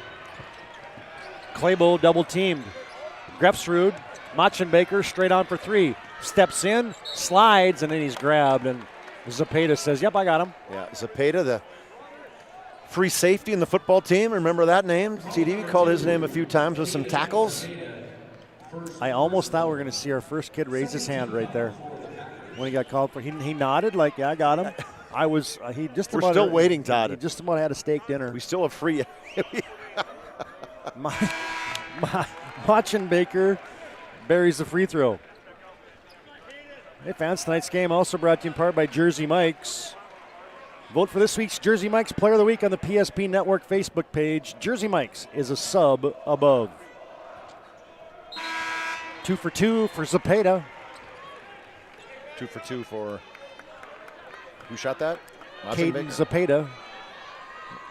Oh, I'm sorry. He fouled. He had the foul. It was a foul. Yeah. Machenbaker made them both. Thanks. Yep, that's all right.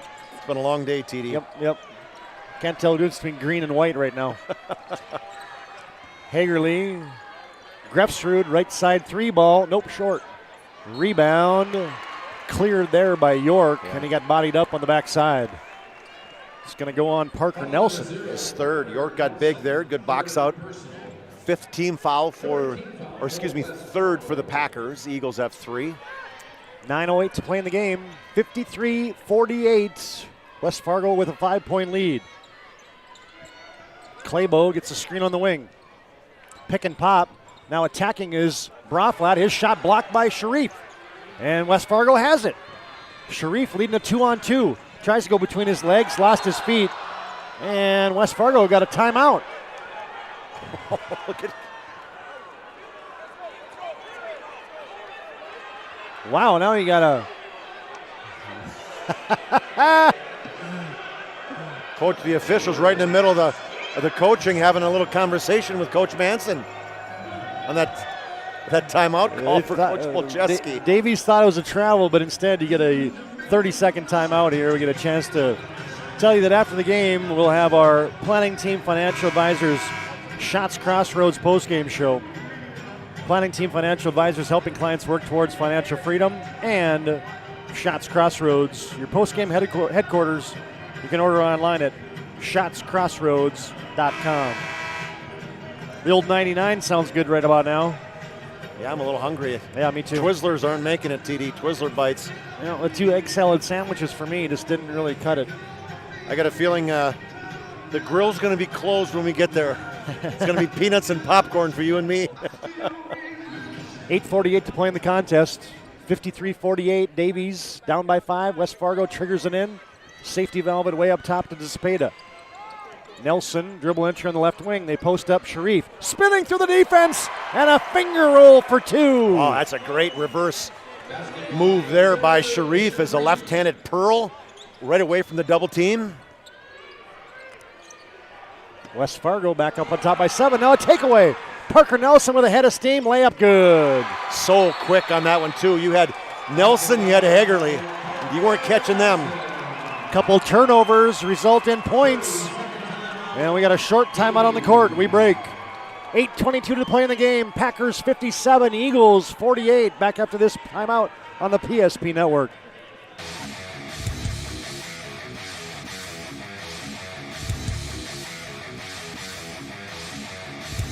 Ware attacks. There's a takeaway by Eagle Staff. Eagle Staff on the open floor rises up. Oh, the one-handed rip by Trayson Eagle Staff. Jopper gave a little bit of a look on that one, and then he went in and just whammed it with the right hand. Oh, Eagle Staff with the rip. Now the Super A semifinals brought to you by Buffalo Wild Wings, Swenson RV and Marine, Michael Braun State Farm Insurance Agency, and Ackerman Estvold. You know, watch these guys. Some of these guys are doing these games by themselves. I am so glad, TD, I'm able to sit here with somebody like you and able to do a game, somebody else to talk to. Hey, me too. You get that's a long day talking to yourself. Oh, boy. I'm telling you what. Yikes. I can only entertain myself for so long. Alex Proctor working his way into a post shot. That might have been blocked by Sharif. And it's going to be last touch by Hagerly. Davies will have possession. That's a good matchup both ways, Sharif and Proctor. Packers by 9, biggest lead in. Yeah, it is. Biggest lead since, let me think. Might be the biggest lead. It is the biggest lead. The front, 19-10 in the first half. Proctor leaves it. Braflat, layup good. Good athletic move by Proctor, just underhand, kind of almost handed it off to Braflat. Sharif wants to go one-on-one, flipped a shot up, no good. Proctor rebounds. Packers from West Fargo lead 57-50, 7:45 to play in the game. Machenbaker as West Fargo switches these ball screen handoffs. Oh, and now Proctor throws it right into the scoring table, and immediate timeout. Turnover Davies. It'll be Packer basketball when we come back. Hub International brings you this timeout. Call 355-3100. Ask for Michael Borman for your commercial insurance needs. 7:35 to play in the game. West Fargo 57. Davies 50 back after this break on the PSP Network. In southwestern and south central North Dakota on any given day at any given moment, a Dakota Community Bank and Trust customer is logging in or signing on to do their online or mobile banking. We believe that community banking can blend both the past with down-home customer service in-house and the future with modern banking conveniences and technology for our customers anywhere, like here or here, all while honoring our long-standing tradition of community-first oriented banking here at Dakota Community Bank and Trust.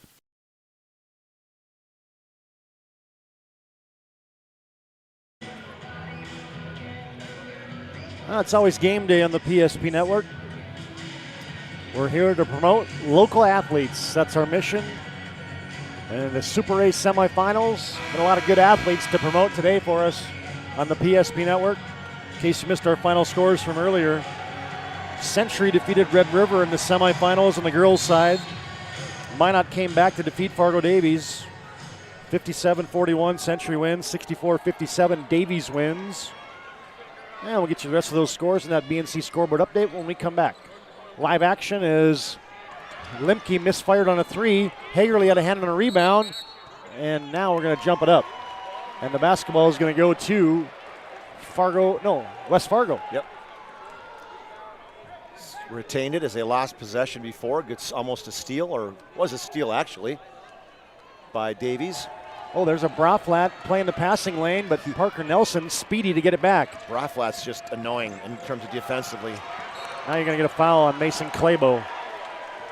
It's his second personal foul. Good hustle, dives to the floor. I'm telling you right now, there's not too many guys that would have kept that possession alive like Seth Nelson just did. I mean, Parker Nelson, I beg your pardon. I think there was a Seth Nelson he for played West for Fargo Carrington. too. He played Carrington, and now he's at BSC. Okay. Yep. Played in the state tournament for the Carrington Cardinals. Now he plays for head coach Jim Jeske for the Mystics. Off a screen, Limke downtown, ring it up. Good. Those down screens are so big. And a guy like Limke, when he gets his feet set, he is lethal. 7 points in the second half for him. 10-point lead for West Fargo. Clabo leaning in, scoring. That just shows his strength, Todd, because Parker Nelson had his hand over the ball, and he just ripped it away from him and then had the wherewithal to turn and shoot a nice, soft shot. Back to an 8-point lead. 60-52, West Fargo on top. Almost a steal by Raymond Brown. West Fargo gets it in the hands of Carson Hagerly. Wants to go against Clabo. Rising and shooting off the glass, no good. Here comes Machenbaker. Raymond Brown streaking, and he's fouled. Zepeda got his hand on the cookie jar. Raymond Brown banged into the standard on the padding of the basket. Hey, no easy buckets here, Todd, right?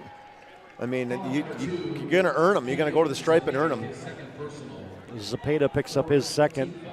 Sends Raymond Brown to the line. 7 points for him, all in the first half. Free throw, in and out. My wife said she saw me on an interview today, and she said, I was like on the back of a WDY or somebody filming somebody. She goes, man, your hair looks white. I go, that's because it is, honey. Sorry, it's too late. The secret's out. You should have said it's the iris of the camera. Yeah, it's just making it look different. Now you get an offensive foul. Illegal screen set there on Carson Caden Zepeda. He was trying to set a hard pick again for Limke. Ray Brown made one free. Why do I keep saying Raymond? Raymond. We'll call him Raymond the rest of the night. Raymond Brown made 1 of 2. It's a 7-point lead for West Fargo. Davies has possession. Clabo, Machenbaker play catch back to Clabo. Clabo got a hand check there. That got me on. That's 4 on Nelson. Yeah, it's funny. They've got away with so much. I mean, he's been leaning on people all day. It really has been depending upon which official is in the right spot. Certain officials have let that go. This one has not. Parker Nelson comes off. Grefsrud comes on. Oh, an inbounds play. Clabo loose, and he puts in 2. Zepeda thought he was going to go out to the three-point line on a pick, and he just went opposite the pick and was wide open underneath the basket. Clabo, 19 points for him tonight. Davies fans come to their feet, down to a 5-point lead. Grefsrud battling. Zepeda, kick out to Carlson. Up top, Clabo in the passing lane, and good job meeting that by Carson Hagerly. Otherwise, that's a steal and a breakaway for Clabo.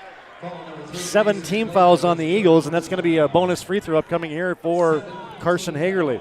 Hagerly shooting just 53% from the foul line, really struggling there. Got some big ones here. Claybo's got a quiet 20, huh? We need to get her both in 60s, TD, or I kind of guaranteed 60-plus points.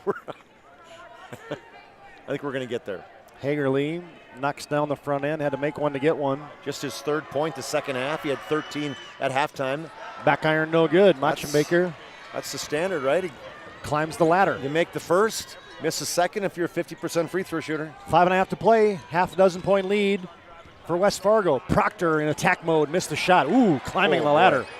It's Carson Hagerly for a defensive carom. I think Braflat thought he had inside position. He didn't have upside position, though. Lemke has it between the rings. They get a high screen from Carlson. Zepeda slithers his way. Kick out 3 for Hagerly. No, flat and short. Rebound, Carlson, put back. It's in. Long, weak side rebound. Carlson right there, kept the ball above his head, went right back up off the glass and in. 5 minutes to play and an 8-point lead for for the Packers. Davies back on the attack. Oh, nice find. There's Claybo wide open, Braflat. He just attacked. He draws so much attention when he gets in the middle of the lane like that. There's a reason he averages 4 assists a game. Hagerly rising and going coast to coast. Braflat's basket is answered by Carson Hagerly. Down low, Braflat again. Oh, nice pass. Got it to Machenbaker, and there's going to be a block. They were in the restricted area. Yeah, that's the problem. Trying to get out of the way. Yep. He couldn't get out of the way quick enough. Going to go on Grefsrud. He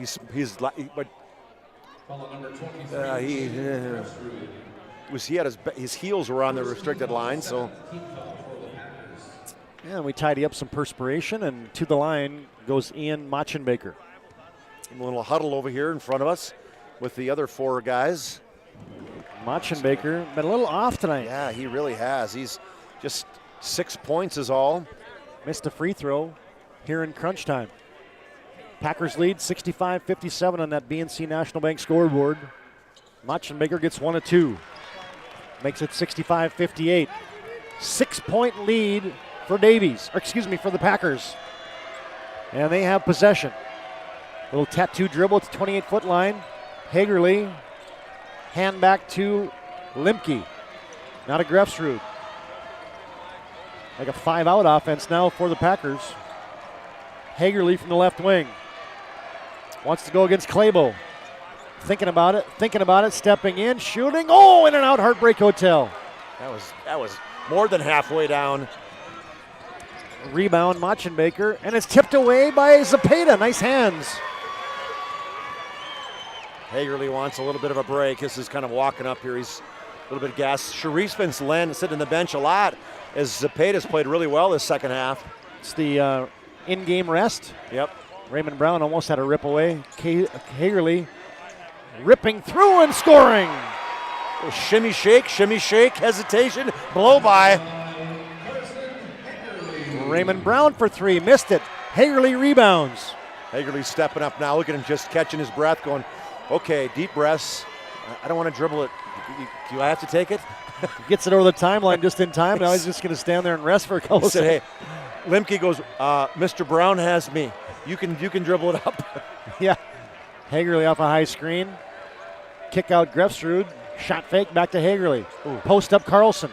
Carlson burying the defenders, goes up, double pump off the shot fake, and he's going to be fouled. He wanted the N1. He's mad at himself, but hey, great job of getting the ball down inside to Carlson.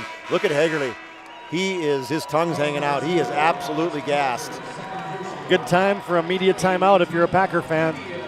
2:55 to play in the game. Packers from West Fargo 67, and the Eagles from Fargo Davies 58. It's a 8-point lead checking a 9-point lead for the Packers. We'll wrap this one up and have the final 2:55 when we come back after this break on the PSP Network. In southwestern and south central North Dakota on any given day at any given moment, a Dakota Community Bank and Trust customer is logging in or signing on to do their online or mobile banking. We believe that community banking can blend both the past with down-home customer service in-house and the future with modern banking conveniences and technology for our customers anywhere, like here or here, all while honoring our long-standing tradition of community-first oriented banking here at Dakota Community Bank and Trust. Every 10 minutes, 3 people in the United States will die from a preventable incident. More people are dying on our roadways and in their homes than ever before, but that's where the North Dakota Safety Council can help. Safety is our mission, from the workplace to any place. We're a private nonprofit that offers more than 150 training courses that are dynamic, hands-on, and effective. From CPR and first aid to driver safety and even workplace violence preparedness, we want to make sure your loved ones come home safe each night.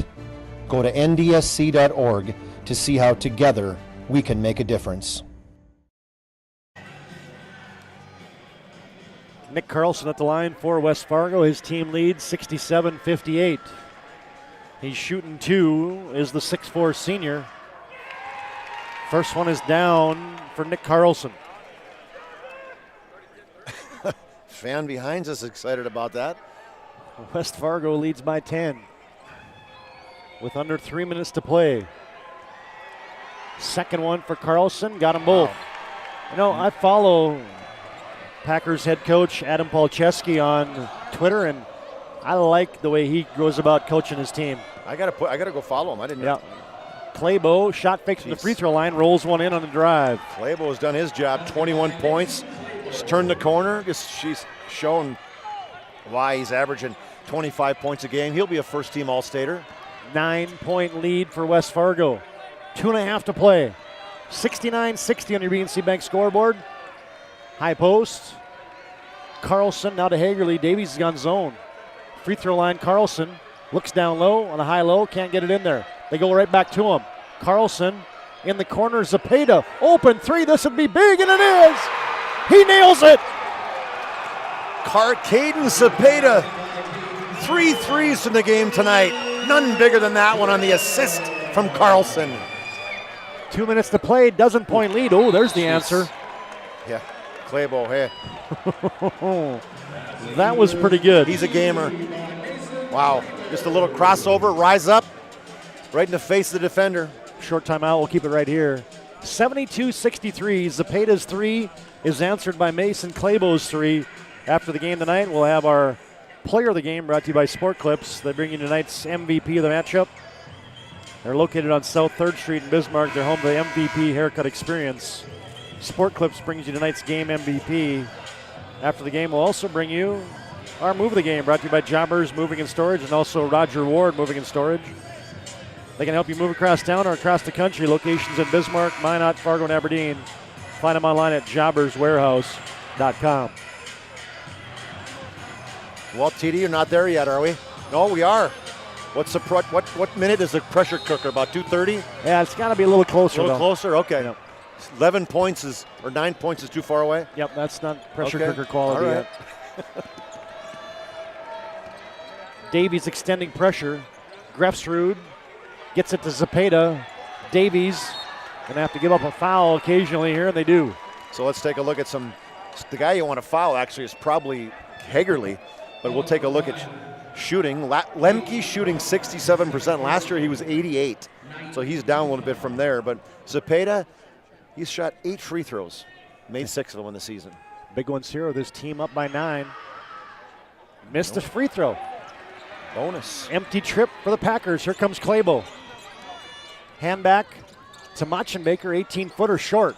Rebound and a good block out there by Lemke. And now it goes up a Lemke's foot, and that's going to be Davies basketball. One dribble, stumbled, then kicked it. 91 seconds to play. Machenbaker's legs are a little tired right now, Todd. You can see there he did not have his legs with him. Claybo fires for 3 off a screen on the inbounds, no good. Braflat rebounds. Raymond Brown for 3. Nope, that's too strong. Rebound, Hagerly, and he got tangled up and he hit the deck hard. Give me a jump ball. Yeah. Braflat and him battling, and the arrow is going to belong to Davies. That's the one thing that when you got a guy like Hagerly is when you need a rebound, I mean, there's a guy who goes and gets it. Yeah, he can rebound out of his zone. Yeah, I think so. Claybo, almost kissed it in from a weird angle, and now Braflat again on the glass is going to be leveled by Hagerly. It's going to be free throws upcoming here for Davies. Yeah, Hagerly was trying to knock it out of bounds and instead hit the hand. So now Braflat. Sharif has been sitting a lot, Todd. Now he's coming back in. But let's take a look at Mr. Braflat, see where he's at from the free throw perspective. Well, this should be big. It's a bonus free throw. Oh, 17 for 32, just 53%. Braflat, no good. Hagerly rebounds, taken away by Proctor. It's loose. Claybo has it. Shot fake, goes up for threes, hit, and he made it. A 4-point opportunity for Fargo Davies. Jeez. Hagerly goes way up in the air to get that rebound and then falls down, and when he did, it got taken away from him. They got it to Claybo. He pump faked and then leaned into Nick Carlson. He's got a chance for an and one, if you want to call it that way, and he does. Swish. The 4-point play for now a turnover. Sharif threw it to Monson-Baker. He scored it. Holy cow. What is going on?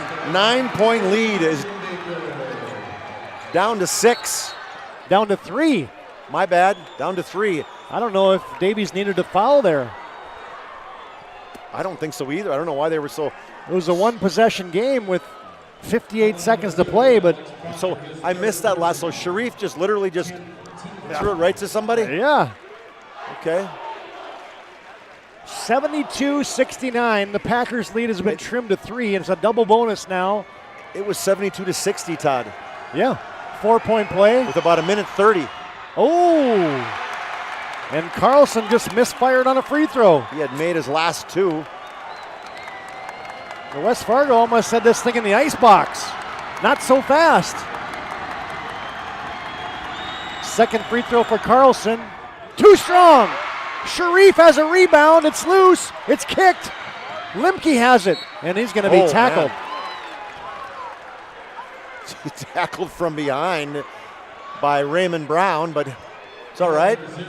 Again, I'm not sure why they're fouling right away. You don't have to. You got 2 possessions easy. Just play good defense out of possession, but other than people missing free throws. I'm putting Nick Carlson back on the line if I have a chance. Yeah, or Hagerly. Those didn't look so good as. No, he looked a little tight there, huh? Now you got Brett Limke. Swish. What's the guy? Kyle. He kind of reminds me of the guy, Kyle Casey. No, who used to grab his socks. Just perfect form like Limke right there. Oh man, TD, you got to remember what I'm talking about. Limke's got them both. 5-point lead. Claybo wants to create a 3. He does. It's off the iron. Carlson rebounds. Gets rid of it to Limke. Limke playing keep away, going Curly Neal on him. Driving it up to Zepeda. Zepeda back to Carlson. Carlson playing keep away. And now a foul. That's a good job of playing keep away there by got touchdown Sharif underneath the basket. Lost the ball. Fode said, I'm open. And they're like, hey, we just don't want to get it stolen. What are you talking about? If I'm Carlson and I just shot 2 free throws at that, I'm fine. I'm looking for Limke. That baby's a hot potato. And where are you, Brett Limke? Carlson, he's too strong on 3 in a row. Walk away. Cepeda walked up, patted him back, and said, hey, you got this, big boy. Come on, big boy. This is all for you. 5-point game. Taking a big, deep breath. There we go. Too strong on 4 in a row. Mochenbaker, kick out Raymond Brown, straight on for 3. Yes! And a timeout, Fargo Davies. Didn't they just go up 1? Got the right score? Why was I thinking it was? I was thinking the Packers were just up 2. 5. Maybe not. It was a 5-point game. Yep. Now it's okay. A 2-point game. 20 seconds to play off of the big 3 there by Raymond Brown. This game was over, folks. It was done. And then you had a 6-point trip one time down the court, and all of a sudden, all heck is broken loose. as the Packers have missed 4 free throws here in crunch time. They missed 4, man. They missed 6, Todd. They missed. Yeah, Zepeda missed a bonus. Hagerly, like about 3 minutes left, he missed his second one. I mean, so in this last 5 minutes, they've missed 1, 2, 3, 4, 5, 6 free throws. 3 for 9 in the last 5 minutes of the game. Well, getting to a state championship's never easy. No. I'm trying to find Nick Carlson what he shoots. 69%. Well, now West Fargo, the most important thing is get the basketball inbounds. 21 seconds to play. Packers 74, Davies 72. West Fargo trying to get it to Lemke. They get it into Carlson, who got rid of it. Oh, but he couldn't get rid of it in time, and they fouled him. Now they're all talking to him. It's like sometimes when you got a no-hitter or a whiffer, you just got to let him go. If I'm him, I'm taking 3 inches back from the line. You've been long on 4 straight. Step back to about 15-3. Got one. Well, the big thing is he had 2. Sometimes when you walk up the other way and you go, okay, I got 2, right? I need to make 1 to make it at least a full possession. Nick Carlson just made one. This one would be huge. It's a 3-point game. This one is in. There we go. Made 2, missed 2, missed 4, made 2. That's 4-point lead for West Fargo. If you're Davies, you executed that to perfection. Oh, totally. You denied everybody like crazy. You got the ball into the guy who just clanked 4 in a row, and you foul him, and then he comes down and makes 2. And now Davies got to go quick. Fargo Davies out of timeouts. Packers have 1 left in a game reset. Both teams are in a double bonus the rest of the way. 76-72, West Fargo on top by 4. Well, I tell you, I mean, Glebo, you got to be in his face or deny him the basketball for sure, so he doesn't get it. The other guys, and I mean, Brown hit the last one, but I don't even have a score. I got to give Brown the bucket. So you got Brown, Frostlian, nope. Brown, Motzenbaker, and Clable, they all can shoot the 3. Who else you got in there shooting? Braflat, he's made 1, so he's not going to shoot it. Well, you're down 4, so I don't even know if you have to take a 3. No, Proctor's made 6. You just got to score this possession. I think you just score quick, Todd, and you foul. Clabo hands it off Motzenbaker. Motzenbaker lost the handle, gets it on a handoff to Clabo. Clabo's got to create a shot. It's stripped away by Nelson. It's taken away by Zepeda. West Fargo playing keep away. Lemke's going to be hog-tied and fouled. And West Fargo's starting to celebrate. How about those for quick hands for Parker Nelson? There's a hand back to Clabo. He went to his right. Clabo went to his right, and the hands by Parker Nelson reached in. I think he was on top of the ball, but we couldn't see it, Todd. Coach Manson is begging for a tee, Todd. Well, and there's nothing better than getting to a state championship. It might even be better when you beat your crosstown rival to get to the state championship. And it's a rematch, TD. Yep. Unless something crazy changes, but there's no timeout, so it doesn't matter. I mean, yeah, Packers let him go. It's less than 5 seconds. The clock doesn't stop. Brett Lemke makes a free throw. And it's a 5-point game, 77-72. Lemke will have 1 more, and the Packers 19-6 on the season. The 3 seed had to beat Grand Forks Central to get here in a state qualifying play-in game. And now they are just about ready to upset the number 1 seed from the EDC. That's Fargo Davies.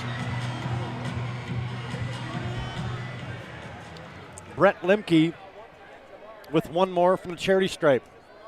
Free toss is in. 6-point game. Down to 3, down to 2. Clabo fires, no good off the iron. And the West Fargo Packers are victorious.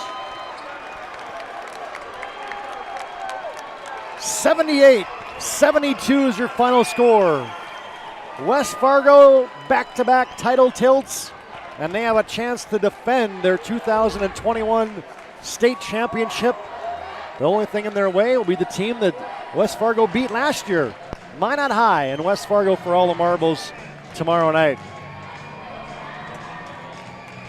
West Fargo made enough free throws down the stretch, made some big plays.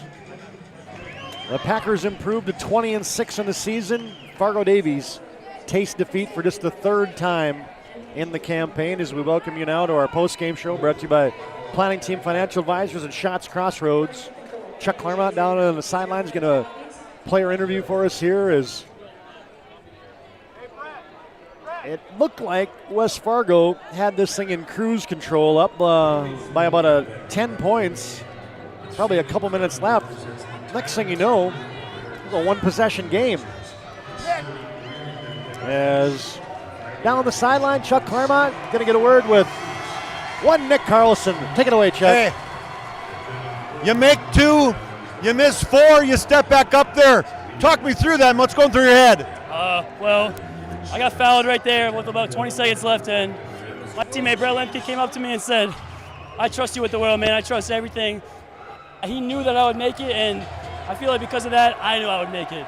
You know, we all have trust in each other, and he just gave me the confidence I needed to knock him down. That's awesome, and I mean, I just love watching your free spirit tonight. What a battle with this team. I mean, to get back to the state championship the second year when you guys, you probably were underdogs again tonight again, but last night you're underdogs, tonight you're underdogs.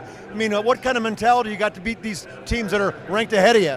You know, that's absolutely right. You know, our coach has been telling us that nobody has respect for us and nobody believes in us, and you know, we're a band of brothers and we all believe in each other, and we know what it takes to win these games. So we knew that nobody was going to respect us, so we had to play with a chip on our shoulder. You know, we wanted to come back here and defend our title. And I can tell you guys are having a fun time together. It really, you talk about a band of brothers. It really seems like you guys really do give a care about each other and having a great time with each other. Well, I mean, we've been together for a long time, and you know, a lot of it, you know, our point guard Brett Lemke is a great man, and he's been talking like third grade. Our class has known that our senior year, you know, we would be very gifted and we'd have a great chance at winning state. So, you know, we've had this goal for a very long time in our heads, and we just came out here and played our hearts out. One more left against Minot Tamayo. Give me a little look in against that game. I mean, that's going to be a battle. You thought tonight was a battle. Tomorrow's going to be a battle as well. Well, for us, it's just, you know, play the right way, try and dominate the boards, and once we game plan a little bit tomorrow, we'll get ready for them. Sounds easy. I wouldn't say it's easy. It's going to be fun to watch. A great job. Right, thank you. Thank you. All right, TD, back to you, buddy. That was free spirit, Nick Carlson. Yeah, well done. As he was close to being the GOAT, but then he turned into the hero. He made 2 big free throws late for West Fargo. And how do you got to feel good for a guy like Faday Sharif, cut by Fargo Davies, and now Faday Sharif just beat him to go to the state championship game. All right, our Planning Team Financial Advisors Shots Crossroad post game comes back after this timeout. We'll put a wrap on this one, set up our calendar for tomorrow, and say goodnight for the evening from the Super A at the Bismarck Event Center. Final score on your BNC Bank scoreboard, it is West Fargo 78, Davies 72. Back to wrap it up after this break on the PSP Network. Whether you're looking for a full-service financial plan or planning for farm or business succession, Planning Team Financial Advisors is here to help you work toward achieving your financial goals. With locations in Bismarck, Garrison, and Center, our full-service team of professionals are dedicated to helping you work towards achieving your financial goals. Visit us online, planningteam.com. Securities offered through LPL Financial, member of FINRA and SIPC. Investment advice offered through GWM Advisors, LLC, doing business as Goss Advisors, a registered investment advisor. GWM Advisors, LLC, and Planning Team Financial Advisors are separate entities from LPL Financial. With 26 flavors, got a sauce for every squad.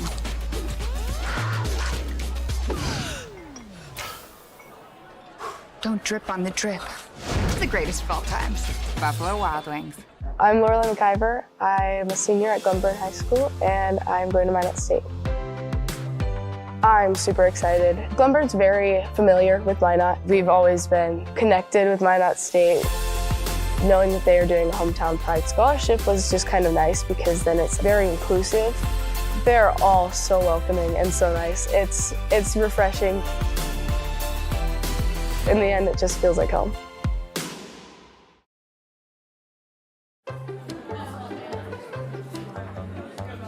Oh, easy, easy. I think I'm good. You got my good side, right? Not too many lights. I don't want to get fried before my time. Oh, it's egg-tastic. You never know what dish you're going to end up in. My dream dish is a 99. It's so popular.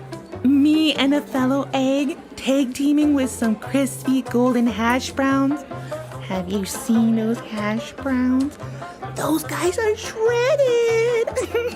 Throw in some diced ham, onions, and melted cheese. Oh, it's a party for your taste buds. Oh, here comes Chevy. Hold on, Chevy. Did you guys get everything that you needed? 99. Here I come. Schatz Crossroads. It's an excellent place to eat.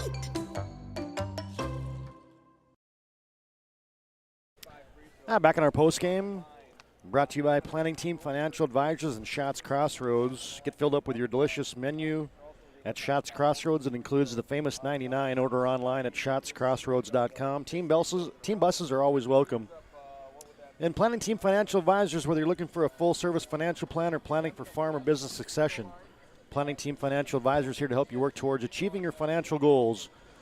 Visit us online at planningteam.com. West Fargo improves to 20-6 in the season, and they defeat their crosstown rivals, the Davies Eagles, 78-72, and a rematch upcoming in the State Class A Boys Championship tomorrow night. Minot and West Fargo will do battle. Third place contest will be West Fargo Cheyenne and Fargo Davies. All right, Chuck, a couple things to take care of here. First, let's run through a quick look at those final game numbers. The Packers win this one by 6. All right, for the Eagles, 28 points for Mason Clabo, 5 rebounds for him. Matson Baker, quiet game from the points side, 9, but he had 13 rebounds, including 12 defensive ones. Raymond Brown had 11, 7 for Caden Broflat off the bench. Alex Proctor off the bench had 11 points and 10 rebounds, 4 for Daniel York, 2 for Evan Van Dam for their total of 72. They shot 25 of 68 for 37%, 6 of 18 for 33% from the three-point line, and 16 of 32 for 73% from the free throw line. For the Packers, Carson Hagerly, 20 points, 10 rebounds, 2 assists, and 2 steals and a block shot for him. 14 for Nick Carlson and 8 rebounds. 11 for Brett Limke. 11 points for Fode Sharif and 9 rebounds. 9 points for Cepeda.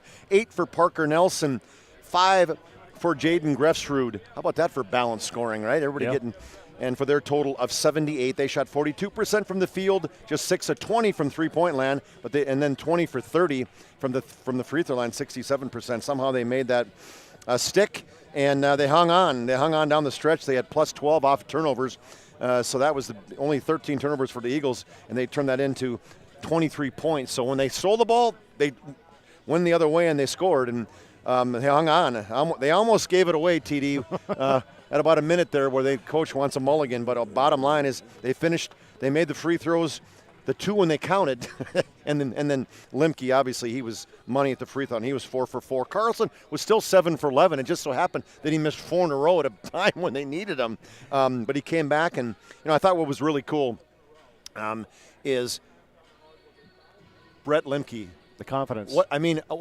It's like his dad. He's a coach. He walked up to him, and you know what I mean. Just he's the one guy who said something that made a difference. And so, hey, good job by them as the Packers are victorious, 78-72. That line between the hero and the GOAT is razor thin sometimes. And Nick Carlson was teeter-tottering on that thing tonight. As he came through and made a couple big ones and had a big second half, as did Brett Limke and Carson Hagerly, to propel the Packers to the championship game. A couple things to take care of yet tonight is first our move of the game.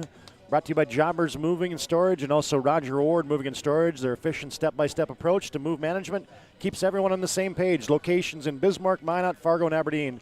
Find them online at jobberswarehouse.com. And our move of the game tonight is? I think we both agreed on this one, and separately, Todd, is it was Cepeda's 3 with about just under 2 minutes left in the game. Hit that big 3 when Davies was kind of closing the gap, and that was huge as Cepeda off the bench now. He started half the season and came back, but he played pretty much the entire second half. Big 3 for Caden Cepeda. That's our Jobbers Moving and Storage and Roger Moving and Storage move of the game. Yeah, I couldn't agree more. That was large in the context of the game, and that's your Jobbers move of the game. There's a Cepeda 3.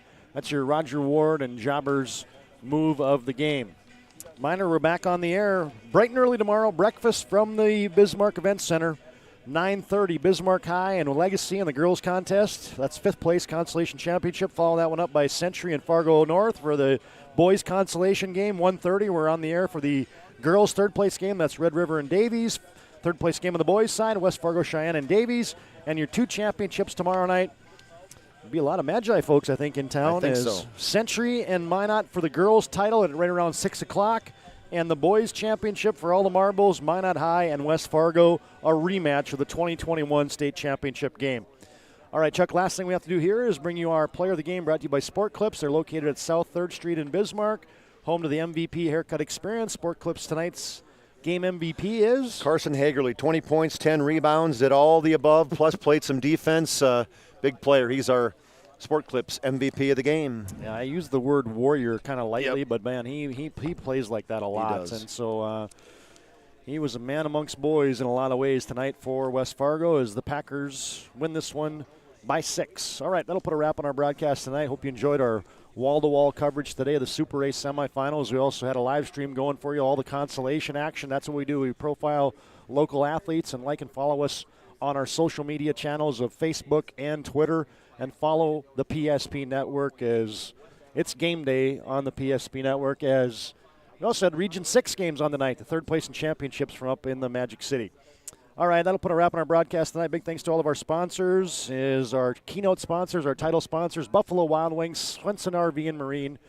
Games tonight presented by State Farm, your Michael Brown Insurance Agency, and Ackerman Esvold, along with our stable of PSP Network sponsors. Todd Domries for my partner Chuck Claremont and Scott Woodmansey repeating your final score tonight. It's the West Fargo Packers defeating the Fargo Davies Eagles 78-72. Championship night tomorrow night. Century and Minot for the girls title, and Minot and West Fargo for the boys title. We'll be back at the Bismarck Civic Center. Have a good night, everybody, and so long from the capital city of Bismarck. This presentation on the PSP Network is proudly brought to you by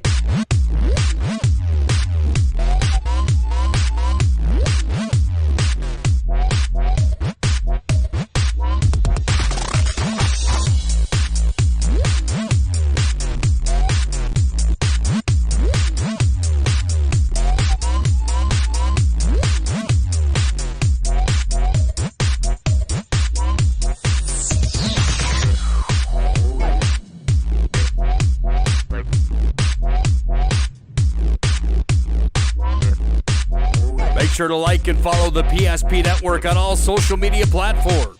PSP Network, it's game day.